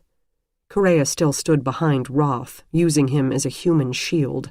The editor's hands were tied behind his back, leaving him helpless. She couldn't see his expression, but his body stayed still. At that distance, he barely seemed to be breathing. "Great, there you are. Correa said. This didn't seem to require a response. "This is what I want. Maggie, I assume you can type?" "What?" "Type, like words, even if it's hunt and peck." "Yes, I can type." "Excellent. Would you grab my laptop? It's on my desk, third from the end there." She didn't move. "Just come toward me. I'll tell you when you get there." She didn't move. His sigh reached the ends of the cavern. "Get the laptop and bring it here. We're going to write and file my story. Franklin here can fact-check any details for us. All I want you to do is type and hit send. That's it. Then we can all go home. Well, you can go home, and this worthless asshole here can go home. I assume Detective Renner and I will be taking a ride in a squad car." "That's the deal?" Jack asked. "You file your story and then you'll let Roth go?" "I give you my word as a newspaper man. Don't judge by our esteemed editor. Those words still mean something to me." Jack looked at her, and she told him, "I can do it." He said to Correa, "She comes up there, I come too." "No need for that. Not negotiable." "I can't do anything to her but dictate. I have no weapons other than our editor's weak neck." "Not negotiable." "You'd rather see me toss said editor's body off the landing?" "Go ahead," Jack said, with such finality that Maggie watched, terrified, fully expecting the editor to fall and die in one muffled snap. Correa considered, then folded. "No closer than 10 feet, both of you." Jack accompanied her to the desk where the laptop charged its battery. She pulled the power cord out of the back. If it ran out of battery life, so much the better. It would give them more time to think of something. They took the elevator. Correa didn't protest, since it only went to 2 floors, and both stops were visible to him. Maggie expected Jack to spend the brief trip lambasting her for not leaving when he told her to, but instead he called Riley and gave his partner a brief but comprehensive layout of the problem, speaking so fast she could barely understand him. Ding! For the second time, he shoved her against the wall next to him so that they would not be clearly visible to Roger Correa, just in case he'd been lying about his lack of weapons. The doors slid open. Maggie held her breath. "I'm still not armed, Detective." Correa's voice floated into the space. "You can come out." Jack stepped into the opening, and Maggie followed him as he turned left to circle the open atria. They passed Jerry Wilton's and Tyler Truss's offices. Maggie reminded herself to breathe. 10 feet. Jack spoke in a near whisper. "Don't you get any closer than that, no matter what he says. No matter what happens. If things go bad, you run like hell. Got it?" "Got it." "We're trying to save Roth, but our safety comes first. That's how this works." "Right." He glanced at her, as if second, third, and fourth guessing his decision to let Correa call the shots and involve her. The expression on her face evidently did not reassure him. She realized, too late, that she must have looked scared as hell. "Roth is not your responsibility, so don't—" "I'll do exactly what you tell me," she said, and mostly meant it. This didn't seem to reassure him either, but they had run out of hallway and come within 10 feet of Roger Correa and Franklin Roth, and, therefore, run out of time for further discussion. Correa, his silk tie loosened, his hair going every which way from the motorcycle ride, watched them with gleeful excitement. He had turned his hostage to face them, maximizing the use of him as a barrier, and stuck close to the man's back. His head shifted to the right and left and back again, never giving Jack a steady target. A stream of blood matted the editor's thin hair just behind his right ear. It made a spot on his shirt collar, but seemed to have partly dried. Maggie said to Correa, "What did you hit him with? I thought you said you had no weapons." "A chair. I don't believe office furniture counts as a weapon. An adjustable wrench might, though, under the right circumstances." Correa's jaw tightened, but he said nothing. Franklin Roth didn't seem so still up close. His thighs trembled, and circles of perspiration darkened the dress shirt under his arms. He smelled of fear, but said nothing, his jaw tightened with a determination to stay strong and hang on to his dignity until the bitter end. For his sake, she hoped he could do it. "Sorry I don't have a desk for you, Maggie," Correa said. In response, she sat down on the carpet, crossed her legs, and opened the laptop. Jack stood next to her, watching for an opening. Watching and waiting. She could feel the heat from his body radiating toward her like an electric current. The rest of the building sat around them, silent and lifeless. "Okay," she told Correa. "Go ahead." Chapter 49. A half-hour later, she was still typing, fingers beginning to cramp as she struggled to keep up with his rapid-fire prose. Outside, she knew, Riley and other Cleveland police officers would be massing, waiting for Jack's cue before breaching the center of the building. In a series of secret meetings in a quiet location, these 4 men laid the plans to cut the throat of the Cleveland Herald and step quickly away, clutching their money before the blood it bought could splash onto their shoes. No, stain their shoes, that's better. Maggie finished typing the sentence and waited for him to continue. Correa's voice had not begun to flag or grow short of breath. He paused only to consider his phrasing. He stayed behind his editor, but not as carefully as before. Jack kept the gun at his side and seemed to be willing to stick to the deal, so Correa grew more casual with his hostage. Roth, meanwhile, seemed about to wilt, resting one thigh against the plexiglass to relieve the quaking in his knees. Maggie wondered if the weakness came from fear or simply from standing in one place for what must seem like a lifetime. Jack, she could swear, hadn't moved at all. She couldn't tell he even breathed. Correa started up again. "Jerry Wilton, the circulation manager." "You already said he was a circulation manager," Roth said.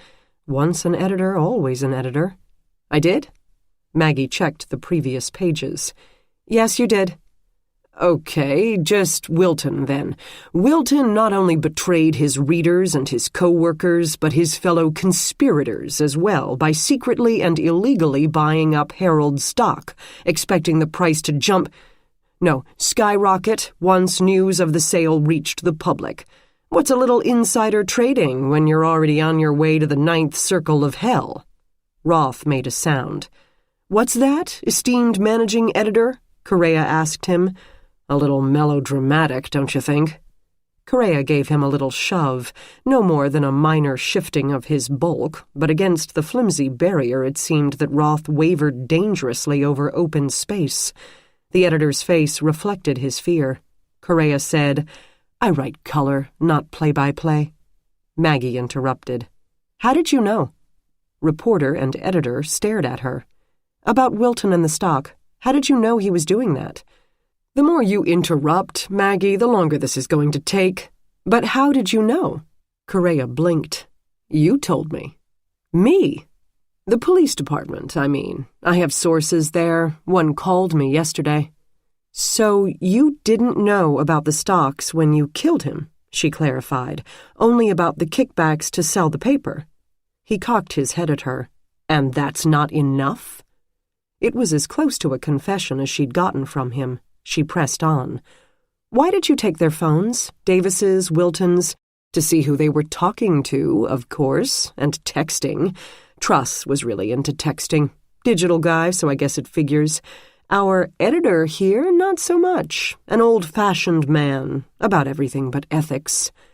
"Is that how you found out about the meeting at Great Lakes? Through—" No. Austin noticed them months ago and alerted me. A reporter needs to have contacts everywhere. Or spies, if you prefer." "What about Stephanie Davis?" His head uncocked and his expression flattened. "What about her?" "Why did you kill her? She didn't have anything to do with the sale." His voice chilled about 10 degrees.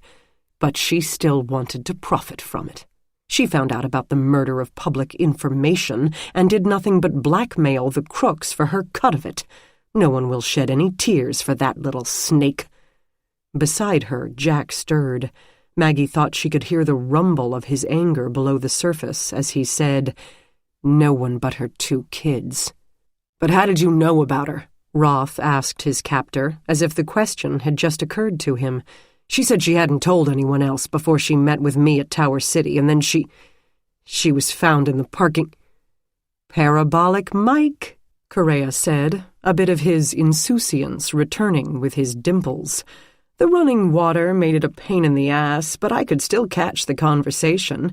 You know, that archaic equipment we still have lying around from when we used to be able to do real investigative journalism." Roth approached the end of his figurative tether, if not his actual one. "That's what you think this is? Journalism? Exposing corruption that works against the public interest? Yes, that's exactly what I think it is." Roth twisted to look behind him. "Writing a story about it is journalism. Killing your subjects off is insanity." Correa shifted his weight, pushing the man into the plexiglass. A slight move, but the clear partition bowed out enough to make Maggie gasp and Roth lean back, trying to backpedal. Correa held him there as he hissed, "It was self-defense. You 4 were trying to kill the thing that gives the rest of us a reason to live. You 4 versus 150, versus the 1.2 million people who live in this county and need to know more than just who wore what to the Oscars. You're the villain of this piece, Roth. Don't forget it. Continue, Maggie." "But the tragedy at the Herald is a story that has already been written thousands of times across the country in cities large and small, as newspapers have been shuttered, swallowed, and driven out of business by owners' greed. No, the greed of their owners and the apathy of their readers. The real tragedy is yet to come, when a celebrity's shoe size will be the only accurate fact a citizen can glean from the corporate machine referred to as news, quote-unquote. I mean, actually put the quotation marks in. "I got it," Maggie told him. "On that day, democracy as a function will have truly ceased to exist." He stopped. Maggie looked up. "Is that it?" "Yeah," he said, as if this came as a surprise. "I think that's it." "Put a 30 at the bottom, -30-. She did so. He gave her instructions for submitting it not only to the Herald site, but to all the major news outlets, from the Associated Press to the Huffington Post. She didn't try to fool him. Maggie didn't care if the story went out. Why not? It was all true. She didn't care about saving the Herald's reputation or the memory of the victims. She only cared about saving Franklin Roth from the hangman's noose. However, "We're done," Jack said, his voice landing like a stone in Correa's puddle of Pulitzer fantasies. "Let Roth and Maggie walk out of here, and then you and I can take a ride." "Jack?" Maggie stood up, still holding the laptop. She didn't dare leave Jack alone with Correa. "Maggie can go as soon as she hits post on that screen. I have no interest in hurting Maggie." If Correa meant this to sound reassuring, it didn't. "And Roth," Jack said. "Seriously?" Correa said, his arm on the editor's shoulder as threateningly as a gun to the head.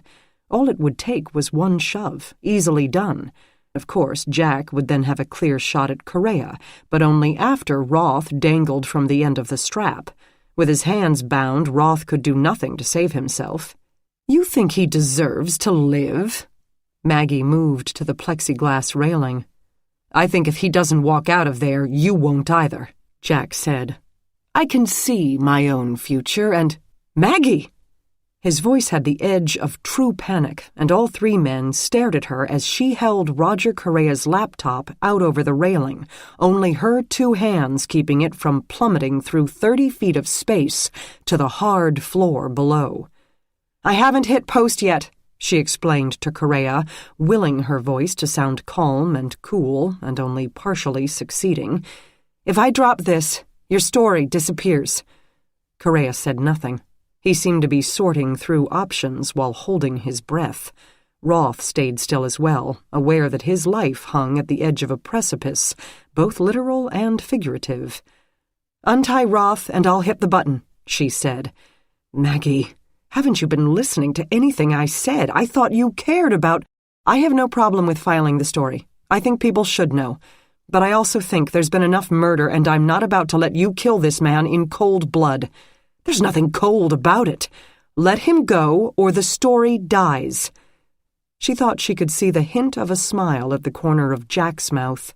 He turned back to Correa and said, "I'd listen to her. She doesn't care for compromise."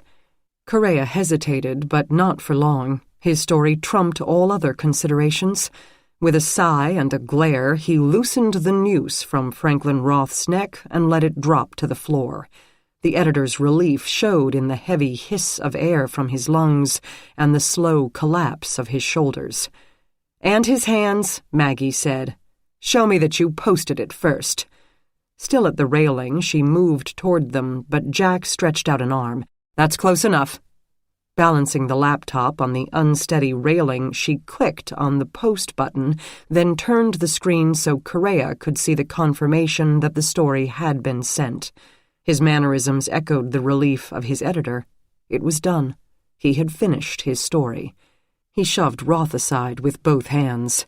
With his arm still bound, the man could do nothing but tumble helplessly into the clear barrier. It might have stopped him. He might have been able to catch onto it with his feet or legs, but it tore away from its moorings as if it had been made out of cardboard. The railing sections came apart and the whole thing flopped open, creating a slide straight into the open space. Roth went over the edge of it with only a strangled cry. Jack leapt forward, colliding with Correa, who aimed to either stop Jack or make sure Roth completed his fall. Their weight fell in the section of already bowed-out plexiglass. A snapping sound rent the air. Maggie never remembered dropping the laptop and stumbling forward, reaching for Jack. She did remember that some sensible, calmer voice in the back of her head had already begun to calculate the distance to the floor below, estimate injuries depending on whether he landed on a desk or on the floor, if he landed on his feet or his torso or his head. 30 feet, maybe 25. Acceleration due to gravity. He could probably survive the fall with just broken bones. Probably. But maybe not. Her hand caught his. She had already been in a crouch, so she didn't have quite as far to go when his weight snapped her to the floor, the not-clean industrial carpeting digging into her cheek. An explosion of pain in her right shoulder made her vision turn to bright white. The searing agony reverberated to her toes and back again. She would have screamed had she been able to draw in any air. The universe condensed to one single thought. Hang on. And one other. Don't let them pull you over. But her body lay on an open area with nothing to use as an anchor except the railing supports, and she had just seen how well they worked. Her vision cleared enough for her to see Jack below her, hanging onto her hand with an odd expression on his face, as if he could not determine how he had come to be there.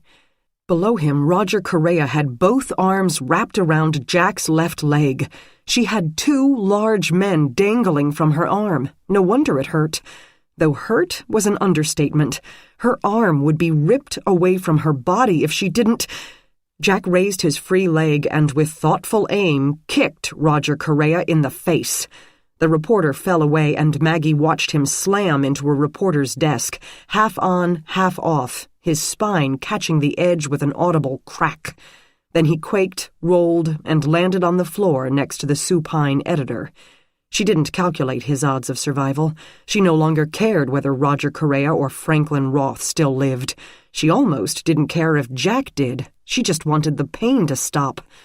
Jack gave one strong tug to her arm, and now she did scream, to get one hand, then the other, up onto the walkway edge. Somehow he pulled himself up, climbing over her, the weight of his body crushing the breath from her lungs. Then he turned her over. When she thought over the mass of sensations later, she realized he'd been trying to be gentle, but it didn't make a difference. Her vision went white again. When it cleared, she heard him calling for an ambulance and then updating the situation for the entry team. He snapped the phone shut. "Are you okay?" he asked her. She couldn't answer.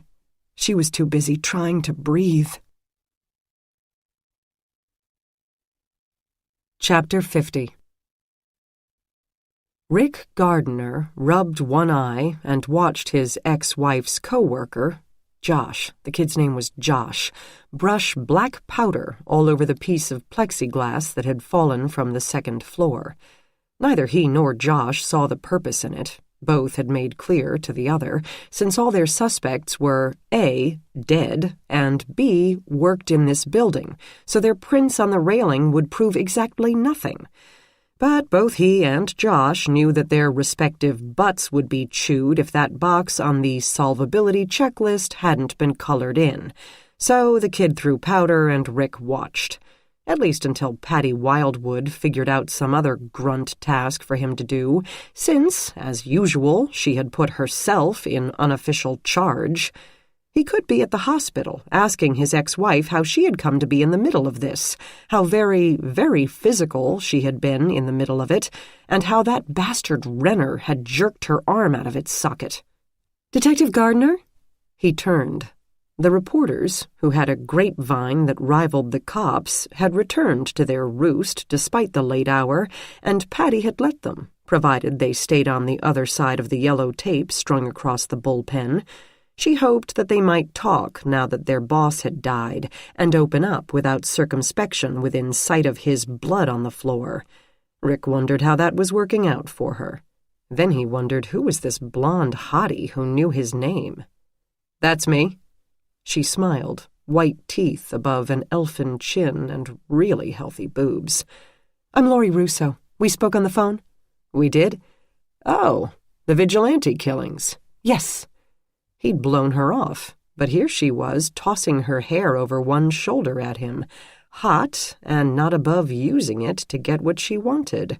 She had a wedding band on her left hand, but who the hell cared about that nowadays? He straightened his jacket. "How's your story coming?" "I've found out some interesting things from my contact in Phoenix. I'd love to talk to you about it." "So would I," Rick said, and meant it.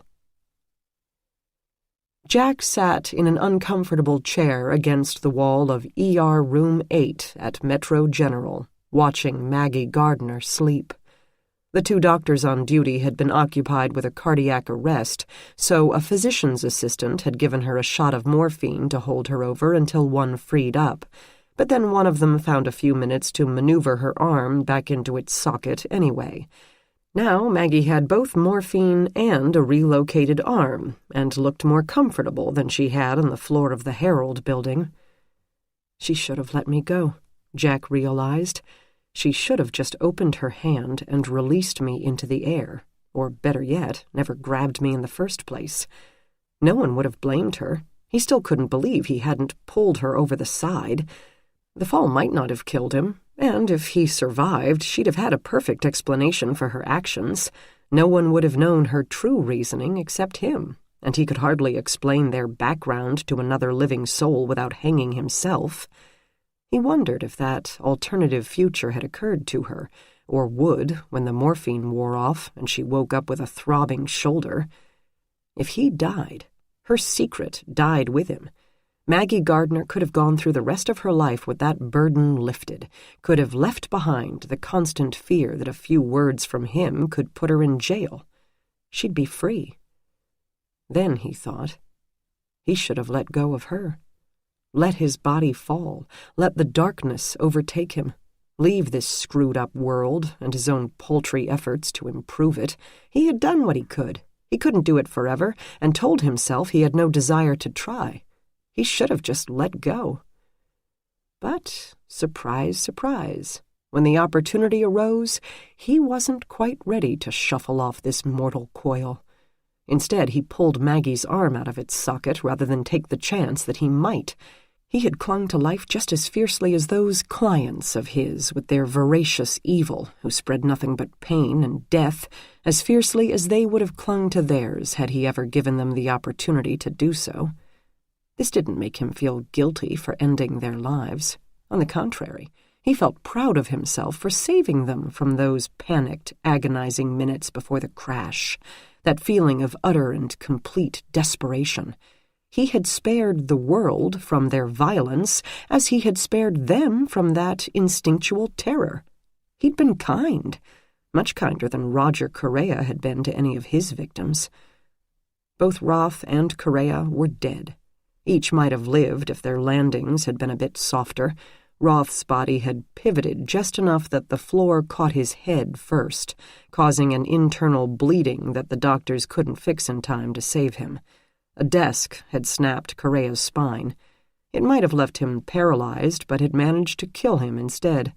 Jack couldn't decide which option he preferred, but thought he could guess the choice Correa would have made. Maggie stirred, turned her head, and caught sight of him.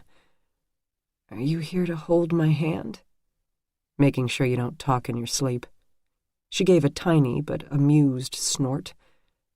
"How are you feeling?" he found himself asking, not sure why. In another life, another world, he used to say things like that. He might as well stay in practice. "Peachy, at least until that hypodermic wears off." She blinked at him once, lashes sweeping lazily over sky-blue eyes. "Good stuff. Unfortunately, they won't let me take it home in a six-pack. They'll give you meds." A not amused snort. "They won't be any stronger than Tylenol. Prescription drug addicts have ruined pain meds for everyone. Don't you hate that?" He didn't return her smile. "You could have just let me go." Okay, this wasn't practice he needed to stay in, this heart-to-heart crap. "Yeah," she said. "I could have. I wonder what Dr. Michaels will make of that." "Why didn't you?" "Stop talking, Jack. Let me go. It would have seriously uncomplicated your life." "Yeah," she said again, as if pondering a mildly interesting phenomenon. "But I didn't want to." She should have let him die, but didn't. She was a good person, was Maggie Gardner. It almost made him feel guilty for lying to her about Ronnie Soltis, also known as Rain. Almost. "I guess," Maggie was saying, staring at the small dots on the ceiling tiles. "Guess what?" "I guess I think we make a pretty good team. Sometimes. In a way."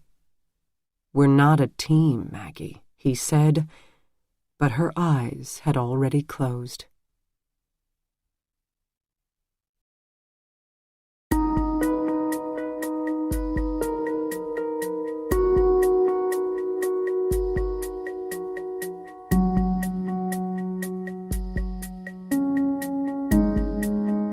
This recording of Unpunished was presented by Dreamscape Media, LLC.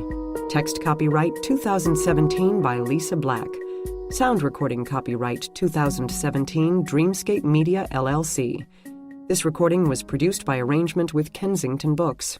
Thank you for listening. Please check www.dreamscapeab.com for Dreamscape's latest releases.